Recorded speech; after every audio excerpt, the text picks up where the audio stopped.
They're gonna auto put us into the lobby. Is that professional? Wait, I think the password. No, if they were that professional, dog.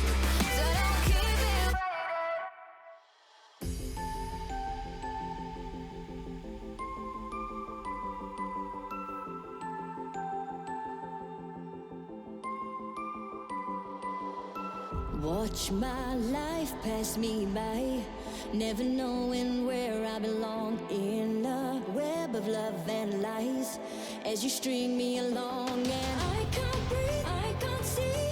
I'm losing sight of everything. I feel the walls closing in, closing in. Am I falling apart? Oh, I just wanna be free. I just wanna be free. Think I'm falling apart. Oh, I just wanna be free, free, free.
Watch my life pass me by, never knowing where I belong in a web of love and lies. As you string me along, and I can't breathe, I can't see. I'm losing sight of everything. I feel the walls closing in, closing in. I feel I'm falling apart.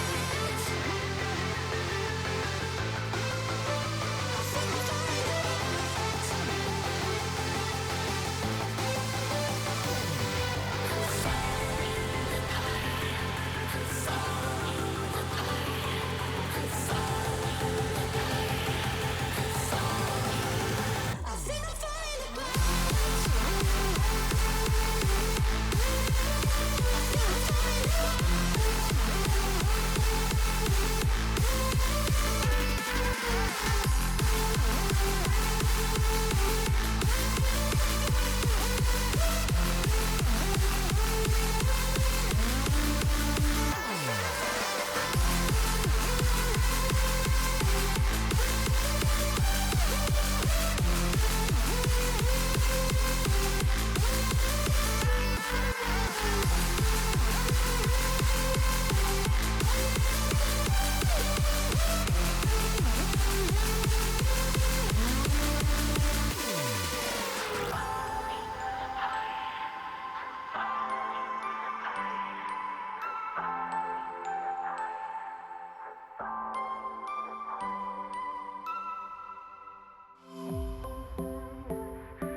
Good morning and welcome to the Bluegrass Boost Battle at the Cornerstone Esports Room at University of Kentucky, sponsored by Gen G.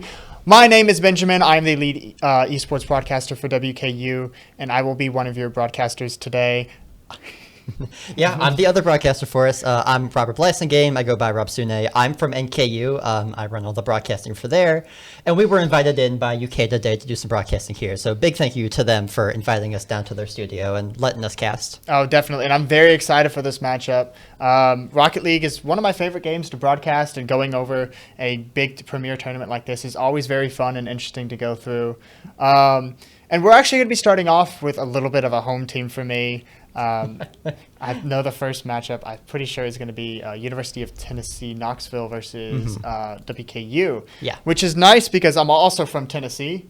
So it's like the double whammy of, oh, it's the university I'm going to, plus it's one of the universities that, I grew up next to, going a little bit outside Nashville. Yeah, sounds like you're going to have to choose who to root for on this one. It's going to be tough, huh? Rooting against UK is never a hard thing. UTK. I should actually preface that. Okay. Because we say UK and UC. It's weird. But, it's not that hard for me to root against that. Coming up from family that's, rooting for Vanderbilt, just as long as I'm not rooting for Auburn, I'm having a good day. I think that goes for a lot of people in the SEC. I think you're fine to say that. It's bitter. Yeah, also we're supporting for Kentucky, so why would of course. But we will be getting started shortly, and I'm very excited to go over these first couple matches. This is going to be a great tournament so far. We won't be able to cast every single game, just the ones that are going to be on the main stage. But we definitely want to thank everyone that's going to be coming in, supporting their esports programs and organizations. It's always a great thing to get together with a bunch of different esports programs and really get to kind of support each other. Yeah, and I think since we got some time, I do want to shout out the different schools that are joining us down here today. I'll kind of just go down the list I have. We have University of Louisville, Murray State, University of Kentucky, of course, hosting the tournament for us. We have UC, University of Cincinnati, Xavier University, UAH, which is University of Alabama at Huntsville. We have University of Kentucky again, Northern Kentucky University, where I'm from. Cumberland University, WKU, Western Kentucky University. West Virginia made the trip out here. We also have, like you said, University of Tennessee at Knoxville. So these are all the teams that are going to be with us today. A couple more were in the tournament, didn't qualify to come down here. This is the top 16 that we're going to have competing here at the LAN today. But for all those teams that did participate, we do want to thank you guys for participating. Esports tournaments is, we wouldn't have it without you guys competing. And whether you end it or not, you're still a very pivotal moment and part of these esports tournaments because it's just a big deal. And this is one of the first LAN tournaments I've done in a while, live tournaments. So these are actually going to be casted on it. We're in the back room. They're going to be playing on a live stage, which I could not imagine playing on a live stage. No, yeah, it's insane. I did it once when I was young, but it's nothing like it is here. It's insane what these people are going to go through. If you guys get a chance to look up images of the Cornerstone, I'd recommend doing it. It's a really cool place. It's gorgeous. And I feel like different gaming because I've done piano recitals. I've done, theater productions where it's like you rehearse what you're about to get into. But I've never sat down and said, all right, let's go play a game where I don't have a script. I don't have any rules to go by. I just have to go out there and try my best. And I definitely could see the pressure. We were actually supposed to do that for COVID when I played for the League of Legends team. But whew, I think that That's didn't things work. up. It's all right. So before we get started here, I also want to ask if you want to run some predictions here today, since we got some extra time in the studio. Is there a team you think might come out on top in this one? Honestly, I don't know till the first rounds come through. I would say I've seen some teams play and some teams not, but I've seen so many teams over the summer, over the production of basically this semester and last semester, going from all 4 different games. So I can't remember all these teams. I know teams. I know University of Alabama Huntsville is a really good team as well too. Oh yeah. And we're actually seeing our on the screen over here. You are going to be seeing our representative teams. So UTK Esports coming in, bringing out the. Oh my gosh, Smokey is the dog's name from Tennessee. Smokey is the dog's name, and then we also have WKU waving that towel. I should have brought mine. Oh, you should have brought yours. And then I'll say this to the production team, which shout out to the production team. They're doing a wonderful job helping us set up some things. We had some technical difficulties. I'll give them a shout out, a more formal shout out later as well. But they did put together this little stage that's like represents every single university here. And I think it's absolutely wonderful. Yeah, so it'll give you a good chance to actually see all the logos like I was mentioning before. And again, I'll give a prediction if you're a bit too afraid to. I think it might come down in the finals between the University of Cincinnati A team and the Louisville A team. They're both extremely good. I could see UK sneaking in there. I think WKU and NKU. My heart, of course, says NKU. They did win this last year. I have to shout that out. Mm-hmm. They did end up beating UK in a almost a reverse sweep. I don't remember if it was a complete reverse. I think it was a 3-1 and then they reversed to win last year. So they're coming in with big expectations this year, but everyone's hoping to knock them off too. So them making it to finals, I think, would be really impressive with all this top tier talent that we have here. Yeah, and I mean, this isn't a best of one. Right. Yeah. Yeah, which I'm happy of. Anytime I ever seen esports and it's like, it's a best of one, I'm like, oh. It's like any sports, like I loved football all my life, but the older I've gotten, I'm like, man, I just hate the best of one rule. Right. Like I love like the championships where you're going best, out of 5, out of 3, out of 7, because, I mean, especially with Rocket League, there can be a huge reverse sweep. And are you predicting there's going to be any reverse sweeps today is the question, though. I would love to see one, especially we might get one off stage, so we won't be able to see it. If we do, I think we'd like to report on that if it does happen. But obviously, it gets real exciting if you get those reverse sweeps. If we get one in the finals again, I might go crazy. My heart was bursting out of my chest last time for NKU, so I don't know if I could handle it behind the mic this time. Well, we maybe do a little bit of a jig if we can. Oh, boy. We'll try to get all the reports from all the games that are going not on the stage as well, give you guys kind of a main sweep, because some of the people that are live can be able to know what's happening, like who's playing and who's not. But when it comes to and who's winning, who's not, because you can see the bracket. But when you're just a live viewer, which all you guys are very appreciated as well. I think I have some friends watching as well. I hope so. I hope so. Not, it's okay. But it's a way for us to kind of keep you updated, and so you can support your favorite team. And even if you don't see your team playing, still come on and give us a little bit of love and watch the stream. It does help us out, and it does help esports in general. I mean, if these tournaments start doing well, I think we could start hosting more. Mm-hmm. And I'll make the 2.5-hour drive on a Saturday morning. I was so excited when I got the opportunity to do this. Yeah, and you mentioned the people in chat. I would like to point out that not everyone in chat today might end up knowing what Rocket League is. There will be some new faces coming in. As the games go on, we're going to do our best, especially with the early ones, to kind of ease you into Rocket League. Because, again, we know not everyone is going to be exactly familiar with it. The best way I can describe it is a mix of soccer and hockey, except you put a really big rocket booster on the back and you drive cars. If you've watched either of those two sports, I think it'll be really familiar to you. The field is basically a soccer pitch with walls on it. Mm-hmm. The goals are huge, just like soccer. A lot of the movement is very hockey-esque. Yeah. Dumping in the corners, quick passes between teammates. Obviously, we're here because we love it, and we hope everyone watching is going to enjoy Rocket League as well. Free to play on Epic for anyone that wants to try it out themselves. So tag. I feel like I need to shout that out. Not sponsored, but I feel like, if anyone's interested in Rocket League after watching today, go out and try it. It's a great game. It really is, and it's actually on. I'm pretty sure it's free on Steam as well too, since the battle passes and all that release. I'll have to double check with that later. Oh, interesting. Because I remember my roommate was mad that he had to pay for it. Then I think it became free. But I know you can play on Xbox, and you can play on PlayStation too. So it's not just limited to a PC. Oh, of course, yeah. So make sure anyone who has any gaming console can play it. So it's a great way to get into a competitive game. And if you like what you see, one of the things that's different that makes this more video game-esque is there are boosts on the side. Mm-hmm. And when we get into the actual game, I'll try to point these out as well too. There's these little yellow orbs that you can pick up that give you boost, and each one give you different ones. There's pennies and there's full boosts. And one of the strategies with this game is to be able to kind of manipulate your boost control. Mm-hmm. And most of the time, I guarantee you today, we're going to see some phenomenal teams. So any goal is probably just going to be on a misplay, which hopefully you and I can, be like, oh, they did this. But I'm not perfect. I think we can admit that they're better than us. So it'll be all right if we're not able to understand everything we do. We'll be just as excited as you guys watching at home for some of the stuff they're going to do today. It brings up a good question. Are you ranked in Rocket League by chance? It took me 30 minutes to do the tutorial. Oh, okay. I'll take that as perhaps a no. No, I played, my gaming background is I played StarCraft 2, I played Okay. League of Legends, I played RuneScape, I pllayed any Total War title. The highest ranked I ever was in StarCraft, and I was like Diamond 1. Okay, Almost yeah. getting up to Masters. Yeah, of course. I've been playing Rocket League for a long time. I've played it about a year after it came out, 2015, 2016.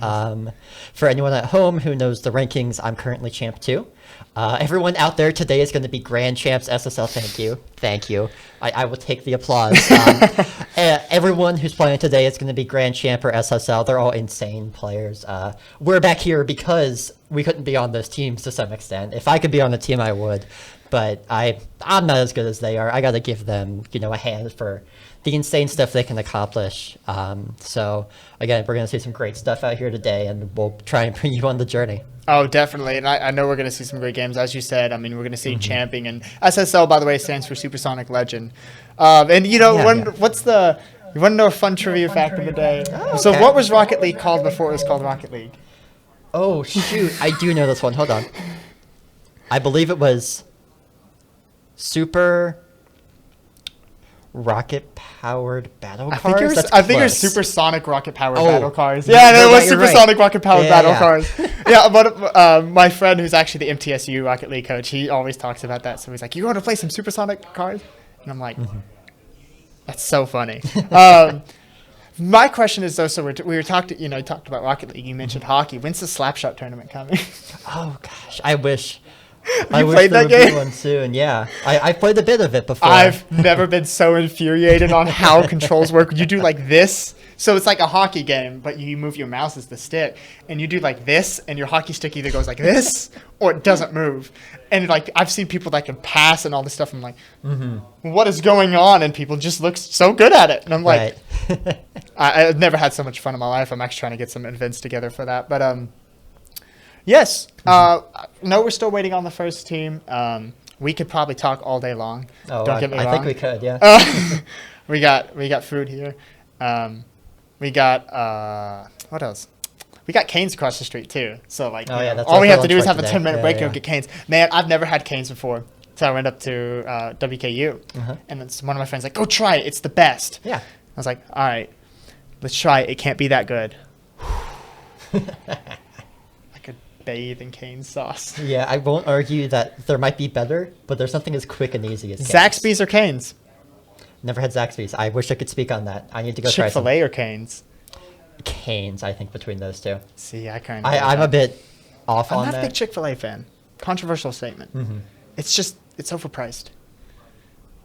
That's controversial right there. But for anyone joining us real quick, we will say, again, this is the Bluegrass Boost Battle. We're hosted by UK Esports. We're at the Cornerstone Esports Lounge. Sponsored by Gen G. Sponsored by Gen Which is G. in that corner. That corner up there. Yeah, you I got was it. looking You at got the it. production screen. I was like, which corner? So Yeah. for those who are joining in, thank you. I need to remember to do that. Thank you. Yeah, of course. Again, my name is Benjamin, lead broadcaster for WKU. I'm Robert. I do it for NKU, again, just in case you're joining us new. And then the match coming up that we're going to have is going to be the Western Kentucky A team versus the University of Tennessee Knoxville B team. Again, that's as soon as we get this all set and running. I'm excited for the games. How long has it been since you did the Rocket League cast? Rocket League cast Monday. Monday. Okay. I've been doing Rocket League cast consistently since fall semester, every week, sometimes 2 to 3 Right, times a week. right. I do laugh, by the way. That's why I'm chuckling every time, because my name's misspelled. It's 2 L's. But I don't care. I've had my name butchered 1,000 billion times. I'll get it fixed later. Yeah, it's going to be pretty good matches. I'm pretty... although I don't play Rocket League, it's one of those games I've studied enough that I've really delved into. And it's actually, I just started as a League broadcaster, then went over to Overwatch, Valorant, and Rocket League as well, too. Right. And I've learned that. It's like, wow. I may not enjoy playing these games, but broadcasting them is just a whole different world. I mean, especially with Rocket League, because I've casted some reverse sweeps. I've stood up, thrown my chair back. I mean, as I know you have too. There's some exciting moments in Rocket League, and a lot of people are like, how can you get so excited and pumped about esports? And I'm like, I'll tell you how. You get into it.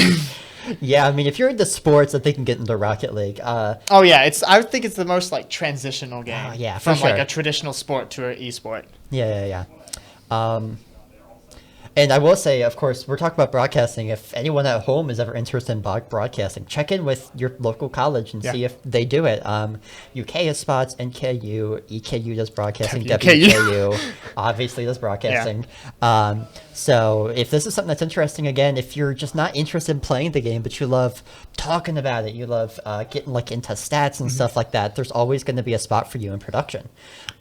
So I think this is something that more people should be aware of that exists in the esports scene. And I think also, and I think another big thing is if you don't have an esports team or you don't think you have an esports team, ask around. Oh, yeah. But a lot of universities are starting them as clubs, maybe not teams that you're going to get on scholarships, but I'll guarantee you, if you're starting a club and you're starting to get well known, you're starting to play in tournaments, you're probably going to get picked up and maybe get a scholarship, maybe get a great place like the Cornerstone Esports Room. I walked in here and my jaw dropped. My jaw dropped. I was like, is this heaven? I could not be happier. But if you're really into esports, you're playing Rocket League or any other competitive game, reach out to university and be like, hey, I want to set something up. Like, if you go out and you just get an academic sponsor, you can actually start club teams, whether it be like Call of Duty, Rocket League, League of Legends, Valorant, Overwatch, to Slapshot, to Super Smash Brothers. All those games have positions where you could just start those club teams, and from those clubs you could start building up to actual programs. So support your local university, make an esports team. Give us more stuff to do. That's the best PSA I've ever heard right there. I think we should put that one on national television sooner than later. Quote me. Put that on my gravestone. Yeah. Support your local esports. You gotta do the smile too, like the creepy one. Do you remember all those like? Okay. Do you remember all those? Those information, like those instructional videos where you go to like a museum and you see like those old production videos you'd see? I swear all of them were made in the 70s. You can go to like the nicest museum. I remember I went to Gettysburg. Nice museum. Still like the instructional film from like at least the 70s. And I'm like, do you guys not have enough money to just grab a couple volunteers and produce something? And it's like, you could tell it is because like the crunchy audio. No, I like the old time like videos and that stuff because it has like that static to it. Right. And I love the static. I know the players are starting to get in lobby, so we will be getting into the first game soon. So you won't have to just hear us ramble about random things. Yeah. We like our tangents. It's all right. Hey, I like my tangents. I went one time on stream, like a 30-minute food tangent on which comparison to restaurants.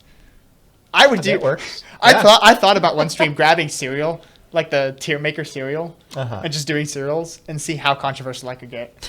Because I'm sorry, Honey Nut Cheerios is S tier. Well, it's entertainment, all right. That's drama you're producing, and that's what gets the views. Dude, cereal is a controversial point too. Yeah. Are you milk before your cereal or cereal before milk or milk before cereal? Partially, I'm no cereal, but if I do cereal, it is cereal and milk. Okay, thank you. Because if you were about to say milk and cereal, I was going to say get out. Okay. I would. It's all right. That is one of those things that it's like, man, you can't. I've seen someone do it. I knew someone that did orange juice. No, I couldn't agree with that one. There's some I can work with, but orange juice, the citrus, I don't. Yeah. I think we'll jump back to Rocket League now. Like you said, you're going to bring us on tangents. Yeah. But again, for those who are just joining in, we are about to get to the game. This is going to be the first match of the Bluegrass Boost Battle, hosted at the Cornerstone Esports Room at University of Kentucky. And sponsored by Gen G. I'll get you this time. I know. Gen G, for those who do not know, is actually a very well-known esports organization. That is their logo in the top. Yeah. Go check them out too. I love how esports programs are starting to support other esports teams too and getting into the collegiate field. I know TSMC9 aren't as much, but that's because they're the big wigs. Yeah, it's all right. Yes, but this is going to be our first match. It's a best of 5 or 5. Yeah, it should be 5. Yeah, 5. Okay. Going to be a best of 5, and we will be getting into our first match in a couple minutes. This is going to be WKU Rocket League versus University of Tennessee Knoxville Rocket League. I don't have to explain the Rocket League, or else why would I have this boost up there? It's going to be there. But I'm very excited for this. Rocket League also, we're going to kind of, if you guys are just running in, a little bit of a recap. Rocket League is basically a mix between soccer and hockey, but with boosts and jet engines. Yeah. Or not jet engines, nitro engines. Yeah. Take Fast and Furious, but make it soccer. There we go. I don't hate that comparison. I don't hate it either. I've never seen a Fast and Furious movie, though. Considering there are demolitions in game. Yes. And there's I'm so excited to see if I can see a Rule 1 here. Oh, we'll For fun those- explaining that. We'll Yeah. save that one till it comes up. If it does, there's But- one time actually I saw it in a game and I was like, what are they doing? And I was like, and then I actually didn't know what it was. So I had to research. I'm like, what is this? I know what it is. I didn't know what it Right. was. Yeah, I think we'll see at least one here tonight for sure. Oh, with I the hope amount so. of Rocket League we're going to see today, we got to see one. I'm going to be tired of Rocket. No, I'm never getting Nah, tired of you're Rocket not. League. No, you're not. No, I love it. It's 5-minute matches. You know, whoever scores the most, and then there's overtime if they're tied. So it's nice short games. So it's really one of the best things, especially with the best of 5, is a momentum game. Yeah. And that's kind of one thing I want to focus on. One thing I want to focus on as well too is one of the big things is when you're looking at momentum in a best of 5, you can lose the first game and it's fine. But as long as your momentum's not bad, if you get shut out the first one, it really can be a morale penalty. And I feel like esports is especially one of those games that is heavily dependent on morale and like, Oh, yeah. what's the word I'm looking for? Lost it. Momentum. There we go. Okay, okay. Because if you go down and you start losing it, you're going to get that momentum, especially on a live Yeah. stage, because you're going to feel the nerves like, oh no.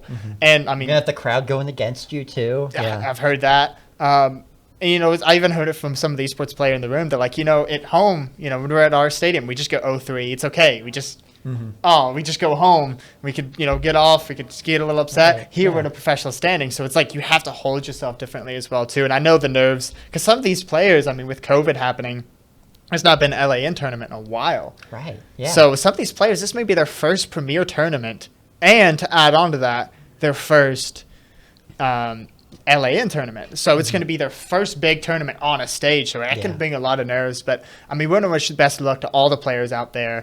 At the end of the day, we're just supporting esports, and that's really what we want to Right. see. Yeah, as we mentioned before, we're actually going to only get one match from each leg. They're doing a Swiss style, for those who know what that is. I won't go into explaining it too much. There's a lot of math in it. The best team plays worst team consistently. There you go. NCAA bracket style. No, I don't think it's how they're doing it. Yeah, because it's Gonna, like, shoot 1 you versus up, 16, 2 versus 15. So they're gonna shoot No, I'm you up. saying but like it that's how the constantly NCAA. restates. Yeah. Okay. I got you now. Yeah, I I got was you. just saying that's kind of what it is. But yeah, there's going to be a ton of other matches going on while we're streaming. We're going to get the ones on the stage, as you can see here. The teams we're going to be casting: UTK, University of Tennessee at Knoxville, and WKU. You saw on the other side, set up on stage, like we said, crowd behind them. Those are the ones we're getting. But all of our other teams, the 14 other ones, they're all going to be playing as well. And we're going to do our best to give updates as we go along, keep you up to date on how your favorite team is doing in the tournament, especially our favorite teams, WKU and NKU. We're going to be invested in those. Are they our favorite? They're my favorite. Are they really?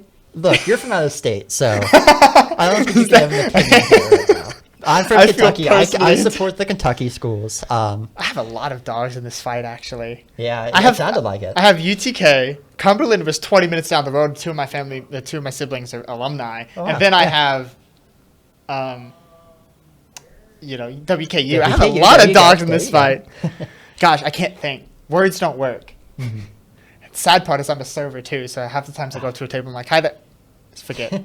Like, what am I supposed to say? Mm-hmm. Maybe it's why I'm a good broadcaster. I'm good at talking. Yeah, of course. But we are getting into this first game. We are looking at UTK versus Western Kentucky University. Yeah, you're going to see WKU in the orange here, Tennessee, Knoxville in blue. Quick shot and goal. As you can see up top, WKU is playing their A team and University of Tennessee, Knoxville for their B team. And it looks to be a real quick start here. It is. Try to going off what the names I'm seeing too. I here. don't have the rosters memorized. I know WKU's A team is going to be Pat, Joe, and Avery, What's it called? although it's spelled with a U, Actually, and to I the said left. Avery for the first stream the entire time, and I got a little bit of corrected there. But I know for WKU, for UTK, I'm seeing Timothy, I'm pretty sure, Zombie Jacob, Zombie Trimmy, Jacob, and yeah. Captain something. Yeah, we'll get into as the game Captain goes on. Clean. So we'll be probably just doing Zombie, Captain, and Trim. We're going to get Pat, Joe, and Avery, of course, but first minute's pretty. Yeah, we're already a minute into the game, and no goals Zero? so far. Okay. Been real So quick, zero? both sides. Both sides having chances, but not a lot of shots on goal. They seem to be broken up mostly in the midfield here. Especially. Uh-oh. Yeah, just Sorry. get All out, right, get out. we're get fine. out. We're fine. One of the things I was mentioning earlier is how the boosts happen. You can see all these little like yellow fields coming up in the middle of it. Those are going to be pennies, and then full boost. The full boosts are going to be the orbs. The pennies are just going to be the Take it like, to the house, little right, glances. And those give you boosts to kind of let you like maneuver a little bit faster around the map. And the big thing is that they can go into the air. All the insane aerial stuff you're going to see them do, like that, Trimmy almost getting a shot on goal, all of that is possible because of the boost. Rocket League wouldn't be Rocket League without the boost. Oh, shot on goal here. I should have realized that. Oh! Looks like Captain Clean RL, or Captain, got that goal in, just blasted it from the He midfield. definitely made a clean goal. I'm sorry. Let's get ready for that. Yeah, we're going to have a long day of that. You'll have to buckle in. But- You have to deal with that all day. I feel Yeah, bad that's for you. true. Yeah. Oh, we're going to see another shot and goal here. Maybe a Trimmy laugh knocked at away. 30, 0. But I mean, it's starting off pretty well. left That side, one take it was left just, side. again, as I mentioned earlier, most of these times you're going to see a goal, it's going to be because of a misplay. And you could see WKU's rotation wasn't optimal there, and so because of that, Oh, man. oh man, I didn't even see that angle. Yeah, we're going to have to see if we can get this one in the replay here. Jacob this with one a up. perfect Oh, I didn't long see the field shot. replay. Oh, they skipped the replay. But perfect long field shot. Yeah. That's something where you take advantage of WKU overextending and Yeah. leaving their backside open. They got to, like you said, if they can get the rotations cleaner, this should be a 0-0 game. Yes, rotations, double commits, and boost management are mainly the three things for Rocket League. Oh, yeah. I think there's the fourth one you mentioned too, which is just positioning, but that kind of comes with rotations. Yeah, that comes with rotation. Each team has like a preferred rotation they seem to do. Some of them always keep one man back. Some of them just keep cycling through constantly. There's a couple different strategies, and we're going to see a lot on display here. I know NKU uses a kind of unique one, at least to some of the other teams they play. But also, this is a best of 5, so again, Over. first game doesn't mean a whole lot to the series. It gives you a slight advantage, but coming Yeah. off and knowing the history of WKU esports, Nice, I'm behind you. We've got our take a- insider here, so it takes, sometimes it takes them a game to, work up, which happens sometimes, especially, again, as I was mentioning, the nerves on stage, it's that first game getting used to it. So, I mean, this first game, it matters, and first game of every series matters, but definitely it's going to be the second or third that I think are more impactful than this first He's one. got. yeah. So far, WKU's done a Yeah. great job of setting the back down here and Yeah. setting the tone. It seemed like it was out of their control for the first 3 minutes of this game. Now Shot you're on seeing goal. when Joe is going up. Ooh. That was a close one there. Really, really good look. And again, that's with that boost he's able to get up there. But there weren't enough teammates around, and Tennessee could commit all of their available players to block it. Nice try. Go, I'm, Kingston. I'm always Go scared. back, go I back. see, Pat, Joe, and Avery, kind of the basic more names when it comes to esports. I'm always just scared I'm going to go into one of these games and just see the name I'd be the Justin. 50. Sorry. And you know exactly what I'm talking Oh, about. no. And just be like, oh man, someone's getting destroyed. Ooh. Oh, we're gonna see Going what right that over. field- Nice demo as well. Shot on goal. Maybe? Oh, really close as well. WKU just didn't have the right angle on that. Yeah, Captain Clean coming in with the save there on the goal line. That ball was part way in, and again in Rocket League, got to completely across the goal line, just like in soccer, to be counted a goal. And sometimes there's- it can skirt on that edge. Yeah, there's no VAR here. It's either in or it's out. No human judgment. So, again, 2-0 here for Tennessee Knoxville all. with You're gonna have 40 seconds left to play. WKU Yeah, go. probably not going to have a chance to come back in this one unless they score in the next 20 seconds. Yeah, I would agree with that. And also with the fact that it's, there's no Hopefully errors for when it. it's going over the goal, that means no one can complain that the refs are calling the game off. Of course, of course. We're going to see a look here. It is Ooh, not. maybe they'll get one, but I think their time is running out as well. But WKU's being they're attacking very hard. My bad. My Yeah, bad, they're my going to have to be aggressive in these last 5 seconds. You can Nice. only score a goal about every 3 or so seconds in Rocket League I'm just at hitting at that just best. in case. But the thing is, when it hits one, the clock's not over. The timer doesn't go stop Yeah. until it actually hits one. Right. But they did pan it to us. So, like, it's one. It's not done until the ball hits the ground. So, as long as they keep it alive, it's going to keep going. Yeah. Yeah. But WKU will fall in the first You, one. controlled the flow Zombie, of that Jacob, match. Clapton, Clean, It's and just- Trimmy will take the first win for University of Kentucky. Yeah, and Not Captain- what? University of Tennessee, Knoxville. Yeah, Tennessee Knoxville. Okay, there we go. I will say Captain Clean seemed to be the big difference maker for UTK there. Both goals in the match, the only goals, seemed like they were able to finish a lot of stuff, and WK didn't have an answer on defense. A lot of the goals were just they were away, they neglected their rotations just a little bit too much, and they couldn't respond to those long field shots.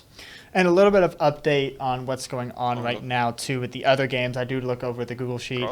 University of Cincinnati Bearcats, Team Red, did take a 3-0 victory against Xavier. And you will see University of Cincinnati Black did take a 3-1 lead against WKU Team B. But man, oh man, WKU's coming out of the gate strong with a goal. Pat is going to be taking that in with 11 seconds. Yeah, that was a real quick one. That's the insanity of Rocket League right there. If you're lucky, and are we going to see another here? Oh, No. just wide. I mean, if WKUs can turn on their engines, card joke, they could definitely can really. I mean, they started to get into their playing mode at the end of that first game. So if they can kind of just calm down, play to their strengths, you're going to be seeing a different WKU with this game as well. Absolutely. We're going to see a big contest in the air here. But It is going to UTK go is Tennessee's way. Still playing Ah, missed a double. phenomenal. Captain Clean is coming back in. I should have back for this. Oh, we're going to see a 2-on-1 here unless Trimmy can get back in time. Captain Clean, beautiful collection in the corner. It's always so amazing to watch. Oh my gosh, they just set him up. Trimmy with the save, though. Oh, and Pat with the own goal save. That one's going to hurt. That Trimmy save, because that was a pinch. A pinch is, by the way, when you get two cars going together, basically, at the ball, and that slingshots it out. Center, cross, Yeah, cross, it looks like the juice just wasn't quite there. We're going to see a Oh, look from Avery. Oh, top left corner. Ah, that's just sad. Okay, cleaned up by Joe. At least they get that one to get a 2-0 lead here. We can watch this again. Oh, we No. won't watch it again. But again, that was a perfect upper 90 top left corner. Barely off bouncing out. Luckily, Joe saw it. That's part of the rotation. Having someone in to take that second shot on goal. And that gave them this 2-0 lead here. Much different tone than last game. Definitely a much different tone. And as you were saying, when you properly rotate, you're normally able to get 3 shots on goal, or Oh, yeah. 2 at least, because it's a 1 setup, 1 follow up, and then 1 makes the last shot on goal. So that's the proper rotation field. You always want to cycle in and out, getting those boosts. And UTK has been started out strong, but they just seem to be losing their kind of coordination here.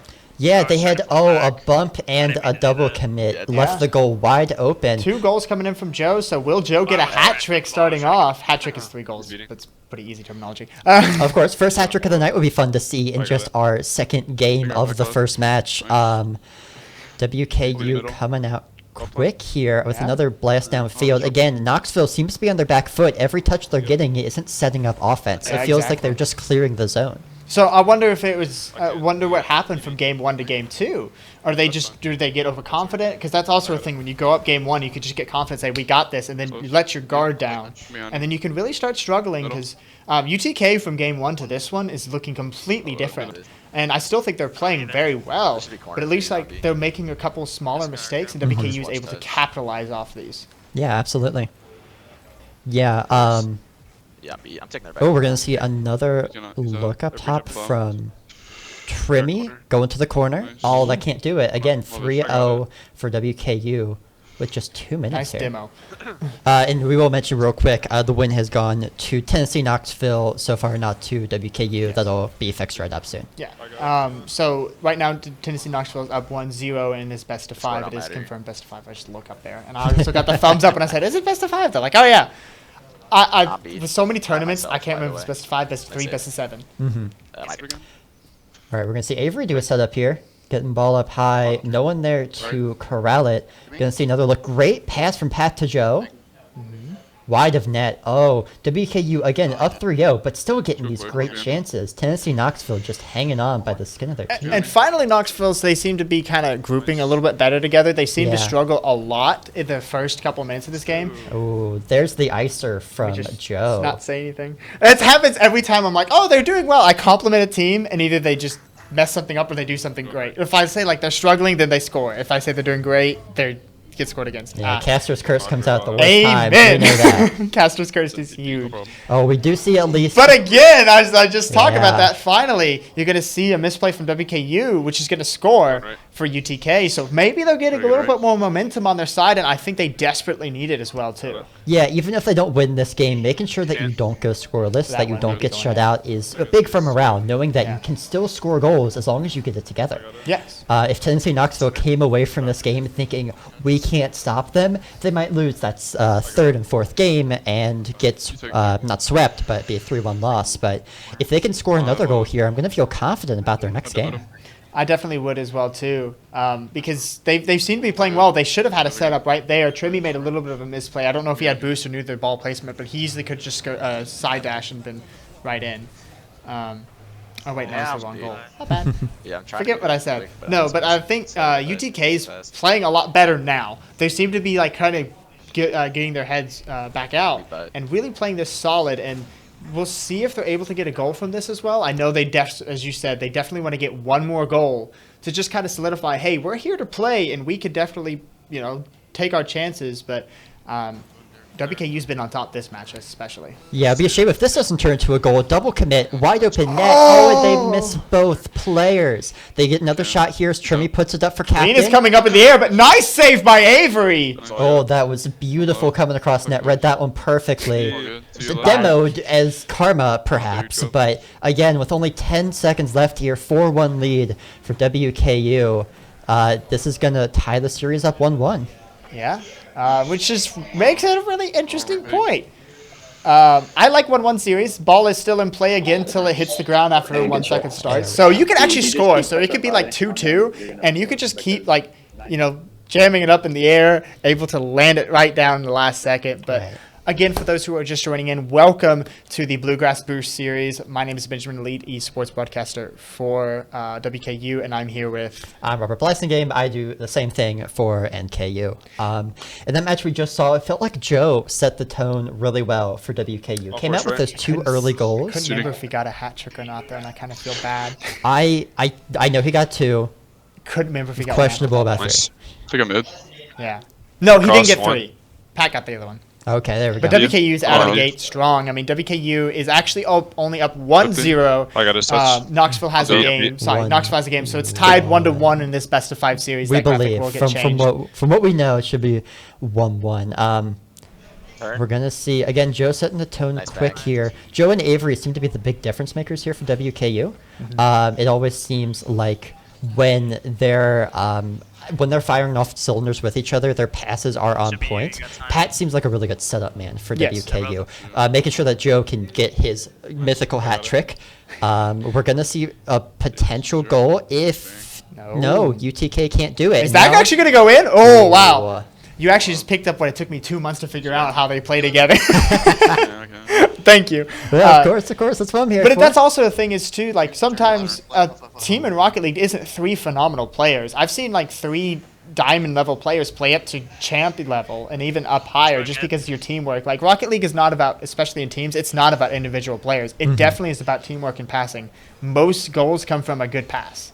Oh, absolutely. If you can get a setup, you sucker a single opponent in and hit it over him, you have an advantage. Oh, really close goal there. Again, still scoreless going 3:30 minutes left into the match. A beautiful aerial that won't connect. Pat tries to get on the back end. Joe's turn for a shot. That's a nice air dribble. Oh, he didn't get I don't think he got his flip reset, which I think would have helped him out there. No. And we'll explain flip reset in a second for you guys. Walking over here. We're going to see another chance here, Joe. Captain Clean on the back end and Zombie have had a ton of saves and deflections so far. 1 save for everyone on Tennessee Knoxville. But even if it's not a save, just getting a deflection away from net can be enough to deter a goal. So it doesn't always show up. Joe? Oh, and bringing it up and over 2. 2 minutes to almost 2 minutes to score that goal, though. But I don't know what happened. It did take a while. I think both these teams, again, and that's are just playing more even. He turned on a dime. Joe played a beautiful play. And you can't blame lag. Everyone's in the same room. Absolutely cannot if they got 40 ping. I think it's fine. But yeah, aggressive tie. start right there with the kickoff. We're going to see, oh, that one's going in, though. No. Is it? It is. Okay, there we go. WKU scored off himself. Captain Clean doing the cleaning. Might call him the janitor for this one. This one bouncing out. Had to beat Pat to the ball. I think I could take over a couple of jokes. You can't take on those jokes. I love that. But this will put the game back to 1-1, 3 minutes left. Yeah. That was a real quick response. It's what they needed to not fall behind. We're going to see an attempt at an aerial. That one didn't quite work out there. Both these teams seem to be scoring a bit off of mistakes, like you said before. It seems like they can't create their own perfect offense, but they can capitalize the second there's a mistake. And that's the main thing with Rocket League when these higher teams. Like, you can have a phenomenal offense, but if the other team just has a phenomenal defense, you're not going to be able to score. It's all about making the less mistakes, which, especially in any esports or any sport at the highest level, most of the points come off not a phenomenal play, but a normal botch defense. Of course, there's also some of those that are like, oh, this is a phenomenal play. There's a mistake. Yeah, it's harder to be unstoppable in Rocket League than some other sports because you got the exact same cars. The biggest thing that's different is just your personal reflexes. Unless someone's running Scarab. All right, I guess we can make an excuse for the Scarab, but If I swear, if a team comes over in 3 Scarabs and wins, I will. No, I'm not going to make a bet on food because I've done that once. no, not today. I'm not down. And for I've that had to one. buy $20 worth of Frosties. But again, we see 1-1 here. We see Tennessee looking to get some demos and clear out some space in front of net. Again, to explain the demo mechanics real quick, if you... Oh, shot on goal from Pat. There we Of course, go. when we try to talk about something else, it goes in. Yeah, breaking the tie. We see a great pass from Avery, holding, and doing a backwards flip. That's beautiful to get both the players to commit and leave a wide open net. 2-1 Textbook for Western. definition. As you're talking about demos, Yeah, of course. So the way a demo works is if you're moving fast enough, there's a certain speed and a certain way you have to hit to get all the momentum into the other car. But if you do it, and if you're moving fast enough, you will make the other car explode and be out of the game for about 2 seconds, 3 seconds. There's an exact timer on it that I don't remember. But it can do a lot to open up the playing field because just getting one car off the field opens up so much space. and especially if you use a tactical demo, so if you demo someone that's right in the midst of making a block, you just basically get a free goal. Absolutely. So it's 2 seconds and they spawn with, I think it's like 35% boost. 33, yeah. 33, my bad. Why did I think 35? That's not a multiple. And so that can always lead to, nice plays of boost starving as well, too. But with this series being tied 1-1 right now, WKU seems to be able to make this potentially a 2-1. The graphic will be fixed soon. But yes, it is going to be 1-1 right now, tied. 31 seconds remaining in this third game. Yeah, we're going to see a look downfield from Tennessee, putting WKU on their back foot. They're going to get another shot at goal. Avery knocking it away. A demo on Pat misses. Oh, now they're going to have to make sure they don't lose control. Trimmy's going up, though. Captain Clean does not have the angle, though. I don't think he had the boost either. No, we're going to see another look. Maybe?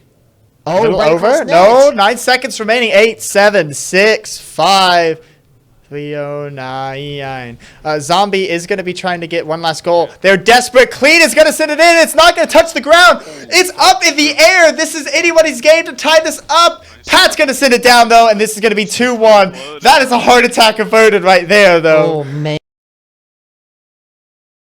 Tennessee Knoxville, that close to scoring. That's insane. It just bounced up and down. They couldn't get a car on it. No, and it was just that just looked like a dog pile of just a race, and Pat was able to send it down. But honestly, I wanted UT to score there. I want to see that one go into overtime. Oh, yeah. And I'm going to quickly go over all the matches that are finished right now. So we course. did see Louisville, Team Red, University of Louisville go against Murray State. Louisville did take a 3-0 victory. University of Kentucky, Team A, went against University of Kentucky, Team Blue, went up 3-2 in that final. Cincinnati did beat Xavier 3-0. University of Alabama, Huntsville went up to University of Kentucky White 3-0. NKU was able to take out Cumberland 3-0. Let's go. I'm so happy about that. And WKU Team B was able to take out West Virginia 3-0. That's fine.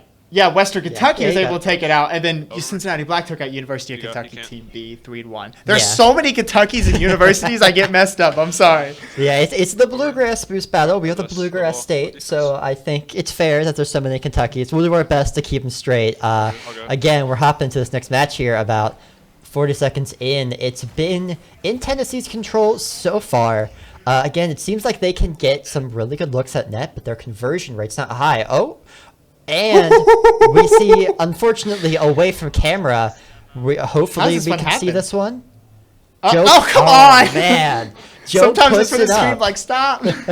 Joe puts it up and knocks it in from the edge of the goal box, giving a quick, here's the equalizer. Captain Cleaner showing him. I just leaned that into a joke and it didn't work. I'm so sorry. Well, 1-1 here. 1 minute in. We see one goal after another. It seems like these teams score quick and then cool off for 2 to 3 minutes at a time. Bring out our sombreros because it's about to be a fiesta if it keeps going like this. Yeah. I actually thought about it. I was like, man, I should have brought like some bros or like some hat. We just like put it on and we're like, all right, let's start this. Let's see some control. It is not picked off here. Do we see a shot at net? It bounces in front. No. Some bumps. Avery makes a mistake. A demo, but they can't keep it in, and they're going to have to reset. And I mean, this is tied now. This is game 3. WKU is up 2-1 in this series, but it's still Game anyone's game. I mean, just 2 games to come up. Yeah, game 4, WKU up 2-1.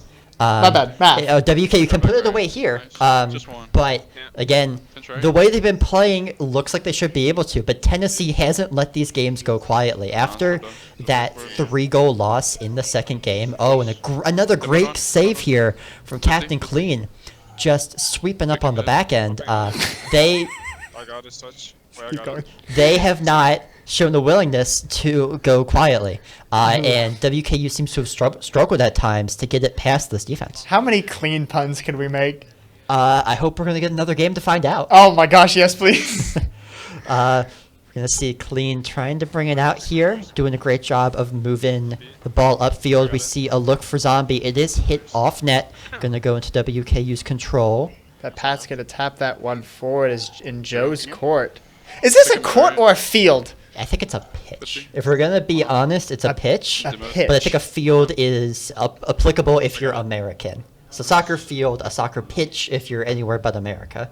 That's So, what they call them, really? Yeah, Huh. I've been educating you a lot today. Good. Behind you, Pat. See, what's weird is I've watched so much soccer in my life because I work in restaurants, and I've worked in a Mexican restaurant, I worked in a fine dining restaurant, and the amount of times we just turn on soccer for like 3 hours. Yeah. So I didn't know that. Well, I'm glad the next time you walk into the restaurant, you can bring your knowledge tell to whoever's Sasha. working there. Still a 1-1 tie with 2 minutes left.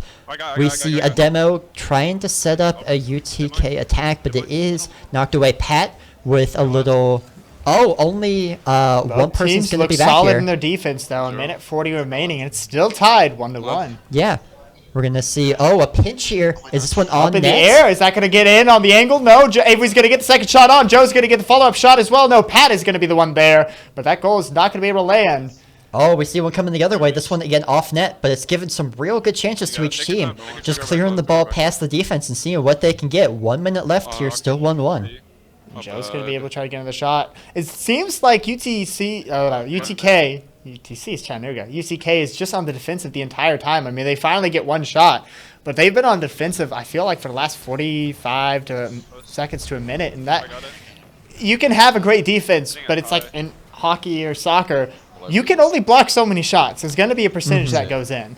Yeah, even the best hockey goalies, like a good save percentage is like 95%. You can't save everything. And UTK has done a good job of when they get a block, they do have a good counterattack, it feels like. But WKU has been ready for these counterattacks. They haven't been over-committing to the offense. And it's been a while since UTK's had a really good look at goal. And with 2-1 in this series, I mean, if WKU takes this, they're going to take this series 3-1. If not, we're going to be in for a Game 5 on the first game. Or the first round, or match, whatever. Yeah, we're going to see, shot goes high from Trimmy. Clean may be able to clean this one up. That one didn't work. We're going to see a look down here. Trimmy getting the pass downfield. Avery's in picking it position, off. though.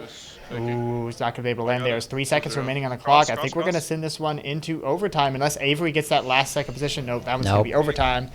And then- Overtime for yeah. the Game 5. Would you like to go over the overtime rules for us You real quick? score. That's all. It's You're not wrong. It's the first to But, score, and then yeah. the time's over. It could go as long as you want. I've seen a 10-minute overtime. I've had a 10-minute before too, but yeah, it's golden goal. First one to score will take it. And when it gets to overtime, both teams really switch to a defensive play style. It looks like UTK has said no to that so far, but each team is so scared of letting that goal in.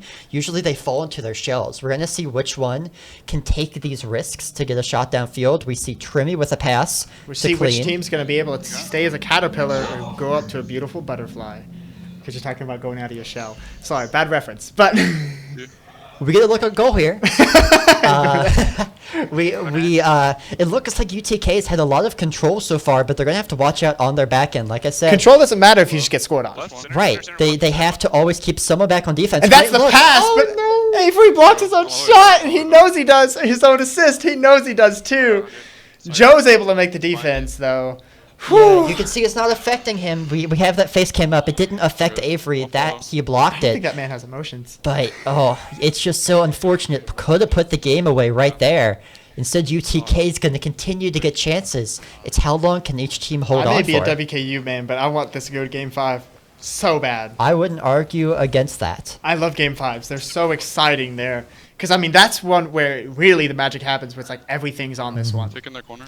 We're going to see Trimmy getting the ball around. Is this on net? That's a pinch off Oh, net, though. man. But luckily, that's Joe. Joe is there, or else you would have seen a very unfortunate goal, but Pat's going to send that one up. He's going to start trying to play in the air a little bit. Ooh, Pat comes in, I think, with the wrong angle, though. Yeah, they had a play they were going for. They couldn't get enough space for them both to work and ended up being a double commit. Luckily, Thank you. oh, see what no. happened. What happens here? I hope we're in enough to see this. Joe. Oh, he just gets the angle, goes over. They didn't have the No. jump there. Beautiful way for WKU to finish out the series 3-1. Yeah, Tennessee, Knoxville shifting too far. They all came across net. No one stayed on that back corner. That's another rotational philosophy, like we were talking about before. Have someone near post or someone far post. For situations like that, where they all rushed towards the ball, and they couldn't keep up with it.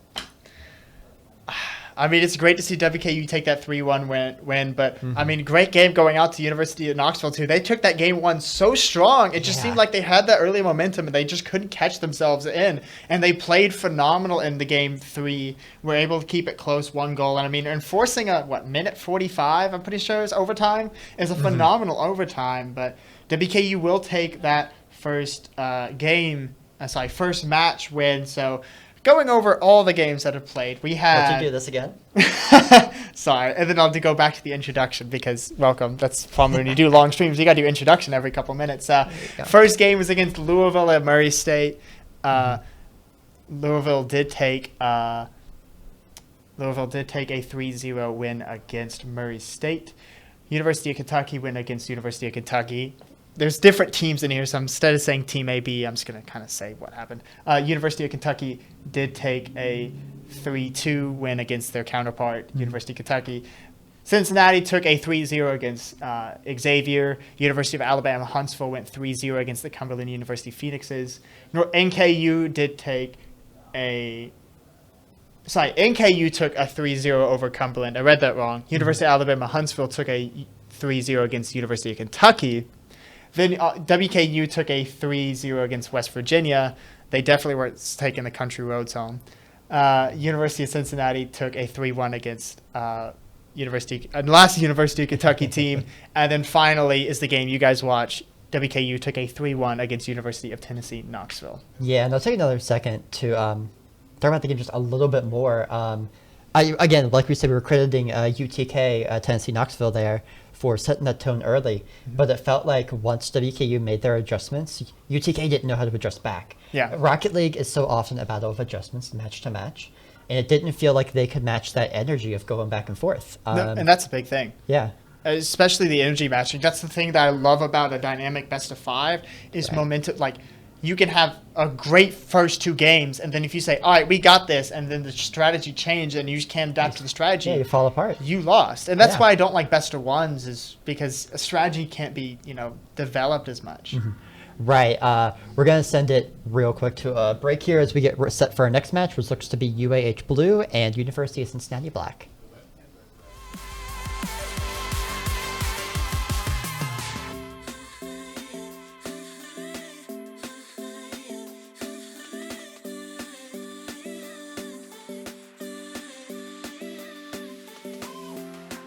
So how do we close this door?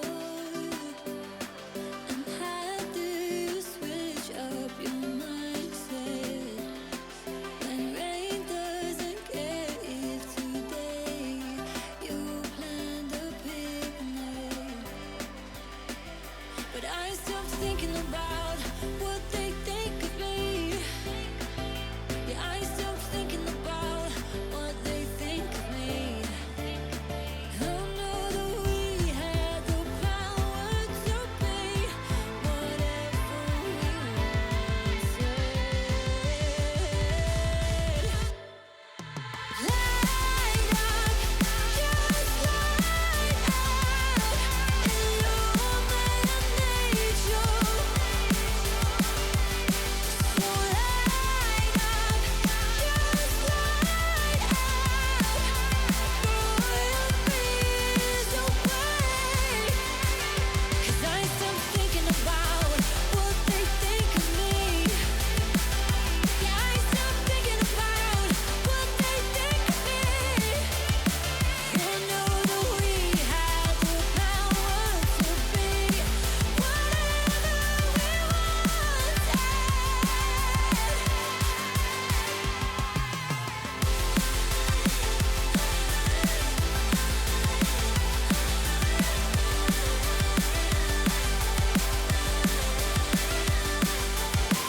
wanna hide it, but I know. And I'll say the truth, say the truth. And you wanna drown me, but I know. I really know you, really know you. And you wanna hide it, but I know. And I'll say the truth, say the truth. And you wanna drown me, but I know. And I really know you.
Are you always lying? You're not ashamed. And now why you hiding? You always win. You're so kind to in every way, but I know you. And you wanna hide it, but I know. And I'll say the truth, say the truth. And you wanna drown me, but I know. I really know you, really know you. And you wanna hide it, but I know. And I'll say the truth, say the truth. And you wanna drown me, but I know. And I really know you.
Bite my tongue.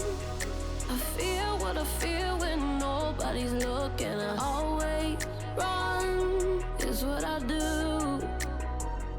There's so many times when I wish I had the words to say, the chord in my mind again. I live in my head, but I'll change if you can teach me how to lead the way. I wanna be different around you. Inside, it doesn't come easy for me. I will try if you stand by me.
feel weak.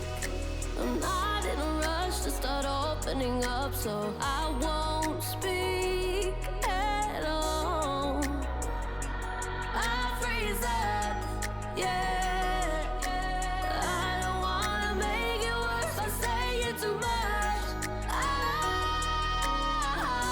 I live in the head, but I'll change. If you can teach me how to lead the way, I wanna be different around you. Inside, it doesn't come easy for me. I will try if you stand by me.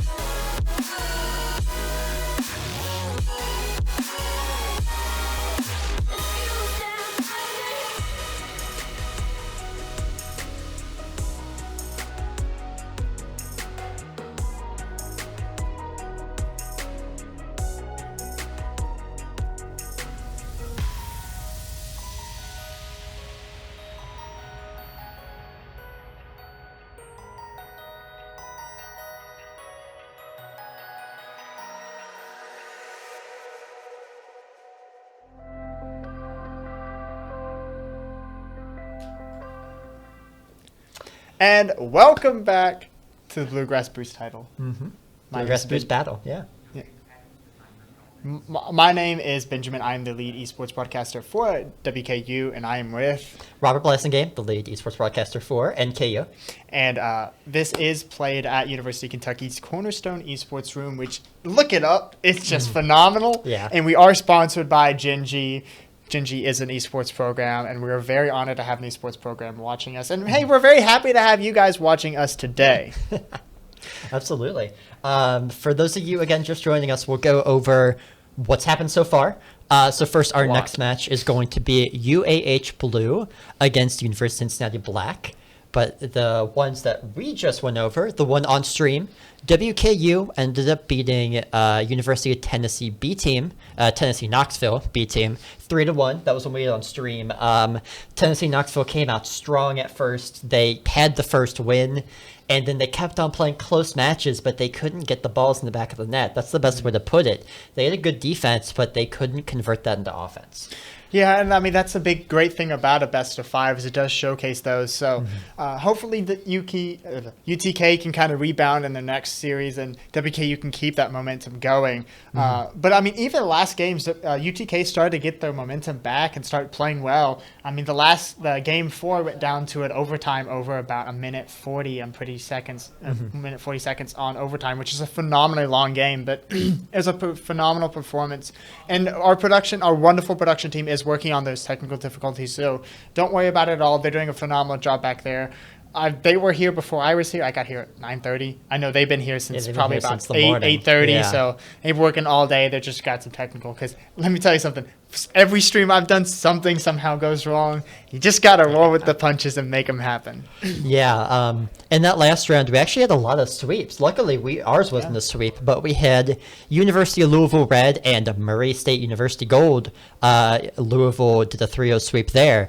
University of Cincinnati Bearcats Red did a 3-0 sweep versus Xavier. UAH Blue, who we're going to see next match, they ended up having a sweep against UK White. NKU reppin'. We had a 3-0 sweep versus University of Cumberland. Western Kentucky B team, who he's reppin', got a 3-0 win versus West Virginia University Club A team. And then the other team we're watching today, University of Cincinnati Black, they ended up having a win against University of Kentucky's B team, who they beat 3-1. So we have two winners in our next match here. One was a sweep and one was a 3-1 win. There's a lot of University of Kentucky here. There is a lot. There's 4. We're gonna have that like memorized. UK, University. I know it's like UK, WKU, NKU, WKU, and I'm like too much. And then there's like Xavier. I'm like, I got that one. Yeah, we got that one. You know what the sad part is? I only know Xavier for basketball.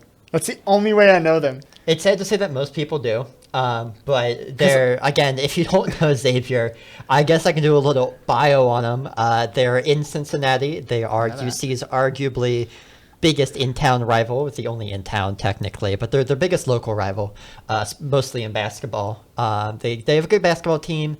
They're a small Jesuit college, like 4K students or something. They're not big by any means. It's a good school, though. but I do know pretty- that. Yeah. I know it's like near Notre Dame and like part of like the what's the one I'm looking for? Religious college. Like, Yeah, they're they're kind of part up of on that par, just like Yeah, really, yeah, yeah. really good. Thank God. I wish Notre Dame was here. That'd be interesting. That's one of those. I don't know why. Just my whole family is like, my great grandfather didn't like Notre Dame. My grandfather doesn't like Notre Dame. It's like, I guess I can't root for Notre Dame. Yeah. And we'll give you some insight as to how this bracket is working as well, since I finally figured it out. So Math. it's a Swiss. If you guys have seen a Swiss before, the way it works is everyone plays the first round. Winners play winners. Losers play losers. From there, it gets interesting. I'm still learning about some of it. There's basically high matches and there's low matches. The high teams play each other. The low teams play each other. And then from there, the winners and losers keep playing in different ways so that the best teams keep playing against each other. It makes for really good matches, too, having these teams constantly play against each other who are the top tier. I hope we'll be able to highlight a lot of different ones. It looks like we have a low match eventually coming in, so that's good to see. But again, we're only casting the one game on stage. There will be 7 other matches happening at the exact same time as we cast ours, and we're going to keep you updated on those as we go along. Of course, and I'm happy that we're showcasing the lower bracket, because one thing I sometimes have problems with the tournaments. It's always like, oh, look at the best team, like, but sometimes the best matches aren't the best teams. Right, it's Sometimes- the ones closest in skill. I mean, I've learned that by, watching like a lot of StarCraft competitive and even like casting a little bit of it. It's sometimes the people that are just outside of the winning brackets that are pulling these strategies that I'm like, thank you. Like, I love this. Because when you get to like the best of the best, they're all playing the same way. You Right. need to play like this and win. But it's like you go down a bit. It's like, that's working? And they're like, I don't know. No, but I'm really excited to go into this next one. I love this format as well, too. Yeah, absolutely. I mean, for me and Robert, we're kind of spoiled in this room. We don't have stuff like this. Please. So it's really nice to just be able to sit over. I mean, I get comfiest chair I've had in a while. Just lay back. No, we're pampered here. I think that's fair to say. Big shout out to UK for putting this all together. Very, very big shout out to UK. Now, where's our Canes? Hey, we'll get a break. We'll get it. Again, for those just tuning in, last match we casted was the WKU A team versus the University of Tennessee at Knoxville B team, which WKU won 3-1 in a thriller. Started out hot for University of Tennessee Knoxville, and then they cooled off as WKU figured out how to play against them. Coming to this next match here, UAH Blue I know is a very good team. They have beaten my NKU 2 times already in different leagues. One of them was the lead up to this LAN. Another is our NACE that we're in. And they're going to be playing against University of Cincinnati Black, who is actually UC's B team. Both their A and B team were able to get a win and continue into this. But UAH Blue is a phenomenal team. I think I've casted against them or with them once as well. I know they were a phenomenal team there. I know the players are starting to get ready. Thing is, when you're swapping like the stages, they have to re-log in everything. It takes some time, but you're gonna have to deal with this a little bit of time. But I mean, I love the stage format too, and I think it brings such a new LAN tournaments are such a fun thing. Like, I feel so happy. Even if I'm not seeing the players, like I'm so happy to like see them before the game, just say good luck, and see them after the game and just be like good job and like. Right. I don't know. Spirits are high. Like, I walked in here and I felt happy. Like, you got the esports spirit. Yeah, it's such a human atmosphere. It's something that's great to have this time of year. Oh, To definitely. be able to go out and see all these people interested in the same things you are, when normally you just talk online. And especially even if it's an esports league. I mean, we even have some people in the stands as well, too. Even if it's an esports league, it's video games. But it's still so cool to go to live events on these, too. Because... I've never been to a big Premier Esport event. Would I have loved to? Yes, but LCS Worlds is not in the United States in a while, and No. tickets are cheap though. It's Interesting. $40 for the entire week. I So guess the plane tickets would cost you. but not if it's in the U.S. That's true. Because if it's in New York, granted it's New York. Yeah, like a state in New maybe York. like Columbus. Well, so I know the LA has the big esports arena. It's next to the Right, they do, Excalibur. yeah. Not LA, Las Vegas. Oh, It's Las next to the Vegas. Excalibur. They both do. They both have big esports arenas. I know But- the LA one, Las Vegas one. I saw it being built, and I was like, Oh yeah. huh? I know it's a T-Mobile one too, which is really Okay. nice. Not sponsored because I use T-Mobile. So whenever I was around there with my family a little bit, my mom's like, "I'm not getting service." Me and my dad who are on T-Mobile, like we're getting the fastest service we've ever gotten in our lives. Like we send a text, Yeah. boom, there. But again, my name is Benjamin Leedy, sports broadcaster for WKU, and I'm with. Robert Blasingame, lead broadcaster for NKU. Yeah, and just welcome. We got to do those introductions over there. And look, the name's fixed over there. Ooh. Your name's is good over there too. So we're all good. Yes, it's Evernight. It's not EV3 night. If I see anyone post. I kind of like that one though. I No, think that's no, fine. please don't start that trend. I have friends that jump on just call me like, oh, hey, EV3 night. I'm like, please stop. I've used this gamer tag since I was 12. That's why I didn't get rid of it. I don't care how edgy it sounds. Mm-hmm. It's, once you get the gamer tag, it's like, can't get rid of it. Right. It's what you had for years. It's habit to type in. Mm-hmm. It's better than it used to be. Trust me. Yeah, of course. I've had a lot of changing usernames through the years. I can't seem to settle on one. I think my current one of Rob Sune is one of my favorites. Mm-hmm. It's easier. My old one, people didn't know how to pronounce it when I spelled it out. And then before that, it was a bunch of numbers. And I was like, well, that's not going to work if I'm going to use it for, like, casting. Yeah. I don't want people to know me as the guy with numbers in his name. XX_cool guy63. We're not going back to those days. Call up Penguin or Webkins. Even though he has a 3, we won't count that as a number in this case. Because my name's actually Ben, so of course. So when my brother created WeMe, the good old WeMe's, I was always B3N. So I always like to use 3s instead of E's in my name. Okay. Yeah. Using, like, the elite speak if we're going to use, old terminology. Yeah. Dude, I was actually going home to see my family a little bit. My nephew was playing Wii Sports. Oh, yeah. And he was like, "Oh, Uncle Ben, I'm going to beat you." I said, "No, you are not." I turned over to my mother. I was like, "Is it okay if I just trash this kid?" And she goes, "Do it." She's like, "All right." It's actually the Wii Sports Resort. He was doing the archery. Right. Do you remember that one? Yeah. So hard for no reason because it's not actually legitimate. You're pulling it back and it's like, no, it's not. It's going up in the sky. Yeah, I used to do archery, so that one was always weird to me, not having, like, the drawstring weight and stuff like that. Yeah. I tried archery. Okay. And you didn't stick with it, but why? My arrows didn't stick. Oh, so you weren't strong enough. No, I wasn't good.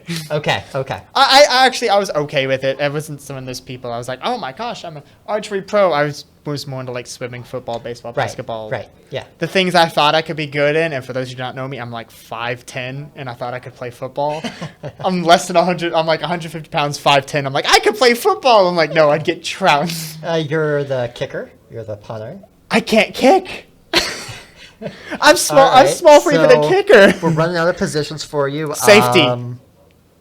Kind of. But I was a quarter. I was like, I could play quarterback. I'm like, nah. No. I get destroyed by a guy that's like 200 pounds. It hits me. I'm like, No, broken bones after the first match. That wouldn't be ideal. I'm glad we have you here instead. Oh, I much prefer esports as well too. The hand injuries are the only ones I get. Yeah. And actually, something we haven't talked about yet. But what got you into esports? What's made you so interested in starting broadcasting and just competitive gaming in general? I'll let you answer that one first. Okay, if I actually have an answer, so if you need to take some Yeah, time, I that's have to fine. think about that one. Yeah. And it brought me into it because you were talking about team sports and football. The reason I really like esports is it's a very accessible way for people to be able to participate in team sports, to get these leadership experiences, to get these teamwork experiences that normally you'd have to get on a soccer field when you're young. That's the most common sport, basketball, football. Esports, it's a way for people who maybe can't play those sports for any reason to get the same experience. It's so accessible, especially with high schools getting into it. They don't have to worry about costs for PCs at home. They can do it in these public spaces as they're starting to get filled out. And that's what really draws me to esports, is helping people find these opportunities to take part in these team sports, these leadership opportunities that are discounted, have been for years by a lot of people, and are just now starting to become, widely accepted. And I want to be part of that acceptance. I think I was on the same boat with you too. My esports career, I was freshman year at WKU, I played on the League of Legends team. And then I was asked to just broadcast on the side of League of Legends, and I fell in love with the broadcasting part of it. But the more I got into it, sophomore year broadcasting a little bit more, and then now I'm in charge of, all the broadcasting. I think it's kind of the same with you. It's the diversity that's acceptable in League of Legends. And I started gaming as a young age around, I think my family told me I was 4 when my siblings were trying to figure out this PS2 flying game. They couldn't get it. Then they just handed the controller to me, and I'm finishing maps like nobody's business. And they're like, what in the world? I've always loved games. But I felt like I just didn't want to put the time into playing one game. Right. So when I started broadcasting, this is just phenomenal. And as you're saying, it's just includes everybody. No matter where you come from or who you are, you're all just the same. You're all the gamer tag. And it really is one of the sports too that you don't get a physical edge. It is all about hard work. Now, granted, there are some people pick up natural others, but some people have godlike reflexes that almost can't be replicated. But that's at the highest levels. Yeah, we're not the highest. We're not. Yeah. I'm not playing competitive Tetris, which if you ever watch, it's actually interesting to watch. Yeah, those are always cool. Or it's like one of my favorite Olympic sports to watch is actually ping pong. But going back on it, is just the accessibility from it and being open to everybody. When I played esports, I've seen a lot of people come in from different backgrounds, and you all come in for the love of a game. And I feel like in some competitive sports like football, baseball, basketball, you're doing it for the potential of making those big contracts. But esports, you really do it because you love it at the end of the day. I mean, it's a game, and if you don't enjoy it, I've seen a lot of professional players say, I'm not enjoying this anymore. I'm switching games. And then they go competitive in another one, or they have their streaming career behind them too. So I think it just allows people to show that they're having fun. And that's the best thing is when you see these players up there, they're having fun. Right. And then team sports, the older I got, the more I seem to lose it. And you see a team when they start performing less well, it's because they stop having fun. Yeah, I'm trying to get back. I haven't played soccer for years, since high school. I'm trying to get back into indoor soccer, and I'm so excited for it, to be able to go out and be part of to do exercise, honestly. With the past 2 years, I want to go out and do things. But just to be able to have these shared in-person experiences that you get from LANs or you can get from esports if you're in person with your teammates. And I think that's the thing with esports too. It's accessible. Yeah. You and I could be on an esports team, even if you're in NKU and I'm at WKU. We could just get on Discord and say, "How you doing?" Time zones may be an issue, but it's the driving. Yeah. And I definitely say though, congratulations on getting into indoor soccer. Let me know how that goes. That is one sport I've always wanted to learn. Oh, it's really fun. Honestly, it's like Rocket League. There's walls you can bounce the ball off of. Smaller nets compared to regular soccer. I know the nets are probably the size of this table. Actually, maybe less. Well, they're higher, but they're width. Yeah. Which, by the way, with the table is actually probably about 4.5 feet. I'd recommend taking a look around you to see if there's any arenas for it or facilities for it, because we're lucky to have one in Northern Kentucky. But again, if you like Rocket League, I think you'll like indoor soccer as long as you like doing a bit of running and kicking. And if you're enjoying this too, as well too, remember, you can go to university if you enjoy broadcasting or you want to broadcast or you're good at producing, video editing, all that stuff. If your university has an esports program, they'd be so happy to take you. Yes. I know at WKU, I'd pay you. I've told anybody, I was like, if you come broadcast, I'll buy you dinner. That's always my thing. I'll buy you food. Because how else do you bribe a college kid? Right. I mean, you're not wrong. Hey, I could pay you $100 or give you a free meal. So, I mean, look into your local university when it comes to esports. Even if you're in high school, still talk to them. Yeah. I know they'll take some volunteers as well, and maybe that'll lead to a scholarship or just you getting on that program. And it's a great experience. And if you don't have an esports program, get with a couple friends, get a academic sponsorship, and esports. Yeah. Start it today. It's a great opportunity to get in there. You heard that too. It's a great opportunity to start playing games, and you can get in these tournaments. Even if you don't do well, just remember to have fun. At the end of the day, that is what matters. But make sure to definitely come in and support your local esports team. If you're at a university, ask if there is one, and all that fun stuff. Back to my rant on support esports, but we are into the first game. Wow, this is a lot quicker. And is this going to start off with a goal already? Can you? Ooh. Unfortunately, no. We'll do a little intro to the game. Oh, okay, I speak too soon. It looks like we have a goal coming out. We gotta figure out which team this is real quick. That was too. Cincinnati Black that scored. Cincinnati Black. We told them not to do that. Anyway, we're coming into the match here. We have Cincinnati Black versus University of Alabama Huntsville, UAH. They both won their first match. Huntsville had a sweep, and Cincinnati Black won 3-1. So they're both fantastic teams coming into this, which means we should be seeing a good game here. Back left. Oh, definitely. And I mean, it's starting off the gate quickly, and hopefully, we did talk to the players to be like, hey, don't try to skip replays just because, you know, we want to be able to see it. But we are seeing, oh, they're not putting their cameras up. Aw, it's a little sad. Well, they are for some of them. They are for yeah, some you got of it. You got it. I wonder if some were just like, please no, which I understand that completely. So, ooh, Josh is able to make that score, or it could be, you know, camera's not working because that happens, you know. Webcams don't like to work half of the time, but we are looking at a 2-0. Gosh, X plays with his HUD so small. We're looking at X, Frisk, and Burst against Josh. I'm trying to see the names out of the corner of my eyes. Skates, and... Got one more somewhere in here. We'll find him in a second. But it's been a real quick minute here. Oh, 2 X, goals. Skates, and X, there you go. versus... I'm so confused. I'll figure that out. Yeah, But- you're all good. We've got 2 goals in this first minute here. It's been an onslaught so far. Josh is going to have another look at net.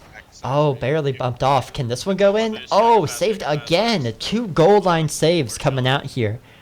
And this game is still firmly in the hands of Huntsville, but UC is trying to find a way to scrape back in.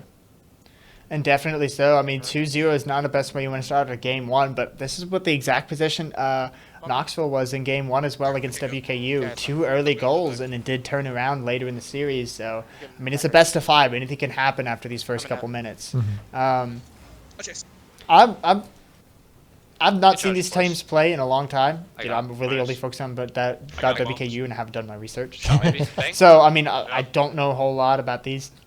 But I still want to say shout out to our production team for doing such a phenomenal job. I know they're having a little bit of technical difficulties, but make sure to give them a little love and chat over there. They're doing a phenomenal job back there, and they're working with us very well.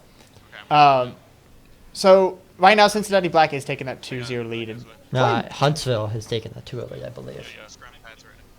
Trust me, I know Ezio, and I know he goes to UC. So we'll get that fixed up, don't worry. But we've got Huntsville coming out here. You guys stay up. I'm third. Again, there hasn't been a goal since the first minute when Huntsville scored those first 2. We're going to see another look here, but it is knocked away. Ezio doing his best to keep the ball in. Do they get a look here? I see what it is. No, they don't. I think the players got on the wrong sides because you're seeing the Cincinnati with the We do see a goal coming out here for who I believe to be Cincy. We see here. We'll figure it out. Because I was saying is look at their cameras and then you see this. By the way, we can see our whole production. It's kind of nice. Like this is the best production I've ever had in my life. Oh, this is so nice. Josh is gonna score that one in. That's a quick one. Yeah, that one bursting through here. Burst, hitting it up into the air, but it got knocked out of the air from way up high to hit. And that is going to give Huntsville back their 2-0 lead. Oh, yeah. So I was like, 2-0? It's 3-1. Oh, you mean 2 point. Oh, okay. 2 point. Yeah, you're fine. I was like, wait a second. No, and I mean, Huntsville and Cincinnati are playing this very close, but we'll see if they're able to kind of bring it out, and I'm pretty sure we'll see probably at the end too, like whether we are right. Yeah, we'll be fine. We'll figure that out. Don't know. We're if gonna I can't have find a roster quickly. That'd be the only thing. a reset here for UC. They're pinned against their back wall, trying to find a way out. Frink is able to do so. Upfield to Burst. Burst looking Ezio. Oh, that one's knocked away. Now we're gonna see a 2-man rush here. But that one doesn't go either. Josh with a look on net, knocked away by Ezio. Ezio has had quite a few saves here on this back line just to keep this game close, but UC can't seem to get a single ball close to net right now. 1 minute remaining in this match. I mean, 2-point lead coming in, too. We'll see if they're able to score that one in. 4-1, make it a 3. This point lead coming in with 49 seconds remaining on the clock. Josh, the master crafter, is coming in bigly. Yeah, the tap to himself on the top. That's beautiful. That's the stuff you see, again, from those top-tier teams where they can make plays just by themselves and force goals. I don't feel like UC's been making a ton of mistakes so far. I feel like they're being outplayed by Alabama Huntsville in this first match. And we do see him score a goal here. That's good. First. They can still come back. Technically, you can score a goal every 3 to 4 seconds in Rocket League. 30 seconds left for them to do so. Trying to make them hold up tab longer than I could tell exactly what's going on. It's on the players to do. We're going to see Skates looking for a pass to X, broken up by Ezio. Great vision to knock that one away. Will Ezio have a shot now? Oh, Burst takes it instead. So I think they did fix... Yeah, they did fix the graphics. So Alabama Huntsville is the 4-2. There we go. Good job. Yeah, so that's all fixed over there. I don't wonder if players sat down in their own corners. I mean, that happens. LA tournaments, people are getting used to it. But, I mean, Huntsville's taking a strong 4-2 lead. And Cincinnati Black is a very, very top-tier team. But they seem to be struggling a little bit. But they're still keeping close. I mean, like, yes, 4-2 is not that close. 5-2. Make it 5-2. I'll shut up. But, I mean, that's still, you're getting points on the board and you're feeling confident about how you're playing. So, I mean, great game starting out over here. So it's Skates, Josh, and X versus Burst, Frick, and Ezio. Yeah, and Josh coming out here with 4 goals on 5 shots. That's an insane conversion ratio. Overall, 5 goals on 7. When Huntsville takes a shot, they're not missing. They're only taking the good shots. And that's what's so impressive about Huntsville so far. They seem like they're on point for every touch. They've had a couple times where their back-end defense hasn't held up, but they're up by 2 goals. I think they feel comfortable taking these chances on offense to just keep increasing this lead. Spend money, make money. You got to take some risks to be able to do well, especially in these big tournaments. I mean, if you don't take the leap of faith, you're just going to be sitting down the entire time. We're going to see a... Oh, Frisk almost getting Izzy up in the air. 3 players up. Again, this is what high-level Rocket League is. You have to win these balls up in the air and win the 50-50s, hoping that can go your way. Shot on net, bounces wide. But that's going to be the follow-up coming in from Sensi. Sensi's coming back with a vengeance in this game, too. Alabama Huntsville is up 1-0 in this series. But, I mean, best of 5, it's still anybody's game. Yeah, it is. We're going to see how quickly Huntsville answers. I doubt they're going to stay scoreless after watching the last match.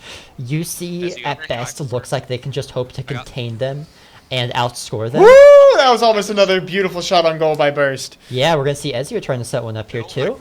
Oh, and they do, but Ezio couldn't get out of the way. Mistimed the shot. Cincy Black having a great look on offense here so far. He's not feeling very PogChamp right now. But Cincinnati Black is still holding a 1-0 lead in this with a minute off the clock. And, I mean... Oh, no. Trickled into net.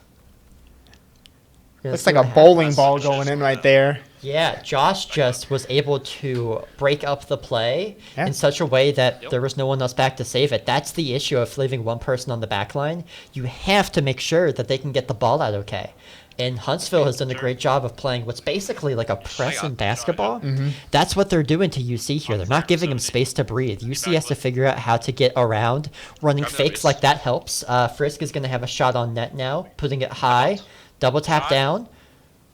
Shot wow, that angle almost went in right there. Frick did not get that shot there, but X, Skates, and Josh are still very much playing this defensively game well. Alabama Huntsville is still looking great in this game, even if they're tied. But both teams, as we saw, is kind of in the UTK versus WKU. This first game was kind of a mosh podge of teams kind of collecting themselves, and now you're seeing their teams perform how they should. And performing very well, they are. Tied with 3 minutes remaining going in. Maybe not.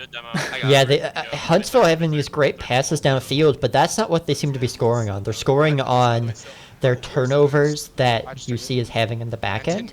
We're going to see a 3-on-2 opportunity here. Skates gets it out, goes to Burst looking for a shot. And it's wide of net and knocked out. That was a beautiful play by Huntsville to keep the net contested for so long that they didn't have a clean shot. Burst with another look.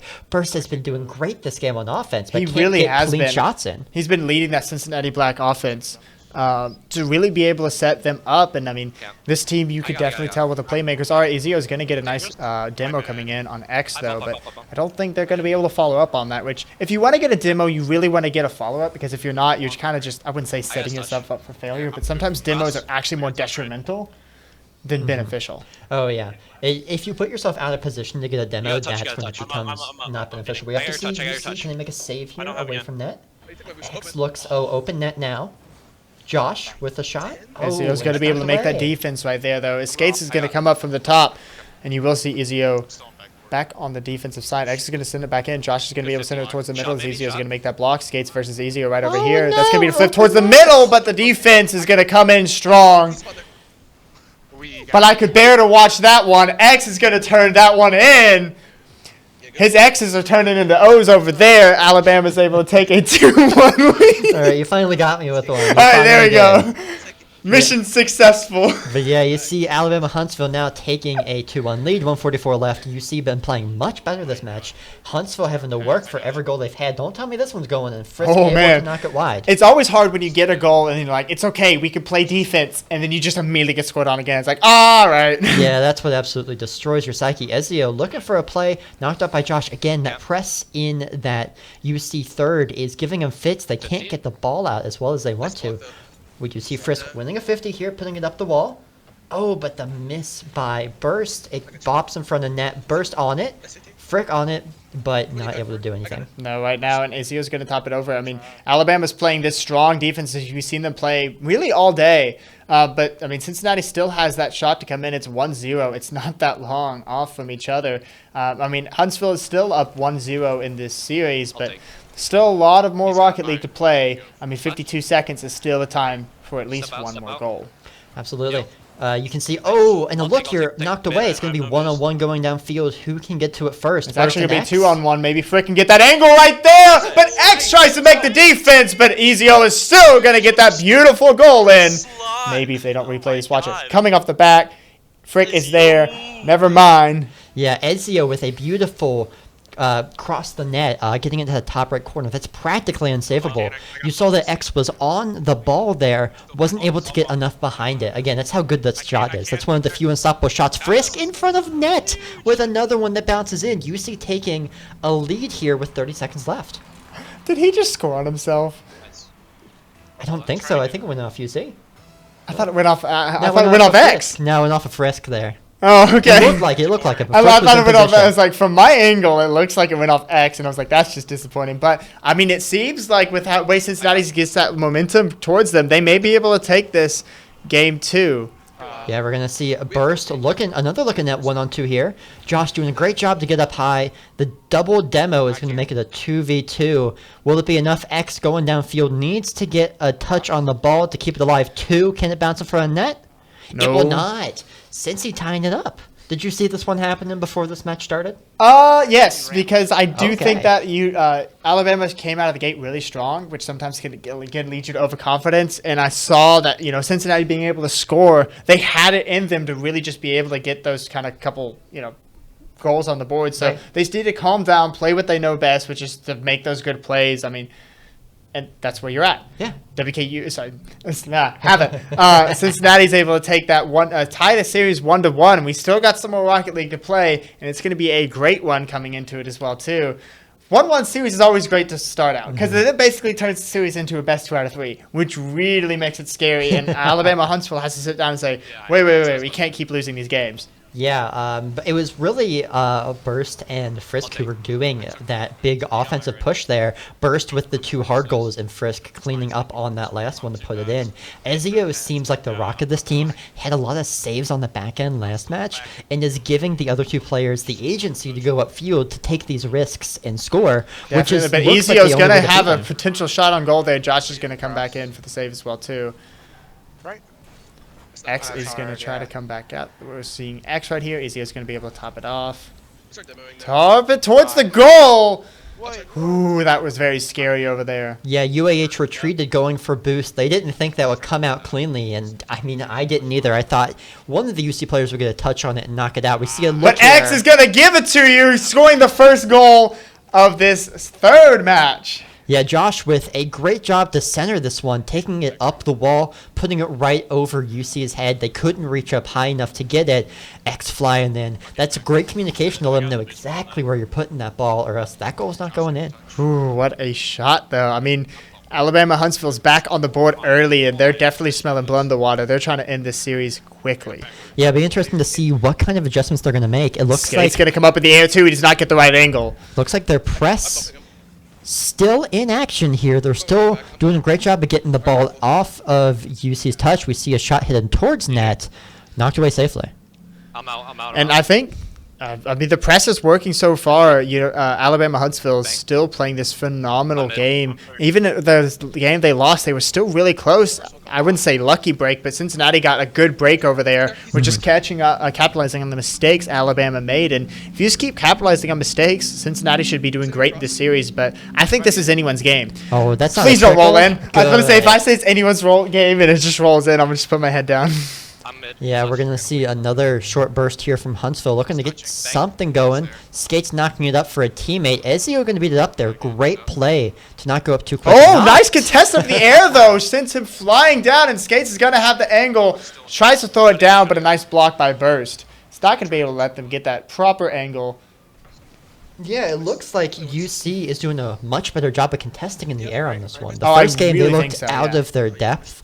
They looked like every ball that went up into the air, they were scared to go for or they were losing it. Now, since they seem on par with Huntsville, What an angle from X right there. I thought that one was clearly going in. Josh. now that they're on angle with Huntsville here, it'll be interesting to see if they can get a goal here, because they're having trouble getting it past this last line defense. That's the biggest adjustment that Alabama's made, is that their defense is much stronger. Even though they press, they don't over press anymore. No, they don't fall back overpress. quicker. The rotations are still. They're pressing one or two. They're not pressing that third guy that's able to sit back. And with the proper boost management, the press actually really helps for boost starving. Oh yeah, because you just keep stealing over and over and, over then those when, mid boosts. You beat a team that doesn't have boost. But nice defense coming in from Cincinnati. We're complimenting the defense of Alabama Huntsville, but right back at it with the beautiful defense from Cincinnati as well. 3 stacking on that defense, which, I mean, if you have 3 cars in front of a goal, it's hard to score. Yeah, we're gonna see them try and set up another look. They like to put it up into the air and into the corners. That one, Ezio with the block and the demo. Again, that makes it a 3-on-2 for about 4 seconds or so. Ezio gets a look mid. Knocked away. This is a really low-scoring match as well, too. I mean, we saw a very, very high-scoring game 1, a decent scoring game 2. I mean, 5 goals game 2, 7 in game 1. And now you're just looking at, all right, hey, this is a 1-0 with a minute 30 remaining. Cincinnati is dying to get a goal over there. Yeah, we're going to see Skates doing a great job again of keeping it out of the back end. Oh, and a beautiful flip in the air to keep that one moving. Can this turn into a goal for Huntsville? They really want to ice the game here. They don't feel comfortable just with a 1-0 lead. Oh, knocked away again. This defense in the air, great from UC. I would never feel comfortable with a 1-0 lead either. But Huntsville's keeping all the pressure right here. X is going to try to get another shot, but Fick is going to be there to make sure. I've said that man's name more times than I can actually count. Frick is going to be there for the nice defense, but everyone's just in one corner. It's a party in the corner over here as Ezio's going to try to break it, but he misses it. And Cincinnati Black is desperately trying to take this one over. They almost had the angle there, just missed it by the hair of their chinny chin, but with 35 seconds still remaining on the clock, there's still a chance. I can't believe they missed that one. That was a wide open net there and just hit the ball too soon. Oh, do we see one here? We see a contest, 30 seconds left. Again, UC needs to score to put it to overtime. Missing wide open net. That's pulling something out of the WKU Esports book. 50 mid. Oh, no. Backward. Had to. So coming in over there, Josh is making a nice defense though. Fick is there. No, this is an own goal. He scored against himself. You're chilling.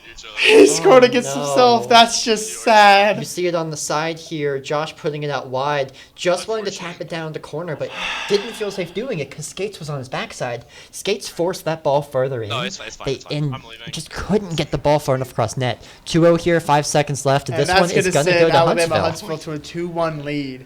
2-1. I forgot that. Yeah. So game 3 goes to Huntsville. We're looking at a little bit of an advantage for Huntsville, but I mean, It's still close with Cincinnati. Cincinnati's keeping it right the part. I mean, it's still a 2-0 win, and one of them was a self-goal, so let's not count that one. It's a 1-0 win coming in for, well, it still counts as a win. It's a 1-0 win, basically, coming in for University of Huntsville. What do you think the Cincinnati's got to rebound off that? I mean, losing a game off a self-goal, what's the motivation coming from there? Yeah, it's always tough to leave a game going off no goal. I mean, you don't want to do that, of course. They need to find a way to dig deep into what they did in that second game, whatever was working for them, because they're still struggling with the press. They need to figure out some way. Like in basketball, normally you can just find the open man. The court doesn't work that way in Rocket League. You can cut off passing lanes way easier in Rocket League. And passing is a lot, on that too, passing is a lot more difficult in Rocket League. Because Time. No one's there yet. He's up. Rocket League, they are just an expert at geometry. They are like geometry masters. It's like you're almost sometimes pulling like the protractor and the other whatever tools there are to like, I need to hit this angle perfectly because that's why it's so difficult. But let's see how Cincinnati's able to fight this press. Yeah, I feel like if they can be more comfortable with releasing the ball sooner instead of taking a dribble, it could do wonders for them. We see a look here for going up high, but can't get it in. It seems like they normally get knocked off the ball. Wide open net. 1-0 goal. 1-0 lead for UC. Hey, how do you stop the press? You score on a wide open net. Yeah, you can't be pressed if it doesn't enter your half. You make a really good point here. I mean, he's just got the perfect angle too. I always love when you seeing if people use miles per hour, kilometers per hour, and I feel like it's like the real Chads using kilometers. What, bigger number, better person? Yeah. Well, we're going to see another shot on goal. Ezio, top right corner. Beautiful. And that one assisted I think by they Frick. found the way to counter the press over here. And that's just press right back. And beautiful 2-0 start coming in from Cincinnati with only 44 seconds coming off the clock. Yeah. Ooh, this is not looking good for Alabama in this game. Well, they're going to bring it back to 1 goal deficit here. We've seen 3 goals in 40. This is where the coaches start crying about defense. Ooh, this is where the coaches are like, guys, defense exists someday. Just losing a kickoff that bad is never good. You can't let the person who gets the kickoff get back to the ball first. They need to have someone who always is cheating so that never happens. Yeah, exactly. So a little bit of a misplay coming in from Cincinnati, but they still have a 1-goal lead, which means nothing with 4 minutes on the clock. It does mean nothing unless this game is scoreless for the rest, which I don't think it will be. Burst trying to put one on net I here. thought that one was about to end that scoreless streak anyway. We're going to see X and Skates on the wall over here. They're going to bounce it towards the middle. But nice demo on Joss in the middle. You didn't see it, but that was the reason why Alabama did not get a goal right there. A nice demo on Joss was stop the person coming in with a full supersonic boost, trying to get that goal fast as he can. Yeah, UC doing a great job of not playing in their half right now. We do see that ball coming towards net, is able to be knocked wide. Ezio looking to make a play up the field with his teammate Burst. Burst looking to blow someone up. Oh, chases him away, but can't get it. We're going to see it reset now to the UC side. They have to get it away. Ooh, that one's really close, but nice block coming in from Frank. What a save indeed. With 3 minutes 15 on the clock. Whew. This one's been insane so far, seeing these teams go back and forth. It doesn't feel like there's any dominance this game. One team gets a chance, next team gets a chance. Burst. Oh, another miss on the post for Burst. Those misses are very painful too, especially like a 2-1 lead is what you want. 2-1 lead is what you want, but you still want an extra goal coming in because, like, it's just absolutely ridiculous. I mean, it's a long game, and Alabama-Huntsville is such a strong team. I mean, both these teams are so evenly matched. I'm loving this game. I was like, if that comes out, I think both of us would not stop talking for a second. We're just like, what? Watch this. It just bounces up and down. Had enough spin, hit just down far enough. Savable, but is it really It's like savable? the final seconds on your alarm clock every morning. You're like, please don't happen. It's like, oh. And we're going to see again 2-2 here with 2:30 left in this match. Skates looking to make that 3-2. Making it over and up. Almost gets that one in. Putting on the fancy shoes here. There we see Ezio take another look downfield. Can't quite get that one. Feels like UC has lost their edge here. They are, again, that press is really kicking up. Every ball they hit out is being answered by Huntsville. And going, again, this is game 4 on this one. UC needs to win this to stay in. Yeah, they do. I was like, game 4, there's only 3 games that have been played. I'm like, oh, wait. math, man. Yeah. Math is not my strong suit, although it is. I just don't like to think. Josh. But as you're saying, I mean, with that tie game, as we're saying, that 2-0 lead at 4 minutes, 14 seconds, 4 minutes, Thank you. 4 minutes, 24 Yeah, seconds 4 minutes. play time. I mean, just meant absolutely nothing in the long term because that's so much time for Huntsville to come back, and they've come back strong, which definitely probably is not great for the momentum of of Cincinnati.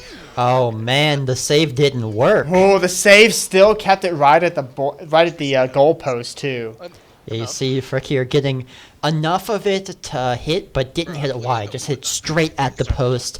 And X was ready for it. I think X saw it coming, that the hit was going to be off, rushed the back post. I mean, perfect. That's the kind of clairvoyance that you need to have to be this good at Rocket League. Was that way Patrick? Again, as we said earlier in this broadcast, these are going to be some of the best players we're going to see. I mean, these are the top of the top around here for Rocket League. So these are going to be very, very good teams and very good players. We're gonna hit it off corner. You almost saw a goal opening up for Cincinnati Black. I can't. You know that they're down. They do need to tie this one back up at least. Yeah, maybe if you want to force a game 4, which game 5. And by the way, there's your tie goal. A nice job coming in from Burst. Yeah, Burst popping off in that lower left corner, as you see. Just a perfect positioning. That one trickled right to him. Both of the Huntsville players left net. Not much you can do about that. Just get it on net and you're fine. Definitely so. And with a minute remaining, I think next goal's probably going to win it, I would say. Bang. Just because of the timing, because it's probably going to be about 20 seconds for the next goal. And then Yeah, wide open net here. And Frick dribbles it in. Even without the demo, there was enough space on the back end. And this is exactly, I mean, Cincinnati is playing on these kind of bursts. They kind of struggle for a bit, and then they just wake back up and are like, all right, this is how we have to play. We have to just play this style of being right in their face, and when they get pressed, they just need to remember, just go for it. But immediately, Skates is going to try to get a follow-up goal, but Cincinnati's still sticking with that 4-3 lead. Yeah, we're going to see how long they can hold on to it. Huntsville has shown a propensity for just instantly scoring. That one's going to go up, and Josh hitting to the side. They get a build-up here, but Burst. Oh, that's big. Ezio with a net. Ooh, Frick almost gets that one in, which would have definitely sealed the deal with 2 goals lead, but this is such a close game, and this series is definitely going to go to Game 5, and I want to go overtime Game 5. Give me some plays. But we're very lucky behind the broadcasting booth that we've gotten 2 games that are going to go to Game 4, and one that's going to go to Game 4. Give him one I'm 7 more pretty sure is seconds going to there. go to Game 5 unless Skates is able to get that last second. 3, 2, 1. Ball has to hit the ground. 1.5. 1 3/4, and Cincinnati Black takes Game 4, forcing a Game 5. Yeah, I think a fun stat here, as you can see, it popped away. Ezio had 110 car bumps. Now, those are a little glitched in Rocket League, I'll admit. But Ezio putting in a lot of physical work, it seems, into making sure that Huntsville is off balance. I think physicality was a big thing in that match. The demos and just the fear of, losing your car, it seemed to really impact the way Huntsville played. I definitely think so. And, I mean, the bumps, that's how you stop a press a lot, too. But kind of going over, I know it's the start of this game, but going over some of the matches that are. So, round 2 high matches I'll quickly touch on. University Louisville Team Red did go down to University Kentucky Team A. Kentucky took that series 3-1. Cincinnati Team Red took out WKU Team A. And as we're 3-1. talking, X scoring a goal to make it 1-0. There we go. And then the last one, NKU was able to take out WKU Team B. So WKU lost both rounds there as NKU went 1-0. But Alabama Huntsville is starting off with a 1-0. X is definitely kind of star player today. X seems to be setting the tone for the rest of his team the same way Ezio is doing for UC. Even though Ezio isn't showing up on the score sheet, I think only had maybe 1 goal in this match so far.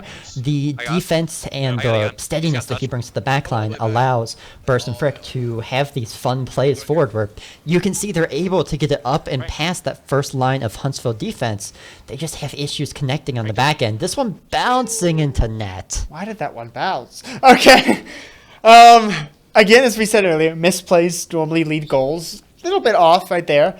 Cincinnati just couldn't get back to it in time. And Just missed. I mean, this looks almost identical. 42 seconds off the clock with 2 goals. We're looking at a 6-second difference for what happened in the first game for, 2 goals for Cincinnati. So, I mean, Cincinnati's going to have a long way to come back. You don't want a Game 5 and get shut down. shut out. That's just not fun. That's a worse momentum killer than just losing in 3 games. Right. But again, for how well UAH has been playing, it's impressive that the UC's B team has been able to step up to this challenge. They've played absolutely great out here. We're going to see Burst pass mid to Frick. Oh, this one, don't tell me that trickles too.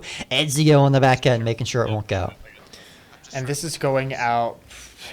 This is not looking great for Cincinnati Black coming in. But, I mean, they still have a long time, but Ezio Burst and it's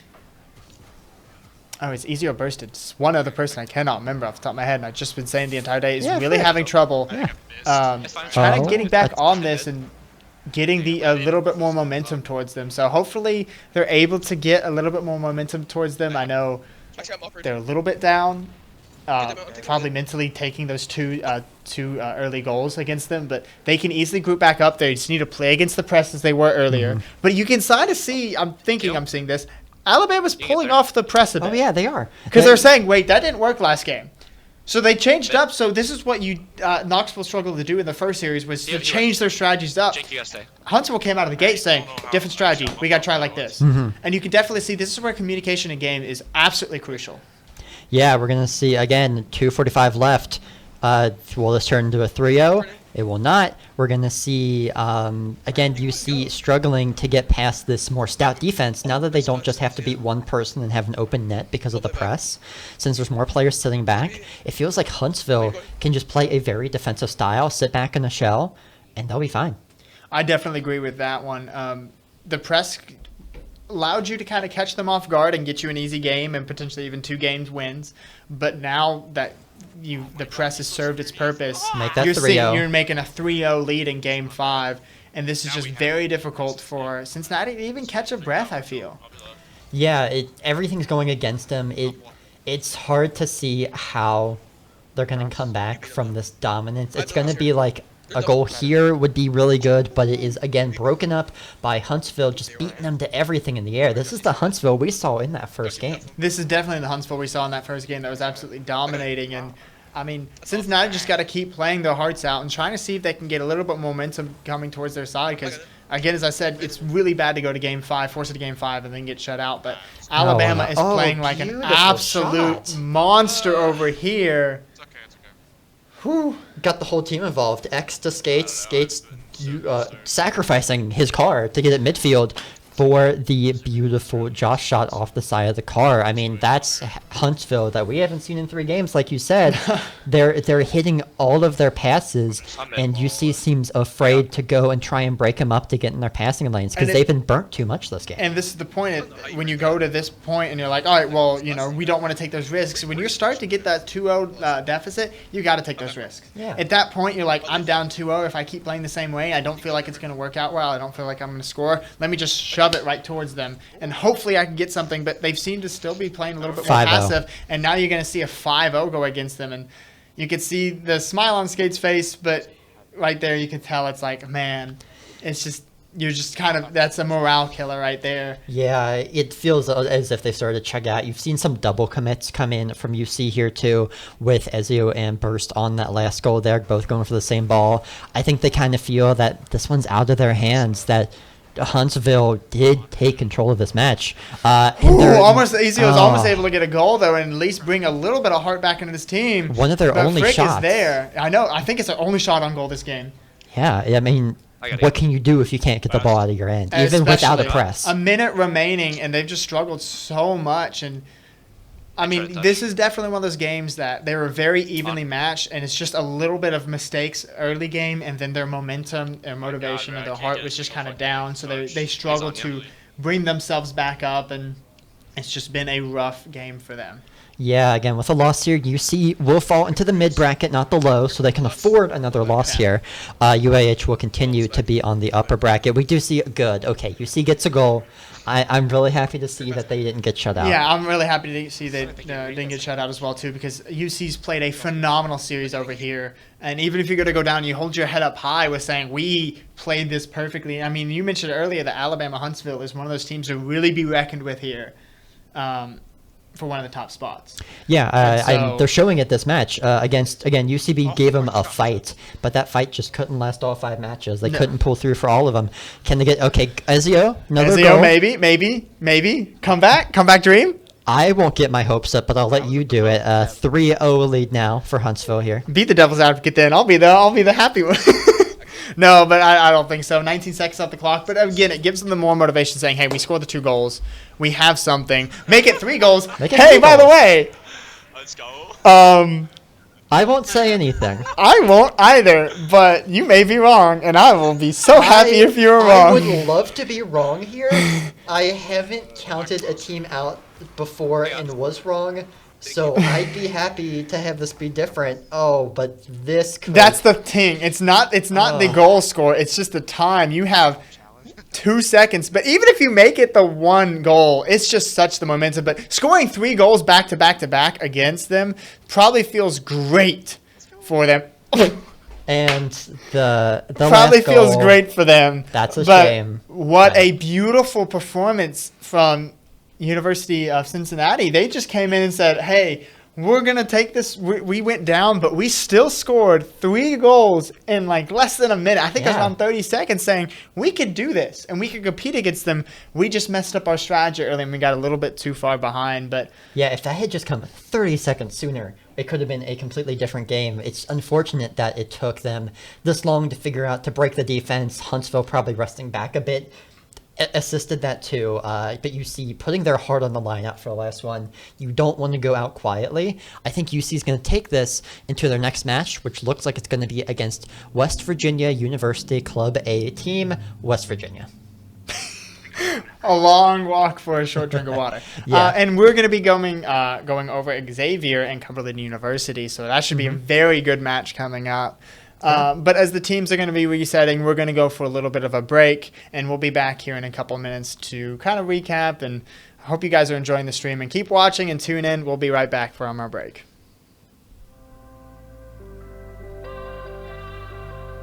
Ooh, wow. Cool. Okay. Lose it all and find that you're slipping through my fingers, and the pain it stays and lingers. Try to stay alive, but I fear I'm losing patience this time. All the things you said we do, they're just overused. All the things you said we try, they just passed us by. I'm getting sick of saving lives and leaving mine to try.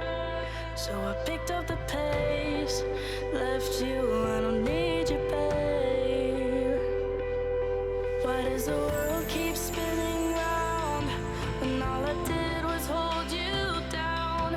Feels like I'm losing patience when you keep me waiting. Why does the world keep spinning round when all I did was hold you down?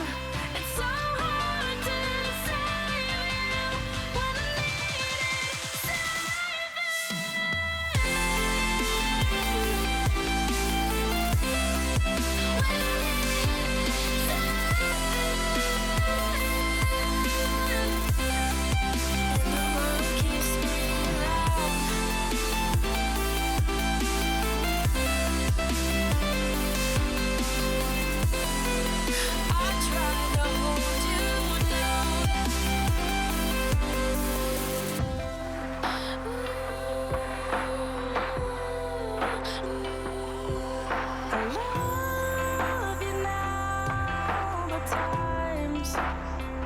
running out and I'm losing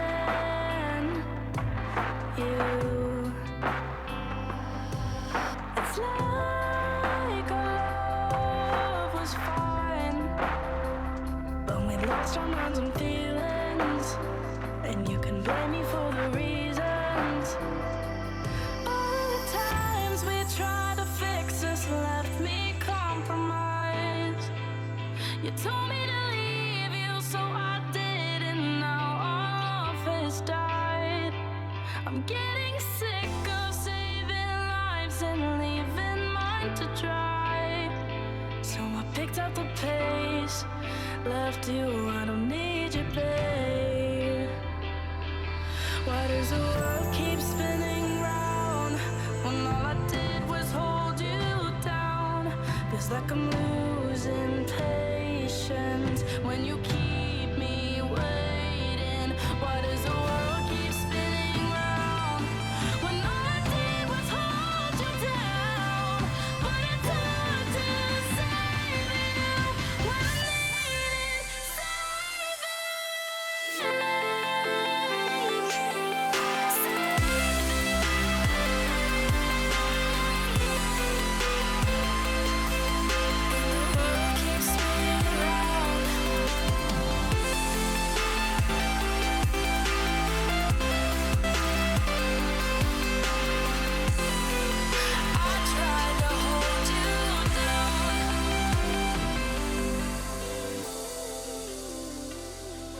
Why does the world keep spinning round?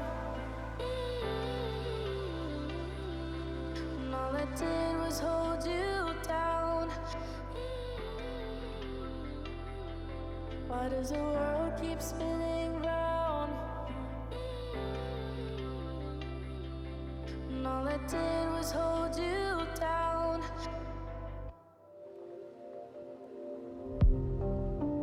Didn't mean to say too much, but you've been driving me crazy. Never felt like this before.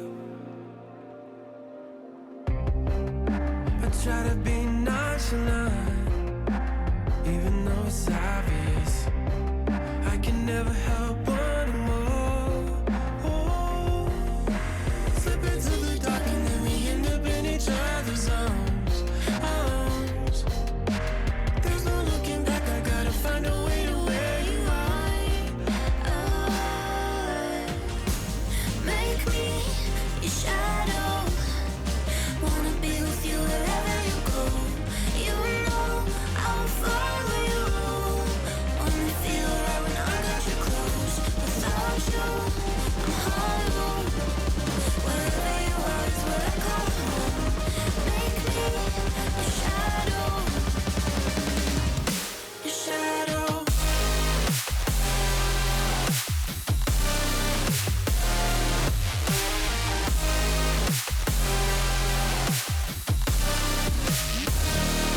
Shadow, make me a shadow. Wanna be with you wherever you go. You know I will follow you. We can never tell us apart. I'll follow you into the dark. The dark. No, they can never tell us apart. I'll follow you into the dark. The dark.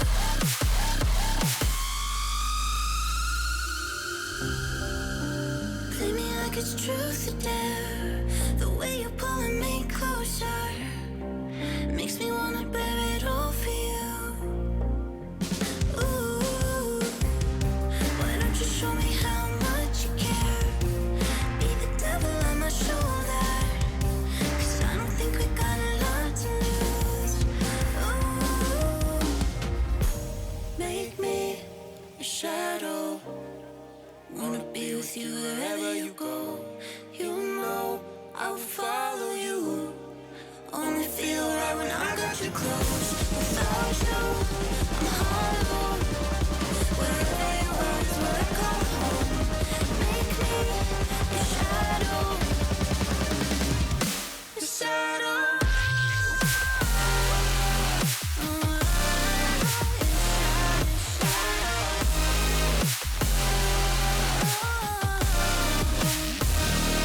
Shadow, make me a shadow.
Call me up when you're sober, when you showered and changed.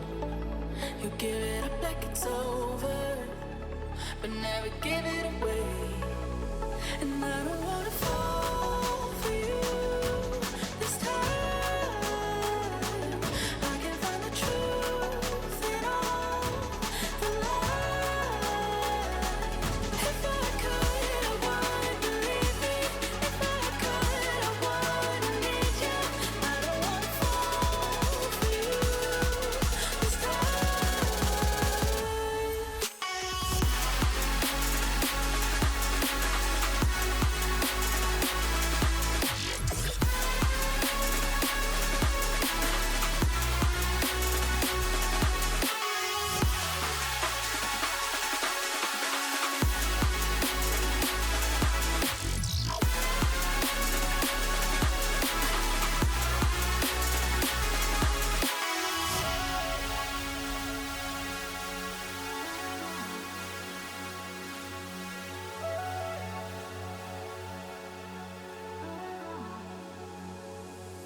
Call me up when you're sober, when you showered and changed.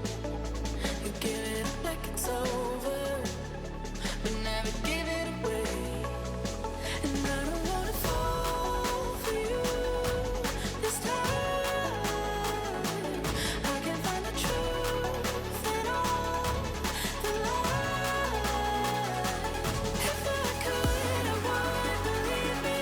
If I could, I would need you. I don't wanna fall for you this time.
I feel like I'm being tied down. They tell me, don't you make a sound. Over and over, I wonder what it's like to be up there so high, flying so free. Tell me this isn't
Caught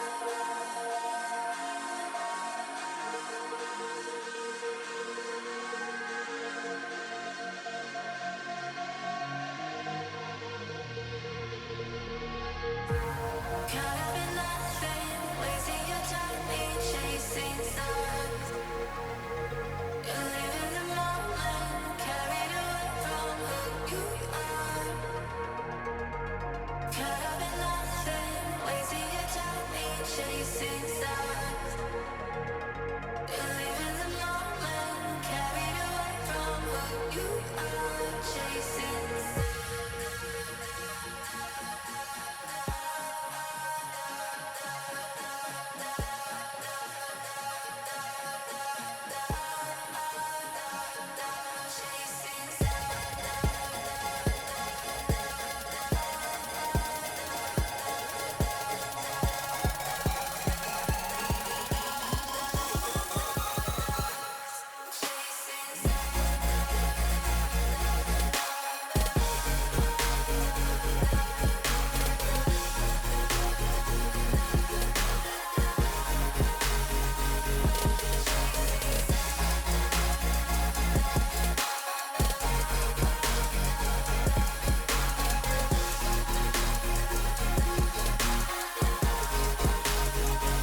Take me away. No more. Take me away. No more. Take me away. Boy, I go crazy.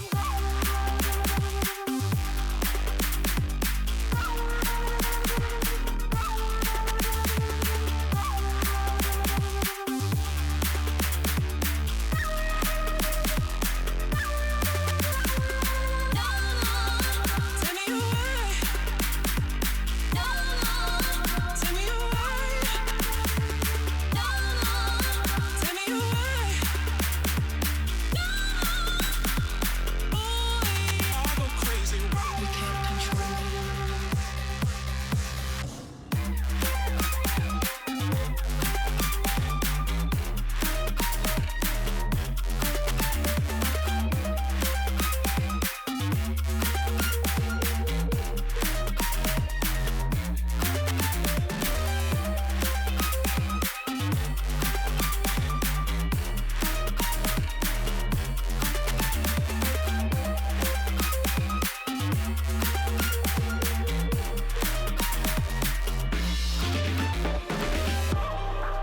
You can't control me.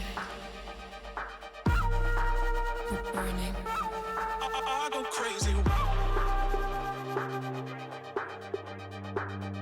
Open your eyes.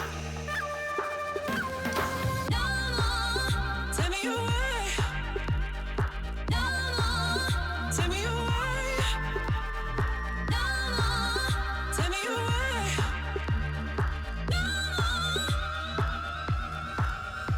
You can't control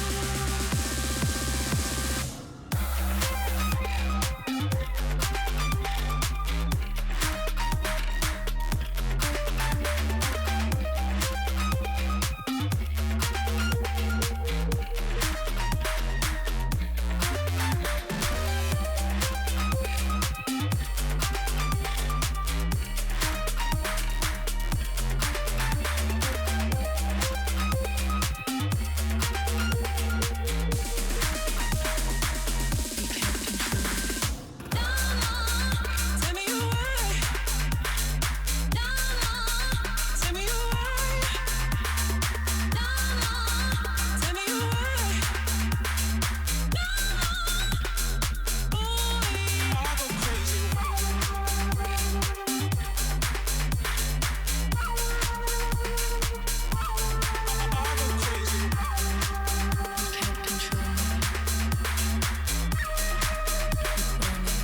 And welcome back to the Bluegrass Boost Battle.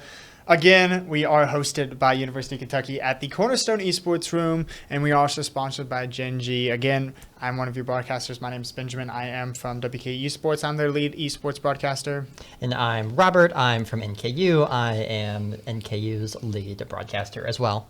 And I know there's a little bit longer of a break. We're just fixing out some fixing some issues. We went to go get canes because we got lunch. We talked about canes earlier. We definitely had to go get it. And now we're in for a real treat with Xavier versus Cumberland University. Yeah, so both these teams have lost their matches so far. This is the lowest you can get. I believe the team that loses here will be eliminated. And most of our matches from here on out, I believe, are going to be elimination matches. So we'll go over the team's history so far.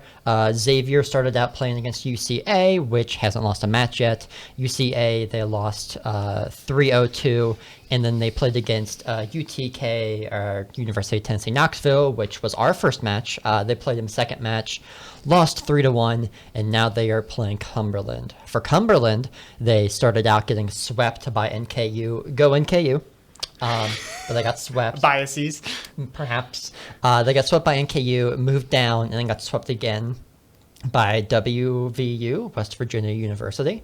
So they're hoping to get their first win. At least Xavier has a game win in one of their matches. Cumberland doesn't have a single game win yet, so they're hoping to pick one up here against Xavier. And they are a new program. I mean, this is actually Cumberland's first year of their Rocket League program. Okay. So this is their first year they're coming in. I was actually talking to their coach earlier, and he's like, we're just happy to be here. Yeah, I'm glad they qualified then, because they still had to win some matches to get here. And, going your first year for an esports team and coming, to a big premier, not like the hugest, but a pretty big esports tournament, is very nice to come into, and we wish them the best of luck. And I'm excited to see this one. This is really showing kind of like, I wouldn't say bottom of the barrel, but these are showing the teams that have. I mean, looking at who they're playing against, I don't think they're playing against. I think they're just playing top of the bracket. Yeah, I think they've played some of the best teams so far. NKU is one of the favorites. They haven't lost a match yet. WVU only lost one match, and then they ended up beating Cumberland. So, yeah, they've been against some really dominant teams. So they're hoping to be able to pull one out here. And Xavier's, losses to Cincinnati's Team A, which is another favorite team here. And then UT Knoxville, which we saw against WKU Team A, is still a very solid team. So, yeah. They're both just very good teams that are just going against, sadly, a little better teams. But when we come into this match, hopefully it'll be a little bit better. And I'm excited to see this. Yeah, of course. While we got some time, we'll go over the rest of the matches that happened in round 2. Again, the one that we casted was UAH, University of Alabama, Huntsville.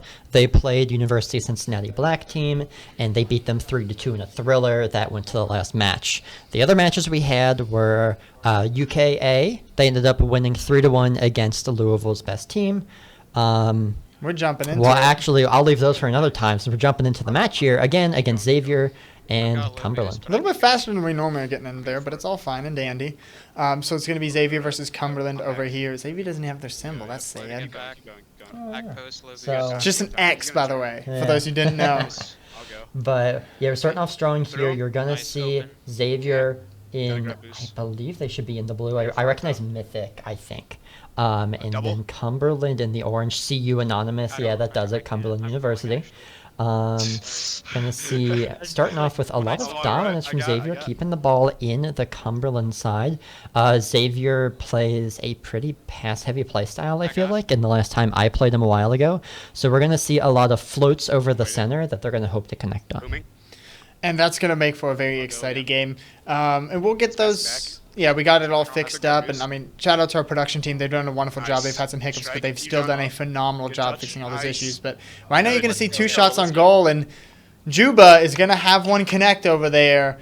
And that's a good start for Cumberland. Yeah, Juba getting all the way up in the air, taking advantage of the fact that Cumberland seems a bit nervous, getting that high up into the sky. We're going to see another quick start here from Xavier, centering the ball Mythic up this time, getting a 50. Every ball that goes in front of Cumberland's net is contested. They don't seem to be getting a break quite yet. No, and that's definitely what you want in these, you know, that time is the those breaks. And we did just come off of a break, so it definitely, it's probably not the best position. Oh, that ball was really close, but a nice save by Riptide. This is going to save this. And we're seeing some of the cameras aren't changing, but again, we'll get those issues all fixed. They said everything was working fine yesterday, but I was like, every single time you turn on a computer, it just doesn't work the same way. Gosh, I sound like a 50-year-old man when I say that. Yes, you do. We're Technology doesn't work. Gonna see a counterattack here from Cumberland. Finally, they're getting some attack on the goal, net over here. Net goal, same thing. I'm holding But Anonymous is going to throw that one up in the air. You may see a follow-up here, but there's going to be all 3 Xavier being able to sit back and be defensive there, and I don't think any goal is going to go by. Yeah, Cumberland, their last player, has to keep that one on net. Anonymous looking to get it around the Xavier players. Lets it go to Riptide. Now Mythic hits it towards corner. Dominator does a great job to get that one up and away. They're holding on a bit better on the defensive end now, but they still don't feel comfortable. I definitely agree with that. It just seems like they're finally going up and contesting. That's the air shot you want to contest, but it's definitely like they're just a little, they're scared to dip them, jump in the water. They're trying to dip their toe in, but you just got to go all the way in right now and see if you can find something successful there. Yeah, we have an open net. Can Riptide get it around? He will be able to send that one in, and that's going to tie this one up.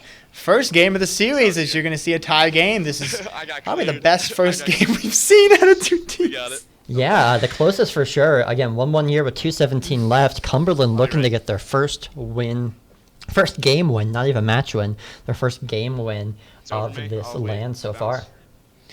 And hopefully Cumberland is able to pull that off. I mean, you want to come out of this tournament if you're going to come up, even if you get knocked out, with at least that one win to just feel like, yes, we got it. And so hopefully Cumberland can pull at least a game. But, I mean, the way they're playing, it seems to be pretty even right now. But, again, I can't really tell if it's even until the second or third game comes out. Yeah, it still felt like Xavier is comfortable in their own shoes. They seem to have an understanding of Cumberland's play style, and they're able to attack it quite well. Cumberland, if they can figure out how to change how they play a bit. Going to send that one up, though, but Galaxy... No, it's not Galaxy. I don't think we've changed much. It is Galaxy. Yeah. I know we're still fixing out some of those issues over there. You go. Still the same face cam. He's just getting all the representation right now, which is good. Take that boost. Yeah, we're going to see another look here. Anonymous bringing in 2 Xavier players there to stop it. Dominator up now. Can Dominator get the second touch? No, Mythic he will not be away. able to get. Mythic's going to be able to come in. Riptide versus Mythic over here. Riptide should be able to send it back to the side, and that means Riptide, Anonymous, and Dominator will make that defense, but I don't know, actually. Yeah, it seems once the ball gets into Cumberland's corner, they seem to be a little nervous about it. We see a really good pass there, but Anonymous saw there was no use in going for it. That's all Galaxy. We're just seeing good touch. Galaxy's car. Took his boost. Yeah. So I mean, Bumped him. beautiful Nice. job by Finish. gosh, Habit. Sure. Old habits die hard. Coming A in. beautiful job by Cumberland being able to send that one up, and they're getting a lot more comfortable as this Problem game's back going is- on. And that's I fine. think when you start to see them get more comfortable, you may start seeing them take a game or two, or maybe even a little bit more risks. But Xavier's having a little bit of Nice. Try. difficulty right now. I can't. Yeah, it seems like their That's fine. passes aren't right. quite connecting. Alright, then it's gonna Cumberland's be giving that. them fits when they turn that defense into offense, Press, sorry. swarming around the goal, was which kinda spazzy. works There you go. if you know Shot. that. But Galaxy's gonna get that shot on side. goal there. Yeah, it works if you know that Xavier doesn't have a good one-on-one player and you can commit all of your resources. Again, if this is tied after 7 seconds, we're going to see it go to overtime. Ball in front of net. Will this go in? Mythic trying to get Oh, up. nice job by Anonymous saving the day right there, and Dominator being able to save that last second. But, first game overtime. I'll be right. We getting into some good games here. Absolutely. Again, overtime will end when a team scores. It is golden goal. I can't. Fuck. We're going to see, a mistake. This could be big for Cumberland if they can activate. Nice defense by No. Galaxy, though. He's going to be able to send that one out towards WKU and maybe even get a shot on goal or set up for a shot on goal here. Yeah, go again. They're still doing a great job. Cumberland's been doing a better job of hitting the balls away from net instead of towards it. It seems like they recognize that they were letting too many balls just Anonymous float. is seeing that one fast, though. Ooh. That almost went right down the middle and scored on Xavier, but luckily they had two players that just jumped up in time because that ball was going as fast as it could over here. Really close to Xavier's goal right now, though. Yeah, we're going to see Galaxy taking it up and over, looking for a teammate. Mythic gets it. Hit wide of net, but there's going to be another chance as Galaxy climbs the wall. Gets the 50, but too quick. No one can capitalize. Good beat. Very, very close, but I mean, you just got to take those 50-50s because you may have a player there, you may not. Oh, we're You gonna just gotta see take something? those. Oh, Galaxy John. barely misses it. Misses it. And now you're going to see Go. Cumberland getting a little bit more attack, but no, it's going to be sent right back towards Cumberland. Galaxy's going to get another tap on it. Close. Riptide misses the defense, but it still doesn't go in. Holy cow. Cumberland is holding this And all that's day gonna be long. it. Galaxy's going to be able to send that one in. Come on. Whew. They couldn't get a big enough touch on the ball over and over. Xavier putting it crossbar until finally everyone came out of net. And that's it. No one left in net to save it. Xavier did a great job of keeping the rotations in front of net, always having someone to attack, and just wore Cumberland down. Oh my gosh, that was such a good game, too. Yeah, you see Galaxy coming out here. 2 saves. Anonymous, I would want to point out, has 5 saves. Wow. That was just And one not that many shots, only 5 shots coming across for Cumberland there. But they had an insane amount of saves. Shows the pressure they were under. To only lose by 1's impressive, but they No have to teams, pick up though. their offense here. Put in this low. Yeah, and that's one of those things where you really have to make sure you're not under pressure. Yes, you got 5 shots on goal, 1 scored, 20% score chance, but if you had an extra 4 shots on goal, you potentially were looking under the goal. Wait for So a definitely second. Cumberland just needs to be a little bit more aggressive this game VOD, too. John? And they played well defensively, It but you wasn't got to enough. transition that into some offense, or else you're not going to be able to win games. Touch. You don't win by Solid. stopping the Yep. opponent from scoring. You win Nice. by scoring the most goals. That's over. Yeah, Cumberland's doing a great job of getting that first and second touch here, as you can see, putting it towards Oh, net. Anonymous almost had the angle right there. But they can never connect in front of net. They get it there over and over Exactly. and over, but the player is always just a second or a beat off, or the shot goes And it wide. just shows that maybe they're not communicating as proper as they need to. Be like, hey, it's in middle, it's set up. So that just comes down to communication, I feel. Oh, It's open like net right here. there, it's an open net. That's where you score. You have to That's score all right. off those open nets. It's a pure open net. Xavier Sorry went about that, Josh. very Called it aggressive. sooner. I mean, you don't see a person for a I didn't mile. expect to miss that. Yeah. If he missed that, whoo. Yeah, you had Anonymous realizing no one was back and just rushing it, knowing he didn't need the best shot. He just needed to get it past Juba, and no one else was back there because they all thought that Juba was going to get that touch. Cumberland's taking an early lead, 1-0 right now, and Xavier seems to be losing their grip a little bit, but we'll see if that's going to continue or not. Yeah, I feel like Xavier's playing any different. Oh, a nice corner there, but it's not going to connect in the goal. I thought that was actually going to go in with the angle.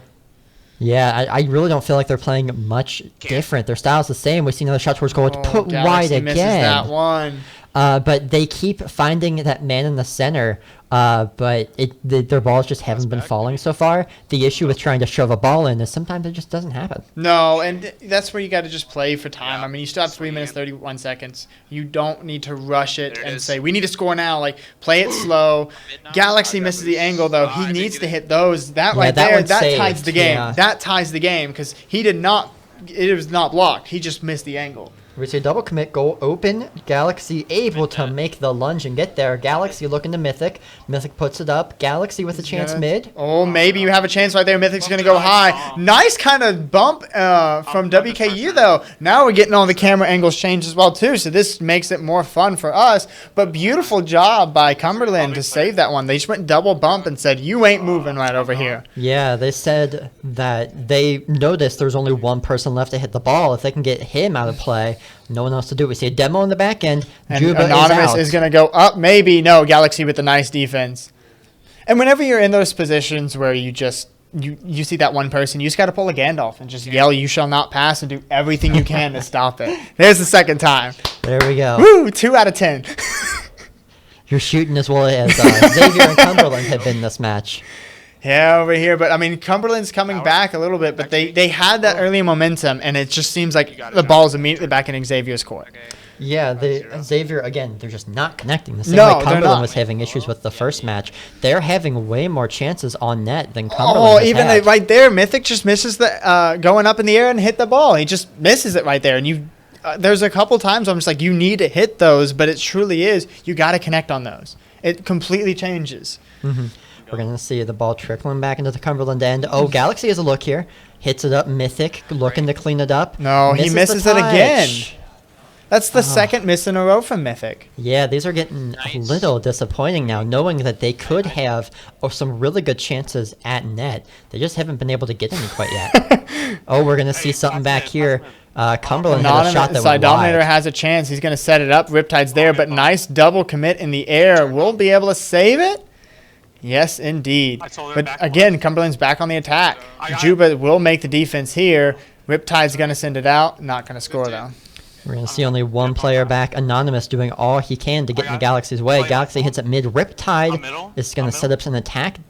Dominator hitting it in and picked off again. No one can get a ball on net. No, none at all. And you see, I think Cumberland, I mean, it's strong defense coming from Xavier, but it's definitely just, this is the game of missed opportunities for Xavier. They've just missed a couple shots that I think if they would have had it, or at least just some touches, we'd be looking at a lead for Xavier. Yeah, again, only 45 seconds left. Cumberland still up 1-0 from that early goal. We're going to see him try it and get another 2 players back, though. That double commit could be killer. We're going to see it really what Cumberland can. can If do. you had Riptide or Anonymous a little bit closer, that would have scored right there. Yeah, Xavier getting lucky right now. Oh, this one's on net. Juba does a great job. Open net still. But still, you have 2 Cumberland, 1 for Xavier. And finally, you have a little bit more support coming in for Xavier. But 20 seconds left. Support's nice, but you got to score something. Yeah, they're going to have to take a risk here. Triple commit. That is going to kill their scoring chances. They have to reset now. Ball through, and that's the icer. And they understand it, too. They made that triple commit, and it cost them this game.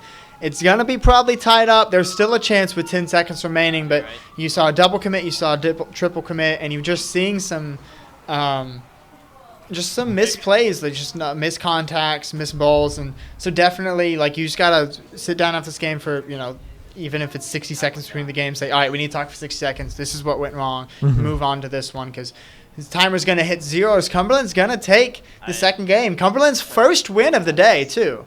Yeah, that puts them at 1-1 here, and like you said, their first game win inside the match. We'll see who did well here. Riptide, of course, coming in with a big goal to put Cumberland to ice the game out, really. It really did, and a game from Cumberland played well, but Xavier just didn't seem to be playing. It's like they were the first game. They were very discoordinated. They were missing opportunities, and if they had, if they sometimes set up opportunities, they weren't even running on them. So it's just, I feel like that's just all comes down to, hey, I'm running after this. You just need to communicate a little bit, and a little communication goes a long way at the end of the day. Yeah, I think Xavier got nervous. They saw that they weren't able to score for so long, felt like they had to take risks. But everybody took a risk at the same time.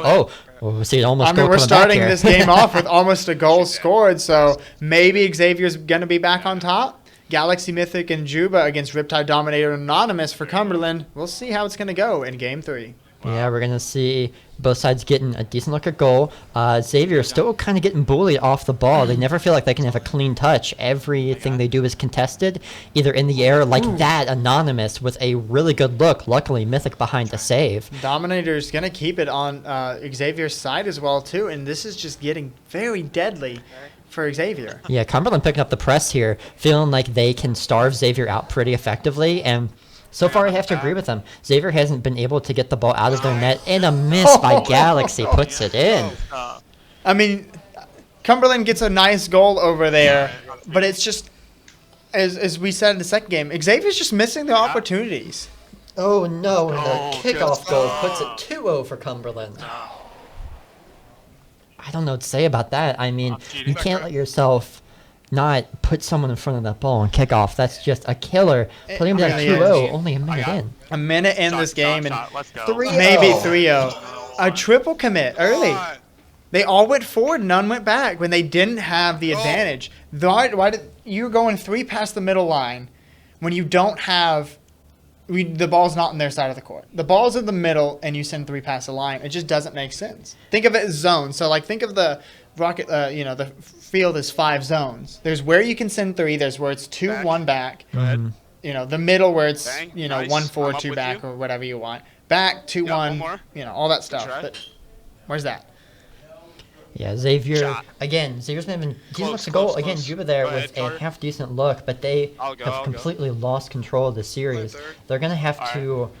I don't I'm even... gonna go up. They're going gonna have to they're gonna regroup. rely on their passing game a bit more. They have to rely on their because passing and actually hit their shots. Cumberland has been contesting every dribble that they've had. They need to find a way to get the ball out from their car. Again, all 3 on the same side. Get the ball out from their car before they're collapsed. They on. need to work a little bit more as a team. That's what I'm hearing from it too. It's just you need to pass, you need to communicate. If those things start coming in, the balls are going to start going in.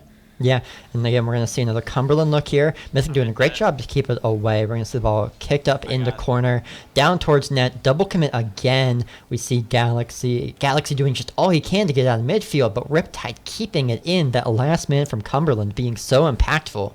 Finally put out, but Xavier doesn't have the boost to contest it.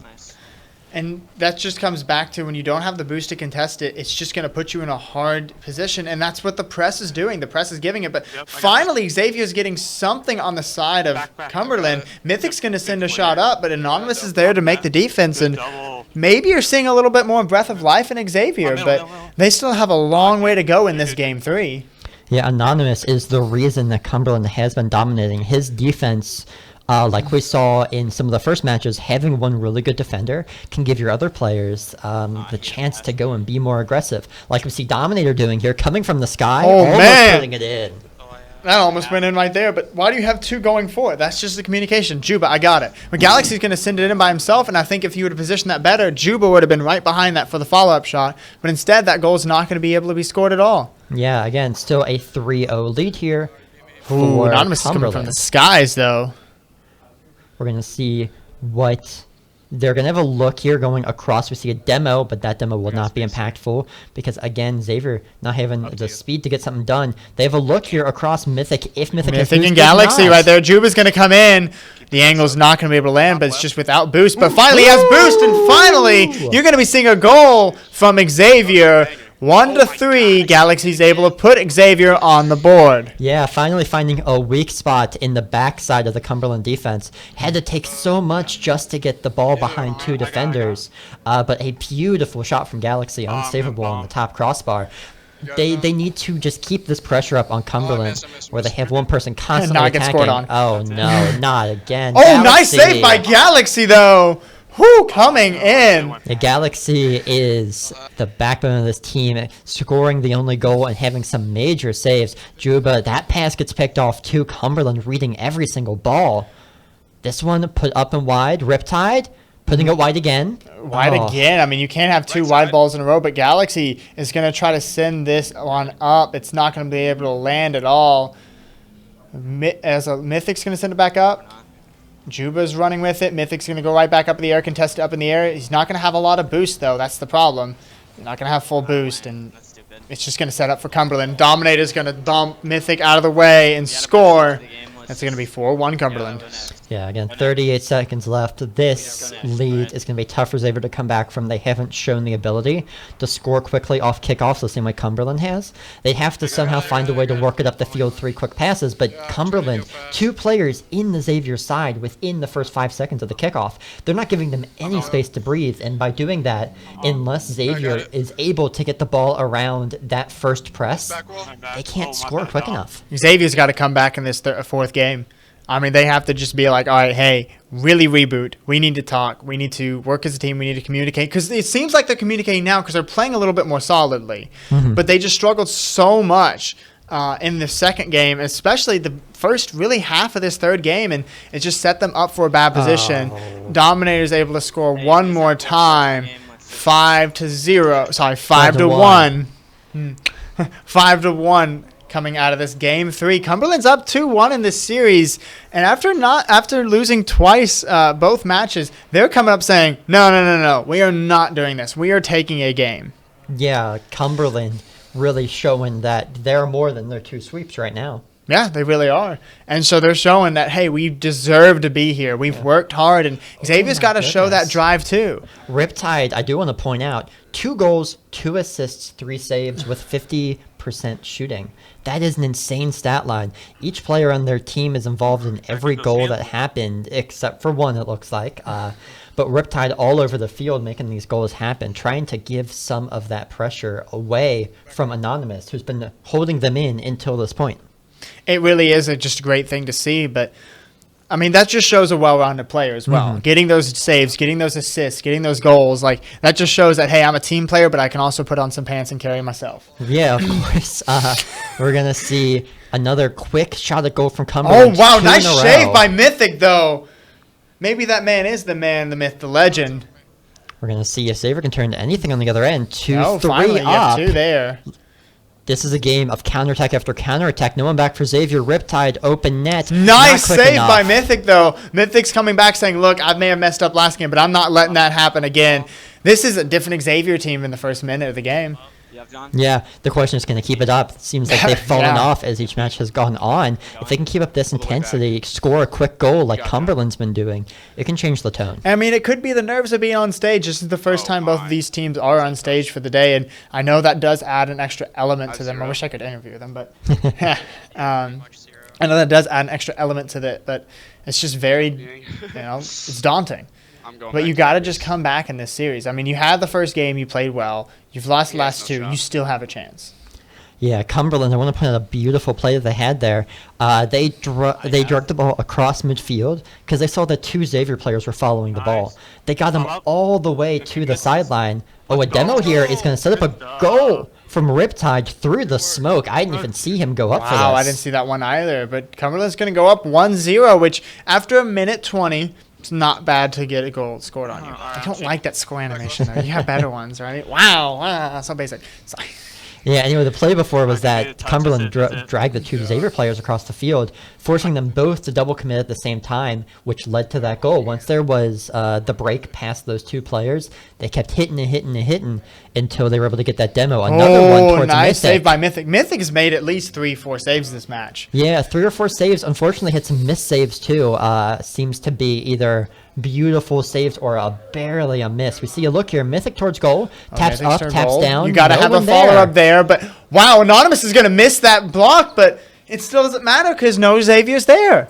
We see another one fall towards net. Fall towards, again. but just misses the angle. Finally, you're going to see 3 players from Xavier in the zone, and not one of them gets a proper shot off. These rotations just got to be more tight the way that they're around net but can't get it all the way in. It's insane. I got one. And so, I mean, it's the nerves are coming on as well, too, for Xavier. They're going to go down 2-0, and if they lose this game, or they lose this match, they're out of this tournament. Yes, this is an elimination match, we like to remind you. If you lose 3 games, at least at this point of the tournament, you are out. And that's what Xavier is threatening to do right here. Falling apart, winning the first game, but getting reversed on, not reverse swept, but getting reversed on. And, I mean, it's the same for Cumberland, too. If Cumberland has to take this back as well, too. Yeah, Cumberland feels like they came into this match knowing it was their last, and they played like it the whole time.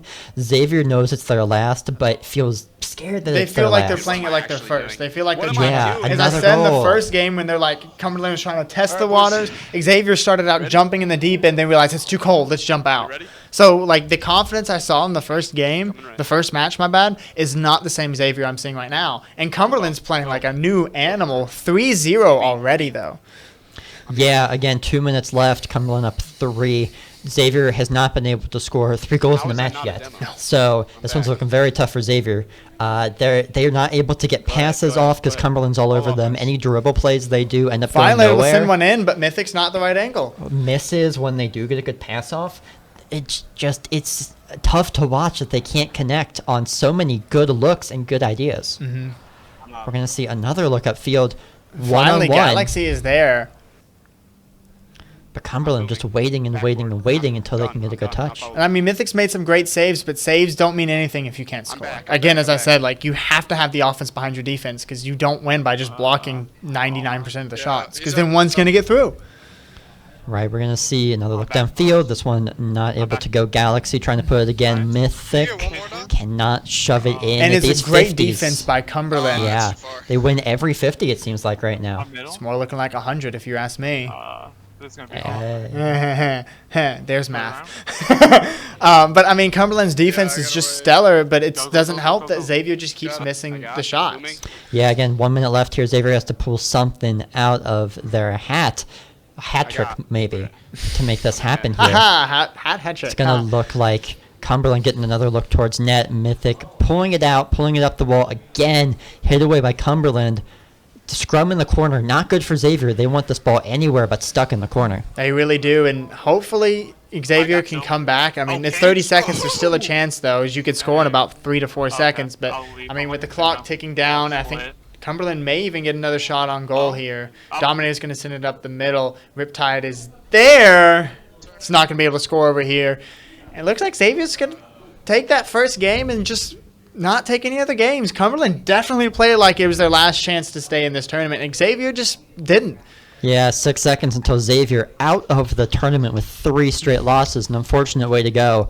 We're going to see 1 second left. Ball hitting the ground. Cumberland 3-1 in this series. And, I mean, great game going out to both teams, and we want to thank Xavier for coming out. I know it's a little bit of a drive. And we'll get the updates from the other matches, too, really quick. Let me scroll down and see if I find anything. But Yeah, now we'll look at the another elimination. But, I mean, I feel like, and I like, I see this. I've seen the players shake hands. I really appreciate that. But, I mean, great game by both teams. Yeah, absolutely. But it just, I don't know, I feel like they're just a little bit discombobulated. After that first game, they played a phenomenal first game. Cumberland just didn't seem to catch their breath, and then Right. Cumberland started to catch their stride, and then they went off, and Xavier just kind of stepped back. And how many games have we seen that today where the first game goes to the losing team? So many times we've seen the team that gets off on the better foot can't keep it together. Yeah, it almost happened even with the second match we covered too, because Yeah. UTK won the first game match, lost the series. Xavier won the first match, lost the series. Murray on the low matches, by the way, University of Kentucky White was eliminated as well as Xavier, and Yeah, Murray Murray State State. is gonna come back in and get another shot, but. It was a very good, it was well played by Cumberland. They caught their stride and they played phenomenal. I mean, great game goes out to both teams, but we'll be seeing Cumberland at least one more game of this series. Yeah, a quick scoreboard update for you guys. In our high matches, we have Northern Kentucky University taking a 3-1 win against UKA. I'm Go about Norse. to start running you in KU right now. We'll take you in. We've got UCA team 3-0 against UAH Blue. We have University of Kentucky B getting a win, UC Black getting a win, and University of Tennessee Knoxville getting a win to stave off going towards elimination. And we are still waiting for University.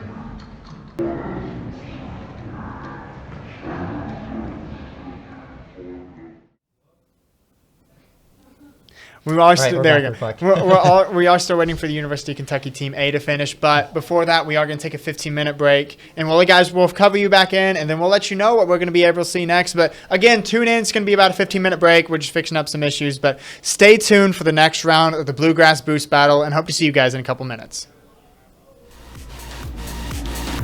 There we go. There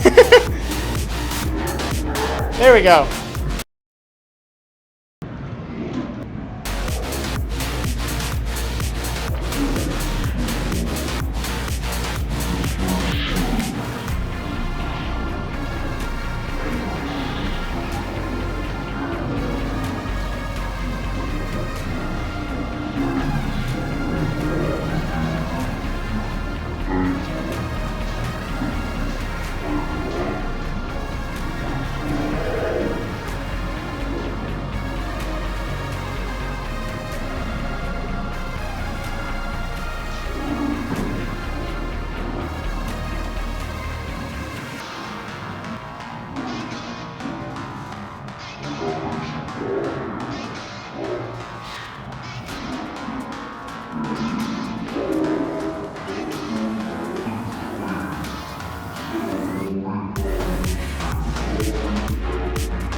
I've been on a bison a little in my day.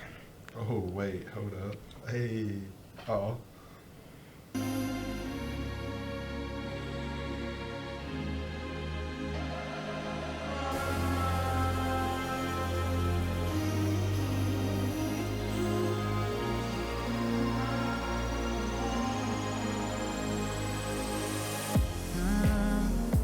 Years are passing by and all I think about is when we were in school.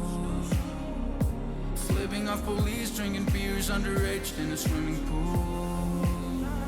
But times have changed and we're old now. I think our heat's getting cold now. And now I'm just in love with your cold shoulder. Cause we fight and then we make love. We break up and then we 2 o'clock and now we're day drunk. Love it when we hate fuck. Nobody can change us.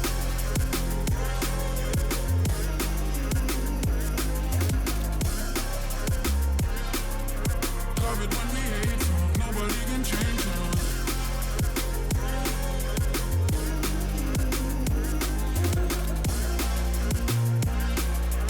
Love it when we hate fuck. Nobody can change us. I cannot fall asleep without you by my side, but when you're here I'm all cold. Yeah, we got something special, but I cannot be the main act in a role. Tell me what you gonna do when they catch us, when they pull out big guns and they blast us.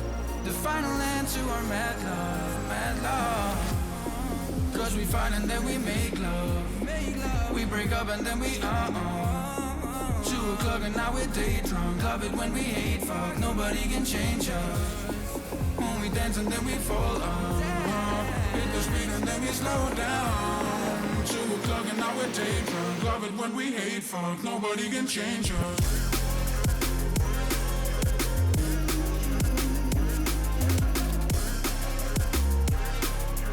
Love it when we hate fuck. Nobody can change us.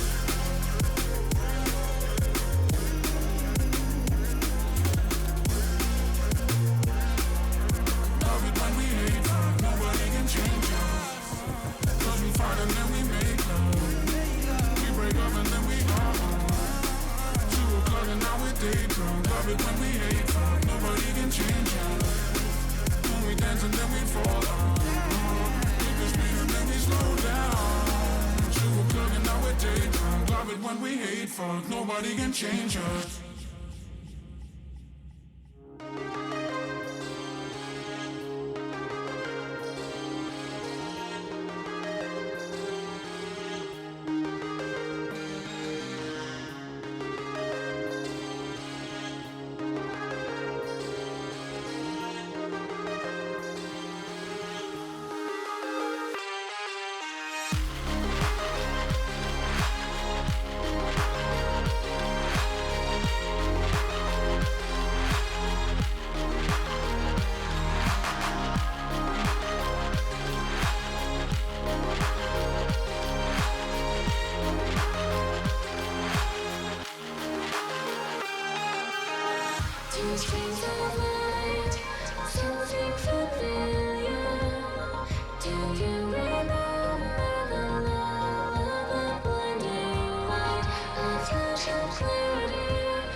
Welcome to the Welcome. Bluegrass Boost Battle.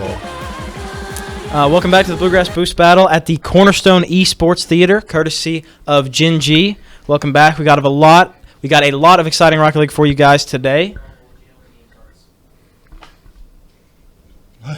We got Western Kentucky University B versus Murray State University Gold first, and we'll let you know when the game starts. Yeah, so we have had a lot of exciting Rocket League here today. Western Kentucky University B has been playing really good Rocket League today. You say? Oh, I'd say definitely. They've 3-0'd West Virginia. They lost to NKU, but NKU's a strong team. They had a rough one versus UT Knoxville, but I think they have a really strong chance here versus Murray State University Gold. Murray State obviously getting 0-3'd to U of L and also lost to UK Blue, but 3-1 versus UK White. So I feel like this is really anyone's game. It's just who wants it more. Yeah, definitely. And Rocket League is one of those games where, there is a bit of a skill gap, but, anything can happen in these games, just a little bit of a mentality difference or anything like that. And, it really changes the way a game will go out. I mean, it's not always up to, who has most hours, who's highest ranked. There's a lot of chemistry involved. There's a lot of confidence. There's a lot of, commitment issues. You have to be, communicative with your team. And there's a lot of elements that go into it, and it's more than just hitting a ball. So okay. I'm excited for this one, and I think it'll be a good one. Yeah, I'm very excited to see what these teams have for us today.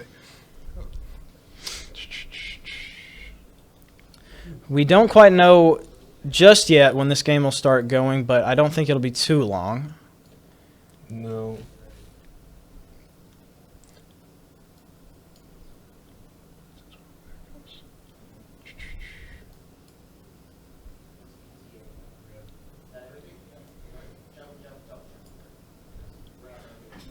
So, who is your team to look out for today? My team to look out for? I mean, obviously you can't shy away from NKU. They've dropped one game the entire day. They're 3-0, and they've already advanced. So that's the team to look out for. I think all of the UK teams really have a chance today. I mean, UK Blue, I believe, took the A team to a Game 5, a really tight Game 5. So still, I mean, UK is just solid across the board. Outside of that, Louisville, you obviously can't ever forget about Louisville. I think Alabama Huntsville is also a strong team. But it looks like we're into the game here. Yep, we've got Western Kentucky is the orange team, Murray State on blue, and we get a quick goal from Murray State.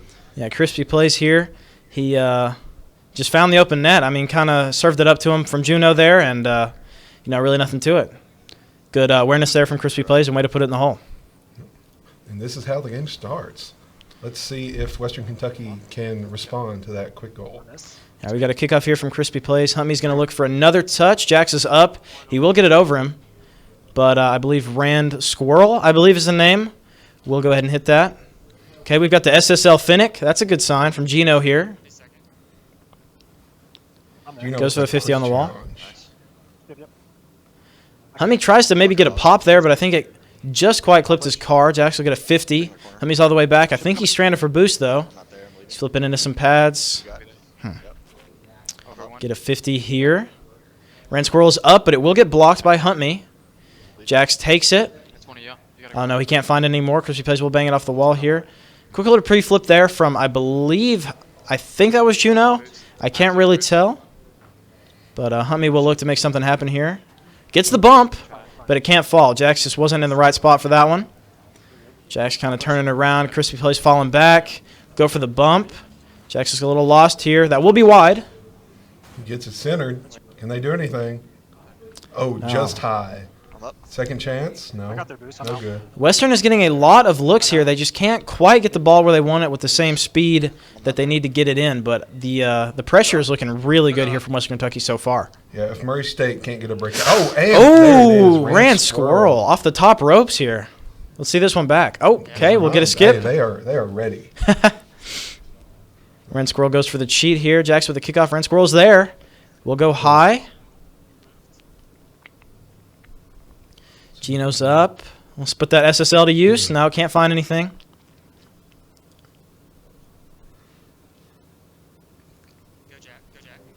Jax is going to take it, try to go up the wall here. Now he will flip it into the wall.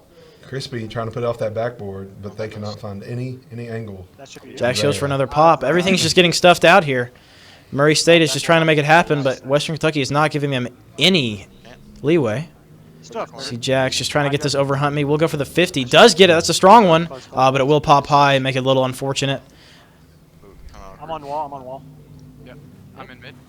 Seems to me that Western Kentucky is really good at being able to just keep that pressure up on Murray. Yeah. They haven't been given too many breakout chances. This entire game, Murray has been kind of playing off the back foot. We'll see if they can get the ball rolling here a little bit. Good defense, though, from them so far. They haven't really had too many cracks in the armor. That might fall. No. So close. It's just this game so far, it's just been a problem of getting that ball on net. I think everyone that's been put on net so far, I mean, it just goes in. So I think they really got to settle down, just find their movement, and just get that ball on net and just let them drop. Don't worry about it. Play calm. Yeah, definitely. You know, like we were saying earlier, this is such a momentum game, and it's really who can grab the momentum the fastest. You know. Yep, he's with you. Let's Nice. Got a wave dash kickoff there. I'm having trouble finding out. Oh, good little shot there from Rand Squirrel. Back to back. But I'm having trouble finding out if the people that we're getting displayed are actually the players. So it's a little confusing, but I'll work it out here. Oh, Crispy Plays goes for the double. He might have this read here. Oh, he's a little left, but G-May, I think he might have faked it just enough. Oh, he almost falls on that. Unfortunate. Got a demo? Jax goes for the quick 50. Oh, G-May with the double. That was very, very, very good. Very good awareness there. And this net will be left open, and G-May will drop it. Yeah, Western Kentucky really seems like they're getting some momentum back for them. You know, they let in that early goal, but they've been able to rally back and, you know, get that +1 score down. I think this game has been very push and pull so far. I haven't seen any obvious, weaknesses from any team outside of, maybe just keep that net a little bit more defended. Don't let these rollers go in. But so far, I haven't seen anything to really send this in anybody's favor, at least yet. We'll see how it shakes out. Juno gets a little scrappy there in front of the goal, but can't find the opening. Jax gets a 50. We'll see. I believe Crispy wants to take this one. Might go for the bang to Hunt Me on the wall. Good looks. Hunt Me, I don't know if he's going to be able to get there first. A bang from Crispy Plays, but Jax is just not in the right place at the right time. Can't find it. We'll get this hard off the wall to go straight out. Goes for the 50. Can't find it. There's a demo on Rand Squirrel. The orange net is a little open right now.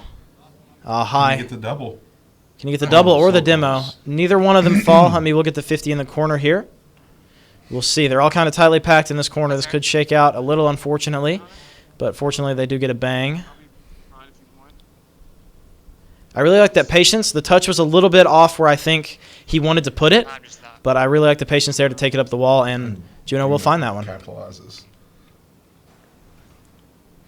I'll be back right.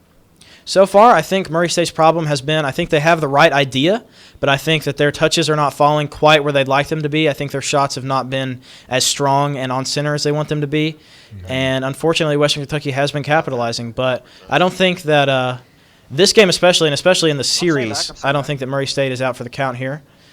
No, Rand definitely Squirrel. not. Western Kentucky has been taking quite a dominant positional game this time around.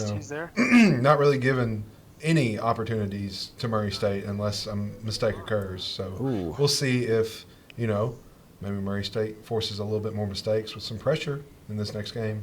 End on a high note there. Yep. Hey, that's a momentum goal right there. Those can change the entire series. Yeah, so I think there at the very end, I think Murray State found it. I don't know if Western Kentucky started to get a little lax because, obviously they had the game in the bag at that point. But very good awareness there from Murray State, a very strong bang on net. And so in Game 2, all that I really think Murray State needs to do is focus on getting these strong balls on net and just letting them drop. And as long as Western is letting them fall, then I don't think that they should stray away from that game plan. Yeah, definitely. And I think we're going to really see these teams turn it up after they realize what type of game they're playing. This is an elimination game, so, winner gets to stay and play for that championship in this tournament. Yeah. Oh, that might go. I think bottom right corner. Oh, just won't find it, and he gets the misread there. But Juno will stuff it. Nice.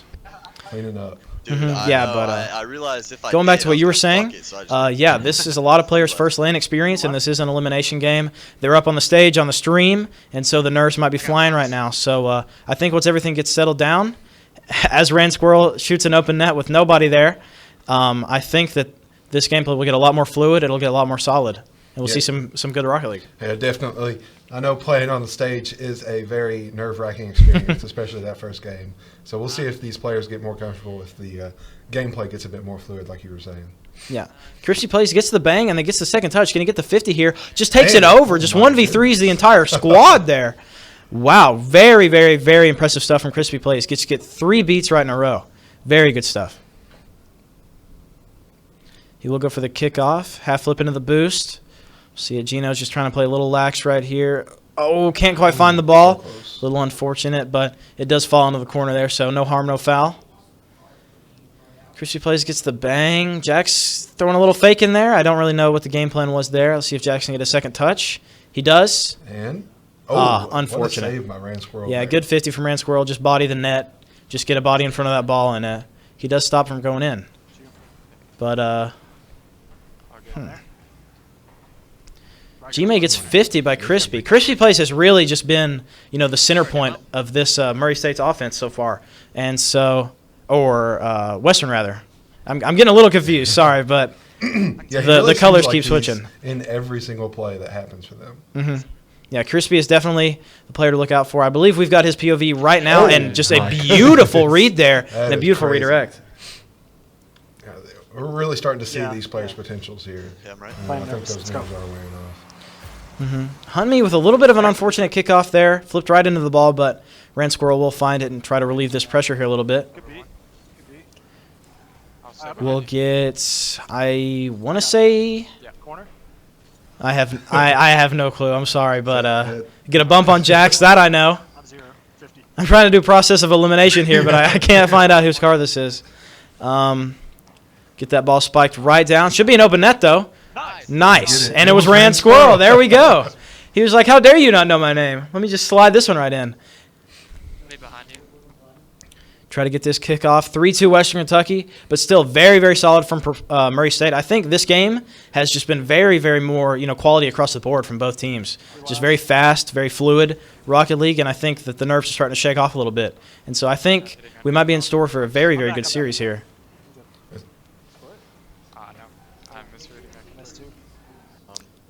We see Crispy Plays trying to play it slow. Jax will backflip into it, but he will get destroyed by Crispy Plays in the process.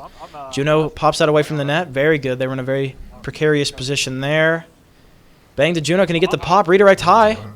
I thought he might go for the demo there, but he doesn't find it. Well, he does find a demo, but not the one I thought he was going to go for.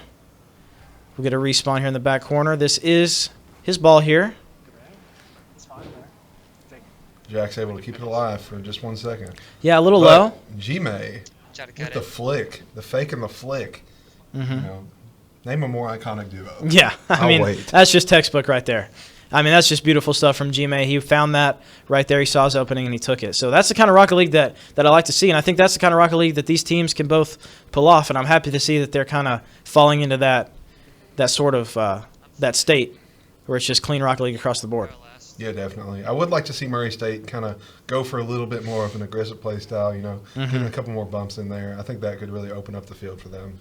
Yeah, especially with their back against the wall like this, 2-5. They've kind of let this game slip away from them here recently. So I'd like to see them kind of, light a fire under their pants a little bit and start making stuff happen. Yeah, definitely. I think if they drop this game, they will be given everything they've got and maybe then some. Oh, good demo. Yeah. Jax gets that amazing save.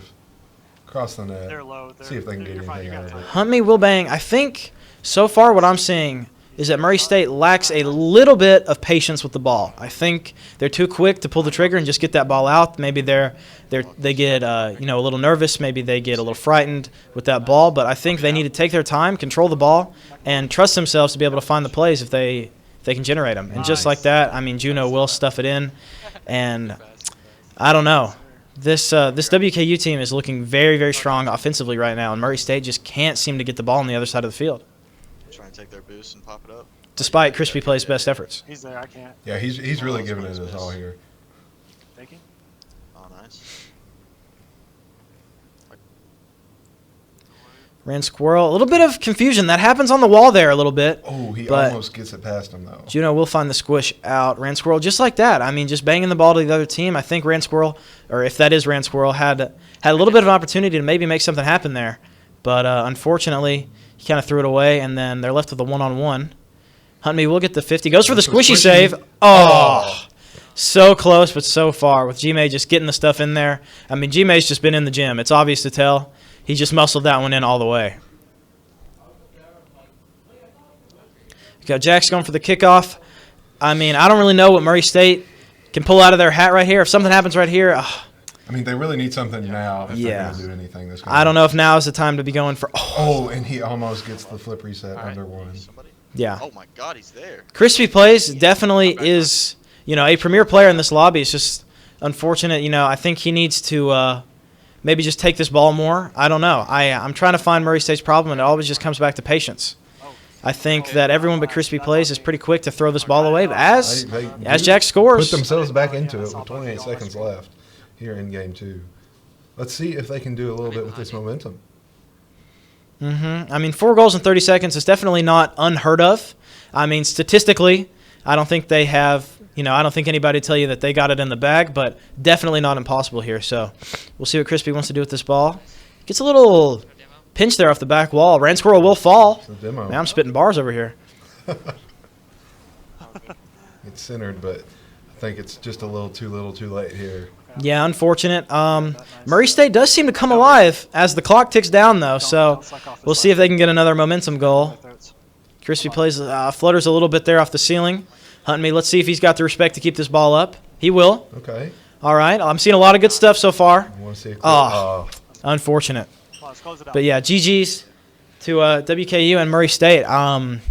Do you have any thoughts? I mean, it's all patience for me from Murray State. Yeah, they just don't seem like they want to keep possession as much as WKU does. And, that might be partly, in fact, to how much Western has been able to just suffocate the field. They make it feel 10 times smaller whenever you play against a team like this. So we'll see if they can, try to just get a little breathing room and if they can show us what they can do with that. Yeah, definitely. I think with Murray State gets the room to make it happen, especially with a player like Crispy, I think tons of – and Huntme with the cross map bar down. What a shot. Good placement. I'm right. Can I get it right? Let's see if they can keep this thing going a little bit. Make this into a... Crispy Plays with the wild read there, but I really liked it. G-May will get the bang to Crispy. See, now that's the kind of bang that I think Murray State needs to be banging to if they have somebody downfield, but they're just kind of throwing the ball away here. Yeah, definitely. But I think... Murray State just keeps this up. Statistically, whenever a team is up 2-0, they almost – no, I won't say always, but usually drop this game because they get lulled. I mean, so maybe Murray State can take the momentum. I believe the very first RLCS reverse 3-0 happened like 3 weeks ago. Maybe that was a reverse 4-0. I don't know. But, yeah, reverse sweeps do not happen often in this game, but definitely not out of the – realm of possibility, especially with a 2-0 lead like Murray State has. So I'm excited to see how this one will shake out. Jax will get a hard bang back up. Juno will field it. G-May, a lot of double commits from Western Kentucky, especially on the defensive side of things. I think maybe there's a communication error, maybe a lack of trust between the teammates. But if your teammate goes for the ball, there's just not enough space on the field for you to be going for that with them. There's too many gaps, and especially a team like Murray State is going to be able to find the gaps. So I'd like to see them kind of get a little tighter, get it a little smoother. Oh, and Juno almost is able to. Ooh! Ran Squirrel with a beautiful wave dash to the right of the ball, and a beautiful pinch too. Murray State's coming alive this game. I can't lie. I'm going for a bump. I missed. Up to you. Back mid. Crispy will go up. We'll get beat, but Jax is ready for it. I mean, again, you just can't be touching that ball with your tires. You need that ball hard on net. Back post. Try to demo last. I'm on their hat. Yep. Somebody will slide that across. I believe it is an Orange Team member. He won't find it off the ceiling a little hard. He loses his footing there a little bit, but I like the idea. I'm low. I'm going to try mid, though. That's all you. Close. Good. Crispy Plays will get the ball. That's always a dangerous thing to see. He'll get it over one. He's got a lot of field to play with here. We'll see what he wants. Gets it hard to Jax. The demo comes through, but Huntme is not close enough. I don't blame Huntme for not being there. They're up 2-0. There's 3 minutes left. There's no need for him to get that deep for a ball. That's not a guarantee. So I respect that patience there, and I like it. Oh, there's the demo. Let's see if they can do anything with it. Mm-hmm. Jax has a lot of space here. Mm-hmm. Unfortunate 1v3 there. I think a couple people just happened to spawn as soon as he was coming in there from the demos. But Yeah, that's Rocket League timing to a T right there. Double demo. the only RNG element to Rocket League across the whole game. So it is a little unfortunate when stuff like that happens, but we'll see. Crispy plays, goes for it, gets it over Juno, but Juno will have the second touch. Can't quite find it, but Rand Squirrel is there to pick up the pieces.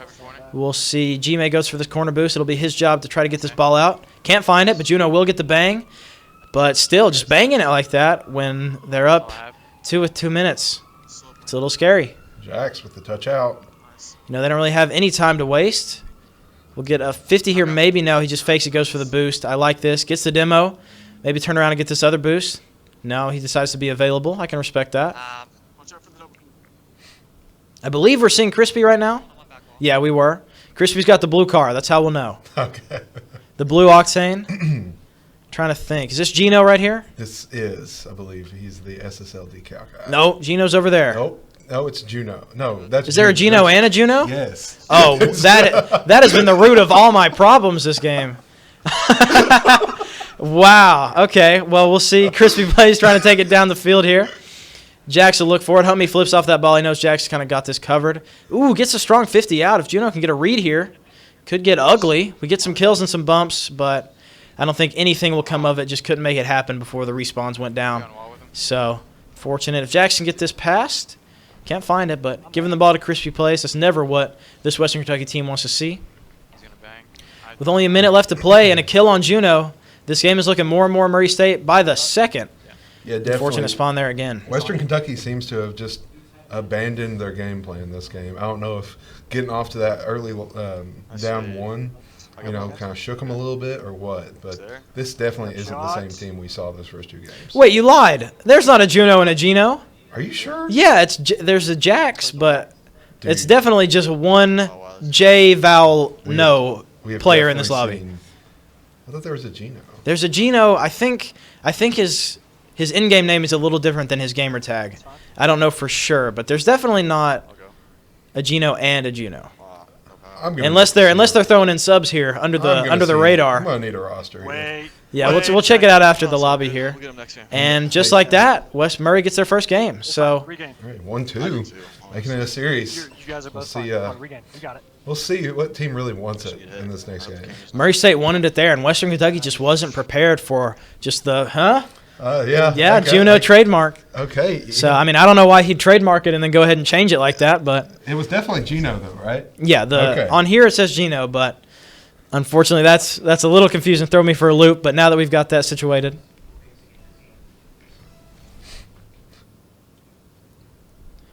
we'll see. Someone's got the ball here. He's got the sombrero on. It goes for the flip reset, but Jax will just go there and just crush that ball off the top of him. So.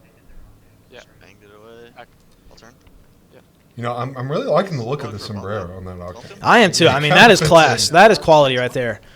We'll get this back right boost. Jax will look for it. It's a little bit naked in front of the goal here.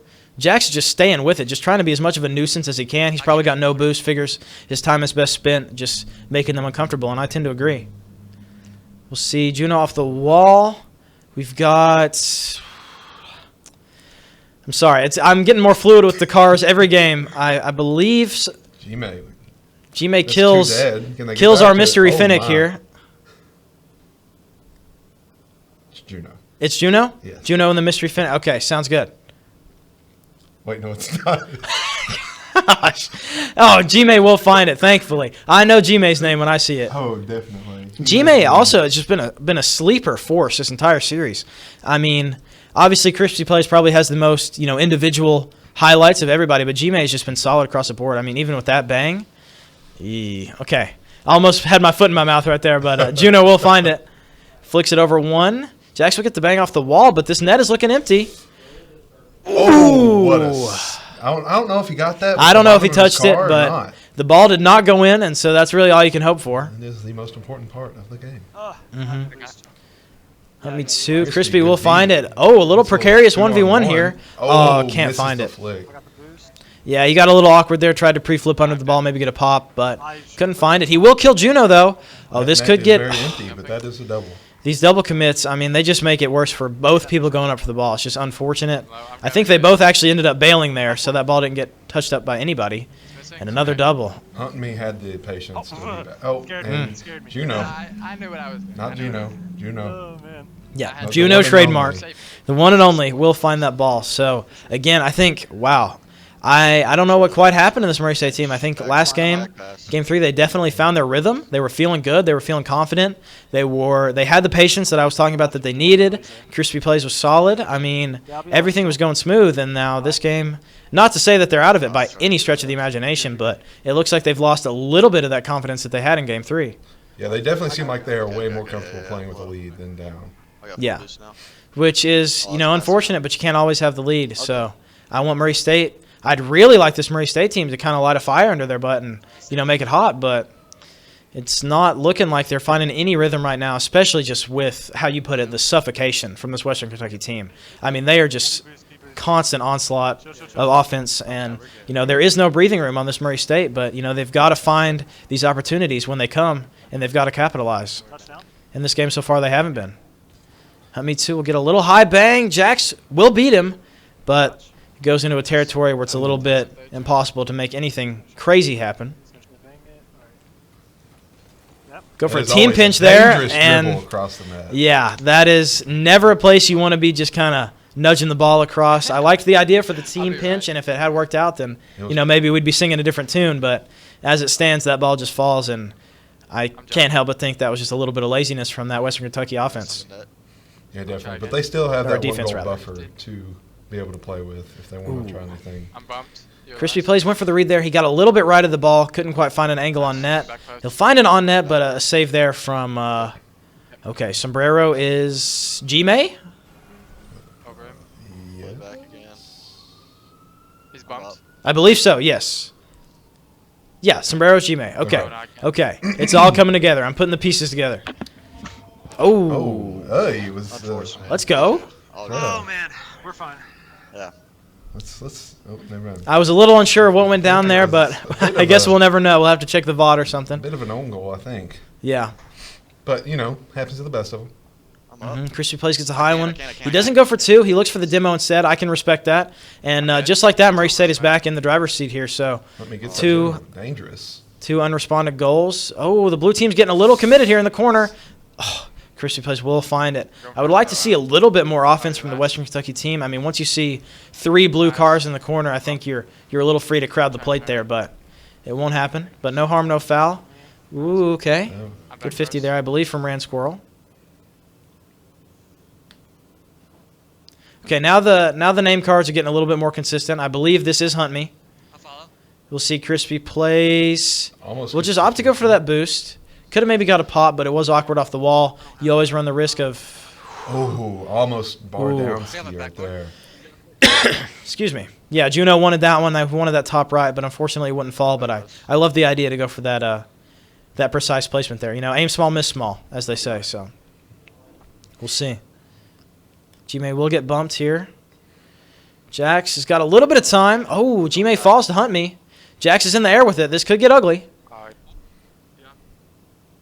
Rand Squirrel has it. No, I believe that is with the Sherpa decal. I believe that is Crazy. I believe. Right. Crazy, is that it? Oh. Crazy. Yes, I think that is. Yeah. I'm up. Yep. Yeah, Crispy. Oh, my apologies. Crispy. Yeah, I was thinking crazy, but it was Crispy.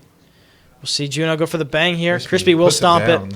Yeah. Likes his chances in overtime. We'll see what they have for us. With their back against the wall, Murray State, has been finding, these goals. As the game will die down, they have been getting hot. So Crispy plays will get beat there, taken out of the play, but Hunt Me will find a very clutch 50 in the midfield to sort of reset this offensive pressure.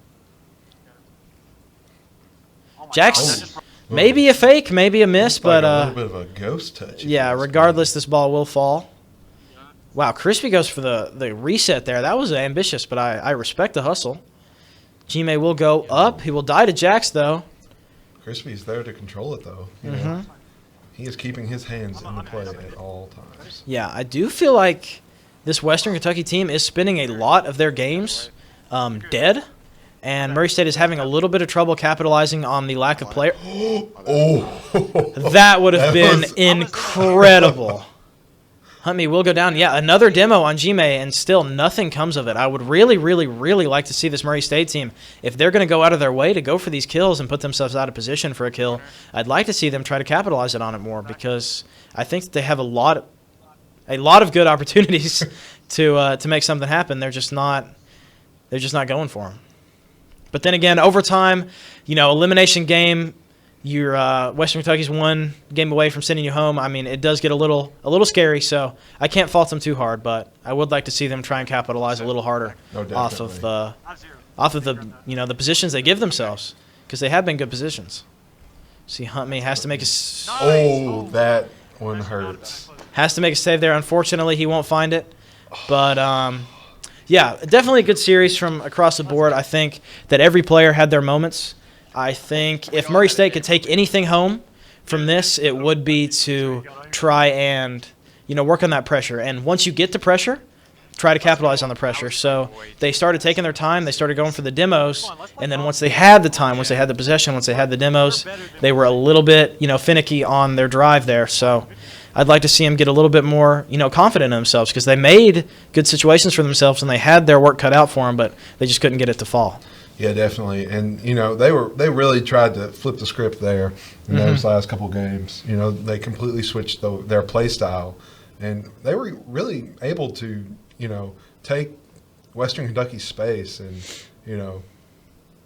counter that play style. Yeah, definitely nothing to be upset about with Murray. A very, very finely played series, and from Western, obviously with the win there, very, very, very good too. So just across the board, very solid series, and happy I got to watch it. Yeah, definitely. So thank you to Western Kentucky and Murray State for that series. I believe we're about to take a short little break here, and we will be back with you for the next match here shortly. Thanks for tuning in. Thank you.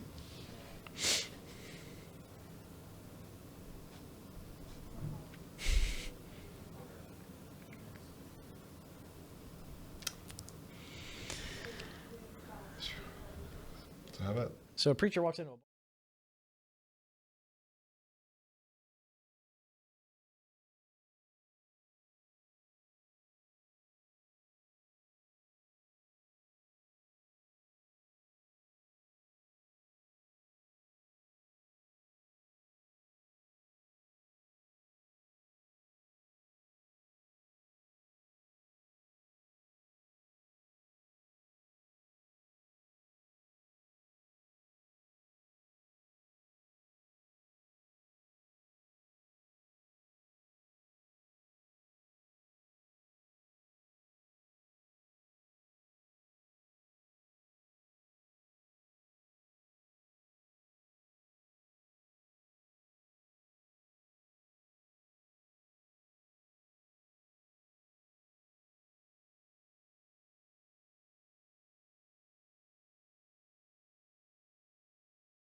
I'm searching for the break of a day to follow away to you. 'Cause at the end of the day, I ain't looking for no reason to change. 'Cause everything is good for you. Baby, I can see we're gonna shout it out to the sky. Tell our secrets to the night, so we can see the end inside. We're gonna shout it out to the sky. When I look into your eyes, I can see no better light, better light than love.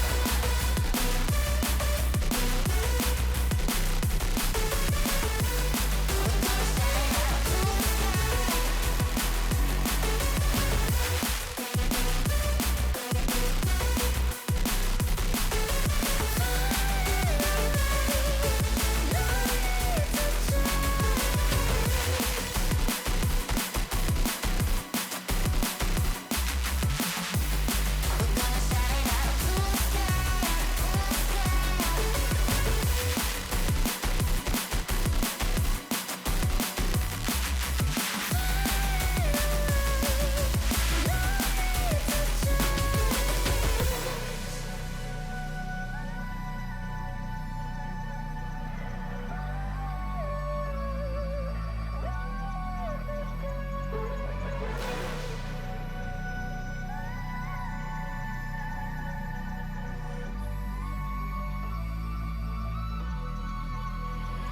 Baby, I can see we're gonna shout it out to the sky. Tell our secrets to the night, so we can see the end inside. We're gonna shout it out to the sky. When I look into your eyes, I can see no better light, better light than love.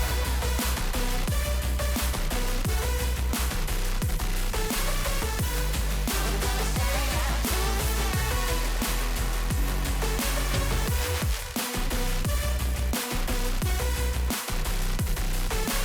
Fire.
Seek me out, hear me shout, come get it, don't you simmer down. Right now, want you acting like you in the wild. Don't stop, give me no doubts. Let me know what you want. Your dark desires and your thoughts. Yeah, you can hunt me like a sport now. I got a cold heart, but I'm running hot. I let you cut in that line if you want the spot. When you're ready, baby, come get it.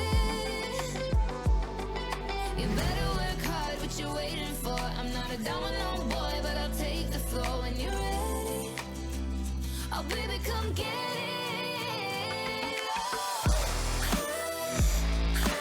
Run, run, run, I'm waiting. Come, come, come, take it. I want you to be my entertainment. No, no, no, keep me waiting.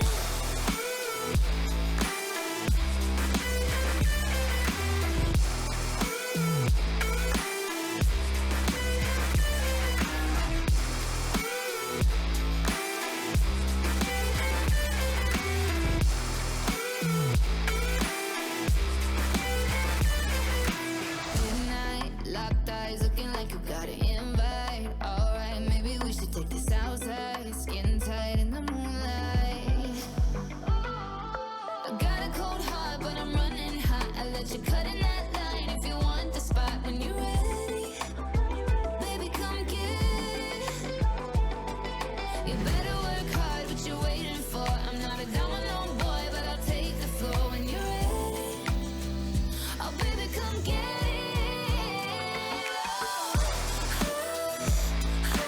Run, run, run, I'm waiting. Come, come, come, take it. I want you to be my entertainment.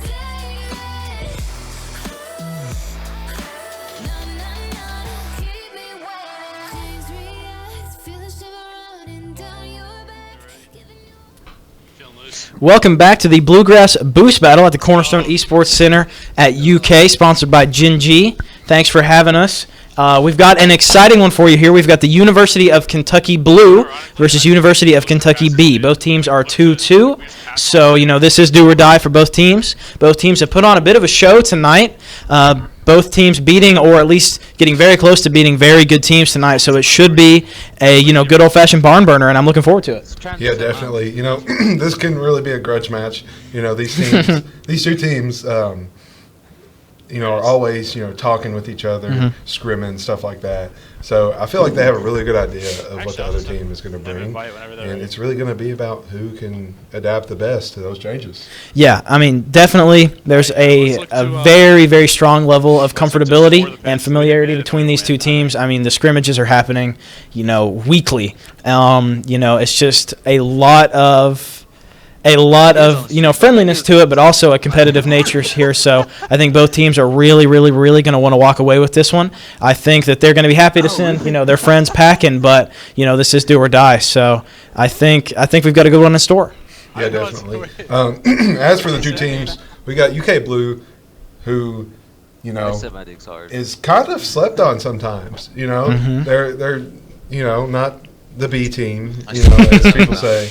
But, they're scrappy. They have won some really big series, as have UKB, Yeah. They have, super talented players who just know how to perform whenever the time comes. So it'll be really interesting to see which side of that coin comes out today. Yeah, UK Blue obviously in I believe the first round took the University of Kentucky A team to a Game 5. They had them up 2-0, and then the A team had to turn around and reverse sweep them. Even the Game 5 of that series, I believe, finished 5-3. So definitely this team is not one that you can even give any sort of leeway to, or you're going to end up in trouble. Yeah, definitely. And as for UKB team, they 3-1 U of L, which is another really talented team. So, both of these teams kind of coming in off of a high of performing really well against really good teams in this tournament. So I think we're going to see some really good Rocket League right now. Yeah, I completely agree. I think that, another aspect of it, I don't think that nerves, even exist in either of these two teams. I mean, this is their home turf. This is where, they make the bread. So I think that, this is going to be premier Rocket League from both teams, and both teams playing to the best of their ability. Yeah. A little upset we didn't get to see any more of that free play there, but One is a free play grinder, let me tell you. Yeah. But I was talking to Huds before this game started, and I looked at him and I was like, "Hey, give me 3 words about this series." He looked me in the eyes and said, "I'm icy." Okay. And so that's the series we're about to watch. I'm really excited for it. I had the chance to actually talk to Graydon before the match as well, and he said that last game he played, and I'm quoting here. Okay. Cracked. So I think we've got our work cut out for us this game. So I'm looking forward to it. Yeah, I also talked to a couple of those UK Blue guys, but I don't think I'm allowed to repeat what they. Okay. Yeah. But they seemed really confident. Let me tell you that. Yeah, that team is not afraid of anybody. So, I believe we should be coming up with the game here pretty shortly. I believe we got a minor delay. An elimination game. Yeah, for both teams. Both teams 2-2, I believe. Correct. Yes, yep. Correct. I believe so. And this is for all the marbles, as they say. Yeah, this is for all the marbles. This is for the bacon right here. So, I can't lie. I'm excited to see my buddies play. I can't lie, and I'm just stoked. I'm happy that these two teams get to play against each other. I think that two teams from the same school playing against each other, there is an extra level of intensity there that you're not going to get with people who would be strangers regardless. So, I think I'm excited. I can't lie. I'll tell you what. If I'm not from the University of Kentucky or this state, I'm also happy to see this because that means you get another chance to make it into the tournament. So, yeah, this is an all-around good matchup. Let's see, who else do we have here? We've got UTB playing U of L. Okay. And that is sorry, I'm a slow reader, so that's also a double elimination match, correct? Yes. University of Louisville Red 2-2 across the board. What else? Oh, I guess every match right now is elimination. Yeah, for the ones that haven't made it, it is. I think everybody's 2-2 unless they're out. So and then we've got what? Let's see. WKUA and WKU. So another grudge match from the state. Okay, that's this actually gonna be fantastic to hear. We'll have to get the updates for that one.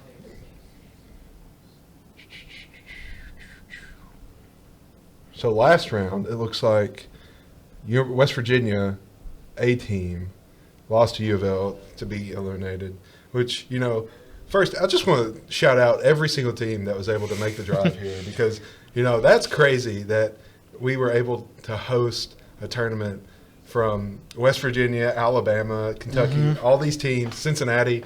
Yeah. Just able to come and make it here and, just really show out. So I appreciate all of you guys for coming here. Yeah, Cornerstone really, really, really was generous in letting this happen here, and they've always been very, very prepared to, kind of lean into any student-led, esports activity that wants to be held here. So, Cornerstone, it has a lot to thank. Obviously, Gen G, does a lot of the pull around here. So, it's just a lot of people came together to make this tournament happen, and I think it's been turning out fantastic so far. Yeah, definitely. Kind of wish they would have built this a couple of years earlier so I could have used it a bit more in my college career.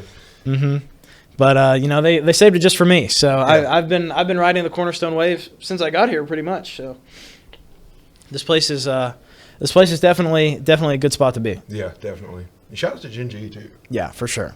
Gen G just does so much around here with Kentucky and growing our esports scene, and it's just so nice to see, you know, so much effort being put into, you know, actually trying to grow a community around esports at UK. And I think a lot of schools, you know, they don't have that. So I think UK should feel very, very blessed to have the Cornerstone and to have Gen G, because it doesn't get much better, you know, in regards to esports out of college as this. And here we are, thrust right into it. We'll see. Oh, we got HUD's going for the pinch here. All right, no name confusion here. I know all these guys. Ooh! Almost. Oh, unfortunate there. Graydon tries to slot it in, can't find it. Mr. Hoodboys will take it up the wall. That is never what you want to see. Mr. Hoodboys in open space. Almost gets there. Graydon is able to stomp it out. Okay. A little bit of a heavier pinch there, and I think Graydon wanted. Gives the kind of ball to Southpaw here. HUD's will take it up the wall. We'll go. Booga One will look to make something happen. Hoodboys has the ball, goes for the flick. Beat will stuff it off the top of his car. Deadly Southpaw is first in line here. Booga's going to have to pick up the slack. Gets the 50 on Beat. Very, very good. That could have got a little ugly. HUD's with an uncharacteristic miss there. We'll see Graydon goes for the pinch. Ceiling down. Booga's going to try to keep it in. Beat gets the miss. Ooh. What a save by I HUD. don't know where HUD's went or where he came from right there, but he got in the way of the ball. So I'll tell you one thing. I taught him that. yeah. Booga One will end up killing, I believe that was Graydon. Yeah, and a little team bump there from HUD's. You can see that apologetic look on his face, you know, as he destroys Graydon's car. Yeah. We'll see Hoodboys gets, Ooh, almost gets the angle. Got a little tricky, but it will be great pass there. What a save it gets by stuffed. Beat. Graydon, all he has to do is keep his car in front of that ball, and it will get stopped. Wait, whoa, okay. Okay.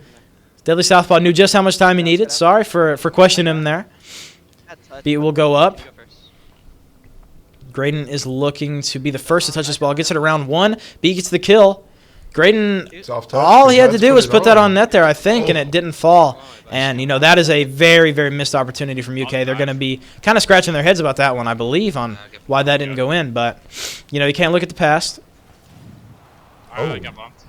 So much carnage so far in this game. I mean, you can just tell that the energy here is completely off the charts. I mean, these teams want blood, and they want this win bad.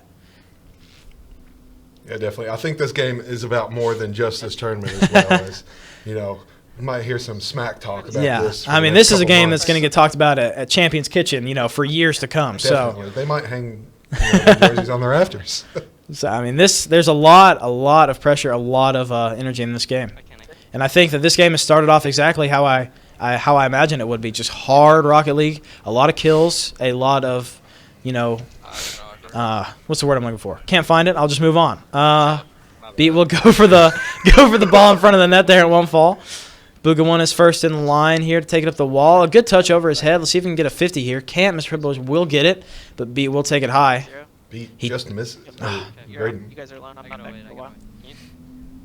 We'll see a little bit. I believe that UK Blue has been playing on the back foot a little bit here boost-wise. I think that Kentucky B has been playing on the back foot boost-wise, as Kentucky Blue has just been in their face, just always grabbing this boost. Look at the bang, but HUD's will stomp that. My apologies. We'll see. A lot of confusion here in the midfield. Beat will go for the read, can't find it, but Graydon might be able to. Almost. And HUD's able to send it in. Yeah, Kentucky Blue is not going to be happy about that one. We had a couple misses, you know. Just very, very unfortunate they couldn't do anything besides roll that out. But that's an unlucky read. You know, it happens. Sometimes you miss the ball. So nothing to do but move on. But already 3.5 minutes have elapsed in this game and only 1 goal scored. So that just shows you the kind of intensity that both these teams are playing with. You know, just trying to keep this ball on the other side of the field. Yeah, definitely. Ooh. We're seeing a lot more control here in the past couple minutes from UKB. You know, just kind of denying Kentucky Blue, you know, any possession or any chance to put the ball on net, as HUD's almost is able to squeak it in. Mm-hmm. Beat will hit this ball, goes for the 50. He won't find it. He gets a little off balance on the wall here. Graydon will put that into the corner, but again, he's not first. I'd like to see this Kentucky B team just keeping the ball a little closer to their chest here, you know, not really giving away, and, you know, just like that, Beat will find it. Yeah, Beat doesn't miss those. I'll tell you that. B misses a lot of things, but he does not miss those. That is for sure. We'll see Booga One going for the kickoff here. All right. we'll have, I believe, Mr. Hoodboy's up in the air. He'll look to play that a little low. Won't fall. He's going to try to get that out mid. Nobody's close. See, Deadly Southpaw. Yeah. Hud's is going to look to take this up the wall. Get the 100 boost. We'll see him. He opts to go for the air dribble. Unfortunate. Mr. Hoodboys will stomp that out. Let's see if but can get Mecky here. Yeah. All UK Blue has to do is keep this in their third and let this clock run out, and I believe that's just what they plan to do. Yeah, or UKB, my apologies. If UK Blue wants any opportunity, they have to do something right now. Yeah. And there's a chance. Ooh, as Huds And with that blow by Huds, I believe this game has been, sort of called, but definitely nothing for Kentucky Blue to start crying about. I mean, they played a fine game. Kentucky B, they kind of cramped them. They cramped them in their third, and it's unfortunate. I think that if Kentucky B wants to, or gosh, Blue. Sorry, it says Blue right there above the B team. If Kentucky Blue wants to find this, I think they need to, sort of seize these opportunities because Kentucky B is playing a tight game, but, it's not like they're invincible. Kentucky Blue can find very, very, very nice pockets to sort of find, possessions of the ball, and I believe it's still anybody's game at this point. Ooh, very good bang there. I believe that was from Huds. We'll see. Almost Graydon? Yeah, Graydon will go up for that. Beat will sneak it by. He'll get a touch there. Very good awareness to know that Mr. Hoodboys had that clear or that possession there. I believe we're seeing Graydon right here. He goes a little low for that ball. Can't find it, but, just the pressure from him going for that is more than enough a lot of the time. So, again, a little floundering there in the air from Graydon. He can't quite predict where this Kentucky Blue team is going to put the ball. Huds kind of wanted to go for that, but couldn't quite pull the trigger in time, and Deadly Southpaw will be able to make a little bit of something happen, but it won't fall. Huds puts it into the corner, the safest place for it to be. Bumps him into the ball. Does the job. Beat will take possession here. Tries to get it over one. He will just take the light 50 and keep possession there.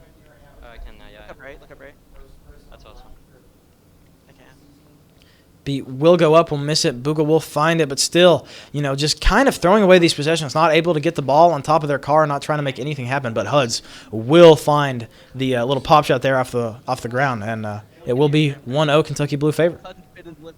Very good fake with the jump there. Thought he was going to try to take it high. He kind of, just empty jumps and slides it into the bottom left. Very good awareness there from Huds, and a very strong goal so far. Yeah, the boys in a tight 1v1. Promise here recently. He's kind of fresh to the B team.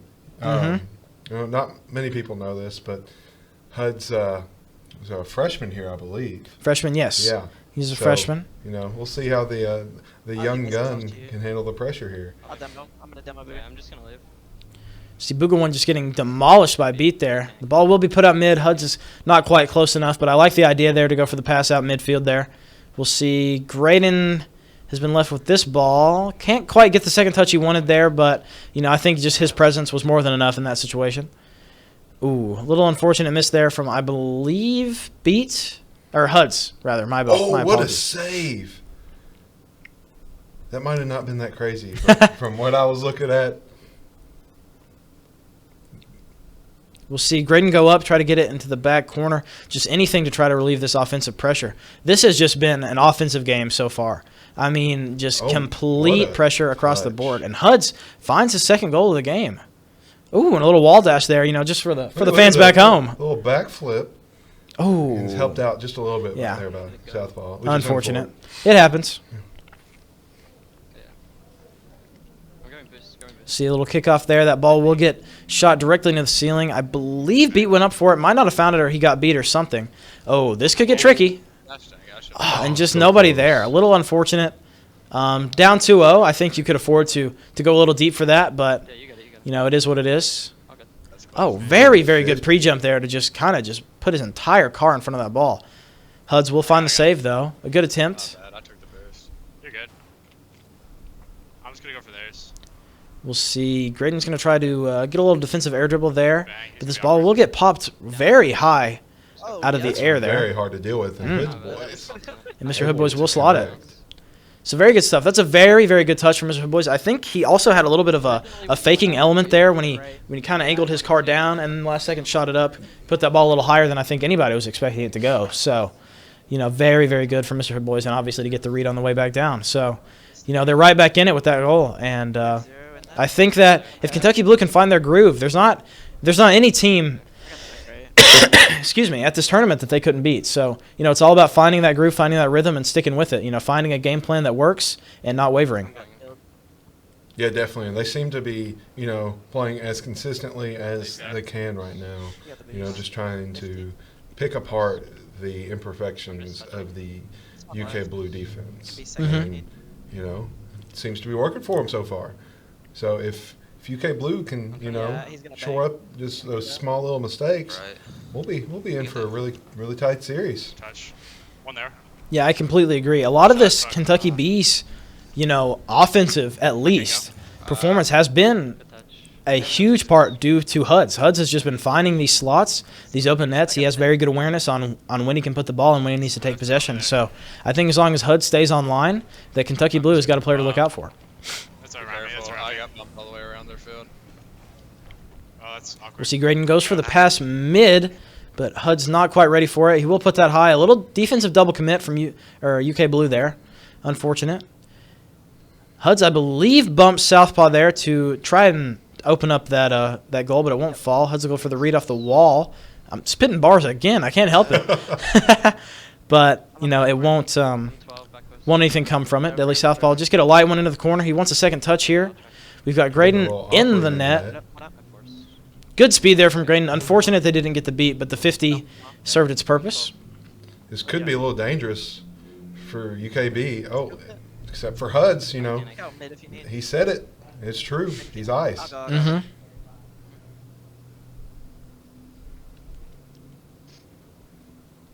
See, Graydon goes for the double, just trying to stall out this time. I completely agree with that. Even the back pass there, I could see. He went for it, but I believe that Booga 1 read that idea.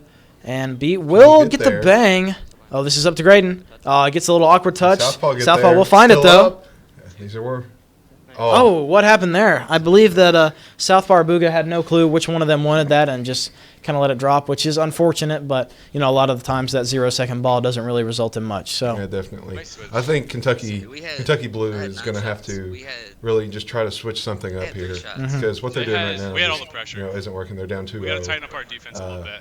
But, I've seen them play, and they can switch their game style up in a heartbeat and, could win this next game, 7-1. Could be. I mean, if a Brazil happened off the UK Blue team, I'm not going to sit here and say I'd be shocked. This team has so much X factor, has so much energy to them that I'm never really going to be able to count them out until that clock hits 0. So I'm excited for this game 3. I'd like to see what Kentucky Blue has to respond. Let's go. Beat with a light miss there, but he could have just been thinking big picture because he finds the ball off the wall there. I need to get a record deal or something. We'll see. Huds goes for it. Won't find it. Mr. Hood Boys will look to slide it. An unfortunate save there. I think Booga wanted to try to get a redirect, but does put his car in the way. That ball could have been saved regardless. So, it's really no shame that Booga went for that there, but Booga with the bang. Can Southpaw get there? He cannot. Oh my gosh. Carnage in the midfield from beating Booga there. Both cars sent sprawling across the pitch. Deadly Southpaw is up, which is never a sight you want to see. It's a bang, but that is straight down to beat. Doesn't really make much come of it. As we get a look in on Deadly Southpaw's POV. Booga will go up, take it high. Mr. Hood Boys looking for something, and Booga snatches it right off of him. Actually, I believe Booga bumped Beat there, and Beat still found a way to recover and hit that ball. So very, very, very good reaction from Beat there to make that happen. This ball could go in, though. Oh, Booga 1 strips it right out of the hands of Deadly Southpaw. No respect. And that's an early lead for Kentucky Blue. Yeah, see, this is what they've really needed. They need this momentum to try to convert this series. Yeah, this momentum is huge. Playing off the back foot for an entire series is always suboptimal. You never want to have to, be scrambling to try to find these goals. So getting that security with the 1 goal and 3 minutes to play with, UK Blue cannot really ask for much more than that. This is so awkward. I can't. It'll be a hard touch. Ooh. You're good. Ah. I'm lucky.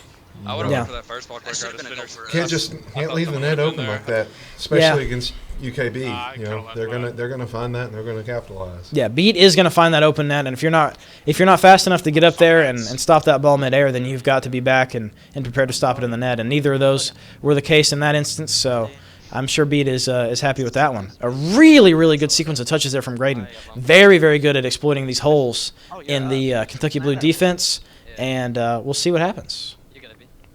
No one. All good. A couple of stray misses there. A little unfortunate. We get a couple more. I think. This is awkward.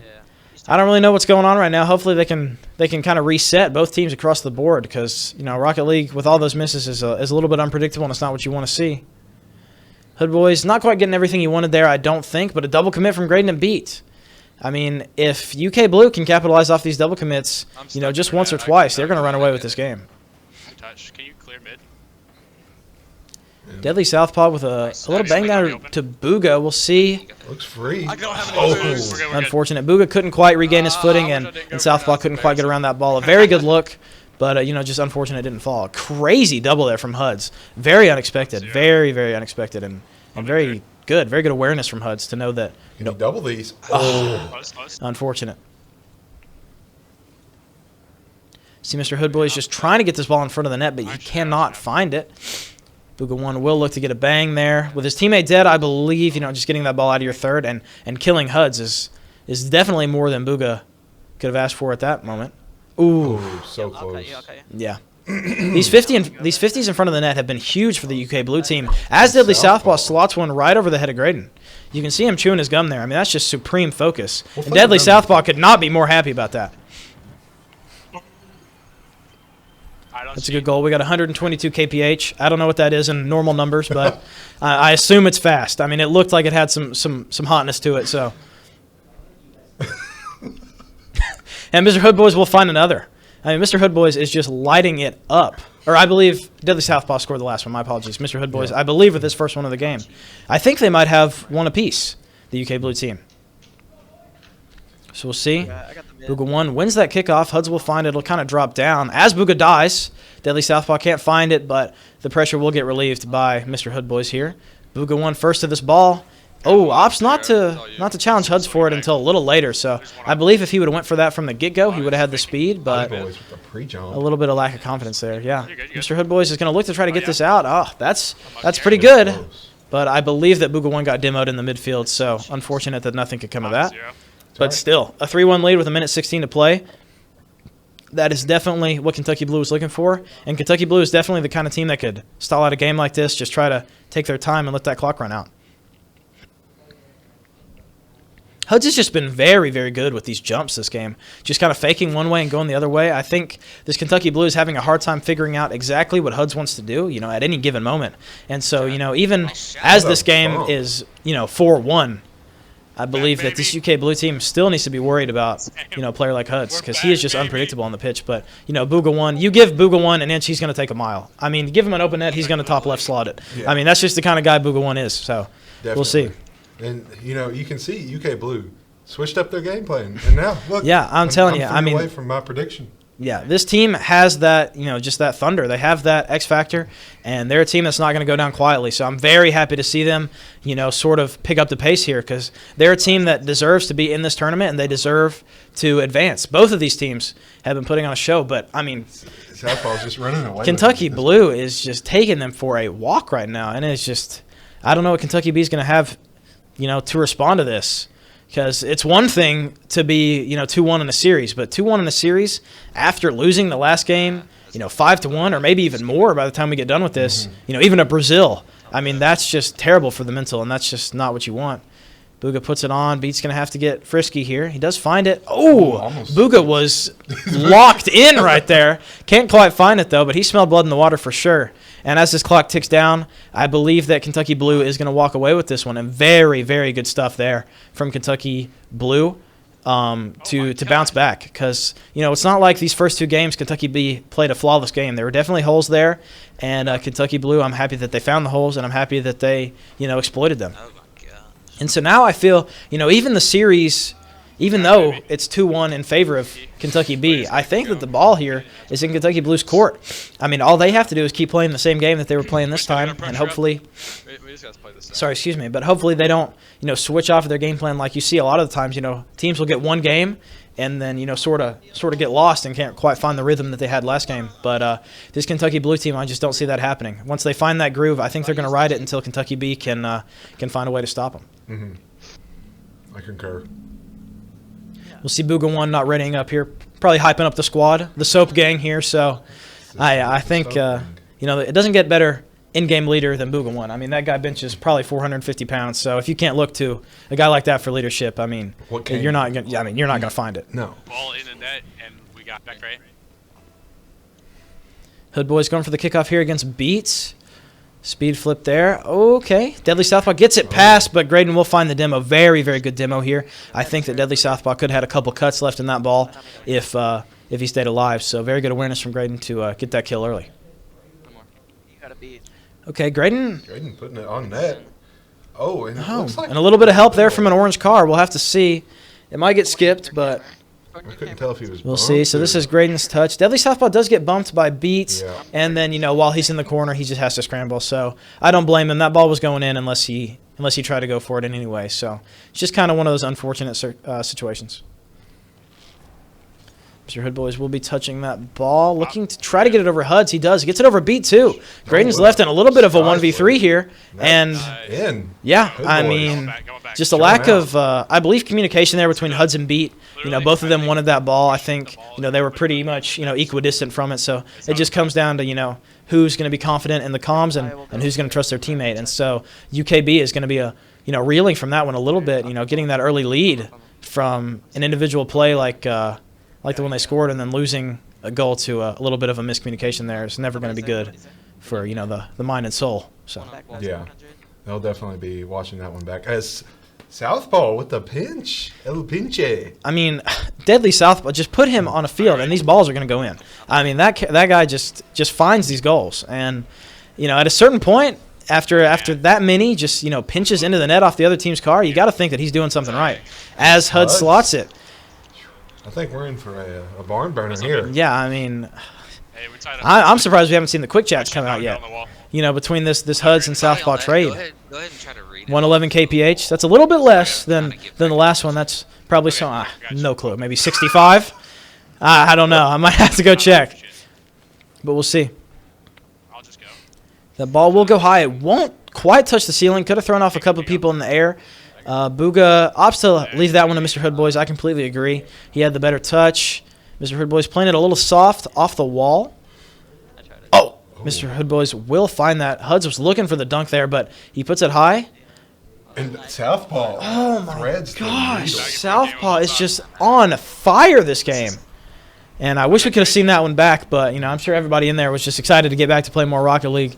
But Deadly Southpaw looking to take B team boost here. He does find it. He's probably going to go for a kill here on Huds. Can't find it, but I think he might have spooked Huds just a little bit to sort of flop that possession. So very, very good awareness from Deadly Southpaw. Almost gets another insane redirect to go in.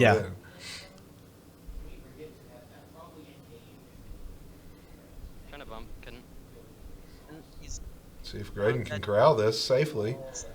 Oh, Booga 1 wanted that one. He had a fire for that one, but unfortunately Graydon will get just, the pixel. A little bit of a weird wave dash backwards there from Graydon, but it puts him in a good spot to stop this ball.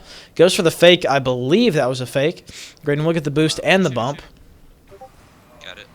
I think that for this UKB team, Graydon as a player and, just as a personality in the team is sort of the glue that binds them together. I think Huds and Beat have a lot of, shot-making potential, have a lot of, mechanical prowess. But Graydon is just that solid, that calm in the storm that this UKB team, needs a lot of the time. And so you cannot undervalue Graydon's performance on this team. But Mr. Hood Boys will just find an opening. I mean, this dude don't miss. Don't miss. He don't miss. Yeah, don't miss. So don't miss. We'll find the cheat here from Graydon.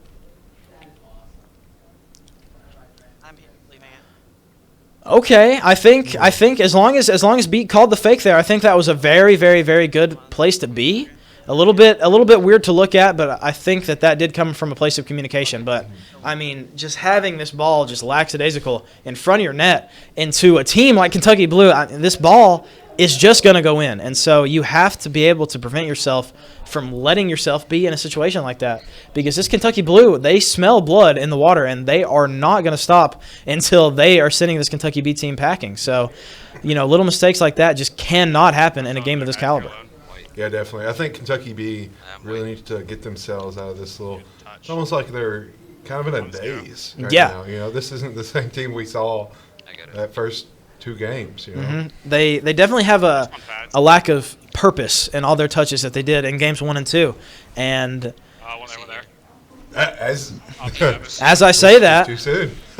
Beat with the clanger banger top corner cheese. I think a little bit of a misread there from someone. I can't quite recall who it was in the corner, but that does allow the ball to go up mid to Beat, and he will find that. So yeah. Gets the bump into Huds, but as Graydon is dead, Beat will be able to pick up the slack. Almost able to slot that. That's fine.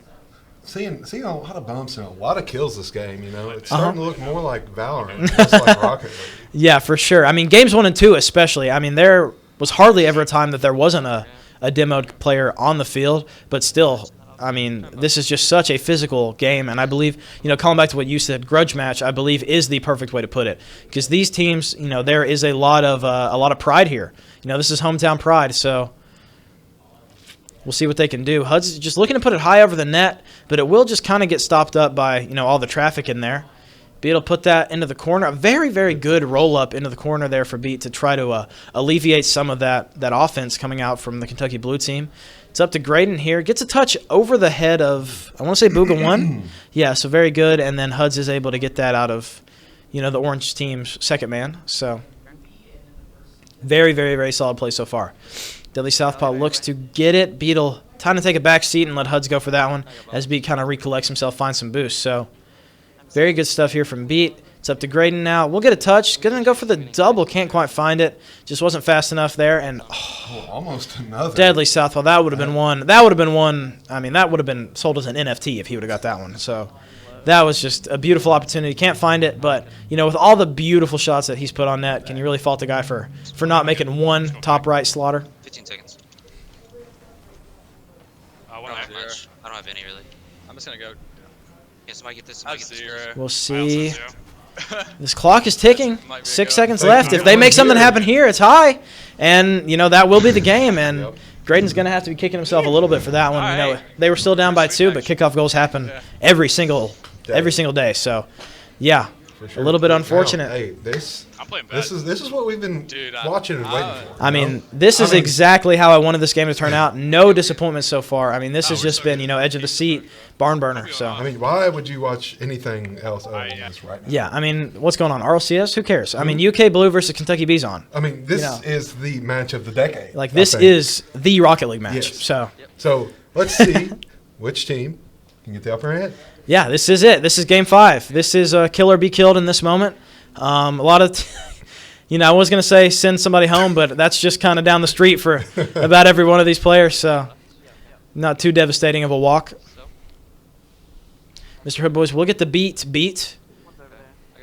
Pretty clever, if you ask me. Beat. Deadly Southpaw will put this high, but Huds will be able to just kind of tip that into the ceiling there, sort of, slow things down. Beat will get that. I would like to see Beat, maybe take that a little slower because he's putting that right into the hands of Booga 1 there on the wall, especially with a teammate right next to him. A lot of offensive shenanigans could have came out of that, but nothing did, so no harm, no foul. Deadly Southpaw touched down to Booga. Don't know if that was on purpose, but either way, Booga will find it and get another one, though. So Booga getting an extension there that I don't think anybody expected, but very, very beautiful work there from Booga. This ball will be high. Graydon's up. Graydon likes to redirect the ball, but Booga will find it. Huds, this is what we've been training for. Huds tries to take it low. That's another example of Huds, making them second guess exactly what he wants to do with the ball, and it has been so effective. Deadly Southpaw wanted that so bad. He does get demoed, which will reset his rotation there, so probably not too mad about that. Yeah, he beat me. He'll go up, but yeah, like I was saying, Huds has just been doing a phenomenal job of just making this Kentucky B team never know exactly what he wants. Ooh, a little lag there. Hopefully that was just our side. Oh, beautiful demo from Beat. Very, very good to recognize that Booga was inches away from slotting that ball in the net. And Booga's got to be a little upset about that one, but it is what it is. 3 minutes and 20 seconds left, and this game is still scoreless. It's very, very, very interesting to see how the sort of pace of play has slowed down as, it gets to be crunch time. This is do or die for both of these teams. So yeah, normally you see gameplay like this in the beginning of series, teams filling each other out. Mm-hmm. But now it seems like they're just trying to play the most perfect game of Rocket League that they can. No mistakes, no easy goals allowed. Yeah. They're going to make them fight for every single thing. Hood Boys is dipping and dodging in the goal, and we'll be able to slide out and find that save. So very, very good awareness to see that he was trying to get killed there. Ooh, a double commit from Hood Boys and Southpaw there. It's going to leave Booga in a bit of an awkward spot. Graydon's going to go for it, but that will be high and left unless Huds can find something ridiculous here. And unfortunately, he can't. He will kind of give that ball to Graydon, though, unfortunately. Southpaw, that's going to be off the ceiling. Bang that to Huds. Okay, yeah, Huds with more just dribbles on the ground that nobody can understand exactly his purpose. And, I mean, even, just looking down on it from the caster's booth, Huds is just taking me by surprise every time he touches the ball. So you got to wonder how this UK Blue feels every time that he gets possession. Mr. Hood Boys with a beautiful cut in front of Huds there. Great awareness and great speed. I mean, these teams are just playing at the top right now. Oh, my Nice. goodness. Oh, Booga came up so big right there. I mean, he gets the beat over beat. A little bit of a miss there from beat, unfortunate. But, I mean, that flip over Huds, I mean, that's just textbook. I mean, Booga won. You saw him in free play. I mean, he couldn't have been practicing anything else than just those, those dips around. So we'll see Huds. Deadly Southpaw will be first to this ball. Just puts it tight over his head. Yeah, I like this a lot. Just keeping that ball close. Oh, this could get beautiful. Ah, unfortunate. Graydon will bang that off the wall. Oh, wow. Huds is awkward here. Ah, unfortunate. A little bit more speed from Southpaw off the wall there. Might have been able to get that ball in a more optimal position. But are you seeing these bumps from these teams across the net? I mean, this is getting a little heated. It's a little chippy out here. Yeah. Graydon is left in a minor 1v3 here, but it shouldn't be too bad because both his teams are swiftly on the way back. Hood Boys puts it on net. Nothing wrong with just, sort of checking him. Ooh, wow. That ball could have gone in like 3 or 4 different times right there, but fortunately for this Kentucky B team, it won't get found. Again, with the separation of the ball, just letting Graydon find that first before your second touch. Having every touch lead to more touches or at least lead to a teammate or something is very important. And another beat missed there on the wall, but this is open. Hopefully beat can find this one, and beat does not miss that. Like I said, he'll miss it on the wall, but you give him an open net. I mean, that you can go ahead and write that down. So, I mean, just beautiful there from beat. 76 kph. I mean, that doesn't sound great. So we'll have to see. We'll have to run the calcs after 2030. I mean, 76 mph is still not insane in this game, but just goes to show just how much time Beat had. I should have been there. He's going to take up the wall and just try to Beat's going to go up the wall. He's going to look to go 2 for 2 here. Gets the flip reset. Oh, he can't find it, but the bump. Oh, that is physical there from Huds. Oh, my. Oh, my gosh. We'll see a beautiful reset here. Maybe? Pressure. No, unfortunate. But, I mean, it's as good as a reset. If you're drawing that back to the net. Yeah, if you're drawing that defensive pressure, then anything will sort of go at that point. Well, now, UK Blue backed up. The Booga wall. Oh, my gosh. Oh, my goodness. These passes from Kentucky Blue. That is beautiful. Oh, my gosh. Deadly Southpaw. It does not get better than that in that placement. You can't draw that up. My gosh. Huds had no choice there. I mean, this is down to the wire here. We got 20 seconds left, tied 2-2. I mean, neither one of these teams want to go home at all. So if this goes to overtime, I will not be shocked. At least Southpaw, a little uncharacteristic there, but again, just throwing the ball away to Booga. And Huds missing on the wall. Kentucky B has been struggling on the wall. All 5 of these games, I'd say, so far. Beat with the insane pre-jump save. Beat with a beautiful pre-jump, yeah, and still almost got the dunk on him. Southpaw with the pinch there with Beat, but that ball probably will get saved. And we're in overtime. And we're into OT. golden Yeah. goal here. So, you know. Oh, here we go. Deadly Next goal. southpaw. He sees it. He gets the hard bang. That'll be, Let's go! Wow. That is a very uncharacteristic. Oh my god, my heart rate's so there high. from, I think it was Graydon. Oh my god. Yeah, that was a crazy series, and I don't that's think tough. To you see know, it go out like that yeah, is tough. I was hoping to get a little bit more a little more action, but I mean that was one of the craziest series I think I've ever watched. Yeah, I mean a goal is a goal is a goal is a goal, as they say. So, I mean it doesn't matter if it's off a miss or in the most beautiful shot of your life. If the ball goes in the hole, then you get to go on to the next round of the tournament. So I think both teams definitely deserve to win. I didn't see a lot of bad things at all out of either of the teams. I think beautiful Rocket League played. Game 5, I would say, just quality-wise across both teams, was probably the weakest. I think Kentucky B struggled there. I think they lost their physicality. I think they lost their wants. I think they lost a little bit of confidence in their play and their game plan and, in themselves, just as a cohesive team. And so I think whenever you start to slip like that, if you can't find your footing again, a team like Kentucky Blue is just going to run away with it. And they did. And that's exactly what happened. But, at the beginning, we promised a beautiful series of Rocket League, and it does not get better than that. So we definitely let you guys know that that was one for the books. That was one for the books. John Calipari is going to be hearing about that one for years. They're about to get the what's it called, the NIL deal. Yeah, for sure. But yeah, thank you UKB and UK Blue for that amazing series. Thank you guys for playing your hearts out. Nobody, I don't think, can be disappointed in that. A couple of weird misses off the wall, I think, from UKB. That's really the only thing I think that they have to be disappointed. But just beautiful Rocket League across the board, and I'm happy I got to watch. Oh, definitely. All right, I believe that after that game, we're going to switch into a break, but do we know who's playing next? Do we have any idea? I don't think we know, but we can see that WKUA advances and UTB also advances. All right. So we have our bracket set, and we will be waiting for those matches. We've got our top 8, so we will be here when you guys get back. Thanks for tuning in. I appreciate it. Y'all have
Watch my life pass me by, never knowing where I belong in a web of love and lies.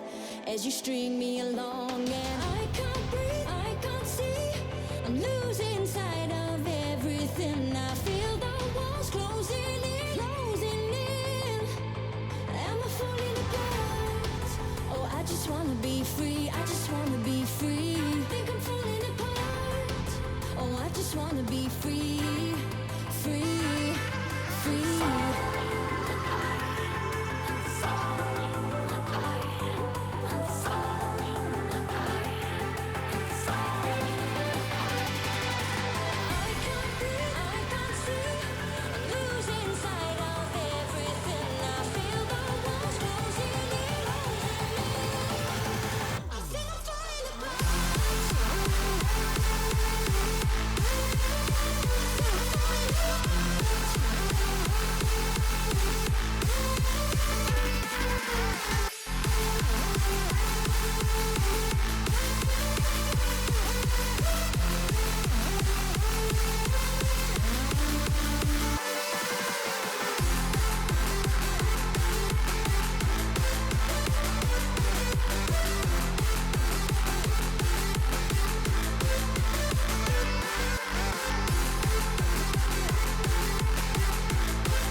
Watch my life pass me by, never knowing where I belong in the web of love and lies. As you string me along, and I can't breathe, I can't see, I'm losing sight of everything. I feel the walls closing in, closing in. I feel I'm falling apart. I feel I'm falling apart.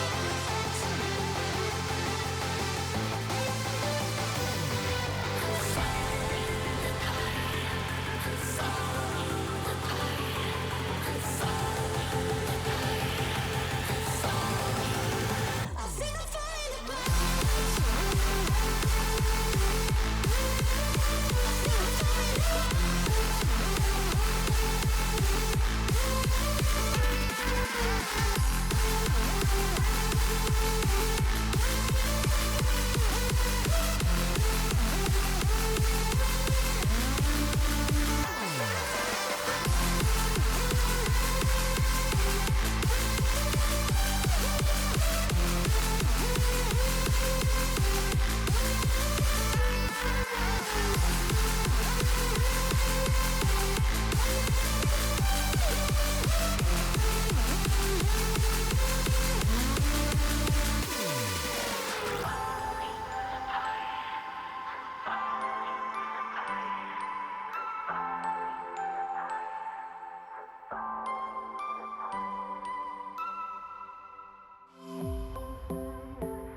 truth, this is the truth. That you wanna drown me, but I know I really know you, really know you. That you wanna hide it, but I know and I say the truth, I say the truth. That you wanna drown me, but I know I really know you.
Are you always lying? You're unashamed. You know why you're hiding. You always win. You're so kind to in every way. But I know you. And you wanna hide it, but I know. And I say the truth, I say the truth. That you wanna drown me, but I know I really know you, really know you. That you wanna hide it, but I know. And I say the truth, I say the truth. That you wanna drown me, but I know I really know you.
Bite my tongue.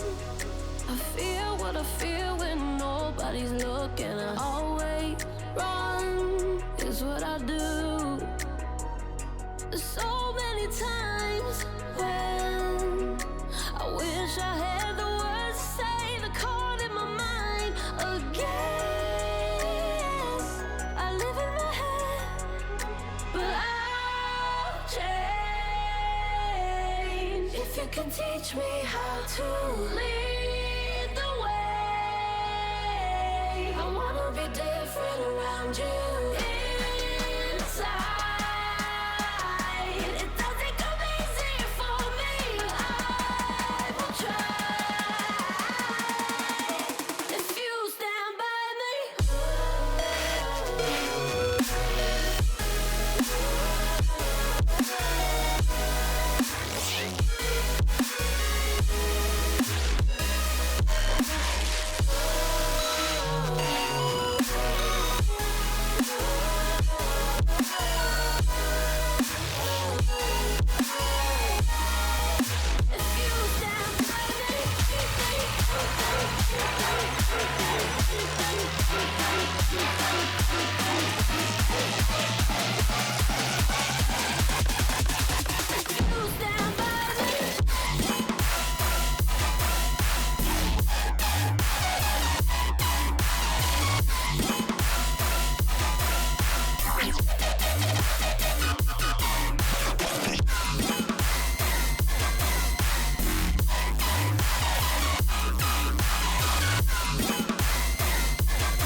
I feel weak.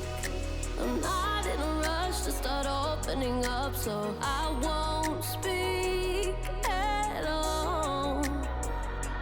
I freeze up, yeah. I don't wanna make it worse. I say it too much. Catchy, isn't it? Welcome back to the Bluegrass Boost Battle at the Cornerstone Esports Center at UK. Thanks to Jin G. We've got a great game for you. I believe we've got the University of Cincinnati Bearcats Red A team versus the University of Tennessee Knoxville B team. And so we are officially in the top 8 of the tournament with half of the bracket being eliminated. And so from this point on, it's just anybody's game. So in the top 8, just to recap, we've got obviously Bearcats, Tennessee, and then the University of Kentucky A versus UAH Blue, and then Northern Kentucky University versus Western Kentucky University A team, and then University of Cincinnati Black versus the University of Kentucky Blue. And so we've kind of got our work cut out for us in this bracket with a lot of good teams here, and really it's just anybody's game. It's hard to say that any team is, really going to walk away with this one. Yeah, definitely. We are in for I'd say the most important series of the tournament next to the finals is, you can't throw here. No, this is it. So, to come this far and to give it up easily, I don't think is in any of these teams' vocabulary. So, I think that we are in for a good set of matches here.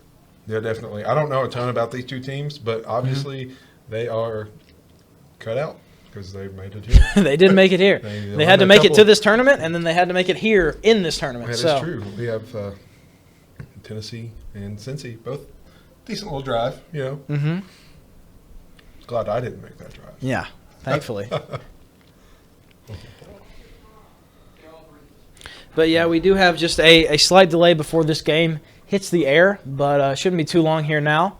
And I think I'm looking forward to a good one here. Yeah, I'm really excited to see how these two teams play against each other because, we've definitely seen a immense variety of play styles between the games we've covered today. And it's all about adapting and overcoming.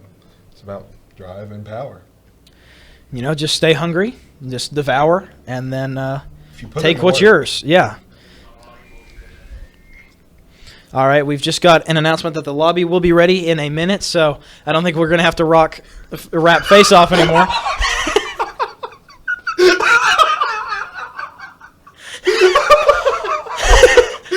So, okay, it's about drive, so. When's that game going to start? Okay. Focus. Inner focus. But yeah, okay. Right, looks like we are cutting to, the teams getting set up. This is UTK. Yep. Cool mascot they got there. Very cool. We've got the dog with the HyperX's on, and then we've got the Cincinnati Bearcats with the Rocket League logo and the Cincinnati Bearcats logo superimposed over it. So, the logo game is solid on both fronts. So that one I'd give a tie.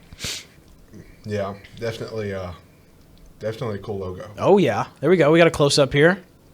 Look at He's mad. the snarl. He's just angry. I mean, he's just ready to kill. I feel like he's looking at me. He's got me tripping. We got the zoom out here.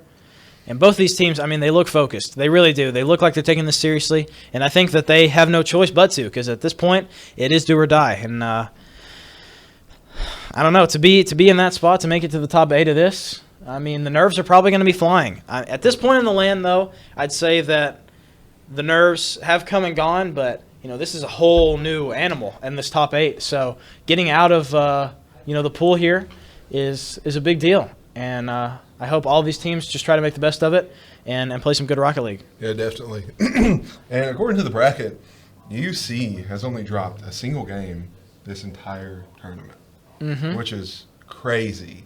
Yeah. And UTB barely squeaked in. They have a +1 game differential. True. So this will be interesting. Oh, and it looks like we've got a whiff count. We've got a whiff count sign. Oh, my. I love to see it. Put it back up. Yeah, who are they counting? Yep. There you go. Here we go. Okay, what do we got here? 15, 40, 42 whiffs. Is that just on How did you stream? get 42? Oh, wait. I thought there were 6 on the bottom. Or 7. Can you count? No. It was 7. Wait. No, you're right. You're right. You're right. I'm just going to start rapping again. I can't do math. I'm not a smart man. Well, I know how to count. But yeah, so it'll be interesting to see. It's like this is like a St. Petersburg, Kentucky matchup we might have going. Yeah, maybe we'll see if they can make it. I mean, they're already in the Elite Eight of this tournament, so let's hopefully maybe make it to the finals. This really is anybody's tournament at this point. If there's anything that we've learned today, is that if you come out here and are playing Rocket League and stick to your game plan and trust your teammates, there's pretty much anything that any of these teams can accomplish. So I'm really looking forward to it, and I just hope all these guys try their best and have confidence. Yeah, definitely. Anything is possible. If Kevin Garnett has taught me one thing, it's that anything is possible. Yeah, definitely. So I heard that this was starting in a minute a while ago. I don't quite know what's going on, but I'm sure it won't be too long now at this point. My counting skills aren't too well, so I don't know how long it's been. Yeah. But let's just go through a recap of the tournament we have here. So tied for first, it looks like we have NKU and UC Bearcats Red. They both went 3-0 in the series, 9-1 in the games, plus 8 game differential. I just had a stroke. I'm sorry. Then we got UC Black, who 3-1. They dropped one series to UAH, plus 6 game differential. Then we got UKA, UAH Blue, UK Blue, Western A Team, and UTKB. So, we've got I don't know everybody on these teams, but from the players I do know, we have quite a stacked lead here. Yeah, from everything that I've heard, this University of Cincinnati Bearcats team is ridiculous. I mean, they are hot, and I mean, if there's anything that this 9-1 record over the course of this tournament has proven, is that these Bearcats came here to play, as well as NKU, both of them sharing a 9-1 record with a plus 8 game differential. I mean, I think these are both the teams to look out for as well. I mean, all these teams, obviously, but this Cincinnati Bearcats Red team has been, sort of the talk of this tournament as far as I've heard. So we're getting a thumbs up here from the Bearcats. Hopefully we can make something happen. I think they're wishing each other good luck. If any of these players had ever been a caster trying to talk while a game's about to start, I think they would be more apt to sort of get this underway. That's all I have to say. Definitely. But, you have to understand, this is for – I mean, both these teams had such a long drive. They have put in, I don't know how many weeks league play was, but, it was a lot of games that they had to put in to get here. And, you kind of want to bask in the glory for a little bit. I mean, I completely get that. Okay. Well, I'd like to see him bask in the glory under these lights with this green screen behind him. What do you mean green screen? It's the Bluegrass Boost Battle logo. Oh, my apologies. Go Cats. Wow. So, drop in the chat your predictions for this game, and exclamation point something for something else. I don't really know the commands for this stream. But, any primers in the chat? Any Twitch primes in the chat? Yeah. We got some tier 1s in here. Dr. Capiluto would love to see that. We gotta pay for this somehow, right? Here we go. We've got the whiff counter boys, I think. And then here, no, they're down there. Yeah, the whiff counter on the left, and then we've got our former casters up here in the front, and then we've got Mr. Tongue right there. I mean, we've got the whole squad. Oh wow, upside down man. Howdy doody. I mean, the gang is all here. Back to the Bearcats. Hey, yeah, he knows what's up. He gets it. Hey, is that sponsored Milo's? You sponsored? Milo's. Yeah, the team. Hey, Milo's. I didn't see that. Yeah. Seems to be a water bottle hidden behind it. Let's hope that's water. We got the UTK boys. No sponsorship. No sponsor. They probably don't even know what Milo's is at this point. I mean, honestly, I would like to see a little. If we could get like a wide shot of both teams, and we could just get the two closest people to each other. Oh, here we go. To play rock paper scissors. I think that would be awesome. Wide shot engaged right here. Yeah. Oh, there's Rand Squirrel. Let's see. Can we? We're close. We're close. A little rock paper scissors action, maybe. RPS for the one time. Little Rochambeau. Oh, come on. Don't let us down. We've zoomed in. We're already here. Just one game. Just one Yeah, game. Best of one for the tournament. Come on, for the kids at home. For the ones that didn't make it back See, home. Come you're on. looking at each other. Just, I mean, you could cut the tension right here with a knife. Yeah, I mean, there's I'm so much stressed. hatred. Oh, never mind. Here we We're go. Setting up the game. Let's go. All right. The moment we've all been waiting for. All right, so we'll kick this off. We've got, I believe, Barry going for the kickoff versus Trimmy. A good bang there from Cy, and already the pace of this game is just... He missed. I'm out. And already the pace of this game is just fast. I mean, these players are speedy.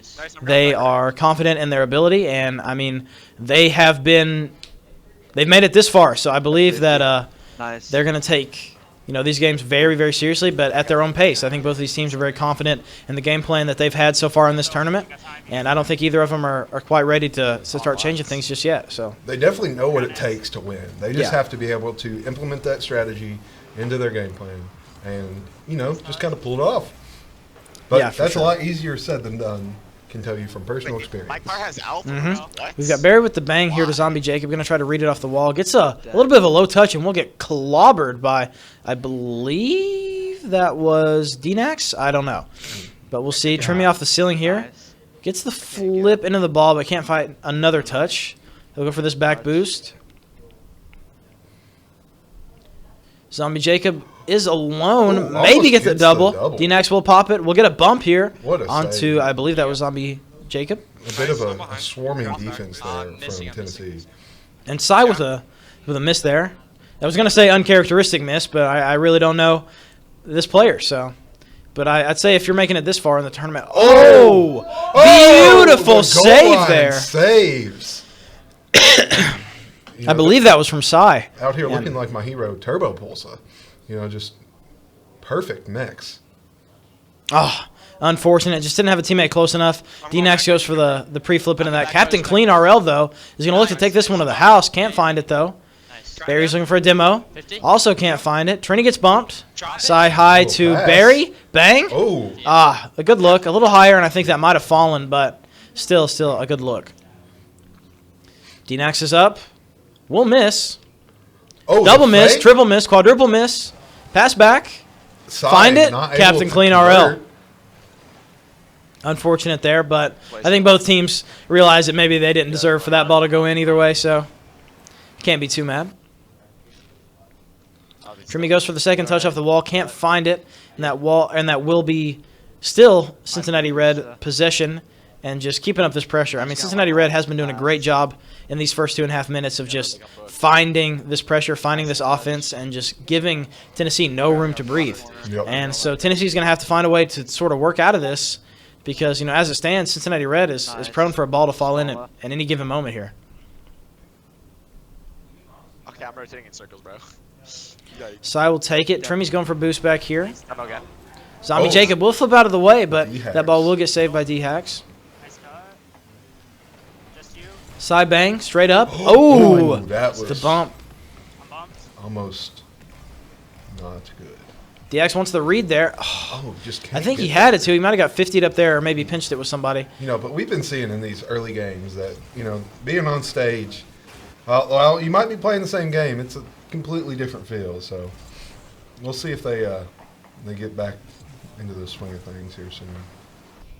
But, they're not making many mistakes.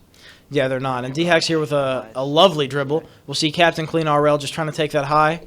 Barry will get the bang. Just very, very, very timid Rocket League, I'd say, so far. Nobody really wants to go for that extra dive to sort of slam that ball through hard. We're good. But, as long as the game's tied, I don't think either team is too upset about it.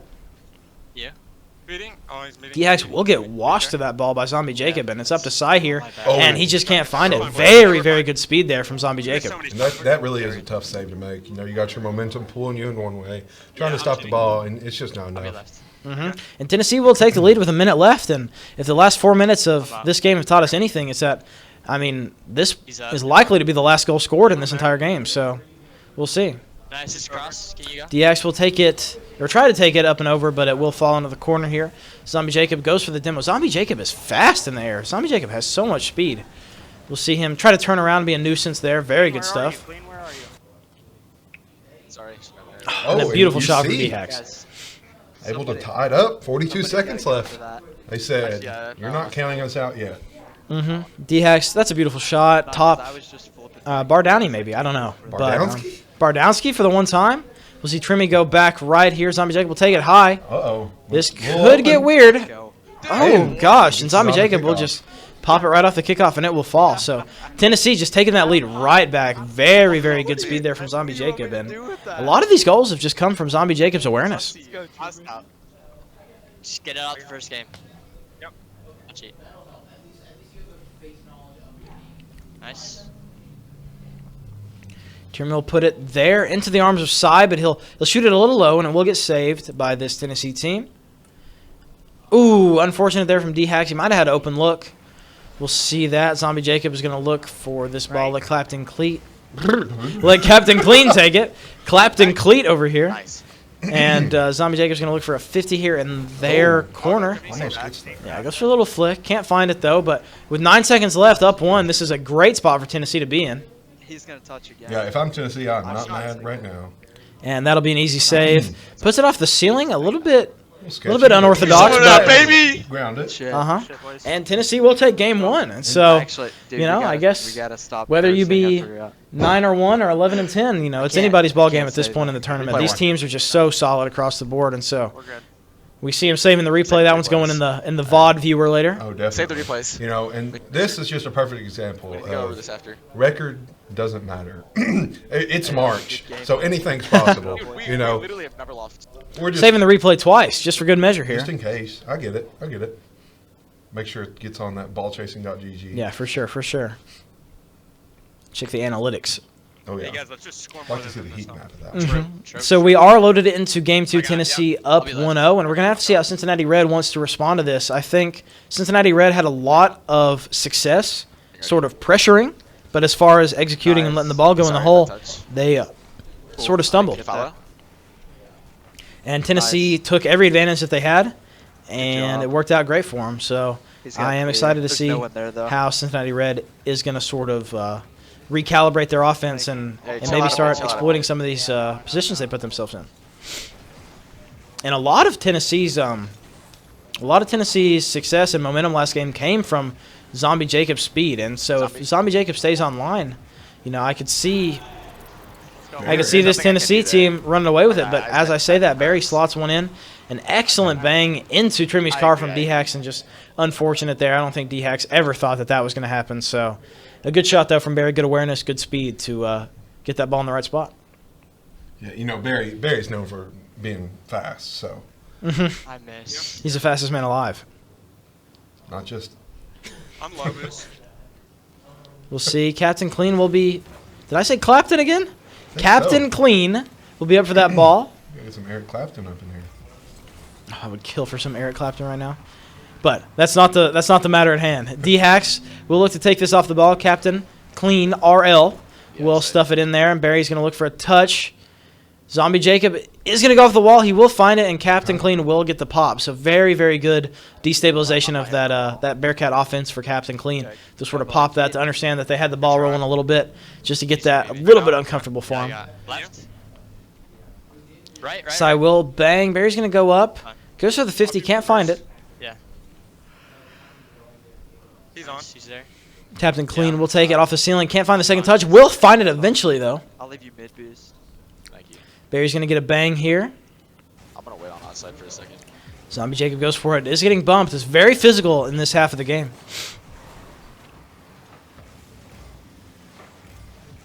Cy's going to take it high, but with no teammate near, that might be a little bit unfortunate. D-Hacks is just waiting, but Trimmy will be able to get it over him.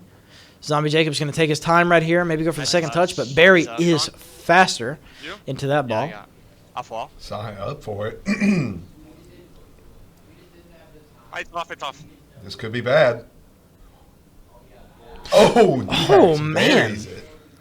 DX reads the bounce here and gets the stuff. Very impressive. Wish we could have got to seen it twice, but it is what it is. You play the hands you're dealt. So They are thirsty to get back into the game. That is for sure. DX with a hard bang. This could get weird. Unfortunate there for D-Hacks. Didn't quite get either of the options I think he wanted to. He either wanted a hard bang on net or to go for a flip reset there and just kind of piddled into the ball, but still a very good look. I'm out. I'm out. Just beating again. Nice. I'm up. Okay, nice. No, DX will strip it off the top of Zombie Jacob's car. Goes for the double 50, but won't find it. Yep. Sai is up. Going to try to take possession here, but Zombie Jacob challenges him. Gets it around him, and Barry will find that. Okay. Very, very, very good stuff there from Sai. Gets the flip reset over one into the pass to Barry. I mean, that's just textbook. That is beautiful Rocket League and a beautiful pass. And, I blinked and Cincinnati was up 3-0 against Tennessee, so they obviously weren't phased too much by the results of Game 1, and they're just happy to be back in the driver's seat. I'll be behind. He's going to beat me. Yeah, Tennessee's looking like they're just trying to find some sort of foothold to launch themselves off of, but they haven't really been successful at that yet. So we got to see if they'll be able to, change up and really attack this Cincinnati Red team. But for now, they're just kind of chilling, it seems like. Yeah, you see the demo attempt coming out from Zombie Jacob there, got really, really deep for it. So I think that could, indicate a shift in play style if Zombie Jacob starts going for some more aggressive demolition plays.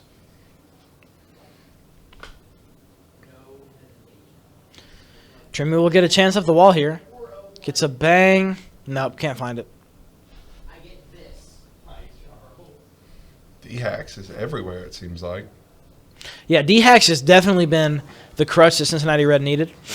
I mean, all of these Cincinnati Red players and these Tennessee players are phenomenal, but D-Hacks, it just seems to be everywhere at once in this lobby. Nice touch. A redirect attempt there from Captain Clean. I think he put it on net, but Barry will find the save.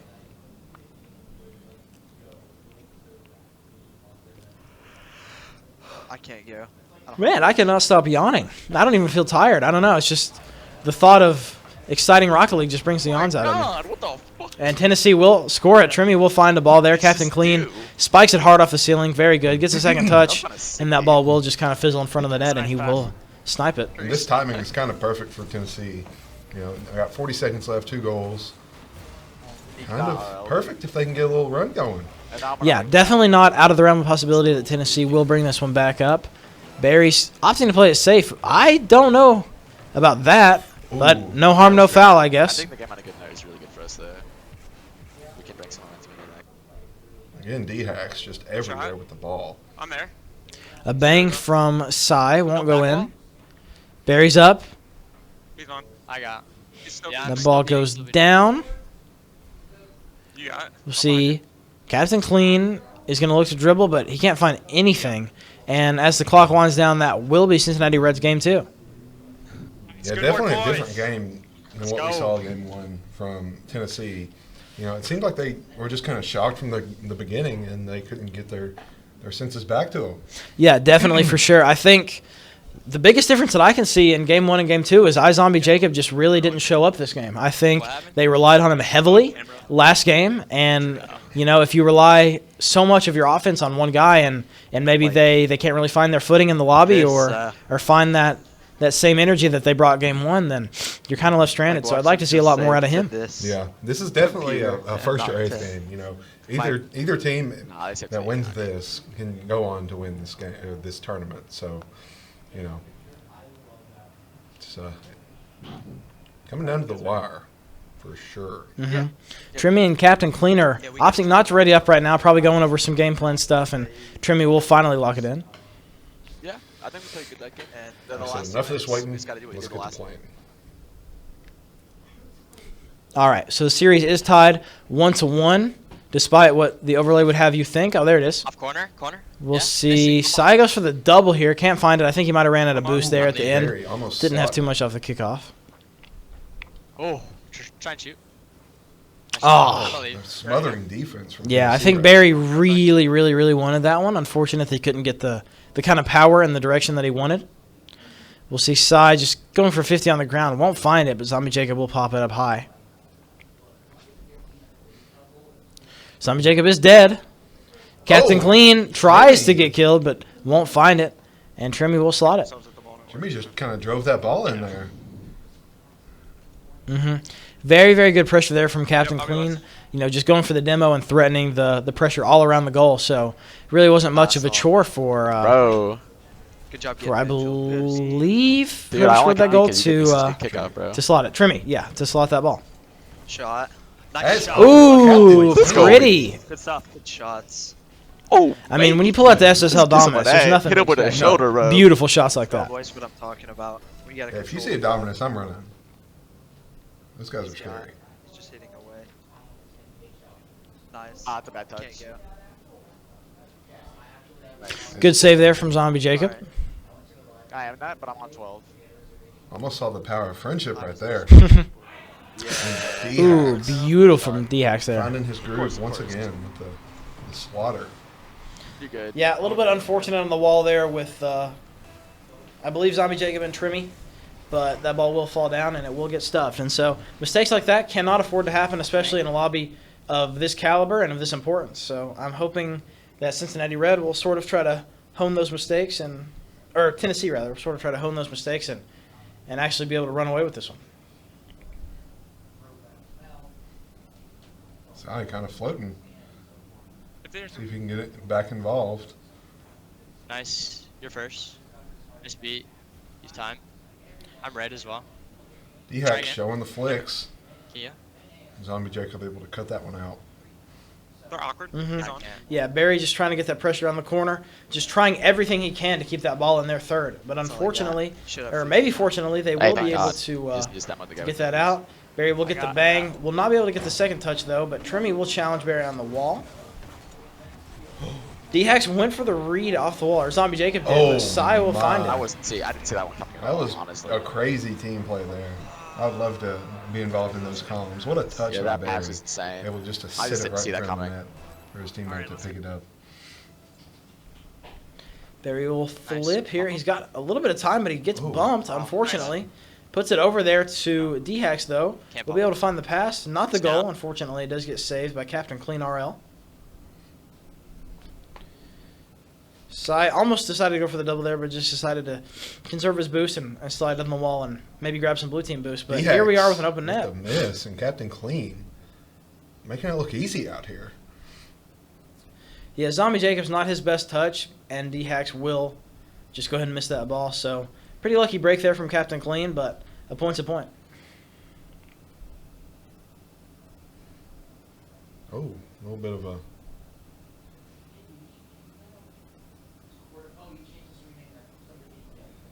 Sai will go up and get that ball. Sorry I'm being a little quiet. I'm feeling I don't know. It's weird right now, but try to pull it together. Trimmy will take that ball, get a good flick over Captain, or over Barry, rather. Captain Clean will go in. We'll see Zombie Jacob take it over Sai, but a good save coming out from D-Hacks to prevent that from going in. Sai's going to take it up the wall. We'll get the second touch on it. Whoopsies. Zombie Jacob will not spike it off the ceiling. It could have got a little dangerous if they were to do that, but luckily it just grazes it. Captain Clean RL with the save. Sai with the shot on net. It won't fall. Captain Clean just scrambling here. Spins for the boost. Stay left. Nice. I'm behind you, Dill.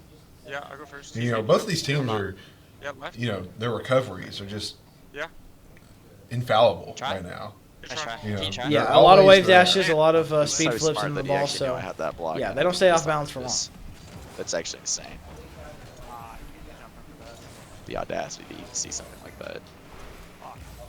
We'll see Sai trying to I take wanna it get the high, ball. Yeah, and it nice. might Zombie drop. Jacob barely. Unfortunately. Trimmy's going to look for a pinch. Could get weird, though. Yeah, Zombie Jacob would have got beaten by Sai there, so couldn't really, in good conscience, go up for that. Yeah, that's our good. Captain, Just stay on. can't He even thought about remember. the pitch. Captain Clean. Captain Clean RL, Watch yes. shot, watch shot. It's coming. We'll see Zombie Jacob take it up. Trimmy will get the 50 into the corner, but D-Hex will take it over. I wonder if D-Hex is wondering where his teammates are, because he's kind of 1v3ing perpetually in this corner. We'll see Barry go for the 50 in the corner. Orange team is doing everything they can to keep this pressure up on this Tennessee team, but with only 35 seconds left, if they don't find something soon, this could go down the drain. Nice try. Gets the flick, but it will get 50'd by, I believe that was true. Awkward. Good try. You first. I'm out. Cincinnati Red really has to pick it up here if they want to try and equalize it before the 0 seconds. But Tennessee, their defense is just, very, very conservative right now. Yeah, definitely. They're not taking any risks on offense. They're just trying to meet at the ball and not let it get past them, which, is the key to not getting scored on. And as that clock strikes 0, it's still up. Get up. Trimmy able to get there. Oh, almost able to keep it up.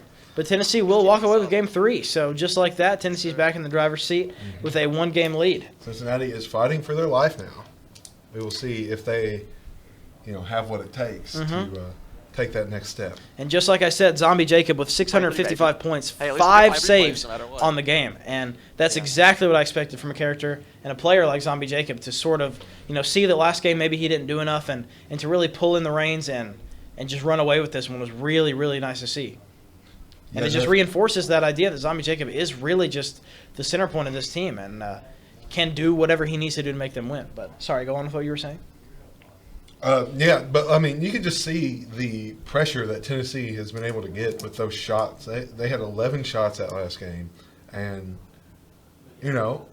Zombie Jacob has just been trying to claw back and not been too successful yet. So UC really has to take that momentum and try and stuff out that pressure. I'm getting this. I don't want down space.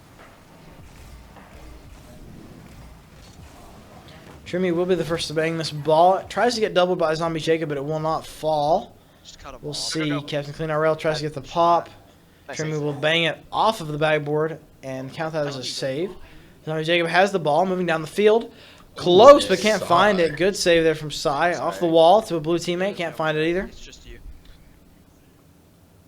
Almost gets the 50. I hate playing this passive, but ball falls to D-Hacks. He's on. Can you, Dan? I'm behind. Insane speed from Barry there.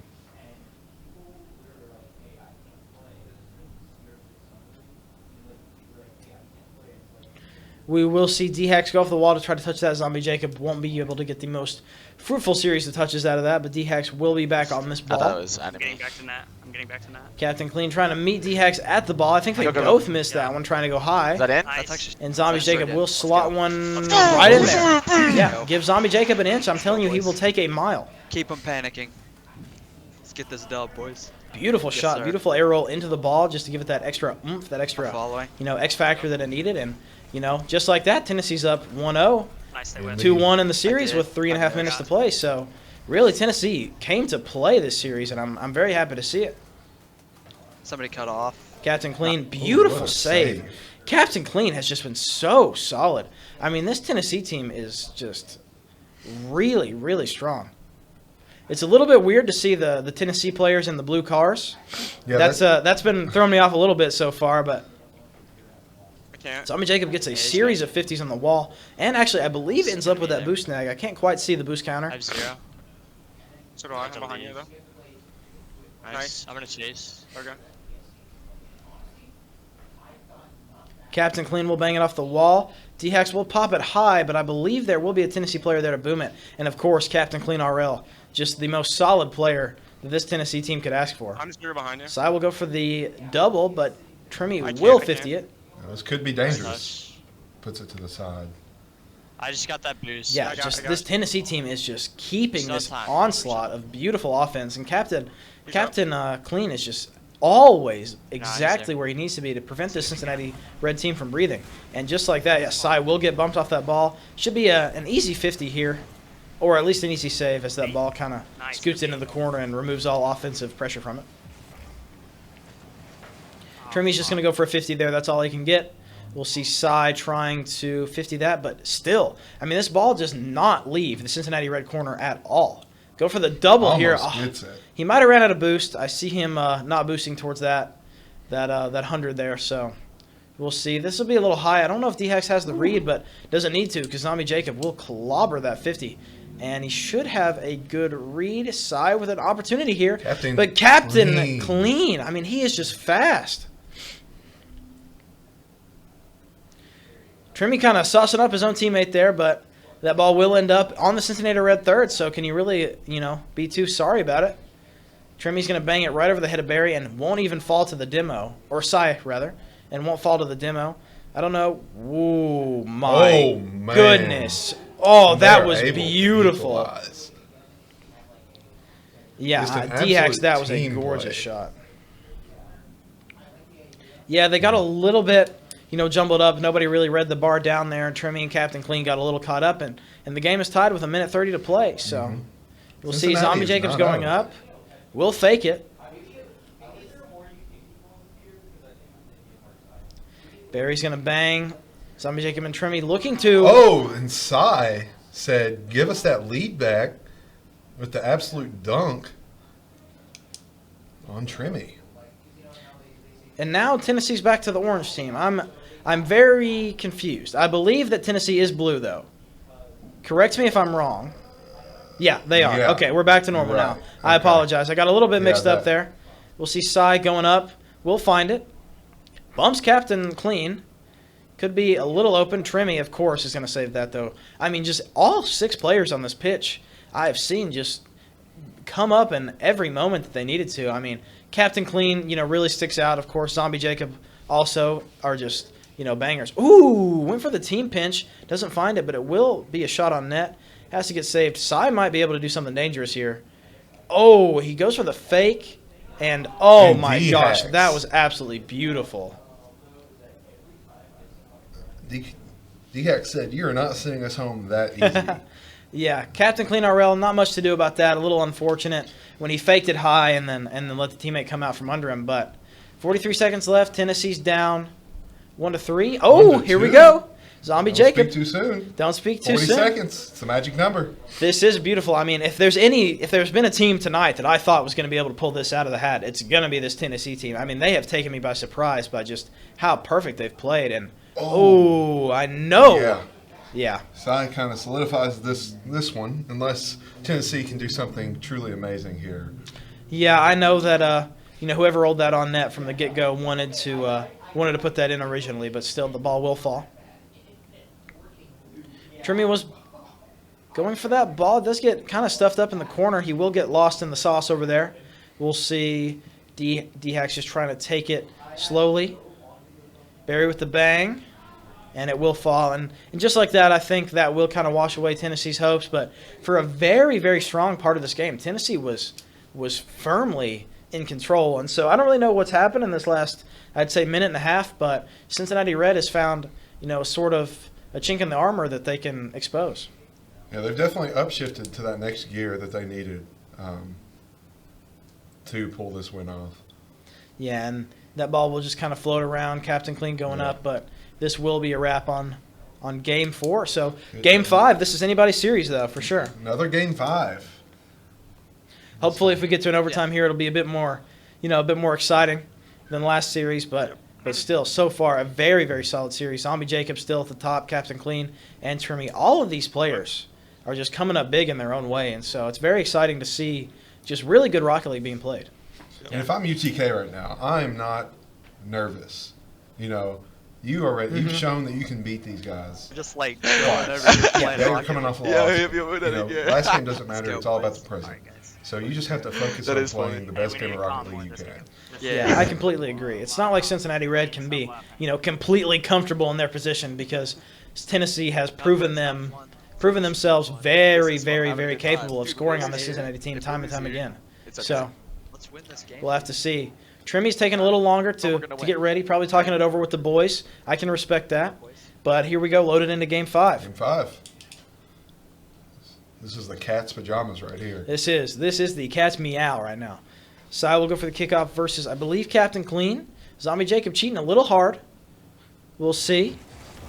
Zombie Jacob, ooh, really good just cut there and the kill on D-Hex. Could could leave a very open Ooh, goal. Almost got another demo. Ah, unfortunate. I think Captain Clean kind of wanted to go for that double tap there. Won't find it. Barry with kind of an awkward touch. Zombie Jacob will take it. Just playing it really slow, very patient. I completely agree with his decision to sort of slow that play down and take it at his own pace. Trimmy will bang, gets another touch. Trimmy will look for the 50 in the corner. Sai gets the clear. Out to Trimmy. See if he can do anything. Barry's going to kick it out of the way of the net off the backboard, and he's going to look for, I believe he'll probably just take a 50 if he can get one here against Captain Clean. Oh, he'll pop it up. Trimmy and Captain Clean both go for that ball. Could leave the net a little bit awkward. DX will kind of opt to miss that ball. He probably communicated that with his teammate to go for it. Here's a pass mid. It's a little high. Barry should just be able to kind of eliminate that. Actually, Trimmy will get it over his head, but unfortunate 50 will send that sprawling back to the blue net. So with a minute and about 20 played here, pretty much nothing, too off the wall has happened. Again, you see, this might just be Game 5 syndrome today. Get to Game 5 with, the thought of going back home against the wall. It's just, you kind of want to take less risks, but less risks a lot of times equal less goals scored across the board. So, ooh, Trimmy with a bit of an uncharacteristic miss there. But nothing bad will come of it. That'll go straight out. Sai with a good redirect back down the field into the arms of Captain Clean, though.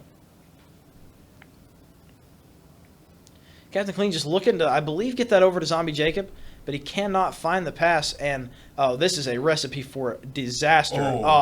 Sai wanted that one, but D-Hacks will be able to pick up the pieces of that failed double tap, but just a beautiful attempt. I really thought he had the read here. He was spinning around like he knew exactly where he wanted to be. So, unfortunate, but still the ball will fall for the Cincinnati Bearcats, and they will take this 1-0 lead with 2 minutes and 50 seconds to play.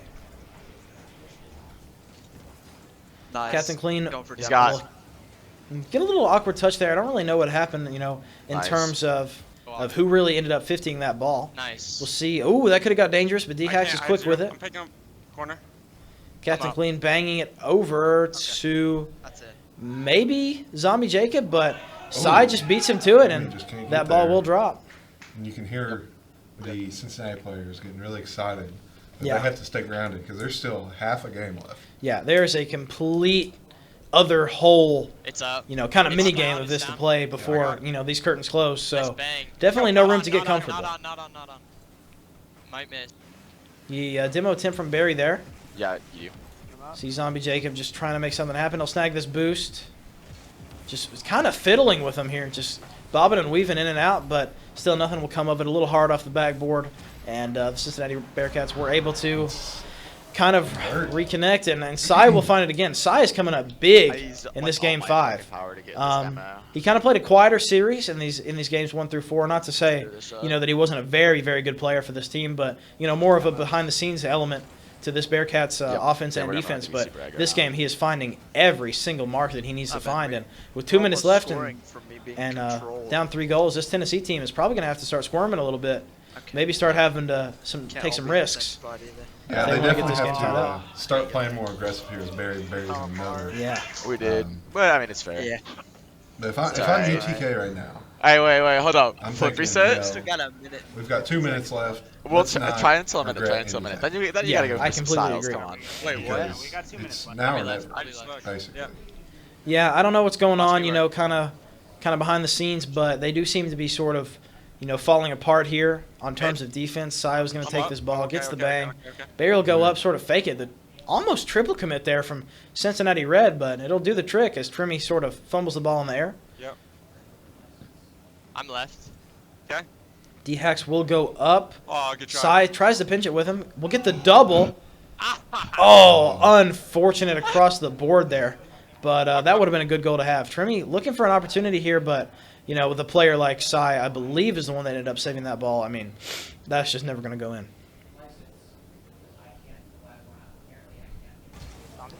kind of goes for a pinch outside of the crossbar. D-Hax just kind of had to stay still there. That ball came right to his car, so bit of an unfortunate placement there, but I think D-Hax had pretty much most of the net covered in regards to that shot. Oh, almost a beautiful redirect from Captain Clean. I mean, if they would have got that right there, I would have still put him in this game, but still here with Cy just kind of mixing up the whole squad there, and this clock is ticking. I think that this is very quickly slipping away from this Tennessee team, which is unfortunate to say. Zombie Jacob gets it. Here we go. 40 seconds again. I mean, 3 goals can happen in 40 seconds. It happens every day. So, yeah, Zombie Jacob. I mean, that guy just very almost reminiscent of Huds in our previous game. Just always tricky with the way he's going to touch the ball, and you know they always have to guess where he's going to go, and if you guess wrong, then that ball's going to go in. So what a gay. Yeah. A beautiful way that he works his possessions. Oh no, dude. Yeah, you don't want to start getting desperate though, just because one mistake with that and you're out of it. Yeah, I completely agree. All the Cincinnati Red has to do right here is just sort of play their game, not take out any risks, not go out on any limbs, and I think they've got it wrapped up. Yeah, we're in the teens here of seconds, and it's getting a little sad, but still a beautiful series played by Tennessee. I mean, they came in here. Bearcats were definitely favored, and just because they're walking away with it doesn't mean that Tennessee should have any regrets making it to the top 8 of this tournament and taking the Bearcats to a pretty tight Game 5. I think it's pretty much anybody can ask for. So very, very good series played across by both teams, and happy to have watched it. Yeah, neither one of these teams should be disappointed with how that ended. Yeah, definitely. I think any other day that could go either way. It just happened to fall UC's way today. But great series as we see them kind of figuring out where to go next. But now, looks like next round we have UC Bearcats A, the team that just won against University of Kentucky A, and then we also have NKU versus UC Black. So there's a possibility to see a UC finals. Could be. So sorry, I just got a little feedback there. I think I must have turned my volume up on my earpiece. My apologies for that. His earpiece right here. But yeah, beautiful series. We're going to switch to a break here, and I believe when we come back, we're going to get our old casters back. But it's been a pleasure casting, and thank you guys for tuning in. Yeah, thank you guys, and stay boosted. All right, stay boosted. Stay Bluegrass. Stay battle. Dude, I almost fell asleep. I don't know what was going on. I did too. was tired. Dude. That was unfortunate.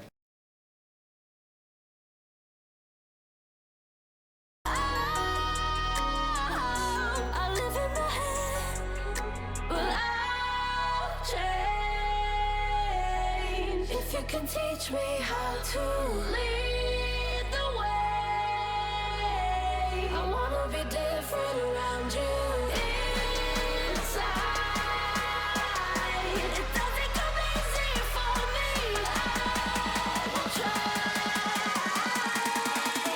if you stand by me.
Lose it all and find that you're slipping through my fingers, and the pain stays and lingers. Try to stay alive, but I fear I'm losing patience this time.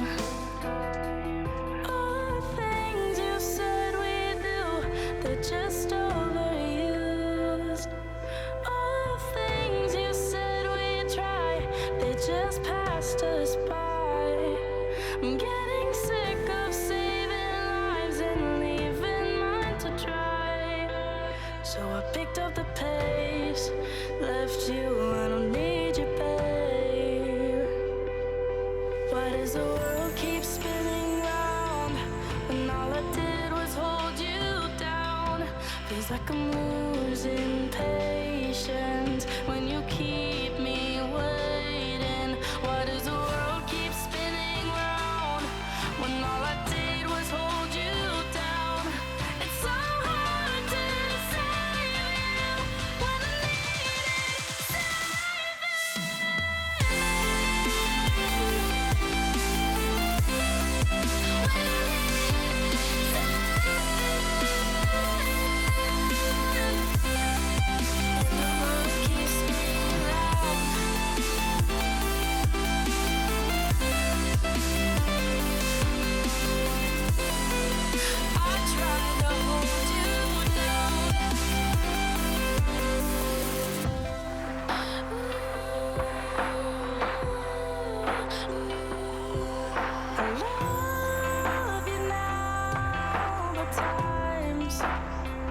running out and I'm losing you.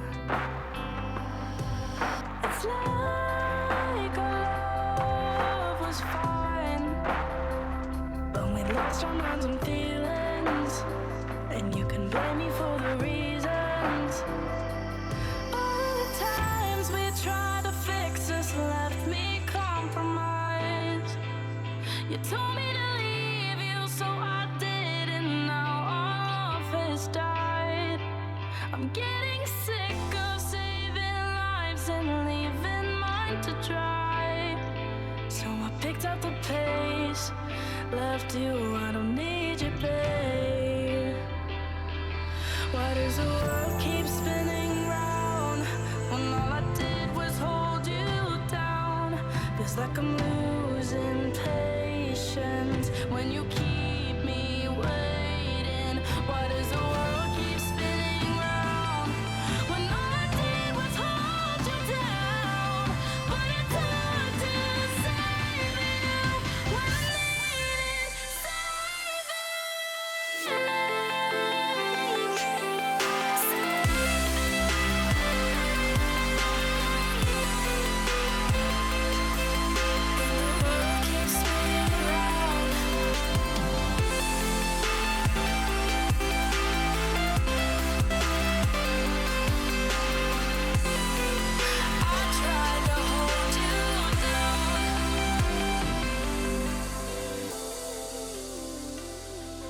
Why does the world keep spinning round?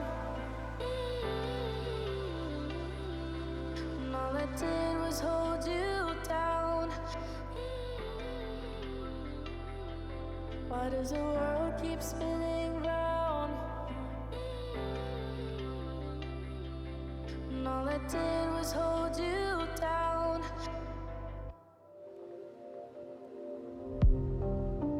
Didn't mean to say too much, but you've been driving me crazy.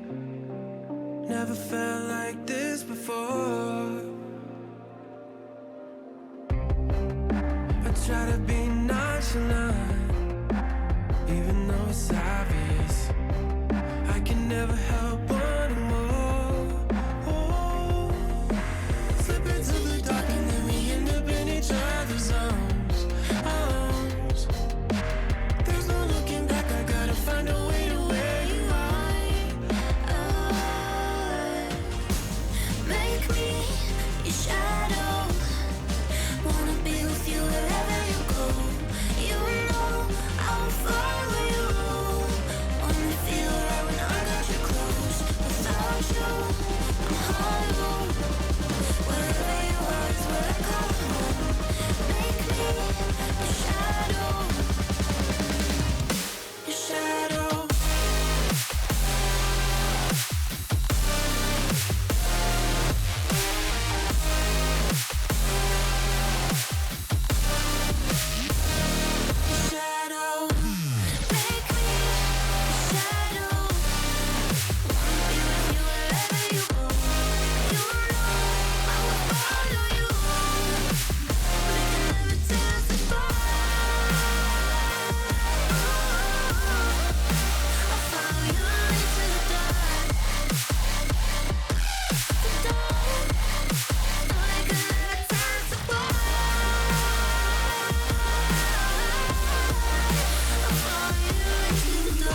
like it's truth to dare.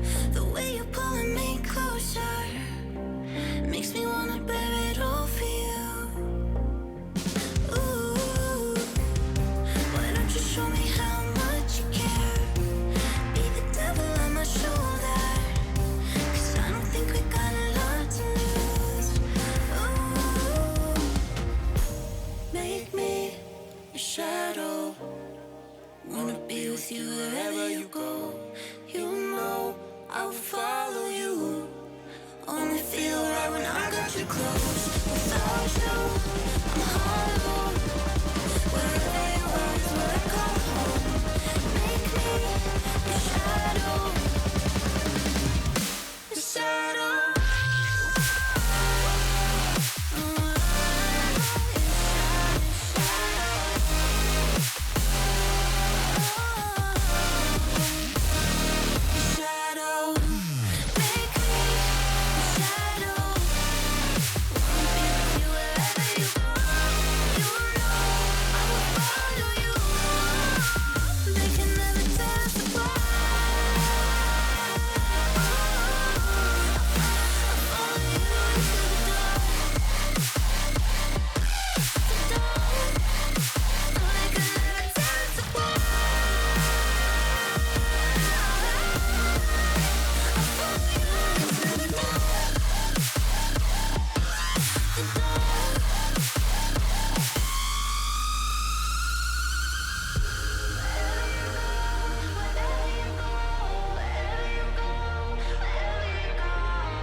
Call me up when you're sober, when you showered and changed.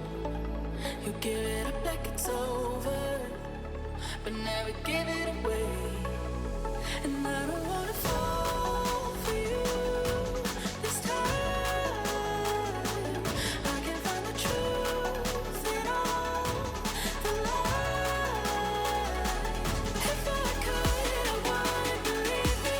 If I could, I wanna need you. I don't wanna fall for you this time.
And welcome back to the Bluegrass Esports Boost Battle, hosted by University of Kentucky at the Cornerstone Esports Arena, sponsored by Gen G. So thank you guys so much for tuning in for all day. We are in for another treat. Again, my name is Benjamin, lead esports broadcaster for WKU, and I'm with Robert Blassingame, lead esports broadcaster at NKU. And we had a nice little break, but we're very glad to be back in the seat. And especially Robert over here, because who are we casting right now? We are casting in the semifinals NKU, the 2 seed, versus UC Black, the 3rd seed. And of course, I'm going to be repping NKU. I'll have a little bias. He's here to balance me out.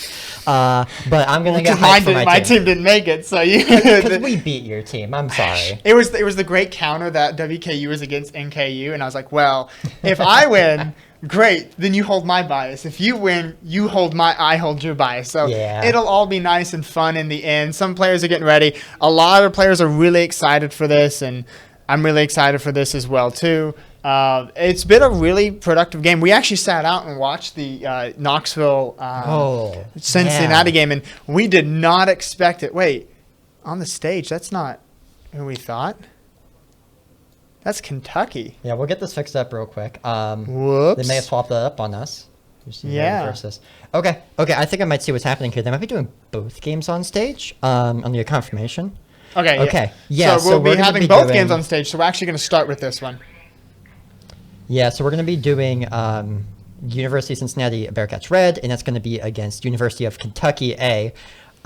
So we were right. We just, Yeah, we'll give you the seeding on that too. UC, you saw them play just last time. They are the 1 seed, and University of Kentucky is the 4 seed coming into this.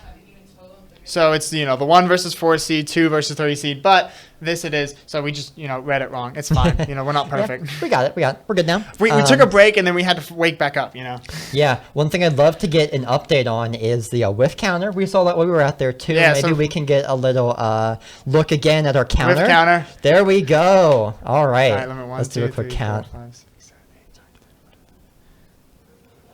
10, 11. It looks like 10, 23, 4. I'll let you cap that. 93 maybe? 93 I right could now? be off on the count here too. They Wrong did on the much better count, last time, yeah. but they're counting every whiff in the game, anything that's not a double commit or a weird bounce off wall. Yeah. And they've only watched a couple series so far, and they're up that high. So we might need to go give them another card soon. They might have to start using the back if we don't get better play from our teams here. We'll have to see. So what's the wager going to be after this game? We got to make a wager on what the count's going to be. Okay.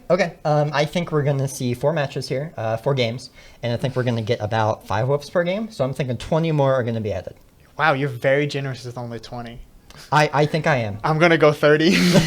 Minimum. I'm going to go 30 because I think it's going to be more, but I'm just going to go just below what I think just to beat you out. So if I'm above 30. Yeah, those are the UCA fans out there that are doing the whiff counter for us. So big thanks to them. They were having some heart attacks that last game against Knoxville. That last game, I'll give some credit where credit's due. Knoxville played a phenomenal game. I did not expect that, and good game goes out to Knoxville. I was completely shocked, and I was very happy to see that kind of performance. That's the kind of game I want to see. When it's playoff time, I'm sorry, everyone's got to bring out the A game, and we're going to be in for one good series. Now, we are for a best of 7 now. Yes. So you're going to buckle in. This is going to be a little bit longer, and then AK will think it's a best of 5 when we're casting, and then go best of 7, but we'll fix it. We'll get there.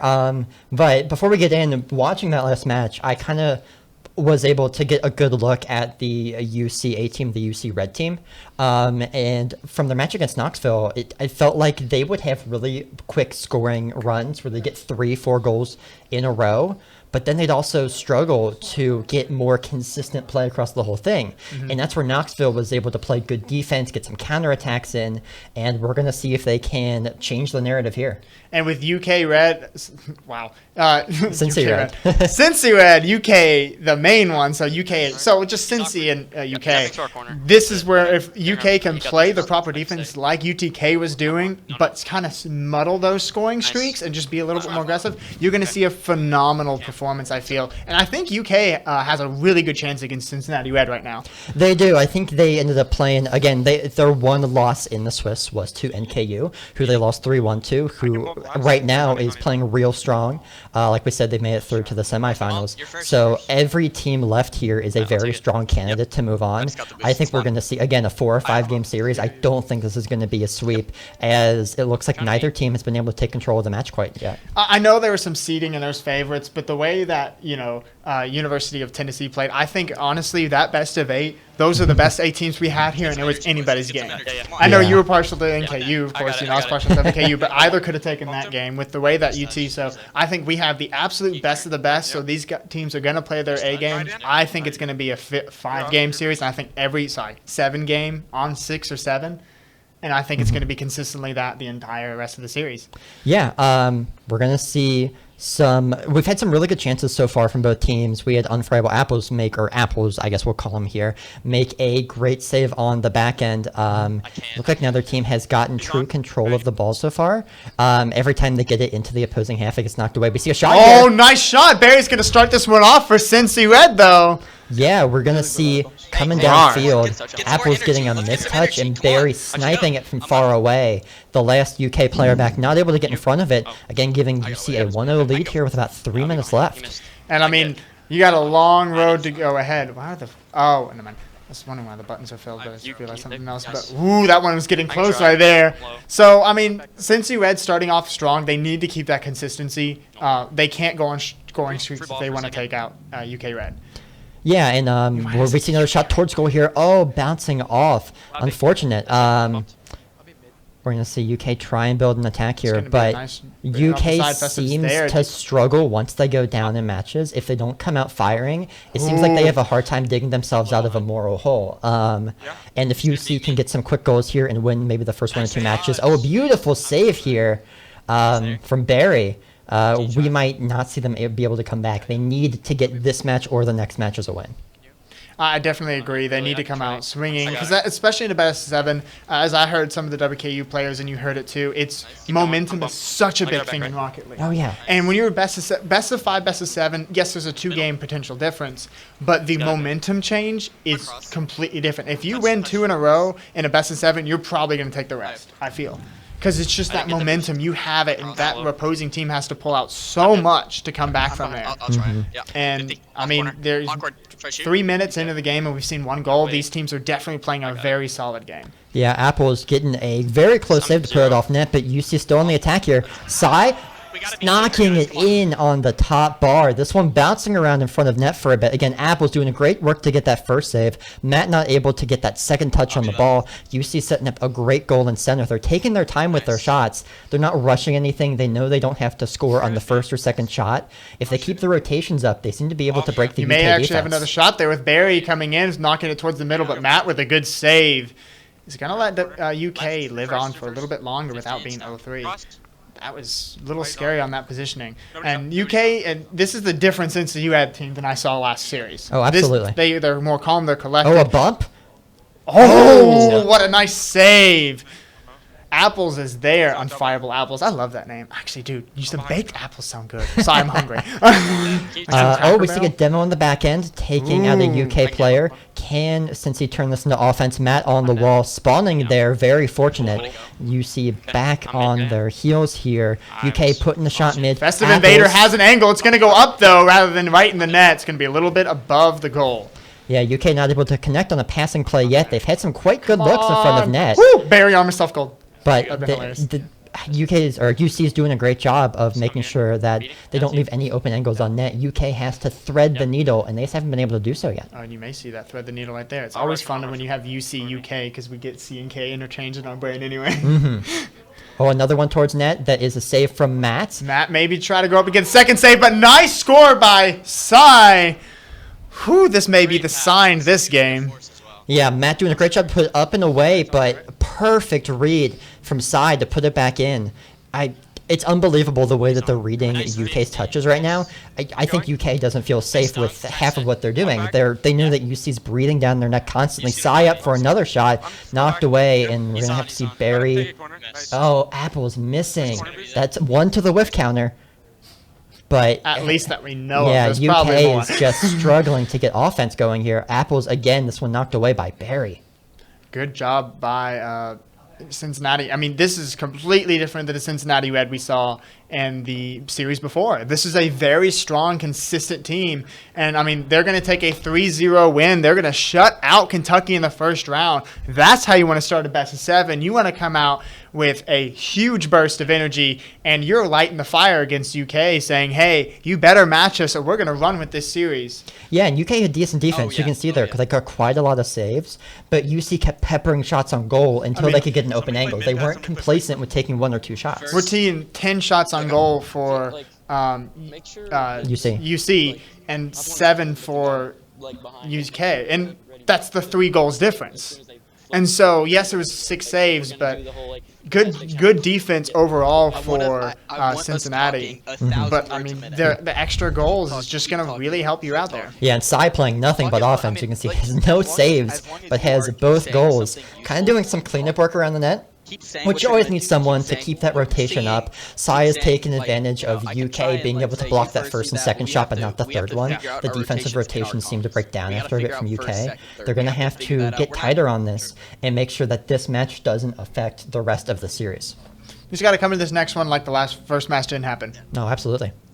And, I mean, you have to really, really play strong and just keep moving on. Yeah, again, a 1-0 lead here for Cincy Red in this series. I mean, it's just the start. It's got to start out strong, and we'll see. I know Matt is very emotional when he comes to playing, so like, can he, keep motivating his team and just be like, "Hey, we got this"? Or, I mean, I can tell you because I'm a very emotional player too. Sometimes like my emotions get the best of me and it hampers my style. So he's got to keep that positive attitude. And he's got to push hard. And I mean, he's the engine of his team. He's their lifeblood. He keeps them motivated through all these matches. We see a shot on goal, but he can also be the oil in the fire as well too. Yeah, so I think he needs to get it together here, and we haven't seen anything that would suggest otherwise so far. UK getting some good shots. I mean, he's starting it off with Matt. There you go. Matt shows you he still is the engine, and he's going to come off chewing away, getting this first goal for UK. And welcome back to the bad jokes. Yeah, we see him putting the ball right around, I believe it was D-Hacks on the back end.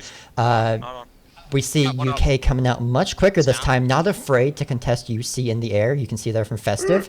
It's still going to depend on whether or not they can keep the rotations up on the back end. Didn't feel like there were any boost problems last game either. It's just keeping those communications, and double commits like that can be killer, like there just was on the back wall.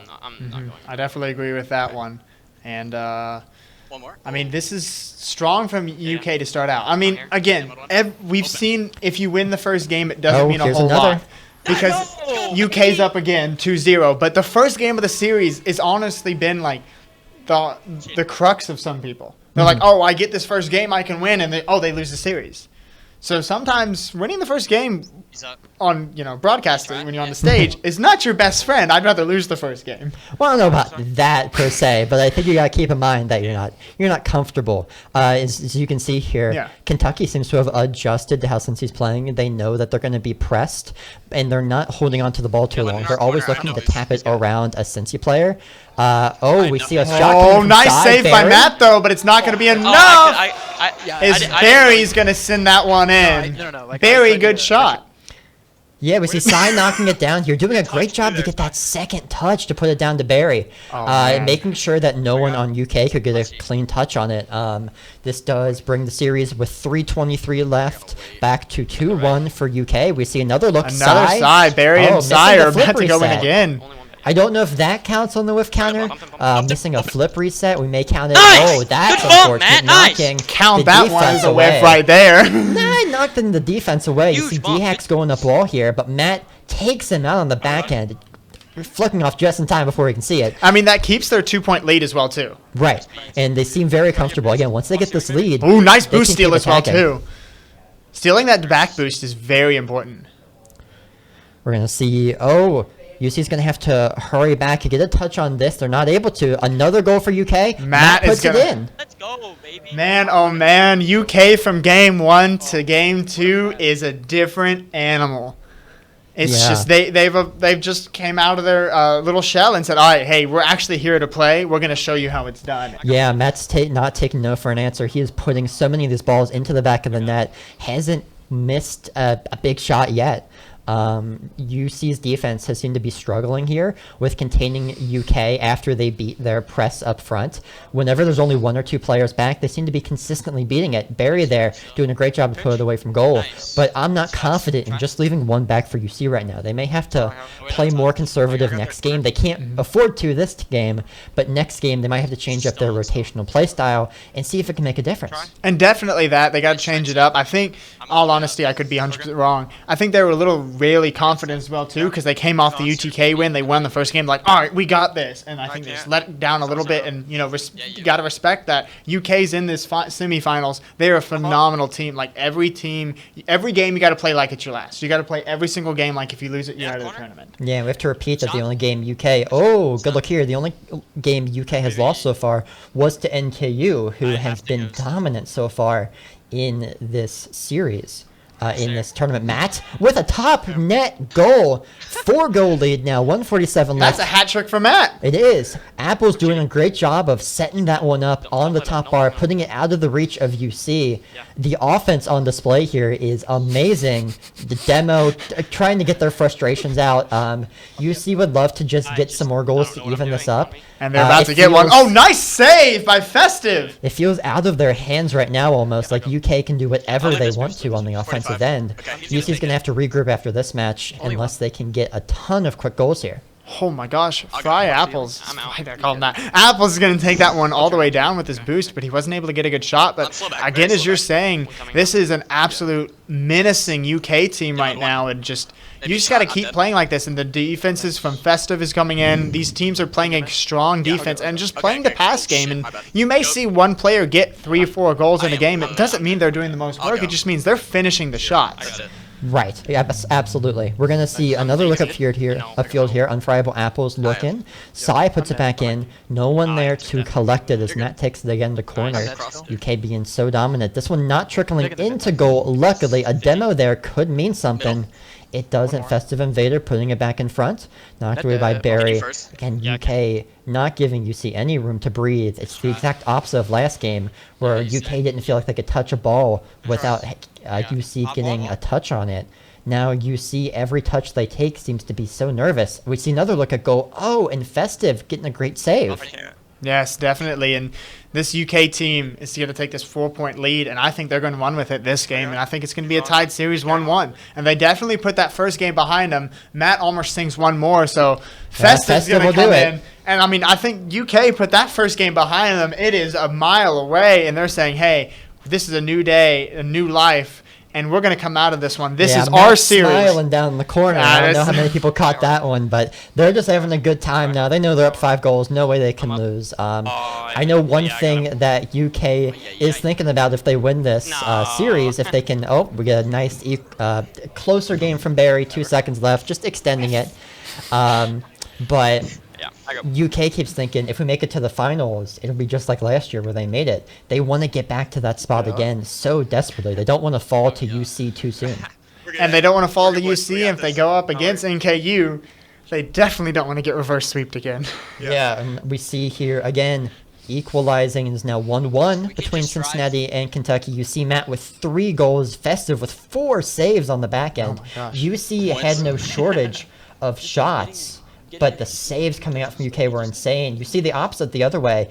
There were only 7 shots coming out from UK, but the only one that wasn't a goal was saved. The rest were goals. They have an insane shooting percentage. They're taking the chances they know they can get and putting them in, and they're not giving away any balls. Like last game, it felt like they would sometimes tap a ball out just to feel safe. Now everything they're doing is with purpose. And definitely UC wanted to take that time between the games and just say, hey, we need to talk about this. Like, that was not the game we really wanted to play. Like, how are we going to come back? How are we going to be a little bit more confident here? Because against confidence and, you know, gosh, I keep forgetting it. Momentum is huge in Rocket League, and so you got to get those wheels burning. And so every loss is good. You have that 60-second, don't immediately ready up. Just take that second or two to be like, all right, hey guys, Let's calm down. Let's take a sip of water. Let's get into the next game. Let's talk about what we could do better. Let's It's keep the on moving closest forward. You can get to a timeout in Rocket League, so teams should take it where they can. Oh, yes. We see very quick starting here from UK. They've had multiple looks onto net. You see them a good job so far of deflecting them away. We see him taking to the corner. Matt doing a great job to intercept. Sai with a shot on net is knocked away by Apples, and Barry can't keep the ball in the UK end. We see them try to reset here. Matt just waiting for it on the ground, showing patience, not being too quick to come to these balls. Apples and Matt, we see an open net here. Can they get it in? Apples is there as well, too. That's great, because if Apples wasn't there, that one was definitely being blocked. Oh, absolutely not. Apples did a great job of just letting Matt handle it, getting in front of the net, trying to block, but saw he had to put that ball in. Quick 1-0 lead here, only 45 seconds in. Nobody's there. And a great start again for UK. They're definitely showing that they're on their home field turf and they're feeling comfortable. But Barry wants to show them that they're not the only ones here. So this UC team needs to just rally behind their banners and keep pushing hard because, again, these are both phenomenal teams. As long as they keep pushing hard and believing in themselves. Well, I hate that I say that sentence, but you keep just pushing hard. He's like, we can do this. You can't let yourself go down because the moment you stop believing in yourself in Rocket League and you say like, we can't come back from this game, is the time your whole gameplay collapses. You have to play like every game's your last, and UK's definitely showing that. Can we see the fire in their belly from UC as well too? Yeah, we see UK set up another attack here. Is set up by D-Hacks. Barry will get there first, looking to set someone up towards net. Oh, but it is again picked off by UK before anything bad can happen. D-Hacks is going to get demoed though, so WKU is going to be... Oh my gosh, the double D-Hacks! He just needs to put his hand off the controller for a little bit. Yeah, he'll take a second to reset there as UC is able to safely kill the ball. They'll have a look at net, but it's hit right to Matt. There was no attempt to set up a shot there. Or for another player, just hit right at the defense. Oh my gosh, D-Hacks again!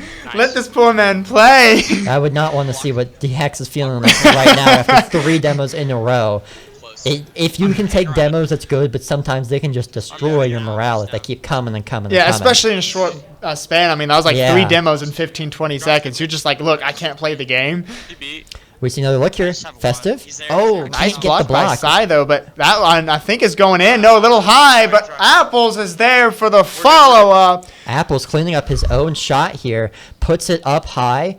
Waits just a second for Barry to go. Barry missing it. Another total whiff counter. And then Apples just slow enough to put it under. Perfect placement. 2-0 lead here for Kentucky with 2:30 left in the match. I swear next time if we do this, we need to have a stream riff counter. For us back here, that up. We'll talk with the UC guys. Just be like, hey, give me your template. Oh, we see Barry trying to get some man, but a pinch into the upper right D-Hack says, look, you're going to demo me 3 times. I'm going to score a goal on you. Yeah, you see crowd going wild on that one out there. That's insane. The pinch into the upper right corner. UK can't stop that. Somewhat luck-based. Like, again, that was just a perfect pinch from D-Hacks between him and the UK player. We see a demo. Can we set up another goal for UC here? UC Sai, no, can't do it. Barry putting one towards net. No one's going to be there to collect it. Going to be up there to defend that, which is nice, but you're going to see UC's right back on the attack here. They have the setup here, but a nice defense by Festive, I think, and Festive and Matt's going to send it right back out. Yeah, we see another attack developing here. UK putting it towards wall. Again, both teams doing a great job of hitting that ball while it's in the corner. We see another pinch into net. Barry ties it up. Yo, listen. We see here D-Hacks, or was it? Yeah, D-Hacks and Barry coming together. Oh, they pinched that one. Ooh, 70 miles per hour. Wish they used kilometers. Big numbers equal better.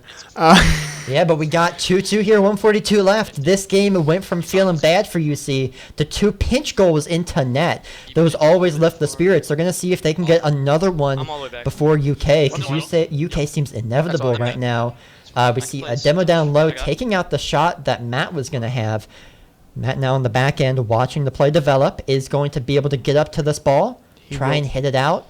He's got to try to center it out, not set it up for them, but nice defense by Festive. I mean, the first game was going towards UC, second game UK, and now it's a very even game. It is anybody's right here, but definitely UC and UK are fighting for their lives. Nice defense by Matt, though. Here we see Barry getting one low, the defense is there. But Festive, Apples, and Matt, UK, this defense is playing phenomenal, and they're able to center it right back towards this UC roster. D-Hacks getting up high to put one towards net. This one won't go, but we'll see if they can get anything off of the next touch. Apple's able to put it over Barry. Can't get it past Sai. Oh, this is big. One more on defense. D-Hacks. Great job to knock it. By Apples, though. We see Sai again just trying to survive up high. 30 seconds left in this match. Still tied at 2-2. Neither team having a wide open shot at net in a while. Both just want to develop, but neither seem to be able to. We see UK trying to make something together. Festive in the air wants with to a stop shot. this overtime. Does not get a beautiful save by Barry. That is one for the highlight reel right there. That saves the match for UC. Sai with a look on net. Matt's the only one back. Hit to D-Hacks in the corner. D-Hacks has to keep this up. Putting it mid. Who was mid for him? Oh, knocked by Matt, and we take it to overtime. By the way, shout out to that person who's playing Apex. But as we're into overtime, a quick reminder that it is golden goal. First team to score wins, and there is no upper time limit. As long as it takes them to score, we'll be here. Please don't make it that long. Knowing our luck, there'd be a 10-minute overtime. We see a lot of quick action towards the UK net here. Since you're not letting UK get it out of their own end. D-Hacks up again. Oh, a whiff from D-Hacks. Barry able to clean it up on the back end. Vesta putting it towards net. Sai getting it under control to the side. I got it. And 30 seconds coming in on this overtime clock. Matt's going to send that one up. He has the follow-up shot, but he doesn't get the right angle on it. But Festive and Apples are still there, but again, the ball was a little bit too high for them to follow up on, and now UK's back on the defensive here. Yeah, Barry stuck in no man's land. Oh, D-Hacks from the back line doing a great job to save his teammates. They were stuck up. It was all D-Hacks could do to get a wheel on that ball. We see Barry get one back into the other end. Sai with a look towards net. Oh, it's off. That would have been so beautiful if it had gone towards net. Apples has to get up high for this one. Barry contesting again. You see not letting anything go. Sai, knocked away by Matt. I'm still low, Keep going. And right now, UK's definitely playing on the defensive, but finally they get a little bit of a break, and maybe Matt will swing that one in. No, Barry with the nice defense, but this is still on UC's side, and they need to be very careful because this UK's offense has been absolutely brutal these last two games. Yeah, D-Hacks is the reason UK hasn't scored yet. So many plays have come down to D-Hacks to stop. Oh, we see a clear here. D-Hacks gets two bumps, can't get the touch. That would have been a perfect touch into his teammate Barry in mid. Now Sai's going to be stuck back, is able to hit it away on defense. You see very convincing on defense right now. It's on this overtime clock almost. Holy cow. And I don't think either of his defenses are letting up just a little bit. They are playing like there is no tomorrow, and I absolutely love it. D-Hacks doing another great job. Sai up in the air. Can you beat Festive? Can't beat Festive. Oh, Barry missing. Open net for a second here. They have D-Hacks again saving a goal. We see Festive gonna have the advantage here, getting a pass. Nice demo on Barry. Apples is setting that one up. This demo is absolutely crucial for the victory of UK right there. UK going up 2-1 in the series thanks to that. Matt with 4 saves on the back line. You can see there. Matt, the lifeblood of his team, still keeping them in this match. It was all D-Hacks could do to keep so many goals out of net, but it ended up being for naught. Oh my gosh, that's where those tactical demos come and really into play, and the fact that UK was able to sit down and do that. I mean, over a 2-minute overtime right there. Cincinnati's definitely got to feel bad about that one because they tied up the game after a loss. They're definitely playing strong, and then they just lose it right there. Like they're got to be down on themselves, and UK's got to be on the highest horse they've been on in a while. Yeah, this is the point where the teams start to feel a bit worn down going through that overtime, especially for UC not being able to pull it off. See another quick UK attack at net, popping it up. No one quite there to do it. Barry actually with a great steal up top. What are these fancy moves? Oh, can't quite get it to go though. 3-on-1. We see Festive doing a great clear here. UK with some beautiful clears. And whenever they clear the ball, like in hockey, they're doing a great job of getting down for the dump on the back end. We see a shot here coming from Matt. Matt's going to go above D-Hacks, and D-Hacks is not able to stop that one. Matt again is going to lead UK to take the early lead. 30 seconds in, 31. Man. Yeah, we see Matt ecstatic in that camera, scoring the early goal. Like you said, the emotional pillar of his team. Every time that UK has had a lead so far, quick in, it's been just dominating that they've been. Once they go down, they seem to have a lot more issues. UC's going to have to get a quick equalizer here. Sai doing a good job to keep it out of his own end. Matt with another great clear, finding Apples deep. Oh, Apples with the whiff on that one. We see another hit towards mid. No one from UK going to go for that one. Reset real quick. UK, getting the steal. Could this turn into something? Festive's going up right there, but I don't think the UK is in the right position, I think, to follow up. And UC is going to be able to get attacked. D-Hax is going to send one out. Sai is definitely going to be able to send that back up to the center it out. Potentially set up an assist for his team. Ooh, nice defense by Festive, though. This UK defense is absolutely unstoppable right now. Yeah, the demo Barry could mean something. D-Hax again bailing out his team on the defensive end. UK has been unstoppable on the walls these last 2 games. Oh, that was a cute look. Festive just pressed the jump right there. It's like, I got it, guys, I got it. Yeah, they did a great job of doing that fake there, but Festive saw through it, didn't overcommit to the ball. But UK's been so dominant on these walls, it doesn't feel like Cincy can make something in the corner right now, but whenever UK gets a chance in corner, they turn it into something. Oh, man. Barry almost had the angle on that as well, too. That could have spiked it right back towards WKU. Sai is dribbling that one out. He's going to get the shot on goal, but Matt's there for the defense, but I think Barry has the angle here, but no, nice defense coming in from UK. This is just a huge defense. If you want to learn how to play Rocket League defense and rotate properly, just watch this. This is going to teach you how to rotate beautifully. Absolutely. We see a 3-on-2 here. Sai trying to bring it in the corner. Matt on the defensive end doing a great job again. Oh, we see Sai trying to center it to Barry, but the center wasn't quite there. We see Festive now attacking on the other end to Matt. This one bouncing towards net. Able to clear it of danger. So many close calls this match. This could easily be a 3-2 game. Well, we see another look here. Matt's going to get that one close. Can he get the follow-up? Festive's going to come up. Wow. I hate that goal animation. We see Unfryable putting it mid there. Matt doing all he can to shove it in. Again, that rotation. Unfryable knowing that he's safe to come in as the third man. Telling him that it wouldn't be bad. UC couldn't get a good ball out. And that leads to a 2-0 lead here for Kentucky. Only 2 minutes left to go.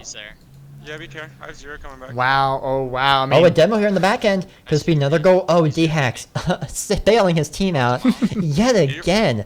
I wish some of those translated to saves. There's so many touches he's had in the midfield to buy his team time to get back. Unfryable with a shot on net here. Nice save by save. Nice save by Sai. Sai mixed that one up over there. But hey, guys, if you remember, or you are watching, you are enjoying, make sure to kind of support your local esports team as well, too. I forgot to mention that earlier. But UK is playing such a phenomenal game, and Matt is going to come in with a strong defense, and right now UK is back on the attack here. Send it out. Festive's going to be coming in. Trying to go for the spike there, but UC is still playing phenomenal defense. I mean, 2-0 is not that much of a lead. Oh, the demo on the back end. This could lead to a goal here. Apples with the emotional demo. Oh, a demo the other way. And now Festive is gone. We see a tap mid. Beautiful. And Barry's going to be able to start equalizing this game. Nice straight shot goal and setup coming in from UC. Yeah, Sai seeing one person back. Waited for Apples to commit before passing it over. Perfect play. Because once Apples commits, just a quick side tap. They communicated that one perfectly. Getting this down to a 1 goal. Barry has to hit this one away. He does. UC not out of the fight for sure, but it feels like they've just been struggling these past 2 matches. I definitely would say that this is not the UC team we saw in the first round, and they're playing a lot more together, but I don't think it's UC playing not that great. I just think it's UK just playing absolutely phenomenal, because UC's getting some setups, but I mean, execution could always be better, but you can always wish for a little bit more. But I just think that UK is just playing absolutely phenomenal, and Festive being able to steal 2 boosts right there, 3, takes that whole boost side, which really could starve out UC's. Yeah, we see a beautiful look downfield from Festive, unfortunately off target. Another look down here from Matt, tapping it back in. Barry getting a whiff. This could lead to something. Festive getting a good first touch, but that one will be sent back out. Matt's turn now to get something in. It seems like it's just 1 by 1 by 1 who gets to put the ball forward. Very close. That bump not quite leading to a goal for UC. Back the other way now. Oh, Demo is going to bring that one away. Only 10 seconds left for UC to score now. And I think the fourth game is going to go towards Kentucky. Well, don't count him out yet. Still 1 second? Okay, now we can count him out. UK is going to be able to take that 4th game, and what a game. And you'll see, they're not getting up because we still are in a best of 7, so first to 4 wins, if you don't want to do your math. So first to 4 wins, so there still is a chance. Yeah, you see UK having a good time over there. They've been playing absolutely great after that first match. It seems like they needed a match to get themselves settled, get themselves in, loosen themselves up. UC struggling a bit. They've been on stage 2 matches in a row, and it can start to wear on you. Oh, definitely. I bet they're exhausted. I bet they are absolutely exhausted when you're playing. And they didn't have that long of a break. I mean, they stayed up there for that 15 minutes. They can walk up, stretch their legs. So I think, they're getting a little tired, and you can kind of see it, too. Yeah, we see Sai here coming in quick. D-Hacks with a look. Knocked away. Barry, the only one back. Barry, will he be able to get this one? Oh, able to get an interception, knocking it upfield. D-Hacks next with a shot on goal. Apples knocking it away. And right now, I mean, this is not the early game UK we've seen lately. This is the early game UC we are seeing this game. So maybe maybe Cincinnati can pull off an early goal here. I don't know why I said Chattanooga, but We're going to see another look up as Sai gets it, but loses control, not able to hit the ceiling or the ball. So many Cincy chances have just been barely missed out on. Sai with another look, great control putting upfield, getting one good touch, able to get another 50 in his favor. But D-Hacks didn't get the good follow-up there. Yeah. So it's just that goal is not going to – that good approach isn't going to lead to anything. But Barry's going to maybe save it, center it out. But Matt's going to be there for the defense. Yeah, we're seeing so many close shots again here from UC. 1 minute in, still scoreless, but it feels like UC has been winning so far. UK, they're relying on their counterattack here, hoping that they can get a quick ball in. Matt, open net. Barry coming across from the other side. Barry came from out of nowhere to come save that one. And I think Barry's going to get the follow-up goal. Holy cow! From the top row. Did Barry carry that one by himself? Yeah, all the way up. Barry carried it all the way to the ceiling and brought it back down to the top of net. Almost unsavable. UC with the first lead they've had since the first game. And we're going to see if they can hold on to it now. I think they're talking to each other, and, Kentucky's got to still play just like they were earlier. And Side tried to go for a little bit of a demo there, trying to allow them to have a little bit more. But with that demo attempt, they just opened up their net because they had one in the opponent's net. They got one demo. Then there's a 1-on-3 that are running down. A little bit of a misplay coming in from UC when they had the advantage. Yeah, tying it up here 1-1, 3 minutes left. We see another quick UC attack from Barry. Barry not being able to get back to it. Their doubles have not been on point these last couple games. D-Hacks trying to make something off the corner. Matt back on defense. Barry going to have to reset this ball for UC. Matt doing a beautiful job. He's hit almost every ball he's gone for in the air. That certainty is doing so much for UK right now. And, I mean, every time you're going to hit it up in the air, it just gives you more control. Those 50-50s, they're trying to turn those to more like 75-25s. Just get those small advantages wherever they can, and then maybe those can add up to a goal and then a lead as well, too. And that's really the thing with these such skilled teams is you don't take a huge advantage. You just got to build up these small advantages that lead to a goal and then maybe a lead as well too, and just minimize mistakes. And right now UK's playing pretty flawlessly. A couple small mistakes there, but it seems like whenever they make a mistake, one of their teammates is covering their mistakes as well too. Yeah, it's never something crucial. There's always someone on rotation on the back end to cover for him. D-Hacks again trying to make something out of nothing here, hitting it up high and away. Sai getting the ball touched around him. Barry putting it back in. There was a demo on the back end, but that shot is off. D-Hacks putting that one wide. Getting the demo on the back end. D-Hacks saying, you can demo me, I'll demo you back. But right now, Barry has the angle. Barry's going to turn this one up. This is going to be a 2-1 lead for Cincinnati Red. Yeah, with 2 minutes left, they have gotten their lead back. They will not go quietly into the night here.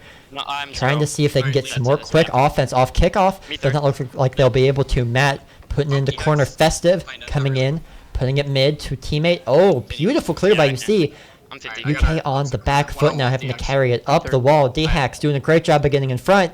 Another great touch of 50 to keep it inside, coming across net, but no one there to contest. Nice defense coming in. D-Hacks is going to be able to pick that one up. He's going to toss it up in the air, which I think is the right play, because if he plays it on the ground, I think UK could have scored off him. We're going to see Barry coming on corner here. Festive hitting it towards net. Matt. Nice shot by Matt, but it's not going to be finished off. Goes right at the corner of the goal and is not being able to finish off. So UC still going to keep their lead. And when Apples came in, it was a little bit too late. But here's another chance. Apples is going to send that one down right off the top again. UK can't catch a break with these crossbars right now. No, they Missing there cannot. from Unfriable. Gonna go wide. UC trying to set up a counterattack here. They don't even need to score another goal. They have to feel good knowing if they can just run timeout right now. A demo there, but missing the ball could mean something. Where is it on the other end? 30. Oh, and man. it's knocked away. Sai putting it back mid. Sai another touch. Missing. This is where the pressure's coming on UK. They have a 3-1 lead in the series. But if you start losing them now, yes, they can win one game, but you may see the reverse sweep. Kentucky may have a issue, I'm not going to bring back the flashbacks, but they may be sitting at a NKU scenario. Yeah, I'm behind. Yeah, we're going to see Unfriable here. Not able to get something done. A great touch away by Barry. A demo. Sai's the only one back on defense. Can they make something from it? The demo coming in on that, but it's Nice mistaken. tie as well coming in from Apples.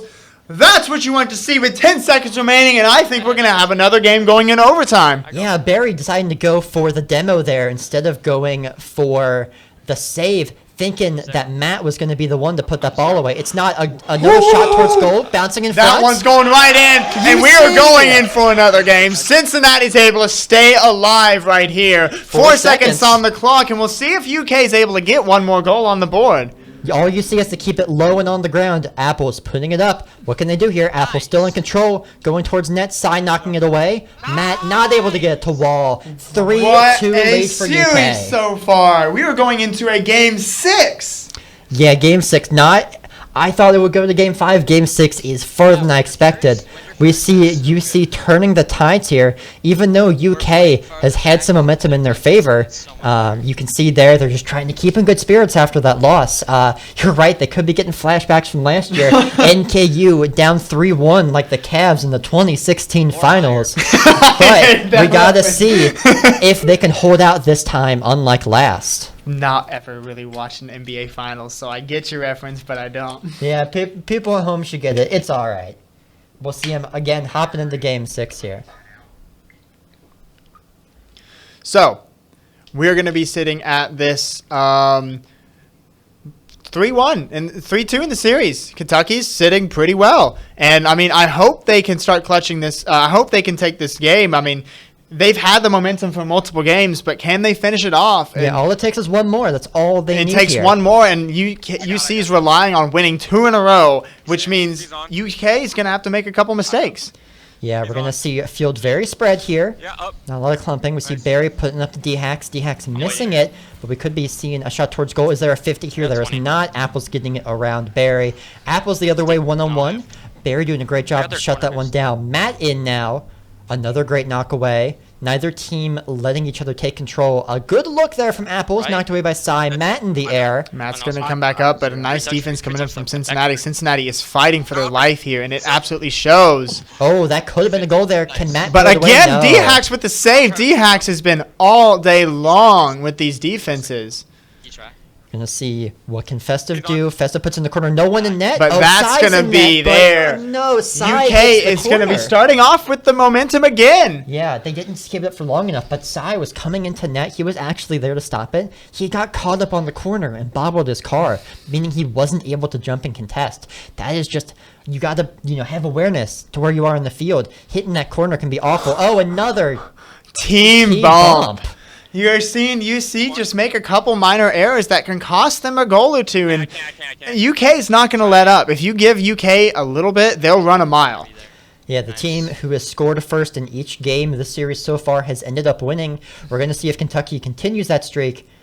We see another hit across net. Sai carrying it up wall. Apples putting it back in. Apples with a goal! Oh my goodness, what a shot. Hitting it back to himself on wall over here. Sai thinking he had a clear path out. Kind of got caught up on the boost. Focused that over ball. Apples took advantage of it to hit it in. 2-0 lead now. UK is definitely really happy with themselves right now. Yeah.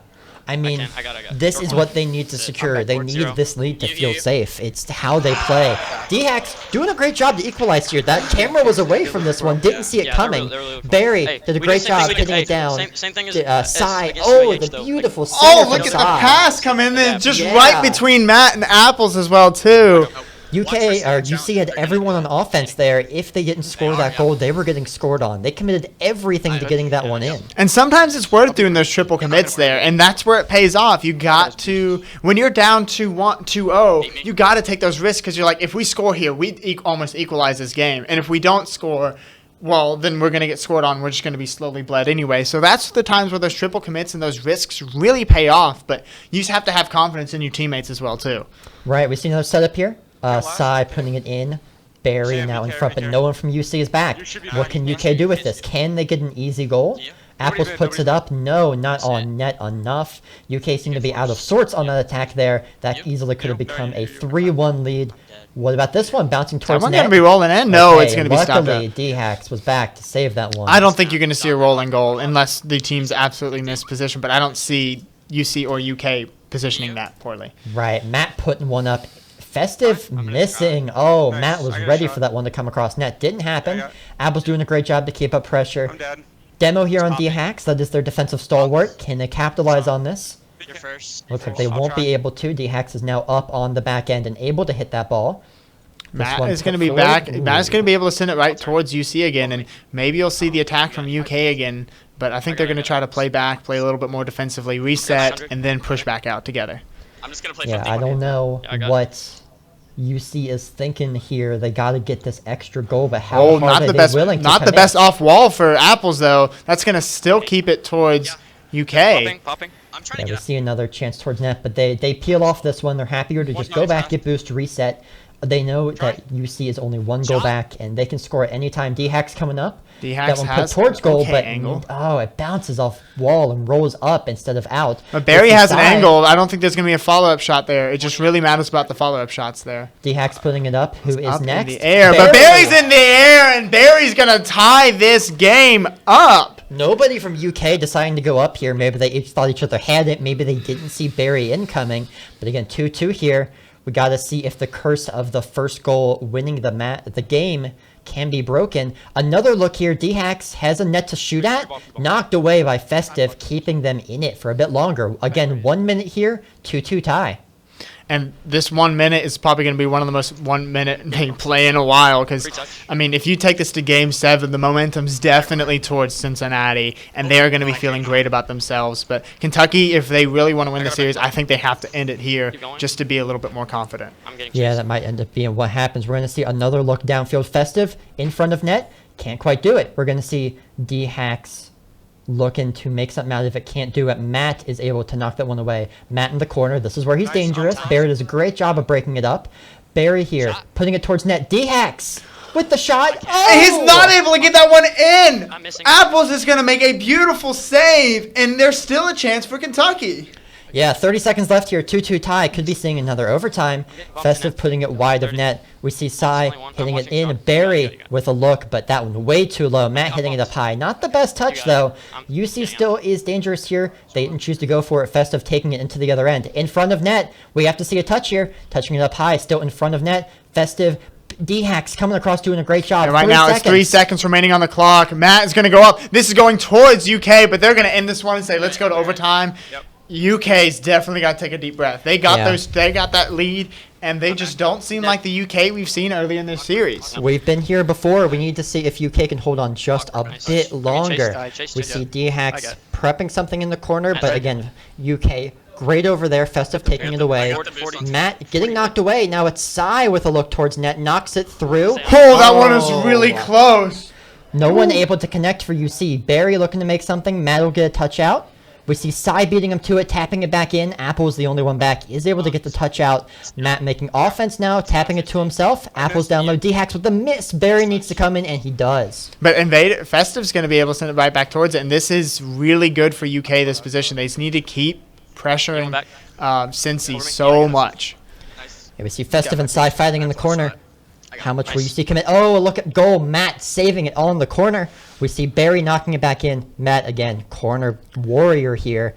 No one back, but this one not on net. Luckily, UC is going to be able to breathe a little better. Apples gets this one. Sai is going to have to get a touch. No one and in Matt's going to get that shot towards it, but nice save by Barry. But Apples is going to come in. Oh, my goodness. Matt and Apples are able to finish this series. Kentucky is going to the finals. Yeah, 1 minute overtime, but UK wasn't phased getting there, even though UC started breathing down their neck. They did a great job of keeping composed through the whole thing. We see the players are giving out handshakes. We see the Milo's drink on the counter there. But this was a beautiful match between these two teams. It is technically an upset, but I still think these two teams were very, very so closely close, seeded. This was a 1-4, but it felt more like a 1 versus a 2. Can I get an update on the whiff counter really quick? We're going to see if we can get one up here. We're going to see if we can bring it up if they've been keeping whiff up counter? with it. Come on, lift up Well, the counter, either please. way, we can keep talking. Thank you. In the corner here. What do we got? 1, 2, 3, 4, 5, 6, 7, 8, 9, 10, 11, 12, 13, 14, 15, 16, 17, 18, 19, 20, 21, 22, 25. Can't do math. What, 25 times 5? I got 20. No, it's 24 times 5, and then you add the 4 because it's not a complete one. 100. So it's 124. 124. You got it. You got it. So we are going to be back after a 15-minute break. We're going to be resetting and waiting for NKU versus University of Cincinnati Black. And we're excited to see y'all just in about 15 minutes. But remember to stay tuned because the fun is just beginning. Me and Robert will be back in just a couple minutes, y'all. Enjoy. Go NKU.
All right, welcome back, everyone. We are back here at the Bluegrass Boost Battle. Again, this is all hosted by Kentucky Esports in their Cornerstone Arena. Beautiful place down here. It is, again, sponsored by Gen G. Shout out to them. The reason I'm doing the intro this time is because I have a dog in this race. More accurately, a wolf in this race, I think we'll call it. Anyway, this match coming up for the semifinals is NKU versus UC Black. NKU's been on fire so far. They have 2 sweeps to start, 3-0 versus Cumberland and 3-0 versus WKUB, and then a 3-1 versus UKA, who we just saw beat UC. And in the quarterfinals, they ended up beating WKUA. On the other side of this, NKU is the 2 seed, UCB is the 3 seed. They went 3-1 against UKB. They lost against UAH, who was a good team that got knocked out. They went 2-3 against them. They swept West Virginia.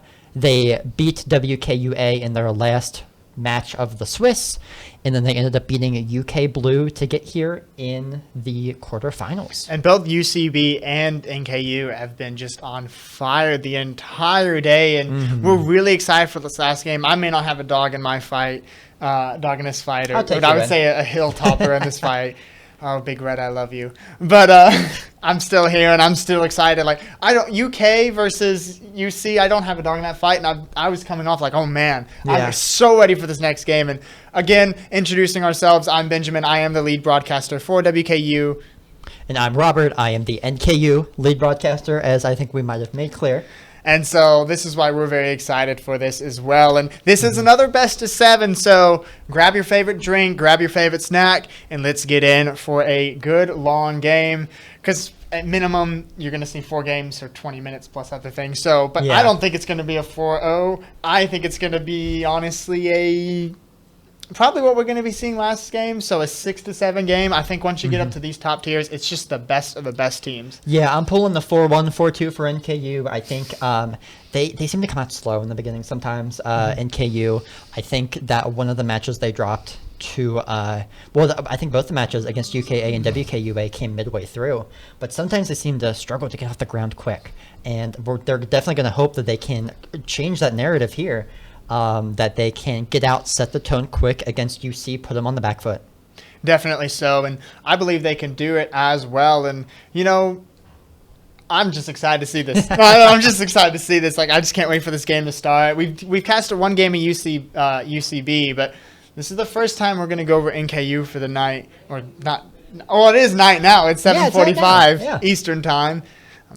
The biggest thing about me coming here is I forget that Eastern time exists because I'm in Central, and like, I could go through about half of the U.S.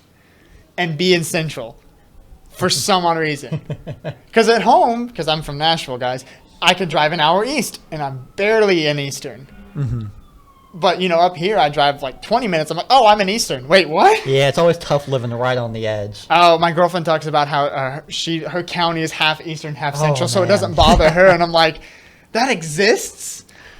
Oh, man. Yeah, but, you know, for those who are watching, and whether you're in Central, Eastern, players are starting to get in the lobby, so we're just going to be waiting a couple more minutes, but kind of talking about it, we already have our predictions out, but going over last game a little bit more, I was super excited for that matchup. I mean, I really thought UC was going to turn that into a Game 7. Yeah, I don't know if this match can top the excitement of last one. I don't know, though. That was one of those games that both of us, we almost were out of our chairs. Yeah, I know. There were so many close calls. The 2 overtimes, insane in a 6-game series, 2 overtimes.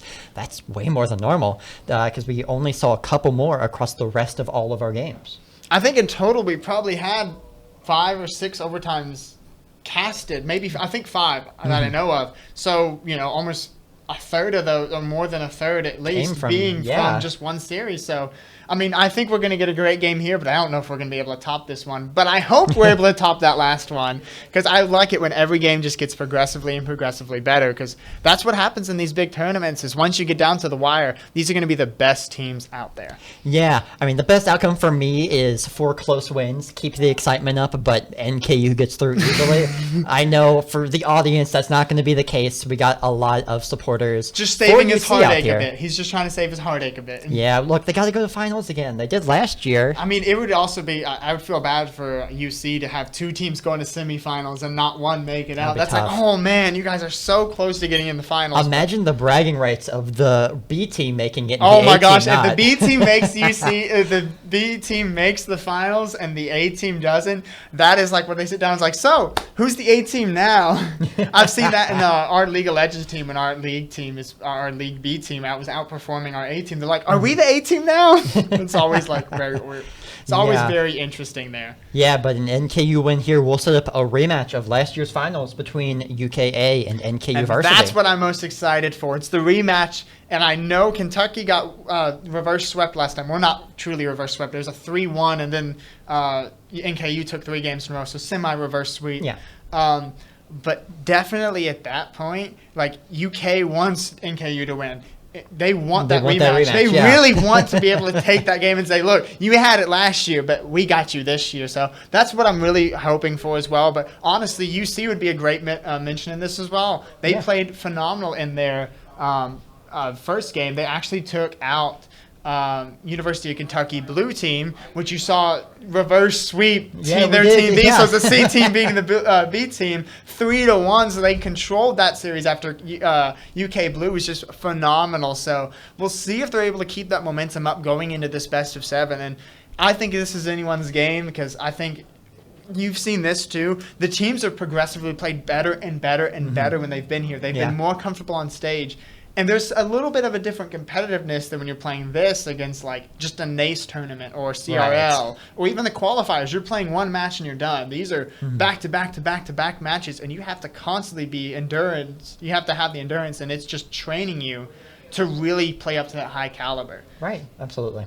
And we're going to see, again, we haven't had a single sweep so far in the tournament bracket. We had a lot in the Swiss, but not in the tournament.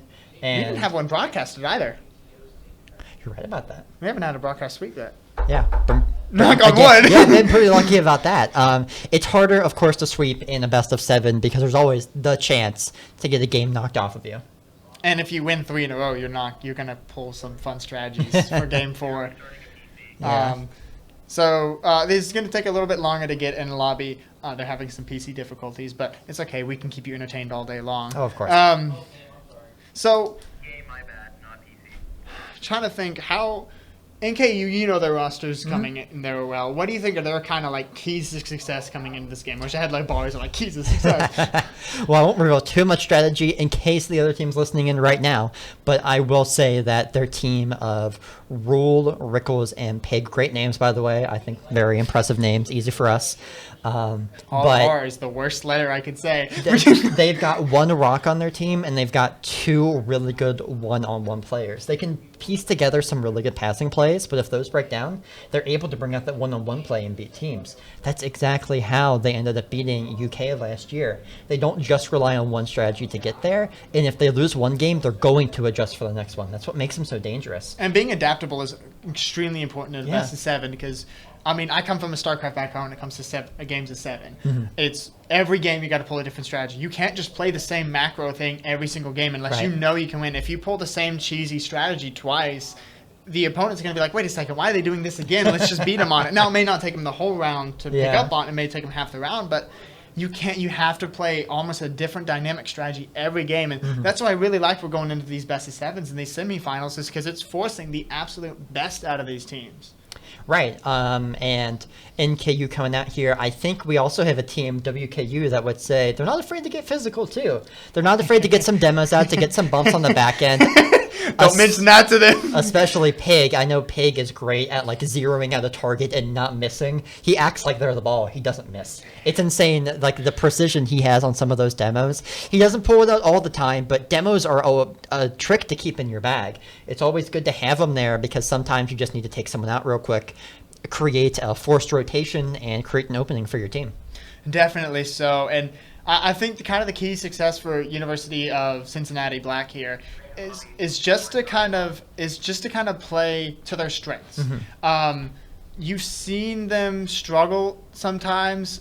We saw them kind of struggle against University of Alabama Huntsville, but I really think that this team has the chance here, and we're getting right into this matchup. 10 seconds in, no goal, so we didn't miss anything. Yeah, it feels like I'm right back in KU. We got Rule here taking the ball up the wall, doing a great job, winning some 50s already. We got Pig heading up. Sorry, that is Rickles. That's Rickles actually heading up the wall there.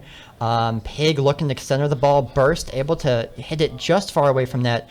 Rule here with the hood up is able to create some offense. Again, what NKU is really good at is disrupting the opponent's plans. They're great at recognizing when they have a chance to attack and set some things in motion.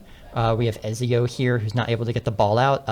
UC has been doing a great job so far at matching the energy of NKU though. And so I think that's the main thing. And the crowd, I'll say this, Cincinnati Black has a little bit more of a crowd, which doesn't seem like a whole lot, and I know NKU can go above that, but I have to say, if you start seeing a little bit of a rampage coming in from Cincinnati Black, it can be good, but Rule blocks his own shot! I hope that does not come back to haunt them. Oh my gosh, they had the first goal set up! We'll have to see what this does in a bit here. We see pretty safe on the back end. NKU able to get that ball away. Pig on Izio in the corner. Pig does a great job of winning these 50s. Rickles up in the air now. Great control to put the ball around the first man. Rule up. We need Pig. Pig hitting one towards net. That one may go in. Whoa, that one was a bullet. Pig hitting it from all the way down the field. This may have been a floor pinch. We're going to have to look at this one again. Not quite a pinch, but had some help from the UC player. Yeah, he definitely had that ball already going, but I mean, NKU's coming out of the gate strong. Well, I wouldn't say extremely strong, but coming out with the first goal wasn't a 1 minute goal. They bumped each other. Right, but they have been consistent so far. They haven't shown cracks in the armor, and that's what's important for them. If they can play their style of play and win, they become unbeatable. If you force them to adapt, that's when they become a little bit weaker and you can take advantage of them. But they will find a way to morph back into the team that doesn't make mistakes. We're going to see here Pig trying to create something on the wall. Lots of clumping up and double commits so far from UC Black. Feels like they're flailing just to stay in front of the ball. Burst is going to have a look downfield here. Gets a touch towards Ezio. Rule breaks it up. Rickles looking upfield. Hits it up in the air. Does a great job to just keep control, but can't make much out of it. We see Ezio getting up in the air. Pig able to do some great defense to keep it away. Burst is going to send that one towards, though. Rickles is going to be able to make the block. Frick is on the corner and be on the defensive. But, wow, he gets past the defense of NKU and almost gets that one in, which you definitely don't want a retaliation goal. I think if you're Cincinnati Black, that first game momentum, if you win that, is going to be absolutely crucial for you. Because against a really, really highly regarded team in this tournament, you really want to take that first win to just kind of get a little bit momentum and towards you. So NKU is desperately saying, we need to take this first game. We need to kill their spirit so we can come out of this gate strong and then basically just slowly pick away from them from that first win. Right. One thing that NKU really isn't afraid to do is play a man deep. They're confident enough that putting two players upfield can create an opportunity for them. We see kind of a double commit there. It takes Rule out of the play, but is able to make that second great touch in the air.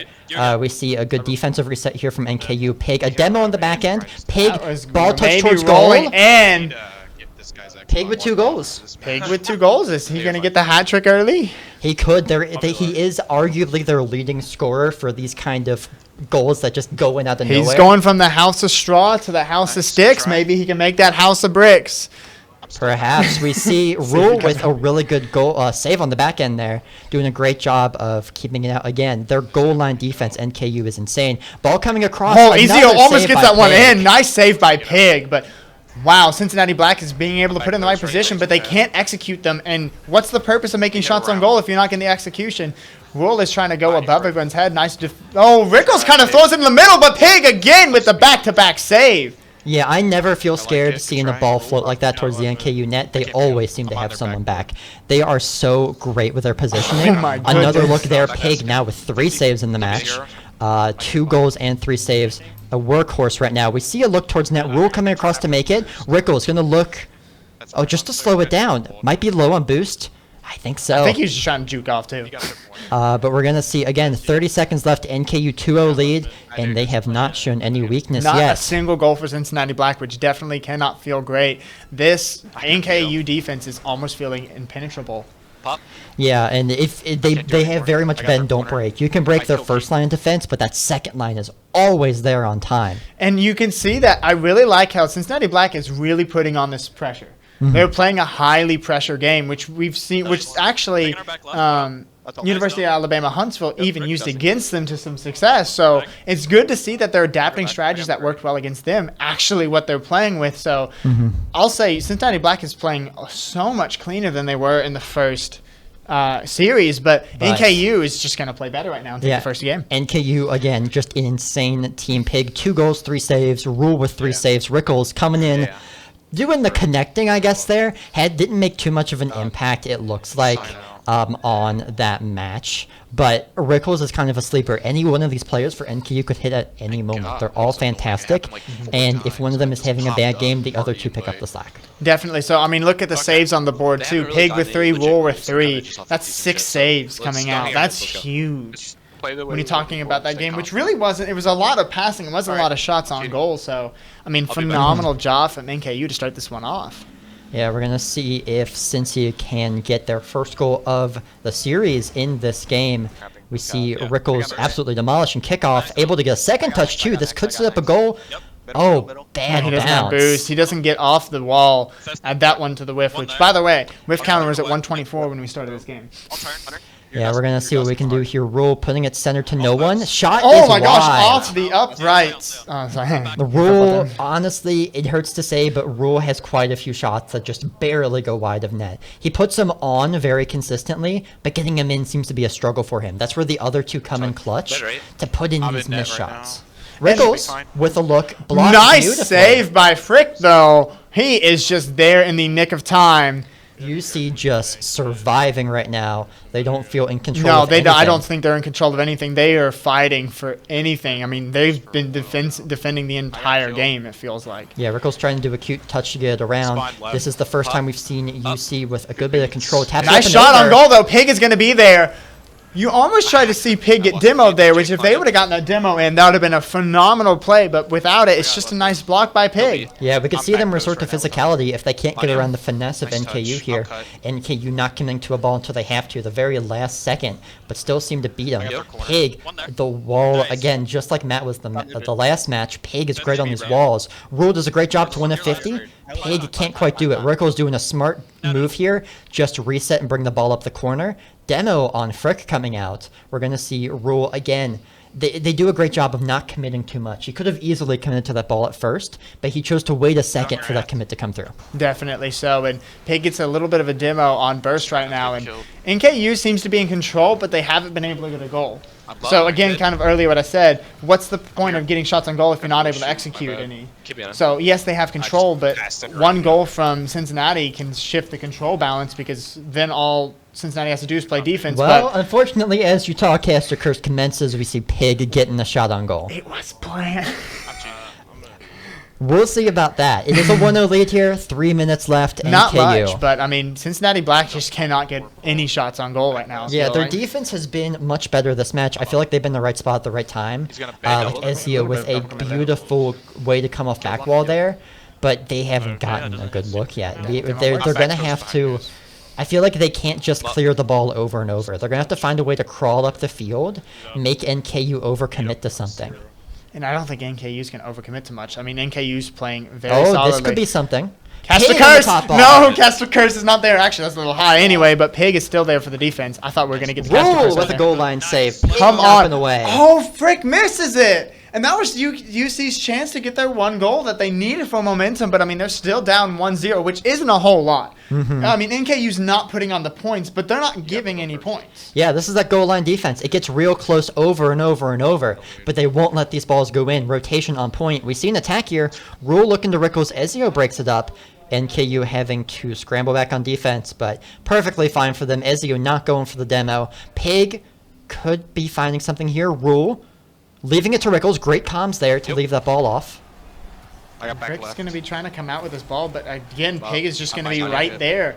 Really keeping NKU's kind of aggressive nature. They are putting in, Cincinnati's barely been in control of this game. Like if I had a percentage, I would probably say maybe 10% of this game they've actually had control. Northern Kentucky's just been constantly harping at this goal. Maybe not even making shots, but just keeping it on their end just puts the pressure up.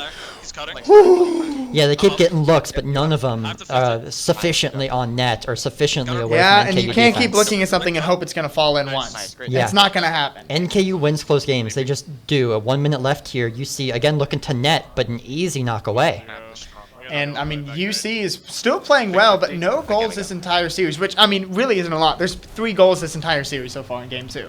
Yeah, which isn't a whole lot if you think about it. Their defense still very impressive. Rule here with a look towards net. Ezio, great job. Ezio seems to be keeping this team alive right now. This is not the team that lost to Alabama Huntsville. This is a completely different team that we saw. Yeah, they've certainly stepped it up. There's no doubt about that. Rule gonna have a look towards net here. And that one's gonna go in. Rule with the first non-pig goal of this match. Yeah, I just realized that. Yeah, he's definitely showing everyone who's ruling. And going back on this, NKU is going to be trying to kind of follow up. I mean, with a 2-goal lead, they just need to sit pretty for the next 45 seconds. Sorry, 37 seconds. They do. Just keep Q back on defense. Keep Pig harassing. That's what he's best at. Like right up there in the air. He can get those touches like they're, I don't know, candy from a baby. I lost track of that one there. But we only see 20 seconds left. NKU getting physical. We see a frick on Pig here. Pig, a beautiful timing to go up the wall. Rickles coming up. He may be able to get another shot on goal there, but it's going to go a little bit to the right. Rule is finally going to be there, but again, 8 seconds on the clock. Burst has one more chance, I think, to make a goal here, but Frick's going to try to send it out as well, too. That one's going to hit the ground.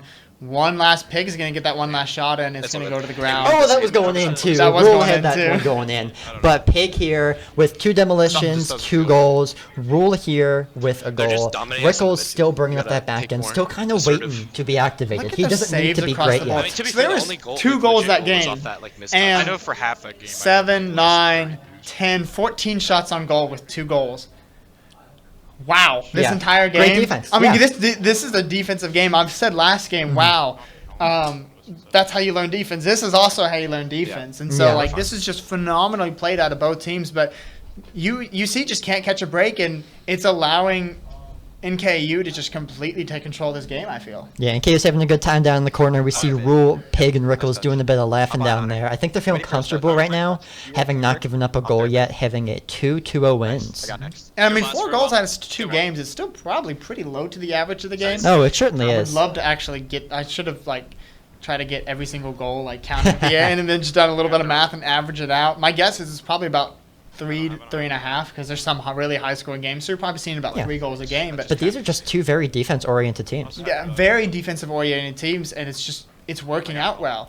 And Rule's going to try to get something here. Burst is going to be for the defense, but nice play by Frick there and keeping that one alive.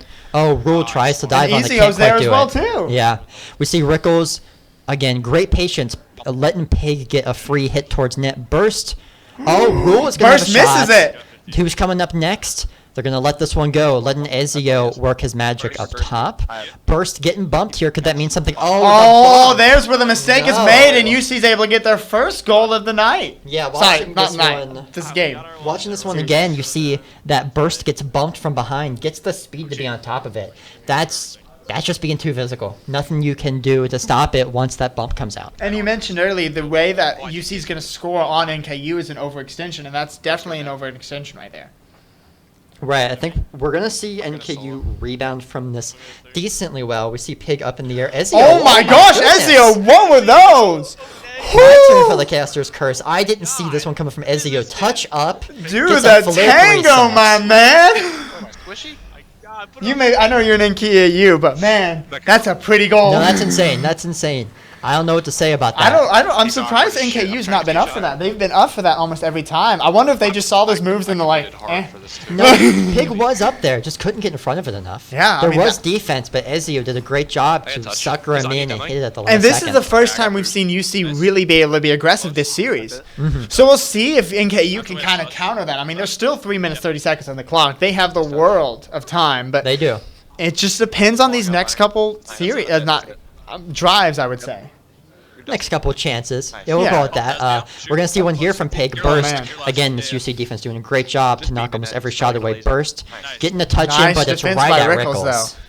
We're going to see another look up from Ezio. This one, Pig is there. Rule It's going to doing get up. just enough. Look at how high they're going up in the air. Rickles is going to get that fall up, and I think Rickles may be able to send that one all the way in. No, Ezio is going to be there for the final defense. Yeah, we're going to see something here. Pig doing some more great backline defense, getting the ball up and away in the corner. We're going to see a carry from Pig. He's dangerous here, going in on the wall.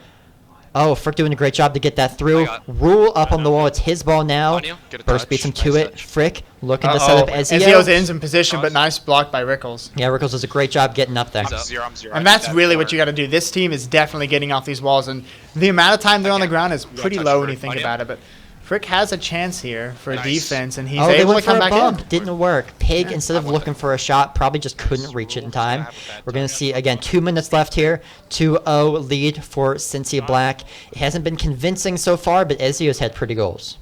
He really has been. I mean, I think, as we said earlier, we were pretty sure UC was going to take at least one game, but this may be the one. What a defense by Ezio. Ezio is just saying, hey, guys, we can win this series, and really trying his heart out there, and you can see it, but I think Rickles is going to get that one in. And yeah, Rickles finally activating the first big thing he's done in the series. He hasn't had a big save or goal yet. That one bounces right through to him, and Rickles doesn't miss. No. If there's an open net, Rickles won't miss. If he would have missed that one, that would have been... Yeah, that would have been like 5 to the whiff counter at that point. Yeah, that one up there, like, guys, 10 to the whiff counter, please. Yeah, we got 2-1 here. But again, these guys are so good, you're not going to see mistakes like that. An empty net's going to mean a score. Oh my god. The bumps coming out. That's insane. Again, you see... we lost the highlight there again, but we saw so many NKU players in the area all getting bumped away. Yep, that's it. Wow, and that's the lead. power of the bumps. You don't have to demo. You just have to bump. And as we said earlier, you have to play dirty, and you have to play physical against this NKU defense to be able to score. You can't just shoot it and be like, I can outplay them. It's like, no, you have to bump them. You have to demo them to be able to get a goal. Right. If you can mess up rotation, it gets real interesting. Rickles will have an easy save here on the back end. Actually, getting fancy with it, doing some good work. Going to use Ezio's mistouch, putting up the Pig. Pig puts it up. I don't love that touch. I don't like that one either, and I don't think it's going to be followed up as well. Rule is going to be sending it out, but again, I don't like the touch here. I don't think it's going to turn into a goal. Yeah, Rickles is going to have to be the one to put this away, and he will. will. Dangerous. I think that was a little dangerous of a move there. Not the prettiest catch-up, but we see something here. Rickles and Rule. Rickles is going to go up. Burst is in position. Oh, Rule's right behind, but right now NKU is still keeping this game alive. 50 seconds on the clock, two-point deficit, but they're still here. Yeah, it don't feel like we can count NKU out just yet. We see another great steal in the midfield. Pig putting it up wall. Not going to be contested, but another missed touch down the ground. Pig gets the bump. 2 bumps. Could this be a goal? Oh, Rule plays it a bit too hard. And 30 seconds remaining, and it's going to be really hard for NKU to try to take this one to overtime. Yeah, we see Pig with a look on goal here, easily saved by Burst. Rickles putting one up onto wall, gets it not past any of them. Rules chance to try. Again, knocked away. Rickles now. They keep hitting it right to NKU. But NKU can't capitalize. This one finally going to clear. And with most of the other teams would say, oh, 2 goals in like 30 seconds, that's doable. With how defensive both UC and NKU have played, I'd say that's max a goal a minute. Right. We might see something coming out here now. Pig putting it to the ground. Just going to go into the next one. 2-1 lead now for NKU going into the next match. And it feels like NKU lost a bit of their groove there. They felt like they didn't have the passing lanes. And you could tell it from the shots on goal. Right there, 10 shots on goal for Cincinnati. Yeah. That's their highest this series. And that's the reason why. 7 coming in from NKU. So it's just great shots on goal coming in from UC Black. So yeah, we see NKU talking here. Again, like I said, they're adaptable. We're going to see how they come out this next match. It felt like they didn't have the lanes they wanted to work through. Let's see if they try and find some alternate lanes, maybe try and do some more one-on-one Pig Rickle play. This ball will bounce in. Wow. Maybe they're trying to change up. I mean, an early goal can really set you down 3 seconds in, but you still have 4 minutes, 57 seconds. But again, with these defensive teams, you don't ever want to go down because it's hard for you to make that play when both teams are playing so defensively well. Oh, demo on the back end could this turn to something? Uh-oh, this is looking to a demo derby. I can't keep up with you. We're gonna see Burst controlling it down. Rickles and another demo by Rule. This is where NKU gets dangerous. Pig. Oh wow! Woo! he saves right there. Yeah, Ezio, beautiful job leaving go Rule back back alone. Back left. 50. We're going to see Rickles with the cut. That works. So a great Okay, job one to more, get it one more. out. Rickles, no boost to get to the next one. This may beat out our last series. That's a dodge bomb. This It is might. getting close. I think if UC I got Black right takes mid. this game, we're looking at a better series almost Could than be the first just one. Rickles. Yeah, we see Rickles going to easily knock away from goal here. Can't get it out of his own end Okay, I'll yet. let it Okay, roll. there we go. Nice Okay, clear. let's We're going to see Rule Oh, yeah? with pressure. Okay, you Ezio gotta sees him let- coming. I What's got Ezio going it. to do? Put it up and away. Beautiful work. Ezio's ball 0-0. skills are I'm gonna get almost back to that. unmatched to this game. He really is. Yep. We didn't see it in the first series that much Ezio showing off, but now this going man behind, is you know. really showing off how skilled he is. Oh, I Yeah, passed we're it. going to see Rickles be with a okay, he look. sucks. This one wide of net. Rule coming in, and it can force it through to tie And the that's game back tie up. of the game, That's and my that's touch. exactly what NKU wants. They don't want to be in the deficit. I Of course just you ate don't, but it. you really want to tie it up with time because We're fine. we had 2 goals in about a minute and I actually 12 got seconds. boost. Congratulations. That's the fastest we've scored this entire series. We are probably seeing one more goal this game. Yeah, we're going to Alright, see another back. look That here. was way Rule under trying to half. just get control of Behind it. now. I got Putting it mid, easy bang for it. Ezio It's to gotta knock jump. away. It's This gonna one be there. on net, Nice. but Pig is easy there, knock. and Break up. you know. Watching mid pass. So there's going to be some defense. Yes. Rickles and Cut, Pig Rick. were both there. Sometimes I You. see the U, and I'm like, oh, who is that again? Yeah, we're going to see Ezio try and dribble it in again. This one easily knocked away by Pig. Over me. We see Rickles is going to Burst have up. to come onto this Go one. back, Burst doing a great go job back, to cut it off. Kind of mess up the NKU rotation here, but it's not enough as Pig comes across net. We see a demo on Rickles. Could just this got mean back something? right. It won't, as Rule is able to get to it. Rule continues on, does get a touch. You take. Pig puts it back in. Oh, barely misses. Ezio still with I these think ball better. skills. Wow! Oh I'll go back, wow! I'll go This Highest WK, touch. sorry, this All the way back NKU team is just pulling it back in this Almost. series. They went down that Alright, one this game thing. like, I hey, don't- hey, don't we cheat. let them have their fun. We got to take I got control second. again. We got to take control. And UC still playing well, but Just, no this way is I'm- back to what we saw in the kinda second waiting. game, where it's just NKU's controlling the ball. I feel so much, but I mean, right now UC is making a break for the goal. They are. They're having good looks. They're still trying to get these bumps out here. They feel like it's their best chance to score, and I don't blame them. We're going to have to see a touch on the ball. Rule doing a great job to get underneath. Rickles going to clear it out up and high. Pig can't beat to it. Ezio seems to be getting every ball in the air right now. Rule doing all he can to keep him alive. Ezio with another touch towards mid. This one way too high. I really think so. It was a little too high, and I think that means NKU couldn't have kind of got back and control it. I And go now. they still have a little control right now, but every 50 time they're to sending ceiling. it off, there's a member there. But oh man, this One of one's them's looking dead. good, but Shot, maybe? Burst is there. He's there. He's there. I- We're going to see a Really nice. look across. Rule is going to be able to get some control. Was looking for another teammate to come in. Didn't get one. Again, still tied 1-1 here. 2 minutes left. We see a demo coming out from Rickles onto Burst. Pig hitting it high and away. touch it. Ezio not able to touch it. Pig. Oh, that's really close, but two Oh. nice shots, but 2 saves in a row Thank too. you. I can't Can reach. really be a I'm little 0 sad again. for NKU because they definitely want that lead. They take Funny. that lead, they're going to make the It's on your series ass, yep. 3-1, I just got and back- that just puts back them right. really in the driver's I'm seat. mid. Yeah, we He's gonna see beat me. I'm leaving it. another attack Up. here from NKU. Rule getting up to it again. Barely tapped away by Burst. So many close touches going UC's way. Rickles putting it safely to corner. That demo getting clear of any danger. Well, never mind. Ezio deciding to give some. Burst is up. It will be He's tapped. going to set it up just for Frick, enough. though. Oh, wow, that's Might really get close turned for around. Frick I'm setting zero, that up, but Burst is still there.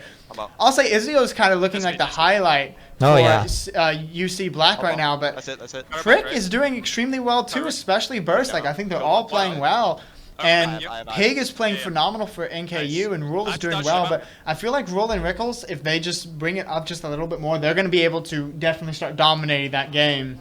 Yeah, but the potential feels like it's there. It's not unlocked yet. Yeah, that's what. Yeah, it's just they need to just kind of take the deep breath and say, "Hey, we got this. We just need to calm down." I know it's their first game on stage today, so that could be a little bit daunting. And this is UCB's second game on stage, Yeah. so that could just be a little bit of, "Hey, it's been a while since we've been on stage."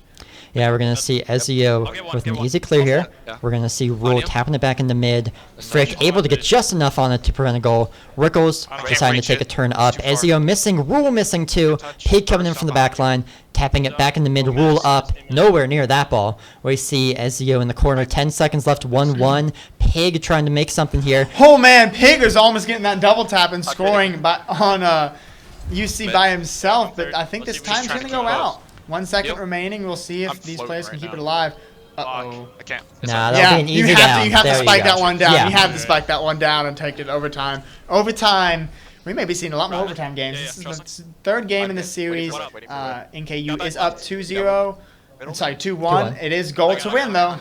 I'm back. Yeah, we see Rule. They're just going to try and keep UC on the back foot as much as they can. They're confident enough that if UC gets a long ball, it won't go in. UC scored mostly off of finesse and like just driving the ball through so far. Another one that could be dangerous, Pig and Rule combining to put it away. Pig, great recovery. Gets back to it already. Another one. This is set up. Pig, what a goal! From the top of man. the roof. He got the save and instantly went back in for the goal. What control! Pop off. What a way to end this game 3. Game 4. Sorry, game 4. And take that 3-game win right there. Wow, NKU played that phenomenal, but we're not done yet. It is a best of 7 instead of a best of 5. Yeah. Do math. Ezio couldn't get a goal in this one after setting the tone last game. We've got Pig coming out here with 3 saves, 1 goal. Been doing great work so far. Rule and Rickles trying to live up to what Pig can do right now. It really is. I mean, that goal right there just shows how phenomenal Pig is. I mean, Ezio pulled some nice fancy footwork, and Pig's like, hey, you could do it, I could do it. And back on shots. Low shots, okay shots for UCB. I wish I didn't 7 lose for that them 50. while you were That looking wouldn't at have 8 hurt. for NKU. But so look at those saves across the They got a board. shit goal. It's That's amazing the to see only the good amount of goal saves. Like, this these two teams are just so I mean, even defensive. that, I feel like we And coulda got a right touchdown. now, NKU's still talking in comms. They're like, we won this, Playing in the but we perfect didn't world, win obviously, this. but- We didn't really feel like we won Right. this. It was just too close for comfort right there. They're adapting right now. They That's what it have is. to adapt. And take, again, you have that 60 seconds. Take that timeout. Yeah, we see him now going into the next match here. Again, this is game point for Northern Kentucky. It is 3-1. UC is going to have to win 3 in a row if they want to come back, putting them on the back foot firmly. But we saw that even in that UC game, things ended up pretty close. Definitely so, and we may be seeing. I mean, right? this is if right now NKU wins, it's going to be a 4-1 series. But man, it feels a lot more than a 4-1 series. Oh, This, yeah. this is such a good series, and I'm so excited that these bracket tournaments are doing well. Because problem is sometimes you get to these games and one team just absolutely dominates. But these have been really close, and I really didn't think much. I didn't really think UC Black had a huge chance of this. But after watching them play, I still think they have a pretty nice chance. Yeah, we're going to see some quick offense here. A shot towards net as you're able to get there. Izio's there. Yeah, we're seeing a lot of quick shots come from NKU, forcing them to use all their boost up. I think NKU saying we just can't play this defensive game against them or else we will get finessed on a little bit. So let's just keep throwing stuff at them and then hopefully making it work. Yeah, we're going to see UC getting their first chance towards net. This one will be met by Rickles, and he does a great job of catching those off the back wall. Rule here losing the 50, but it's still fine. Rickles is able to get under it and carry it away. You know, I just realized we didn't have any Rule 1s today. No, not yet. Not yet. Please, still got please time. do one. Please do one. I love it. It's so funny because it just takes 2 people out of the game for the entire game. We're going to see what UC can put together here. Rickles getting just high enough to put that one up. Yeah. Pig. Oh, a miss from Pig. Rickles there to defend. Can he that turn was it into really something? close. That's where you don't want to make those No. mistakes. Is under your goal basically. Because right there, I think if Cincinnati, with how defensive these teams are, 1 goal means a lot more. Right, we see Pig trying to do some solo play. It is knocked away by Frick. We see Rule getting a touch to Rickles, getting a touch to Rule, not choosing to commit fully to it. Pig sitting back on defense again. Just always keep one back. This could be something. Pig on the goal line getting a save. Rickles coming from the top to get that one. Look at all these shots and saves. This is just this defensive game. And UC's finally catching their breath when it comes to being aggressive that they lacked in these first 2 games. Rule is going after Ezio. He's like, no, you're not allowed to play. But, man, this is just what you want to see in this competitive Rocket League in these semifinals. Yeah, we see Rickles getting up for the ball. A slight miss, but that one didn't matter because all of UC was turned around. Might have been called off that one. We see Ezio up and Pig up. Who's going to touch? Pig easily towards the ball. And another, not this one though, Rickles safely again off the backboard. We see some bumps coming the other way now. Will it matter? It doesn't look like it. We're going to see Pig coming off. Again, Pig is so lethal up top. He doesn't miss. Rule now with a dribble forward. Frick doing a great job to rotate back and cut that off. Burst giving a reset to Ezio. Oh, but that one's going right towards the net, a that was a little good bit to the look. right. If that was a little bit more to left, that was going in because Rickles dived a little too fast into the net, which could have been a little bad. Oh, what a save! Thought that one was rolling in, but this is the chance for NKU to start taking control again. But they haven't been in control this game. I still feel. It's still close. I feel like there's no reason NKU shouldn't have a goal right now for sure. As I say that, Rickles almost gets one. Rule on the back end a bit low on boost. They've had some really good shots, but they're just going a little wide. We're going to see Pig flying up to the corner. Pig and Rickles in the corner. Rule is going to be the one to save it. Does at first, but it gets knocked in by UC on the back end. UCB is really showing their true colors of just saying, hey, we can fight this well. Literally calm. We're going to see what NKU's response to this is. 1-0 lead for UC with 90 seconds left in the match. I kind of forgot how many goals. I think it's 2-0 lead for UC Black with 90 seconds left in the match. Not a great look for NKU. No, that's tough. Especially that's the quickest back-to-back goals we've seen this entire series. Everyone's been about 30 to 40 seconds between. This was 10. Yeah, NKU's still got time to score, but it's just tough. Oh, man, not if that would happen, though. NKU's just, they sat there and changed up their strategy a bit, and I don't know if it was the right strategy against this UC Black. We're going to see Ezio putting it up high here. Pig able to, again, meet it on back wall. We see Rule with a miss. Absolutely finessed on that one. Pig and Rickles, the last two back, they're able to hit it away.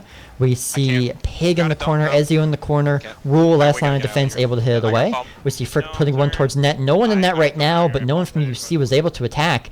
1 minute left. NKU still needs to get 2 goals. 2 goals indeed, but I still think they have it. I feel like this game especially, whenever they aren't scoring, it's just they haven't had control over it as much as they want to. Because when they were winning these games, they were 70% of the time controlling it. And this is around when it's 50-50. And if you give UC Black just that little bit of room, Ezio that space, yeah. Especially Ezio, if you give them that little bit of space, they're going to make it work. And so that extra 20% time with the ball, they're able to make those 2 goals. And NKU, they made a lot of shots early, but they just are struggling this round too because they had 2 go right next to the goal. Yeah, 10 seconds left. NKU would have to score right now to keep it in, but that doesn't seem like it's going to happen. UC has been dominant enough. We see a bump on the back end. That should put it away. Rule going to put one in towards net. Pig up in the air. This one should hit ground in just a second. There we go. It is now a 3-2 match. Very, very close match. And this is almost identical to what we saw last round, too. It is. It is. Except it was practically identical. Yeah, actually it was. Because it was the 1, then 1, then 1, then 1. And then we're like, oh, wow, this is, their time to come back. Because it was 3-1, then it was 3-2. So, I mean, will we see kind of a repeat of what we saw last series where NKU is just able to finish this off? Or is UC Black going to keep in this one and potentially make the upset? Because I know the seeding's close, but NKU is really was really favored in this tournament anyway. Right, and you can see on the NKU side here, Pig still putting the team on his back. Rickles and Rule trying to match his intensity. Frick and Ezio. Ezio lower in points than we would expect, but it seems like if his finesse doesn't work, he's less impactful to the game. Yeah. Frick and Burst can create more of that back line. They have all the saves. They had 1 assist and 1 goal each. They're more rock hard and steady, and Ezio seems to be able to create goals out of nothing. And the 2 matches that UC Black has taken, they've had 10 shots. Yeah. And if you, as we're saying, when you're taking 7 shots, they're not able to win. 7, 8 shots, they're not able to win. You give them that 1 or 2 extra shots, and they're going to run with it. So you just need to really press. I think right now NKU needs to press Cincinnati Black. If they have the ball, demo them. Just run after the ball and demo. I think right now just to take Cincinnati Black off off feeling comfortable right now and be like, if I touch this, I'm going to get demoed. Oh, almost a goal there, but a pinch save from Ezio. Ooh. And that's the thing. Like, even if you're making those good shots, UC Black's not letting him in. No, they are not. We're going to see another attempt here. Pig going up. Frick is hitting that one off before it can even cross midfield. We see a bit of a mistake here. It does work out as Rickles gets enough on the ball to save it. Pig bumped, so he can't continue. Nice tap by trying to go for that quick demo right there, but Pig's going to send that one close. Not going to be enough right there, but Rickles is in the air. He's going to miss the air shot, though. Again, just a couple small misses right there. Yeah. That, if you have that, you take that early lead. I got right mid. We're going to see Rickles coming up here contesting the sky. Burst doing a great job. Pig coming up. He is beat by Frick on this one. He's going to leave a 1v1. Oh, this could be big for NKU if they can get touched on it. Rule puts it Oh, high. that's so close! Just No. Woo! Another NKU is crossbar. just so unlucky right now. They've gotten they got the crossbar curse right now. Yeah, Maybe we're going who to put a see spell on a them. double demo on the back end. 2v2 here. Pig. Oh, no. Let's go. Big with the own goal. That's tough. Pig, wrong one. Wrong one indeed. We see him 348 here. I love when you see those. You can't not but just have your jaw drop a bit, and you're like, huh?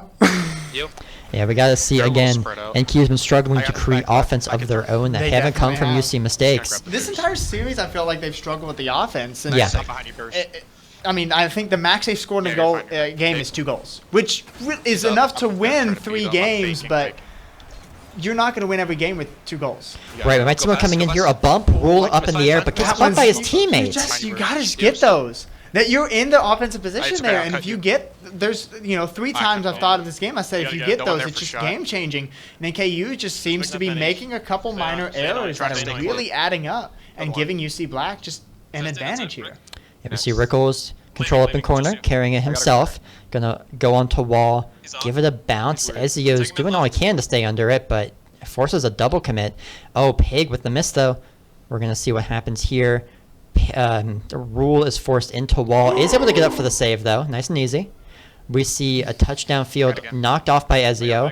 Ezio up again for another 50. You can't get the ball away from this man. No, you cannot. And I'll let you guys- wow, Frick, this Frick, bang if you can. this UCB team is not playing how they Rules did up. against UAHA. You took both corners. I'm up. Sorry, Off UAH. shield. They're playing phenomenal. Thank They're you. Good playing try, like good they try. are.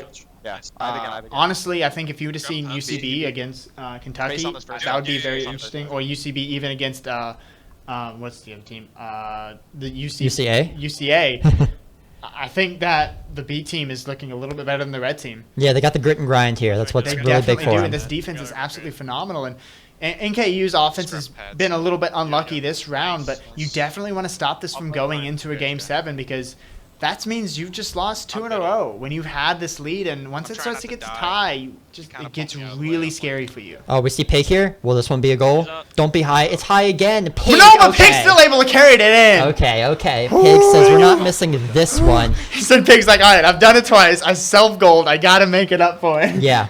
So 2 goals. So this Pig match with 2 for goals. Pig. There we go. If he gets one more, he gets a hat trick. Just not a good hat trick.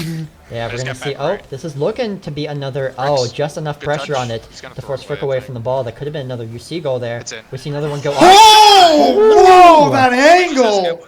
Yeah. We see Frick setting up here, taps it off the wall, and Ezio from the back. Right between Pig and Rule. Yeah, Rule is a bit out of position on the back there, a bit too far into net. Can't cover that top right corner. Man, that's the retaliation you want to see. If they get a goal, you get a goal.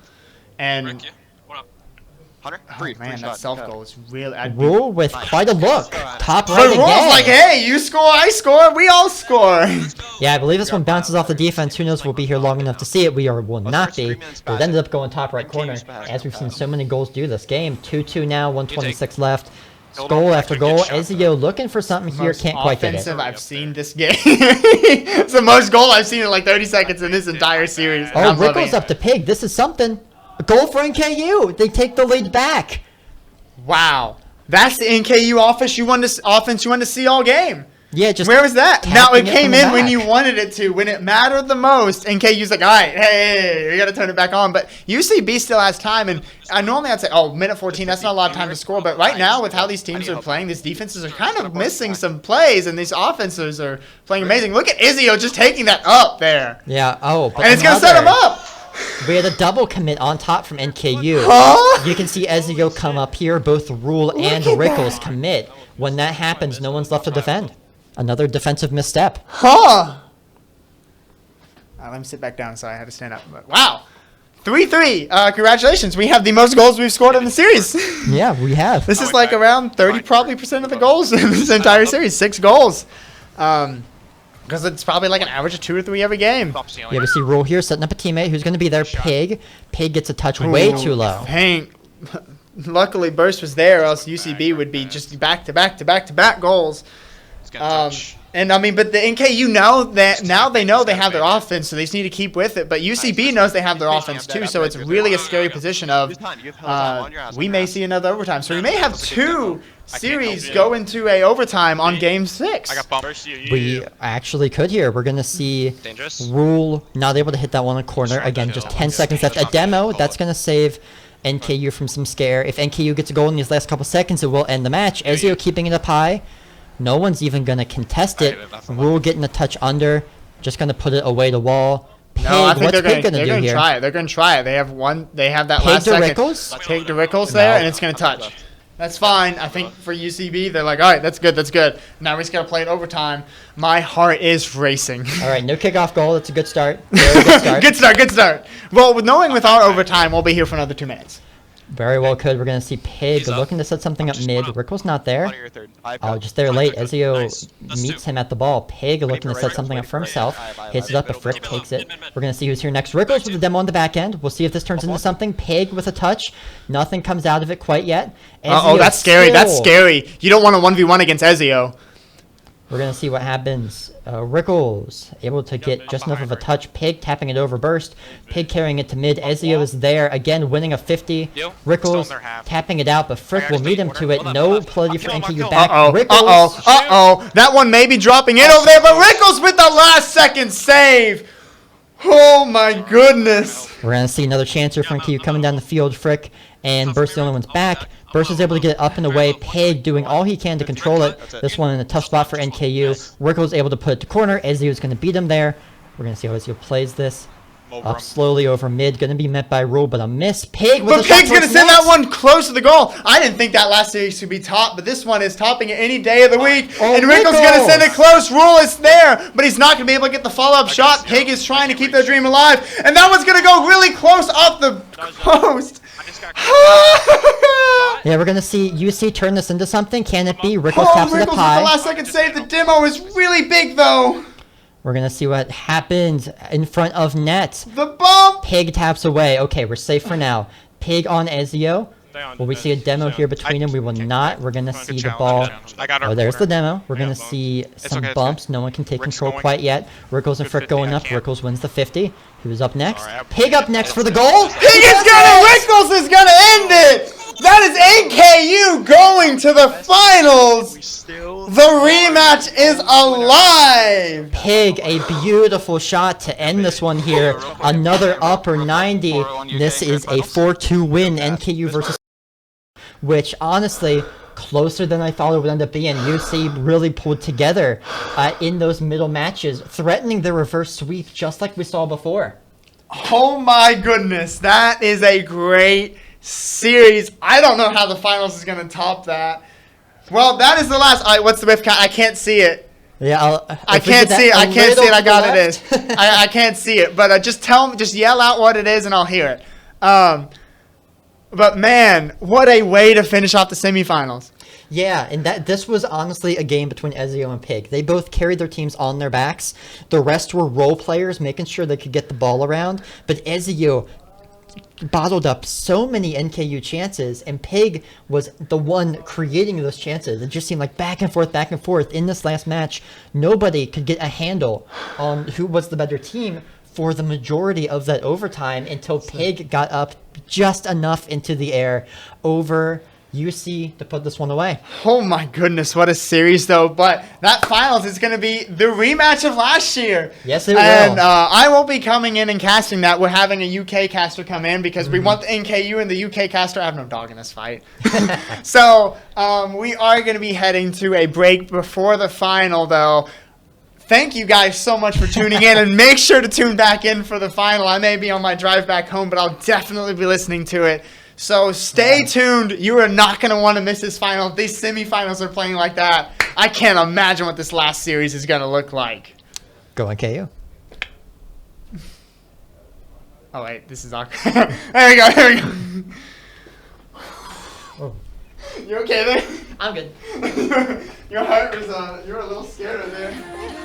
Will you make it back again?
Take me away. No, take me away. No, boy, I go crazy.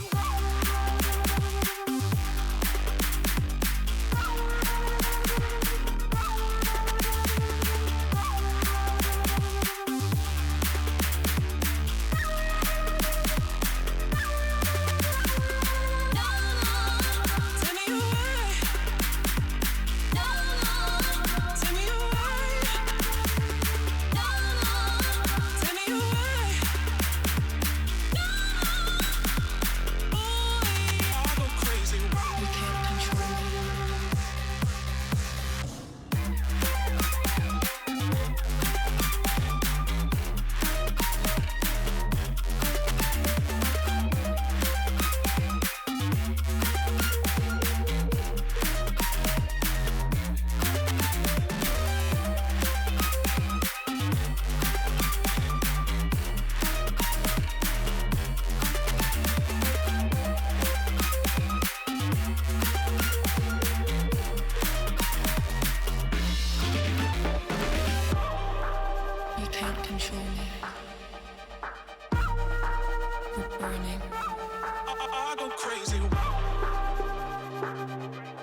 Alright, are you right? Or am I?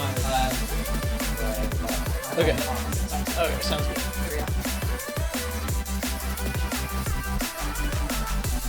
Yeah, they're going to be doing individual team introductions, so we get to sit for a bit until we run that.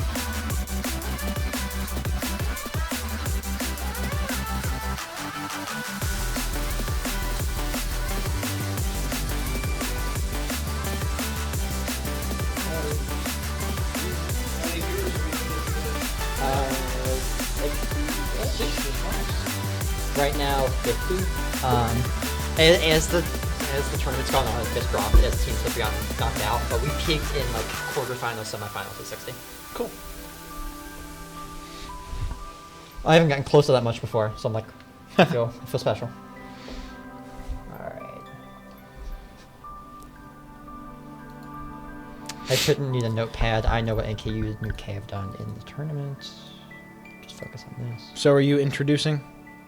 I'm gonna knock it out to them, and they're gonna introduce. Okay. We're gonna do the comeback introduction, say what this is. We're in finals, and we're doing introductions out there, and then we'll kick it out. All right. So am I talking at all until the actual game starts? Probably a little bit. I'll make it obvious if I throw it to you. All right. Sounds good.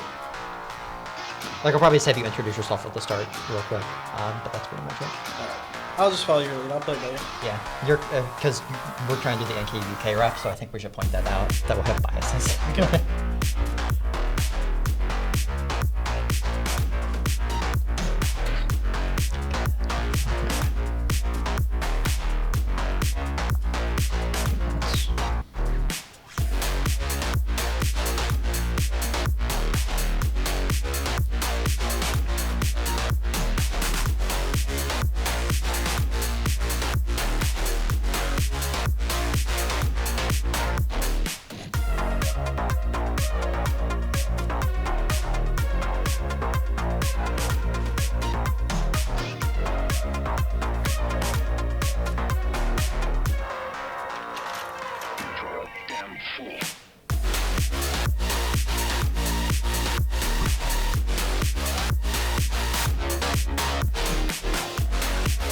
And then also, did you want to take over more of the play-by-play or the color for it? I'm fine with either.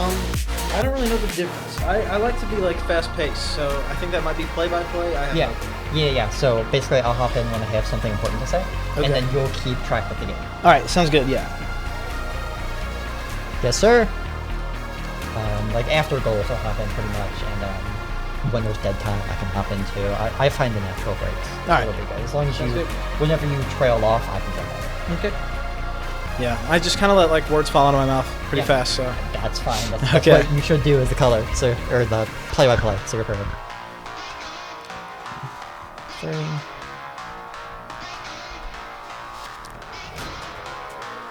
Ooh. You missed some matches though. These were insanely close. Really, who didn't KU end up beating? NKU beat WKU, and then they beat UCB, which ended up being a 4-2. And then the UK match ended up being a 4-2 celebrations. So please, if you would like to spectate our grand I stayed around until Kentucky beat Cincinnati. Right. Yeah, NKU's been struggling a bit, but they always play well against. Welcome back, everyone, to the Bluegrass Boost Battle Finals. Again, we are here at the UK Esports Cornerstone Arena and Lounge, sponsored by Gen G, this whole event. Before we get into talking too much about the finals, I am Robert. I do a lot of the broadcasting for NKU. I am Aiden, and I do the broadcasting for UK. And we are going to actually kick it out for some team introductions real quick once they get those set up. And okay, well, again, the match between these two teams is between NKU, who I'm going to be rooting for, a little bit of bias, and then we got UKA, he's going to be here representing, trying to keep it fair. So we are going to get ready to throw it out to them in just a second. We'll give a bit of a history on them too. To get here, UKA had to beat UAH Blue and University of Cincinnati A team. And to get here for NKU, they had to beat Western Kentucky A and UCB. So NKU's had a bit of an easier path here so far. UKA has had to beat some really good teams to get here, and they're going to be feeling confident going into this.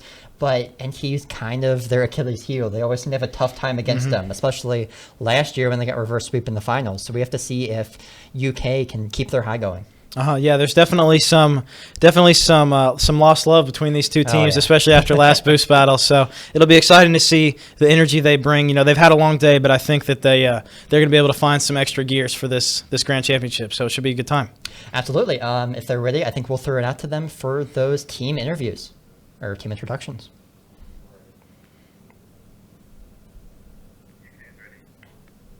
All right, ladies and gentlemen, thank you and welcome thank you for joining us for our grand final match here at the UKFCU Esports Lounge here at the University of Kentucky for the Bluegrass Boost Battle Grand Finals presented by Gen G.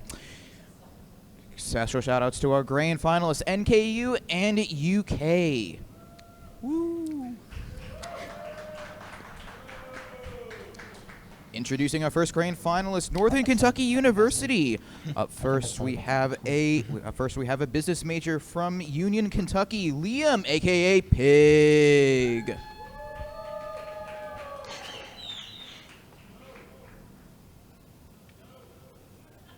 Liam, aka Pig. Liam, aka Pig. Up next, a computer science major from Fort Mitchell, Eric, a.k.a. Rickles.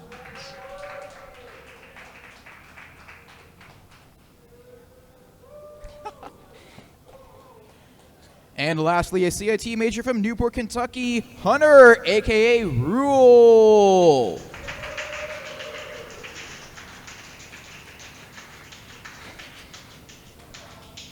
And introducing our other grand champions, your University of Kentucky Rocket League team. Up first, we have an ICT major from Broadhead, Kentucky, Jacob, aka.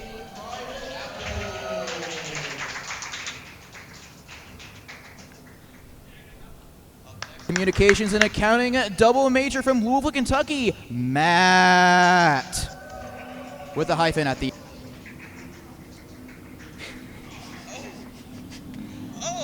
Yeah, that's Matt.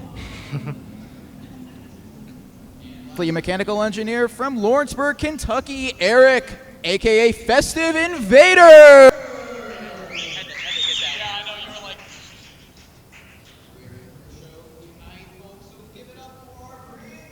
It. And with that, let's get things underway. Yep. Hello. Absolutely love the introductions there. I don't know why they didn't call him up instead of The Rock for the Super Bowl. Felt like it brought the same energy into the room just like that. But as we said, those are going to introduce our teams tonight. We've got Rickles on one side, For NKU, we got him with Pig and Rule. And then for UK, we got Unfriable Apples, Matt, and one more I'm forgetting now.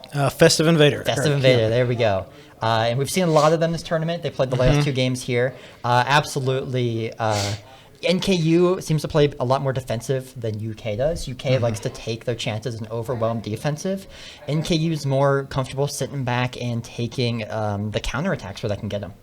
Yeah, UK is very pedal to the metal. They're very, they'll just keep with the onslaught until eventually you cave in or throw it back to them. So, it's a very give and take with the way UK plays. So hopefully we'll have a good one, and hopefully NKU can keep up with the pace of play.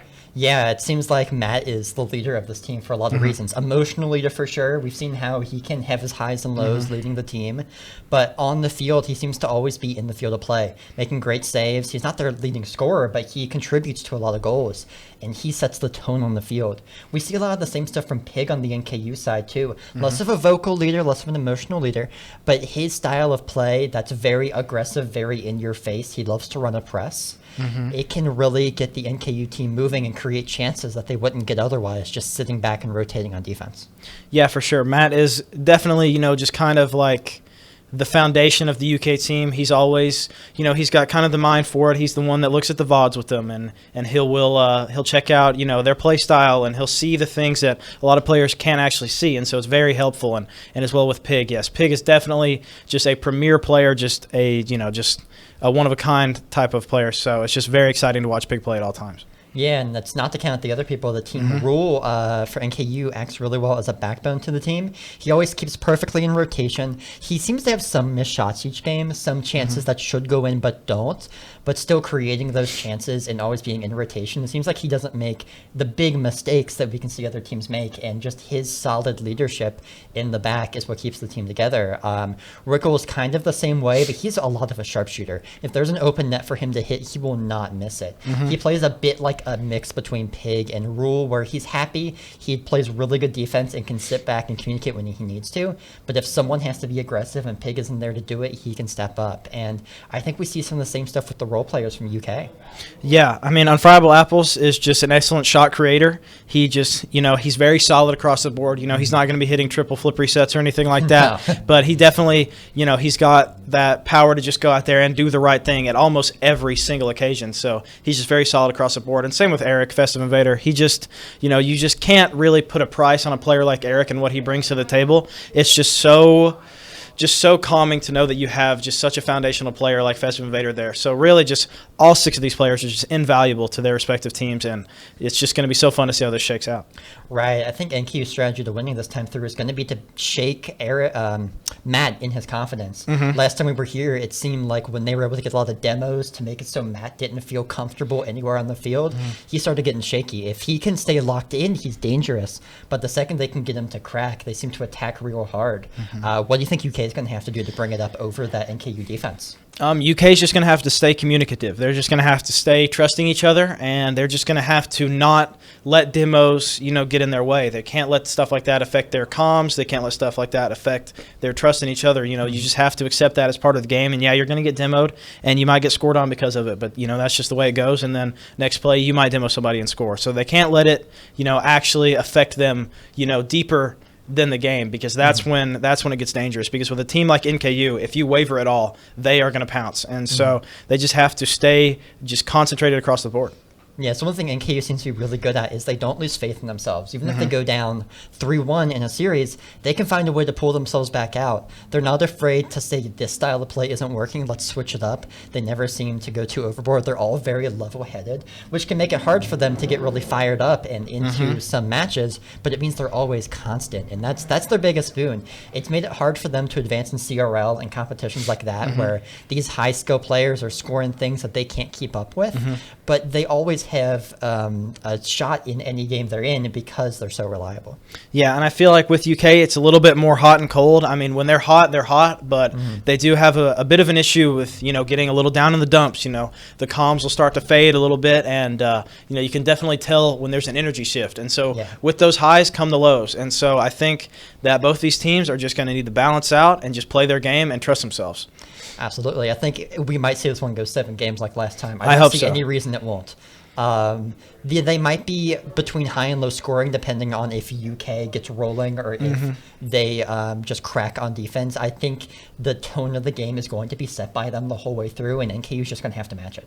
Yeah, for sure. I think, it's hard to play off the back foot. And so, that team that really gets the ball rolling first is definitely going to have, that advantage. But with as many hours of Rocket League between these 6 players that they have, I mean, they've seen everything that Rocket League has to offer. So, I find it hard to believe that any one of these 6 players is going to ever believe that they're actually truly out of the game until, the clock hits 0 and the ball touches the floor. So no, of course not. And especially with some of the stuff we've seen UK do against the UC team last round, they would hit shots from all over the field, stuff you're like, how did that go in? Matt being able to force balls in even if they're bouncing around in front of the net.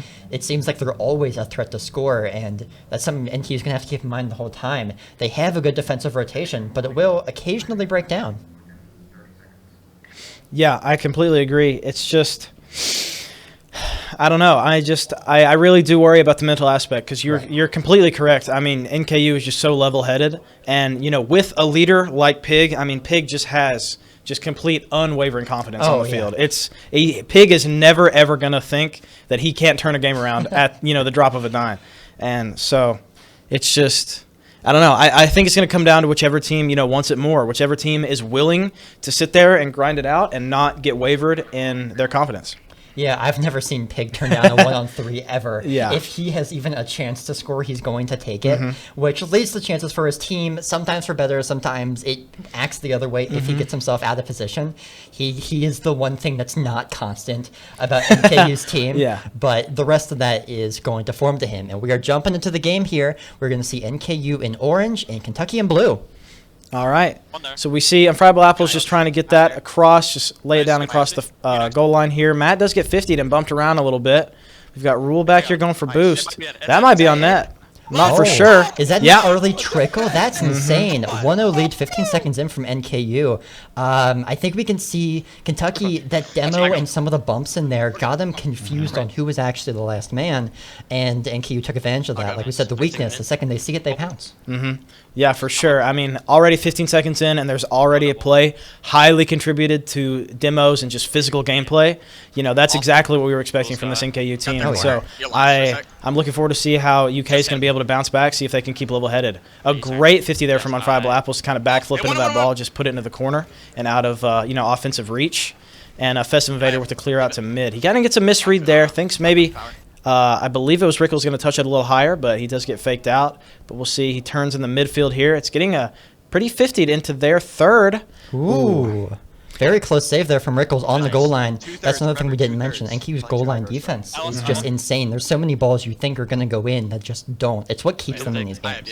Yeah, it wouldn't shock me at all if when this game's said and done, if UK has, 10, 11 shots and NKU has 8 or 9 saves. So I believe that this is going to be, just a very, very, very hard struggle to see if NKU can just manage the onslaught of balls that are coming at their net and just find, the spots in the armor. And wow, what a pinch from Pig there.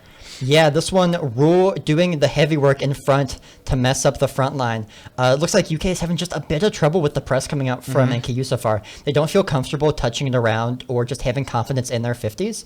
And they're having great chances on net, but they just can't convert them quick enough, and NKU's doing these counterattacks. Yeah, for sure. I mean, NKU is just playing like they always play. I think that UK might be putting a little too much thought into it. I wish that they just trust their instincts and put the ball where they think it has to go. I mean, with just piddling around in front of the net, you're just basically asking for one of these premier players on the NKU team to slot it.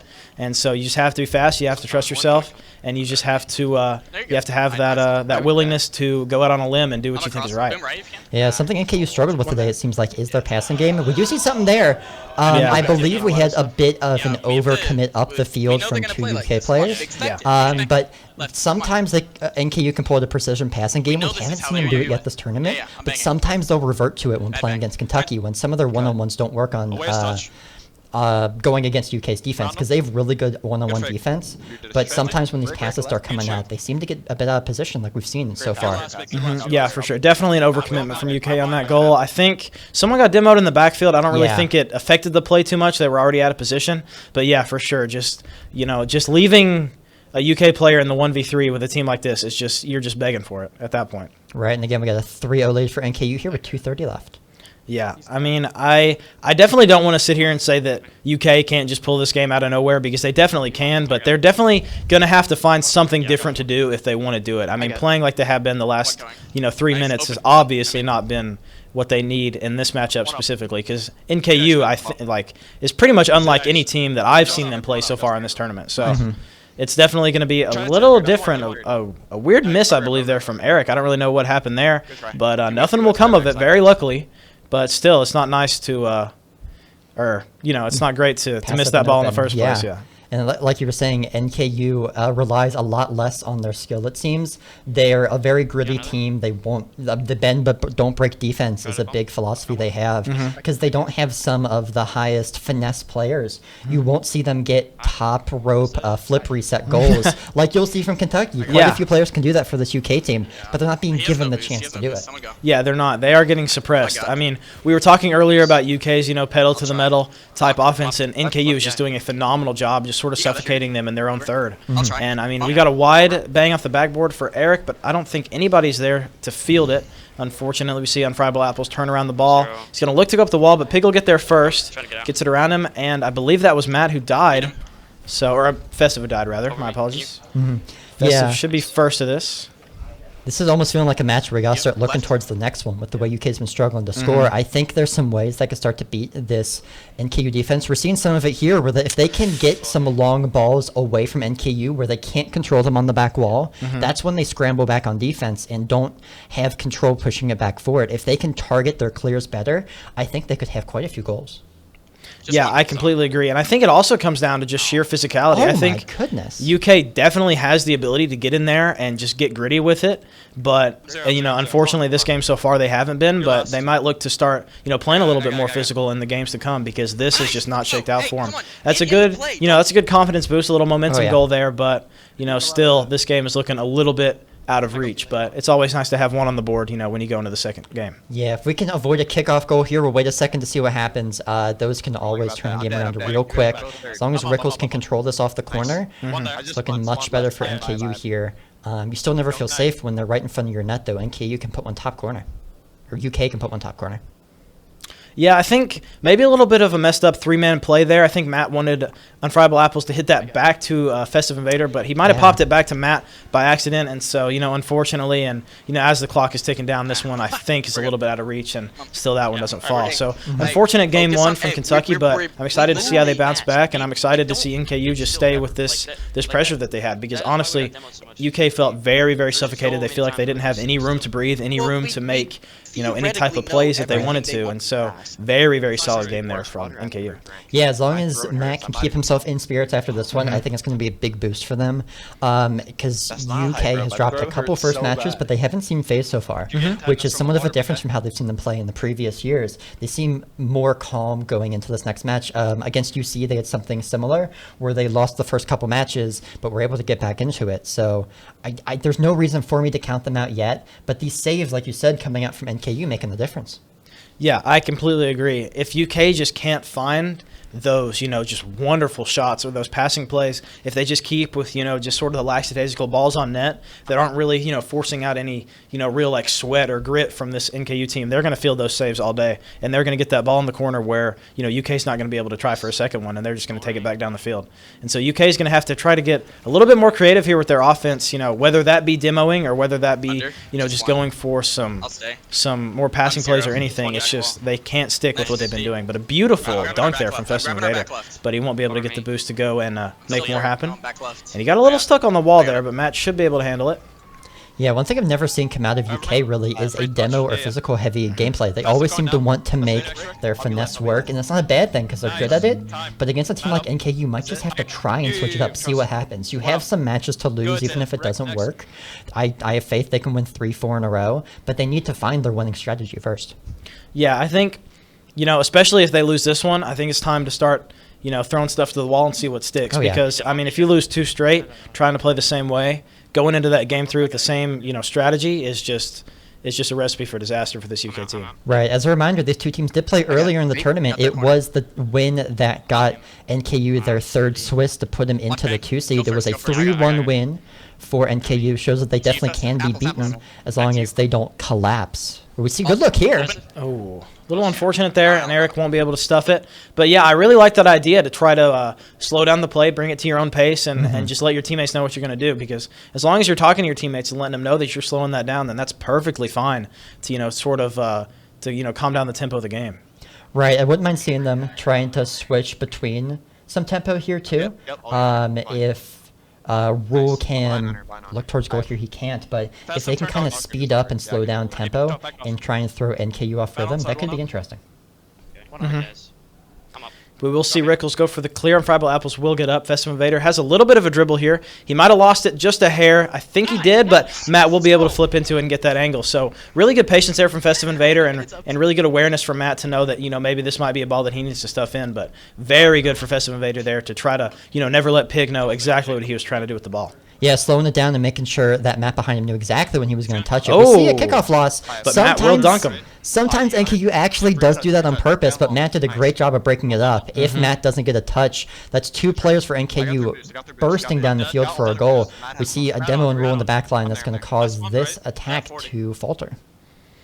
Yeah, and Pig gets the ball there, but can't really make anything happen for it because Friable Apple is challenging him so heavily on the wall. And I think that this is, the kind of game plan that UK needed to bring to this game too. They feel very, very fluid. They feel very in your face about it, and they feel very unapologetic in the way that they're playing. And, I think last game they might have had some second thoughts. They might have had a little bit of confidence wavering with that hyper offensive play, but this time they really seem to be just like sticking it down the throat of NKU, and NKU just hasn't found that hole in the armor that they found last time. And so as long as they keep playing the way that they play to the degree that they have to play, then I should see no reason why this hyper offensive UK play wouldn't work. Right, I think them pulling out of press is very telling that they didn't feel like they were comfortable, so they tried to flip it on NKU. They might just try and pull out whatever NKU is doing against them, since NKU seems to be setting the tone so far in these matches, and seeing if it'll work back against them. We see a look on goal, a great save, a double commit though. Pig's gonna have to get up, does a great job to knock that one away. Yeah, very good awareness there from Pig to know that, his teammates did do the double commit, and with that ball flying in front of his net, that was almost a guaranteed goal if he didn't get up there and stop that. But really good speed there from Matt, and the good double tap. Maybe the dunk, too, as well. And Friable Apples goes a little high. Ooh, that might drop. Oh, is that dropping net? Oh, Rickles with the goal line save again. Didn't count as a save for some reason, but was able to knock it away. Another look towards net. That one also knocked out by Rickles. But still, these are the kind of shots that I'm wanting to see from UK. I mean, these are hard shots to save. They are very, very desperate goal line saves, and eventually one of them's going to drop if they keep pounding the net like this. Yeah, NKU doesn't keep it up all the time. There are times where if you get 1, 2, 3 good shots on them, they run out of boost. They can't keep the rotation up. Pig almost getting one in the corner here. But I think UK has recognized that if they can just try and take some risks, leave their defense open for a chance at goal, it might work better for them. Yeah, for sure. I think, with risk come reward. And so as long as this UK team is taking educated risk and calculated risks and risks that they, have normally taken in the past, I should see no reason why this UK team can't play a little bit, a little risky with it. See luck again. Going for the shot. Not the most beautiful shot, but a shot on net, blow some boost, get a reset for your teammates, can't ever hurt. Yeah, especially with all a lead. 3 players behind here. All Rule has to do is get it on net. Can't do it. Can't quite get around it, but that might go. Matt saves the day there. Festive scrambling to get back in position here. With only 20 seconds left, NK was kicking themselves wide open net and couldn't get it in. Unfortunately, there was Rule on that one, who sometimes has issues putting the ball away into net. 10 seconds left now. Yeah, very good speed there from Festive Invader. And Rule, I think, just caught with his pants down a little bit in that corner.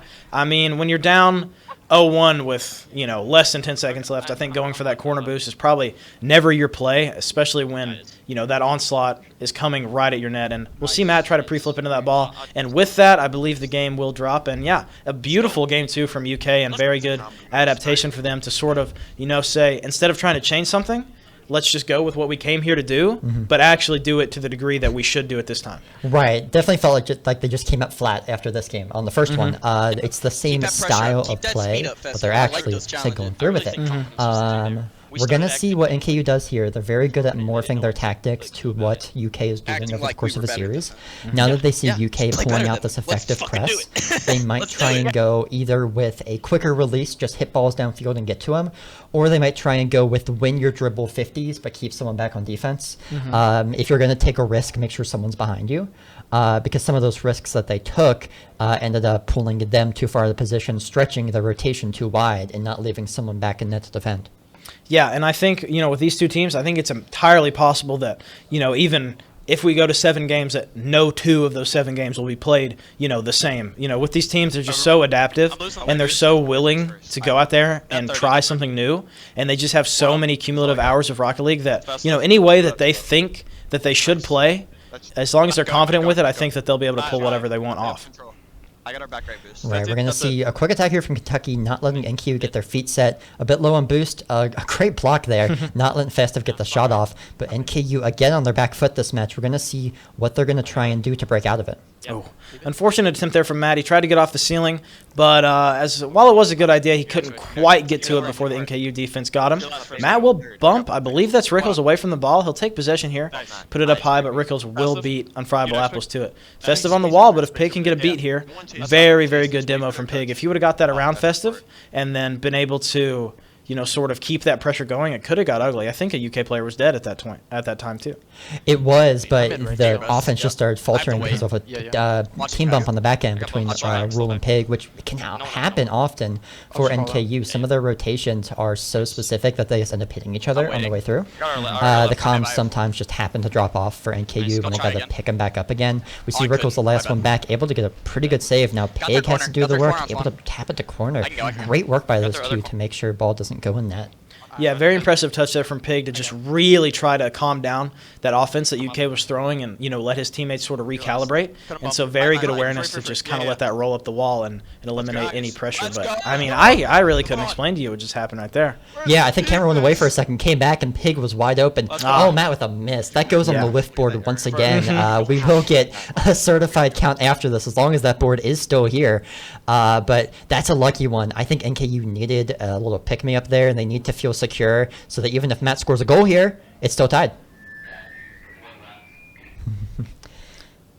Yeah, very, very, very textbook there from Festive Invader to just go get that demo. And as long as Matt puts, a semi-hard shot on net with the defender so close to him, if it just goes over his head, it's going to drop. And so very good stuff there. Very good bounce back. And I really do like to see that physicality from UK because they have it in them to play that way. It's just they haven't had to yet. And so as long as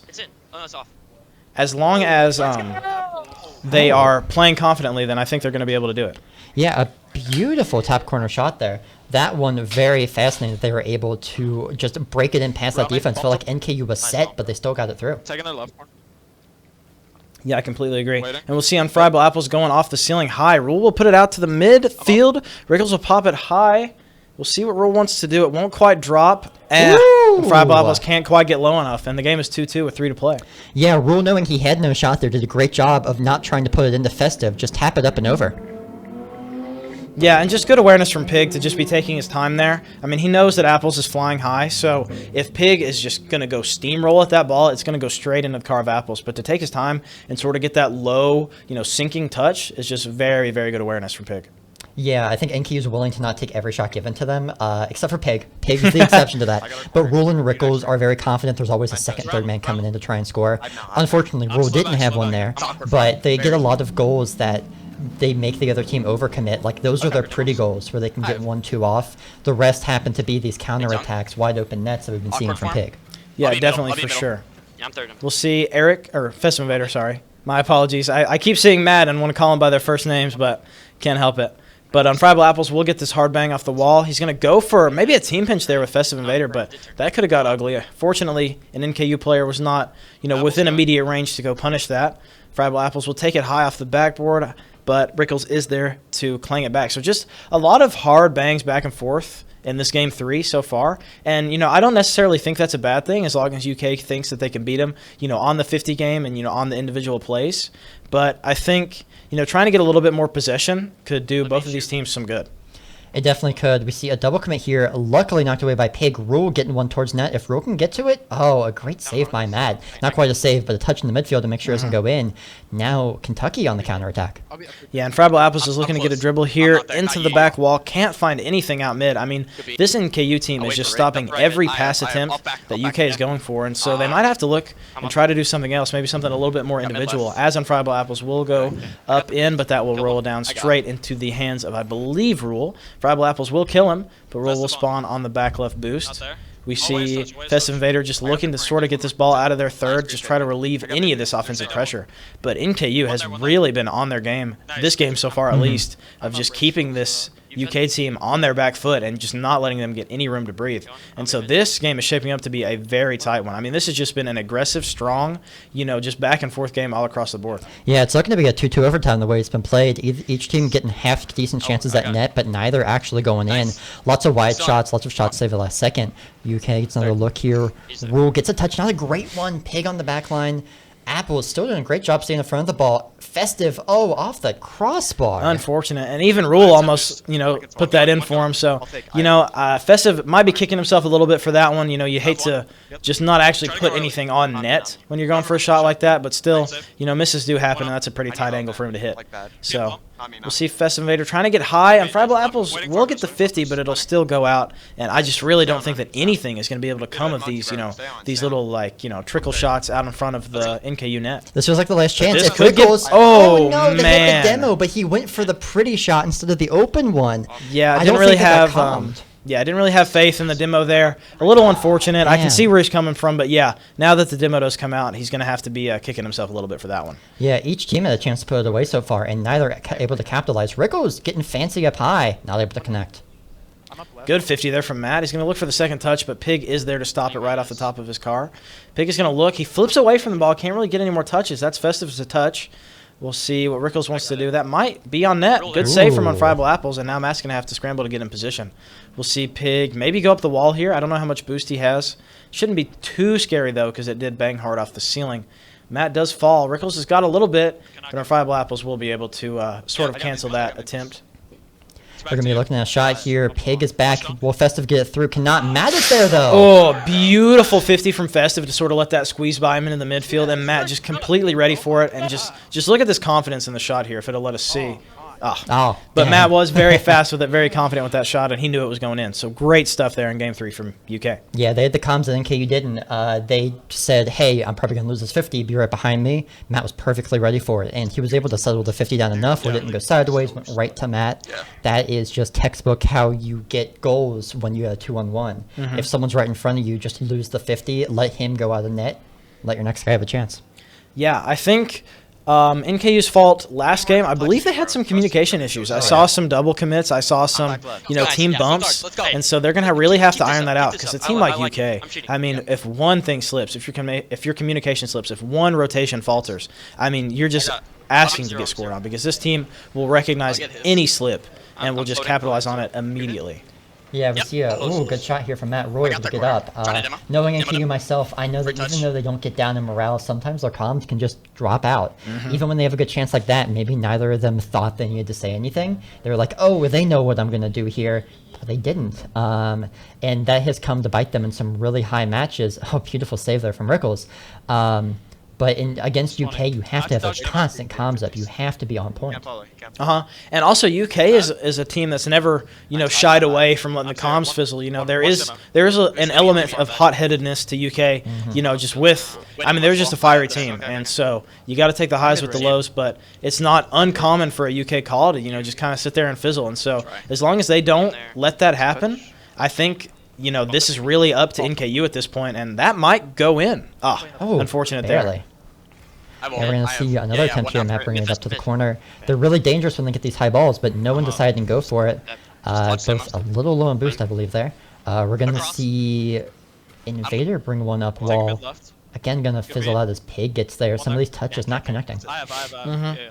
A little bit of a loose touch there from Unfriable Apples. I didn't expect that. He might not have had any boost, but he sort of just kind of gave the ball away, which I think has been a problem so far in this tournament. And I don't know if that's the LAN aspect of it. You know, you just want that ball away from your third as much as possible. But taking your time, setting your own tempo, and making the other team play around you is one of the more effective ways to score goals in this game. Absolutely. Especially, sorry, you keep going. Yeah, I was just going to say we saw another look mid, but again, no one there. It seems like both teams are afraid to get out of their third, like you were saying. Even though they're having these chances in front of net where they could have a really good look and still keep one back on defense, they're not taking them. I'm getting bumped. Nice. Slow back for a second. I'm not behind We'll you. see Festive Invader scrambling for the boost. Rule will miss as long as this is on nets. It needed to be a little bit left there. I appreciate him just going for the instant shot, just the confident shot. And while it was on net, it wasn't placed quite well enough for Pig to not be able to reach it here.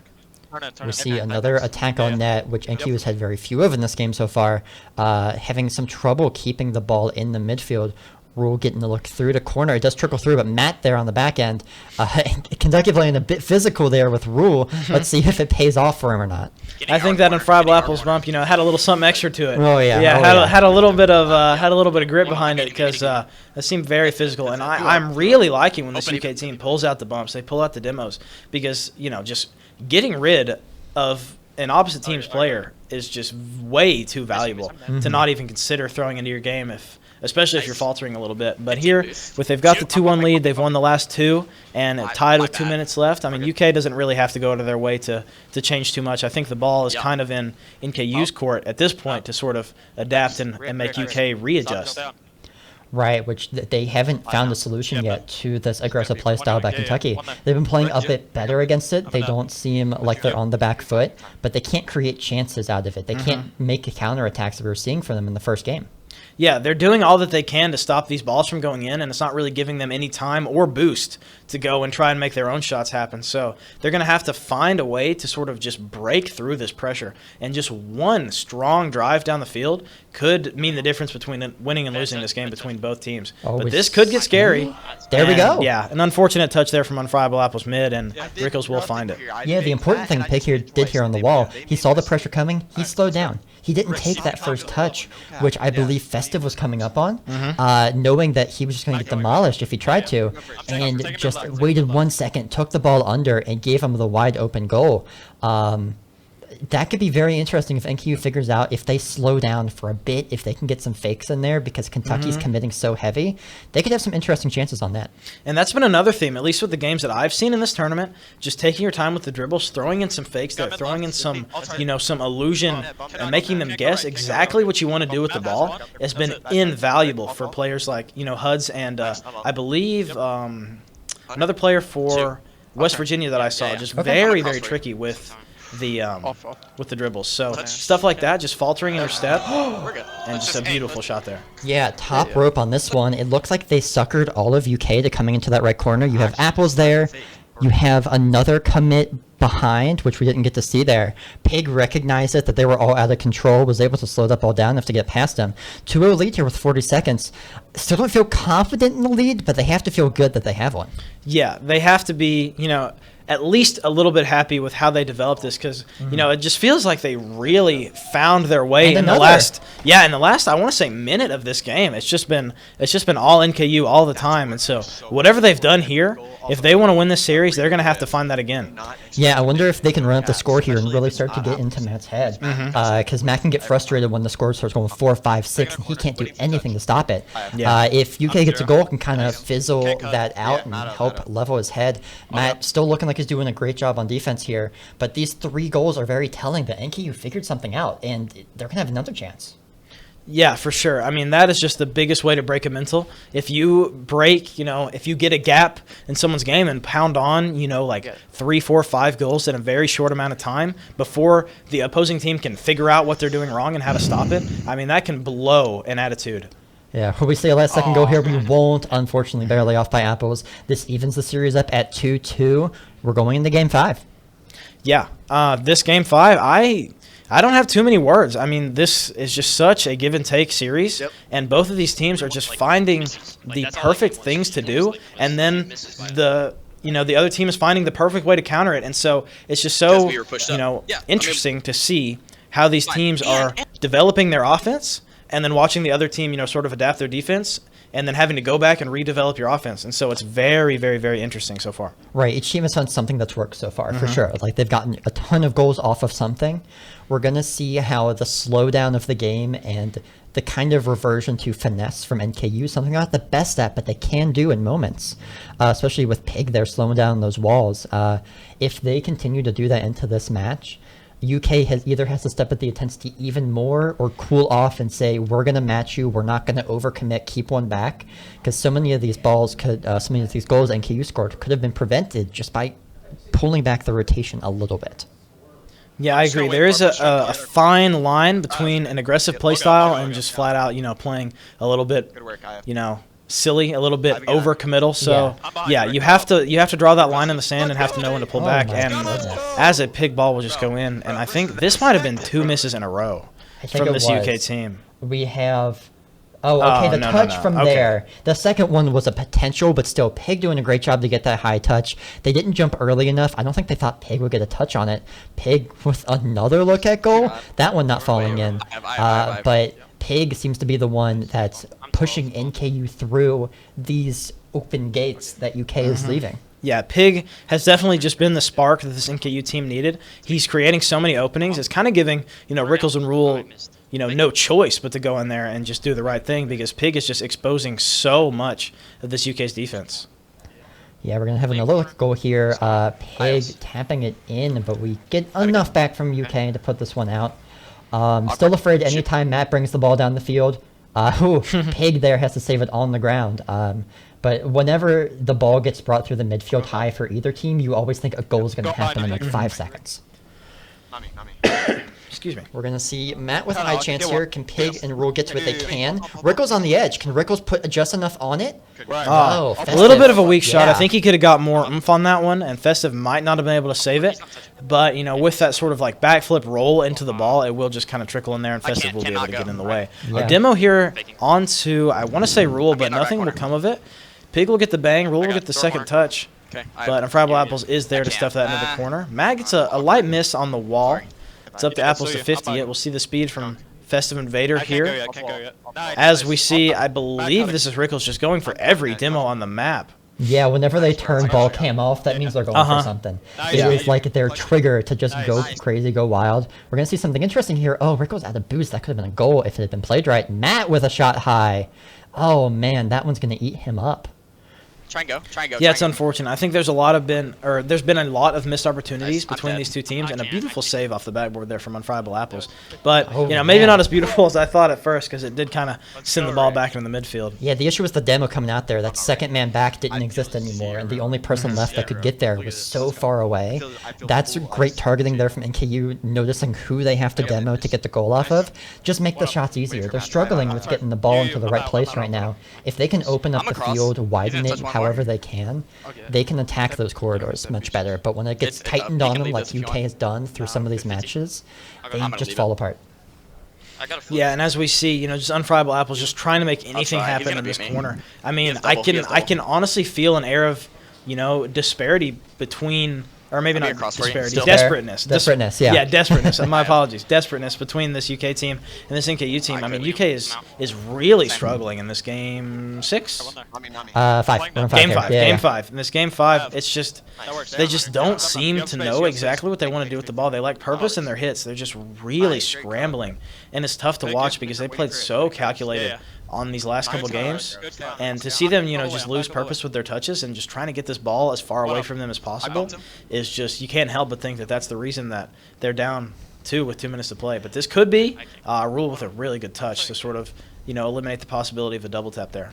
Right. Matt and Pig, I feel like, are playing with their same intensity as always. It's the role players for NKU that have stepped up. You see Rule and Rickles getting a lot of touches that they were either not winning 50s on or not getting the right passes on. Oh, we see getting a bit closer with 141 left from Unfriable.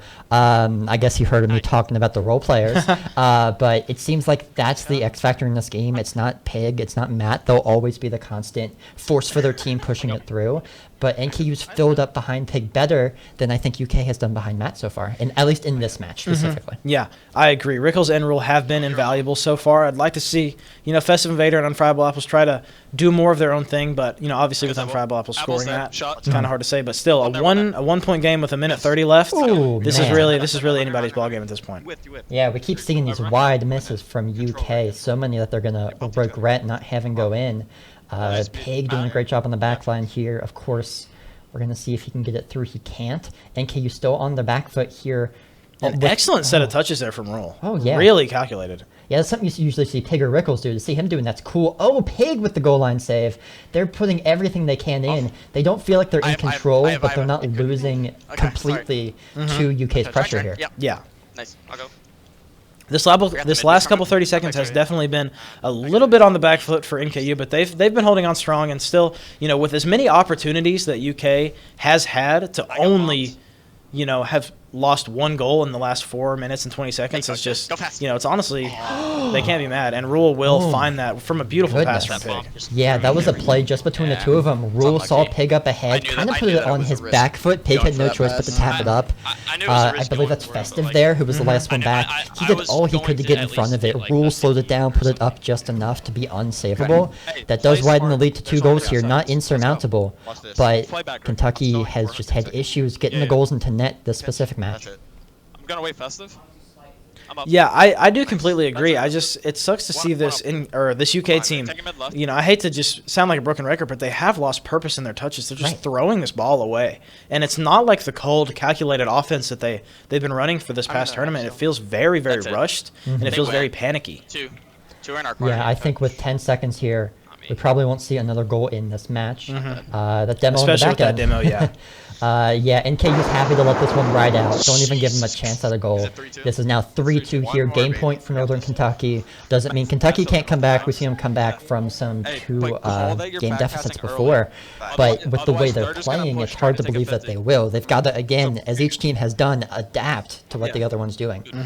And, games like this, with your back against the wall, this is what, separates the wheat from the chaff. And so, at this point, we'll have to see how UK is going to, step on the gas here. They have to find another gear. They have to find that drive to not give up, because what is 2 games to a team like this UK team? I mean, nobody thinks that this UK team can't go out and win 2 games in a row. It's just 2 games. And so at this point, they just have to not sort of falter in their confidence and just play the game like they came here to play. I don't think that they have been trusting themselves and the game plan that brought them here in the first place to take them all the way. And I don't think that they've seen any evidence that it's not going to work, especially with the games they've won so far in this series.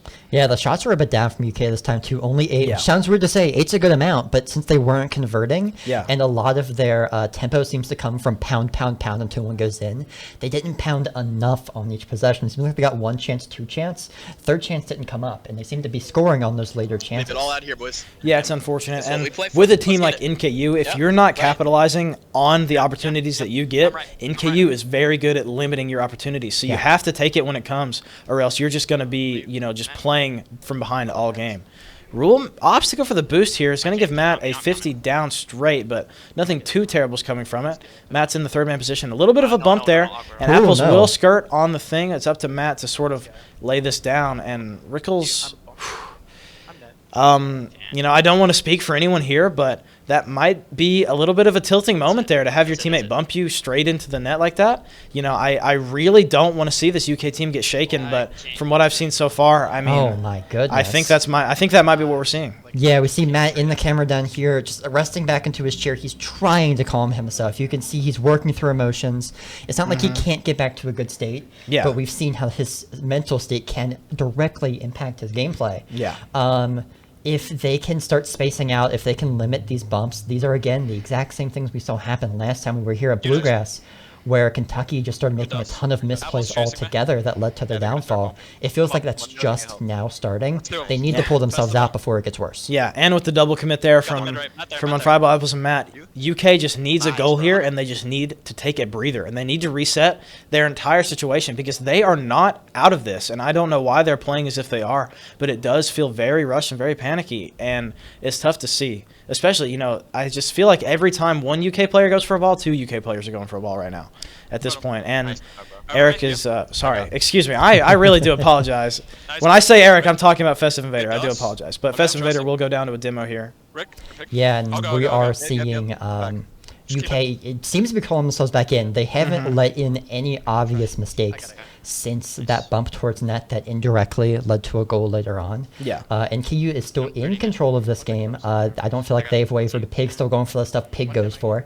If they can turn something here from Matt, a double commit actually does work this time. But Kentucky is having their chances now. If they can convert one or two of these, it's going to flip the script. Yeah, I completely agree. And it's not like NKU is impenetrable. I mean, this No. UK team is going to be able to find a shot on net. It just has to be a shot of quality, and it just, it has to fall. And they've got to get, some sort of breath from this sort of trap sort of offense that they've been with this entire game. Because, oh my gosh, 3 demos they are in a just row. getting murdered. Friable Apples gives it right back to him, though. Does, but unfortunately it didn't mean anything since both teams fell back on defense. We see a shot that's wide from Pig. Very unexpected there from Pig. I mean, I would have bet a house that ball was going in. So very unfortunate there. Hopefully UK can find a little bit of hope in that miss. If everybody on the pitch can do it, then at least they can. Oh, yeah, exactly. The equalizer. Yeah. We see a shot here coming from around the goal box. I believe Rickles with a touch that goes up. But Matt meets it in the corner extremely well. As we saw in the UC match, Matt excels in these corners. He's able to win 50s like no one else except for maybe Pig. Those are the only two comparable in corners.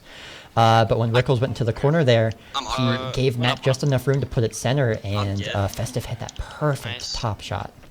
Yeah, and just a beautiful save. And I do think that one goal is all this UK team needed. And just right away, I can already tell, with that ball that Festive Invader went up and got, I mean, that's a very confident go. And a very, if he mistouches that or misses it altogether, that ball is, very likely to end up in their net. But he went for it, and it worked out perfectly. And so I'm happy to see him kind of playing with that fire that, got them here in the first place. Because these Rocket League players are so capable of doing anything with the ball or their car that they want to do. But another top shot that doesn't go in for NKU. They're gonna be kicking themselves if they don't get a win here with 2 completely open net situations. Not open net, but just open enough for them. Yeah, definitely. Both of these teams have just had a little bit more misses than I thought that they would, and I think with these missed offensive opportunities, any team that loses this game, I think that they're going to be kicking themselves a little bit, because both of these teams, I think, deserve to have a couple more goals than they have at the current time.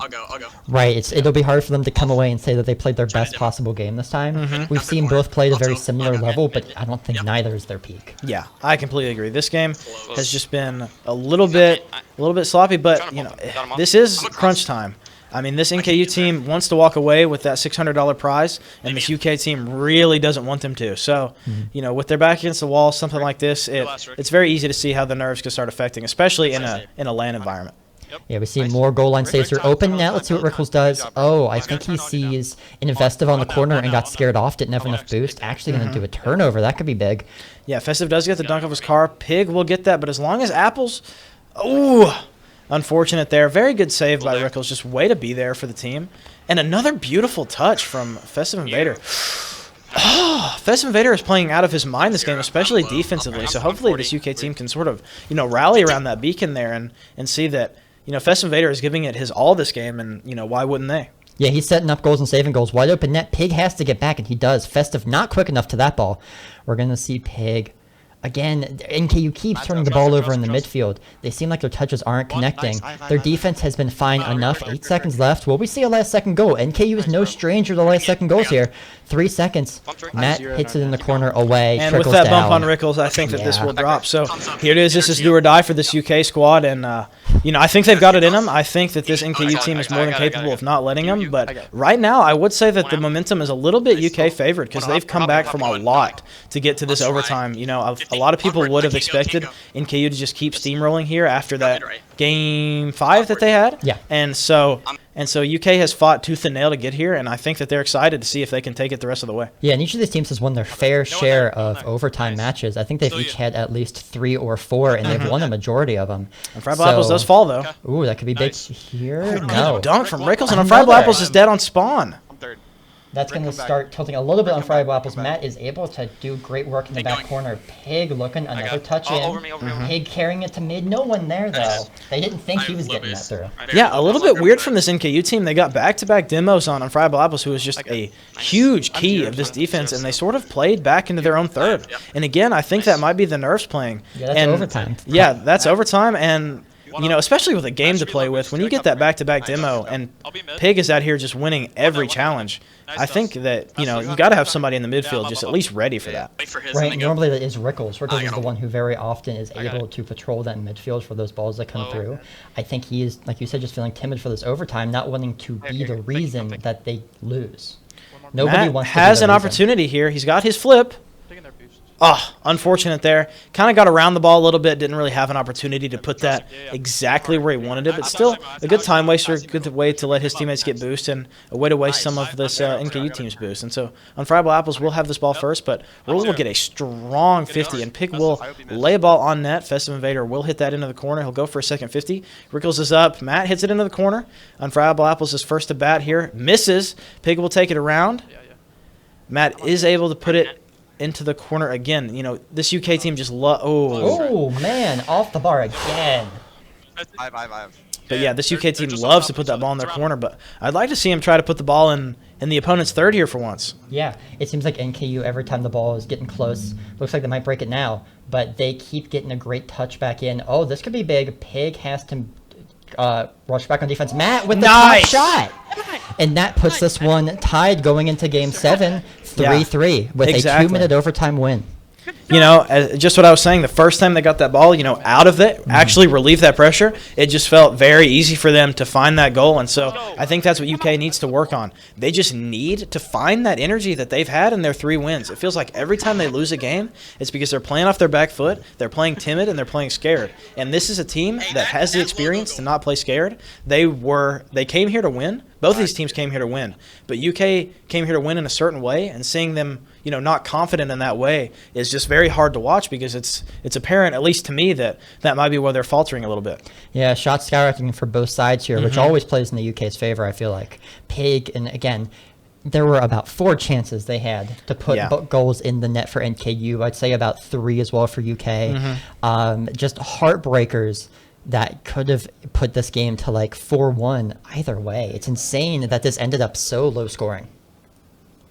Yeah, it is. A lot of missed opportunities this game, and I think both teams are not super happy with how they showed up this game, and so they're looking for Game 7. But it is amazing that we have a Game 7 here. Just a great series so far, and I think both teams have really, really been sculpting, their offense and defense over the course of this game, and so I'm really looking forward to see, this peak gameplay that we're about to see in this Game 7, because I'm sure it's going to be full of it. You talked about Festive's defense. Festive had 5 saves that match. Without him, that's a massacre for NKU. Yeah, I completely agree. Festive Invader came up huge that game. A little bit awkward there on the wall for Matt, but with I believe Pig getting demoed in their corner, it kind of limits the NKU offensive capabilities here. Is this one trickling down? Will Pig have a look here? Oh, he did have a look. Hit it too low. Rule up with a wide open net. Unfriable getting under it. That shot on net from Rule just, kind of lacked that oomph that it really needed to sort of slide it in there before a UK player got to it. But still, very good goal line defense from UK, not to take anything away from that save. We're going to see what they can do here. Reverting back to the passing game here, we see a Pig to Rickles connection. That demo there on Pig means there won't be a goal coming out, unfortunately. We do see a boost steal. Matt will be low on boost heading into their third. Pig not with the touch he wants. This is going to set up another UK look. Yeah, and that's the second time they've demoed Pig in their own third on defense. And so it's not, too often that you'll see a defensive demo, but so far, it seems like eliminating Pig from these offensive equations is, kind of faltering Rickles and Rule, without their, I don't think it's any surprise to say that Pig is their offensive leader. And so without that sort of, tempo setter that NKU has, it's a little bit hard for Rule and Rickles to sort of have the confidence to go out there and make it happen. Yeah, we see another look here that's knocked away in corner. Pig with a look towards net. Probably going to be nothing. Yeah, Festive Invader there getting more saves to his portfolio with that one. Rickles hitting up field. Can Pig get to it? This will be interesting to see how it drops. Knocked away. Okay. Good speed there from Unfriable Apples. Put that ball in the spot. He kind of risked an own goal there with that pre-flip into the ball next to his goal, but he knew that he had to get there fast, and so to have the confidence to do that and to see it work out is has to be a little picker upper for this UK team. Yeah, we see a look downfield. Pig, if he has boost, this could be big. We have a 2-on-2 going on. Pig forcing it through, but again, UK always has a player there for those. Oh, open net! I think something happened on the back end here between Festive and Pig. We're going to have to see if we can stay in here long enough to get it. Oh, a bump. Yeah, just a team bump from Unfriable Apples and Matt there, and just a little bit of a lazy touch from Unfriable Apples. Not something I thought I'd see. It just kind of floats it in front of that midfield, in front of their goal. And, for a player like, I believe it was Rickles, to just have that ball in front of the goal, he's obviously going to be able to find that. Yeah, he's had only a couple shots that are off, but if they're that easy, he's hitting them. It's usually if they're in the air, if there's a bit tight of a window. Pig trying to get a fake there, not working out though. Keeping great control. Rickles beating up. Net's open. Can Pig get something out of this? Can't. Yeah, a little bit unfortunate. That was a little high, and it rolled up to the ceiling a little bit, which eliminated a lot of offensive potential that ball had, but still a good eye to thread that over the heads of this UK defense. Yeah, Pig again, bringing up wall. This will create another chance here. We see a miss. Ooh, very NKU falls either back. A miss or a fake from NKU there, and I think, that didn't have to happen. I think they had a very good chance to make something, goal-wise happen out of that. But to say that opportunity missed again, it's really weird to see either of these teams just missing this, what would be routine to them on normal occasions. Yeah, NKU sometimes seems to fall back when they get these 1-0 leads. Rickles breaking ankles out here. Two players that went right past. Rule setting this one up, doing a great job. Just enough of a touch to get it around both. That's insane to give him a 2-0 lead. Yeah, Rickles you can see him grinning down there. He's really happy with that dribble, and he should be. That was a fantastic dribble, way to thread the needle through that defense there. And with a minute 50 to play, UK is going to have to find a fire somewhere. Yeah, you don't see Rick smile much, so seeing him that happy after that one. Oh, Matt? Oh, goodness, that would have been fantastic. But even though it might not have been on net, at least from what I saw, Pig is still able to react to that to get up there and save it is impressive. The Friable Apples will look to hit this high into Rickles. Anything, 50-wise that Rickles could have done there would have been good, but, just kind of slowing it down. Oh, they messed up the pass back, it looked like. I need to see Festive bringing it in. We have Pig that's low, doesn't jump quick enough, doesn't think that ball's going that high. And, again, just Festive Invader sort of being just the balance that this team needs. He's really come up huge in these last couple games. And even just getting that fast 50, I don't even know if he was supposed to be able to get to that ball in time. But still, very, very speedy there from Festive. And, to see, it might be the Finnick switch. I don't know exactly when he switched to the Finnick, but I do know that he was on the Octane earlier this tournament. So, yeah, I think it's been at least a couple games now that he's been rocking it. I know for this whole one he has been. Yeah, for sure. Sometimes players switch between the two. Same hitbox, but you just feel better sometimes. And what are we talking about? Festive Invader is coming up huge in this game with 56 seconds to play, and this game is tied. Yeah, this has gone from 2-0 to 2-2, just like that. Festive putting in both, or creating the goal for both of these. Yeah, just what a beautiful little cut there from Festive Invader. And he's just going to look to just keep this ball rolling. And Friable Apples might be a little slow to this. This could bounce out. Oh, no, he gets it in time, and with, I believe, Rule all the way back in the corner, just ready to receive this ball. It should be a good opportunity for NKU. 44 seconds. We're going to see NKU sometimes falls back into the shell at the end of these games. They're going to see if they can hold this one out. We see a chance at field. Only Unfriable is back. We have two attacking. Oh, great job to control it, though. Yeah, and, with this sort of momentum that this UK team has right now, I think the ball is definitely in their court. And I think that, they're looking to score.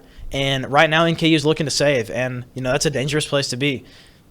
Yeah, we're going to see another look here to mid. Rickles doing a great job tapping it up and away. Matt already up on that ball. Going to have to go for a 50 with Rickles. Pig hitting the ball out. This is NKU's, might be their best chance to win this. Rule tapping it straight up. That's unfortunate. Rickles can't do anything with it. Pig tapping it across. Rule and Rickles, the double commit kills it. Yeah. And we have a Game 7 overtime. I mean, I wouldn't have it any other way. I think that, this was meant to be from the get-go. So we'll see Festive Invader flipping into their corner, looking for a demo after the boost steal, but he will die himself, and this could get tricky. And Pig with the miss there. Ooh, straight into the arms of Rule, though, the touch from Five Apples. I don't know if he didn't know he was over there or thought that Matt might be able to get to it first. But still, we'll see Rickles, beelining for all this boost, just really trying to starve this UK team. Yeah, we're going to see what can be created here. Rickles now full on boost going up in the air. Gets around Festive. Pig jumping way too soon for that one. Pig now on this ball. Gets knocked to the side. Rule going to have a look. Oh, the bump. Can't do it. Festive on the back end. Yeah, Pig does get the bump there, but still, Festive Invader is there to save it. And, I mean, if UK ends up winning this, they better put Festive Invader on their shoulders. That's all I know. Because he has been huge. Between offense and defense, there's nothing he can't do this game, it seems.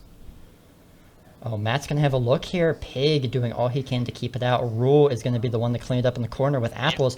Gets a touch out. This is going to be interesting. Festive misses. Oh, my gosh. What's going to happen here? Rule, Okay. Matt on the back end. Okay, beautiful 50 from Matt. I am going to really need Festive Invader to sort of shake that off and chalk that up to, I've had so many good moments. Why not throw him a bone? Because if he starts to waver right here, it's not looking good for this UK team. And they will go demo for demo.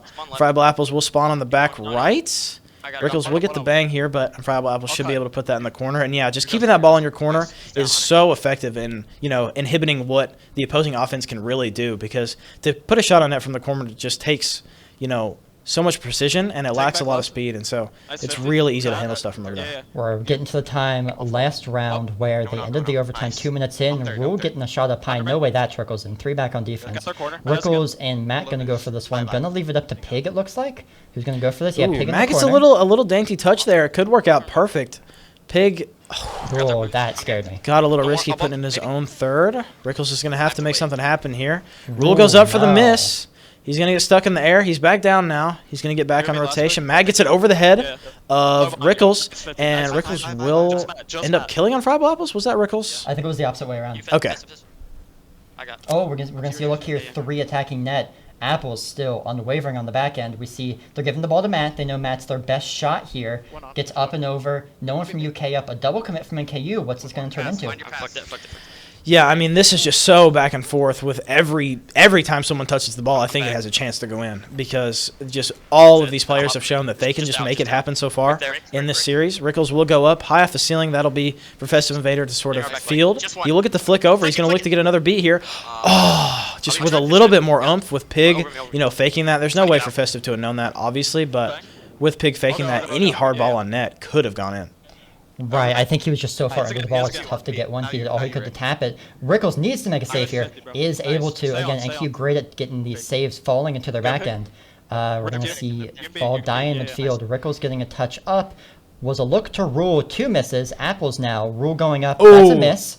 Matt Good misses. beat there, Matt with a miss. I mean, there's just a lot. The tension is so high right now. There's so many nerves. I mean, this is a Game 7 overtime at a LAN. I mean, a lot of these players don't have too much LAN experience. I'd say, most of them at least have some, but still, this is a tense situation to be in. As Rule will get the bang over Festive Invader, but into the hands of Friable Apples, and he will just leave him to it in the corner. Pig will kill Festive Invader, but still not too much to worry about. Depends on the spawn here, I guess. Festive Invader will get a good touch out mid. And Friable Apples will be there. Oh, that lack of a bump is going to kill him. I know he went for it. Didn't quite work out. Yeah. NKU has to rotate back in the net here. Could be dangerous. Rickles getting just enough of a touch. Rule looking. Rule barely having any goals all series. Can't get into it. Matt does a great job to put it around. Rule still on this ball. Oh, goodness. But Pig gets too far under. Yeah, Pig does get under and, kind of eliminates any possibility that Rickles could go in there and get that ball. I think... Pig, I know he likes to be the guy in control, but taking the reins like that away from Rickles, it just, it might have not been the best thing for the team right there. No, look on net here. They might have checked out of that one. That was an interesting choice not to go for it. Rickles putting up field. There's open space here. Rule and Festive are going to fight.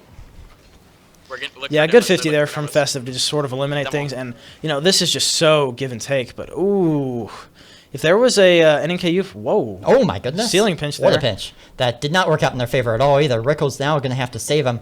Rickles always doing a great job on the back wall. We see a demo. Is that bad, though? Pig has to get this touch. Matt not going to be able to put it in.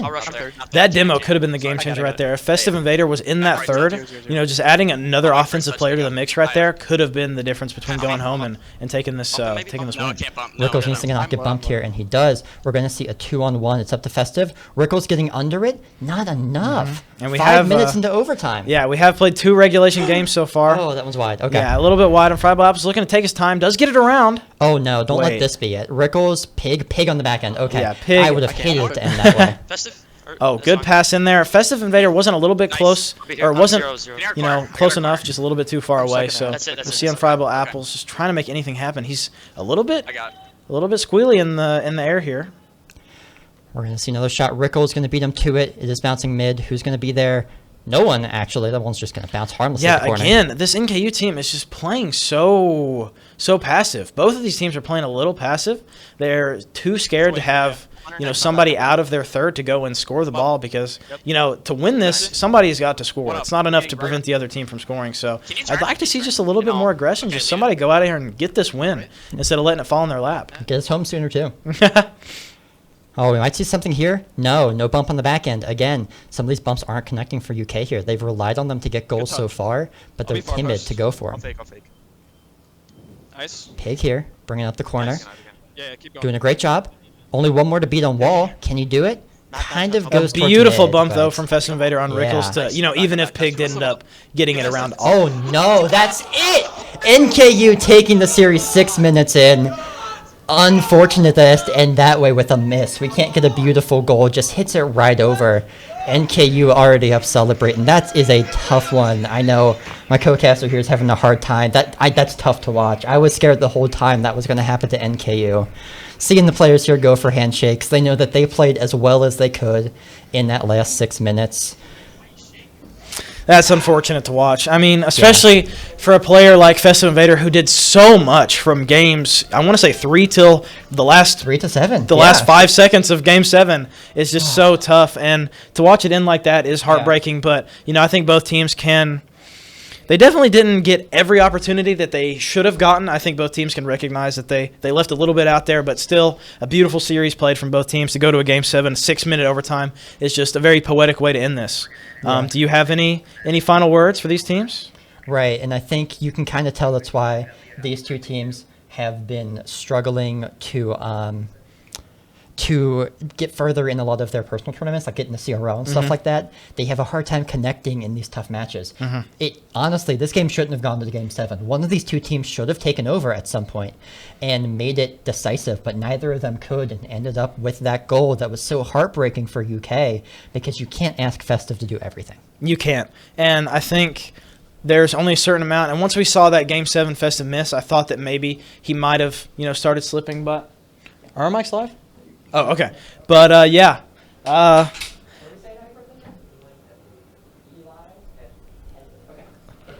I'm sorry. I'm a little bit lost right now. We're back in. It's okay. All right. I wanted to clear up something they were saying to us. Before we go, I want to say a happy birthday to someone. I wanted to make sure I got the name right. It's Eli Pedley. So big happy birthday Happy to birthday, them. Eli. But yeah, getting back to this match, I think we couldn't have asked for a better end. It could have been prettier. Yeah. The goal could have been prettier for sure. But having it go 6 minutes into overtime, I'm honestly shaking still watching that one. I think that with both of these teams, with how timid they played in overtime, Yeah. I think that they were kind of asking for it to finish that way. I mean, if just a couple rolls on net, you know, somebody's going to miss eventually, especially with a 6-minute overtime. The nerves were high. And so I would have liked to have seen both teams just go out there and take a risk and try to actually make it happen instead of waiting for it to fall in their lap. But other than that, I think both teams played great. I think they both had a great tournament. I think our entire tournament was fantastic. And, I think everybody had a lot of fun tonight. Yeah, with NKU taking this one away as the finals, UK in second place, they'll get their prize pools, and that will end our night here. I want to thank you for coming back to help me cast in the finals. Yeah, for sure. Sorry I left. I had no idea. No, So we got it worked out. It's all right. Thank you to the other casters who were with us too. The one with you and the one with me. Ben was a big help to me getting it through, and then and Richie, Justin Richie. Yeah. Gotcha. So, of course, everyone who worked, production staff, who've done a great job to keep this rolling all night, and to get those live announcements working, those were cool. To all the people running the brackets out there, and of course to everyone watching in the stands and at home. We're doing it for you. We're trying to put on a tournament for the players, but also to give you guys something to watch, to put the magic of esports out there. And I hope that we were able to do that with this last match here. Yeah, it's been an absolute pleasure to cast my games and come back for a grand final that went to Game 7 overtime. I couldn't have asked for a more, fast pace. My heart was beating there at the end. So, just a great tournament all around. Yeah, again, thank you guys all for coming out. Thank you to Genji, our sponsor, to UK for putting this all on, for inviting me down to be part of it. Because again, I'm from NKU. I was able to come down to be part of it, which I'm so excited that I was able to do. So we will see you all on the next stream and definitely on the next Bluegrass battle. Thank you all for tuning in. Take care. Thanks for tuning in.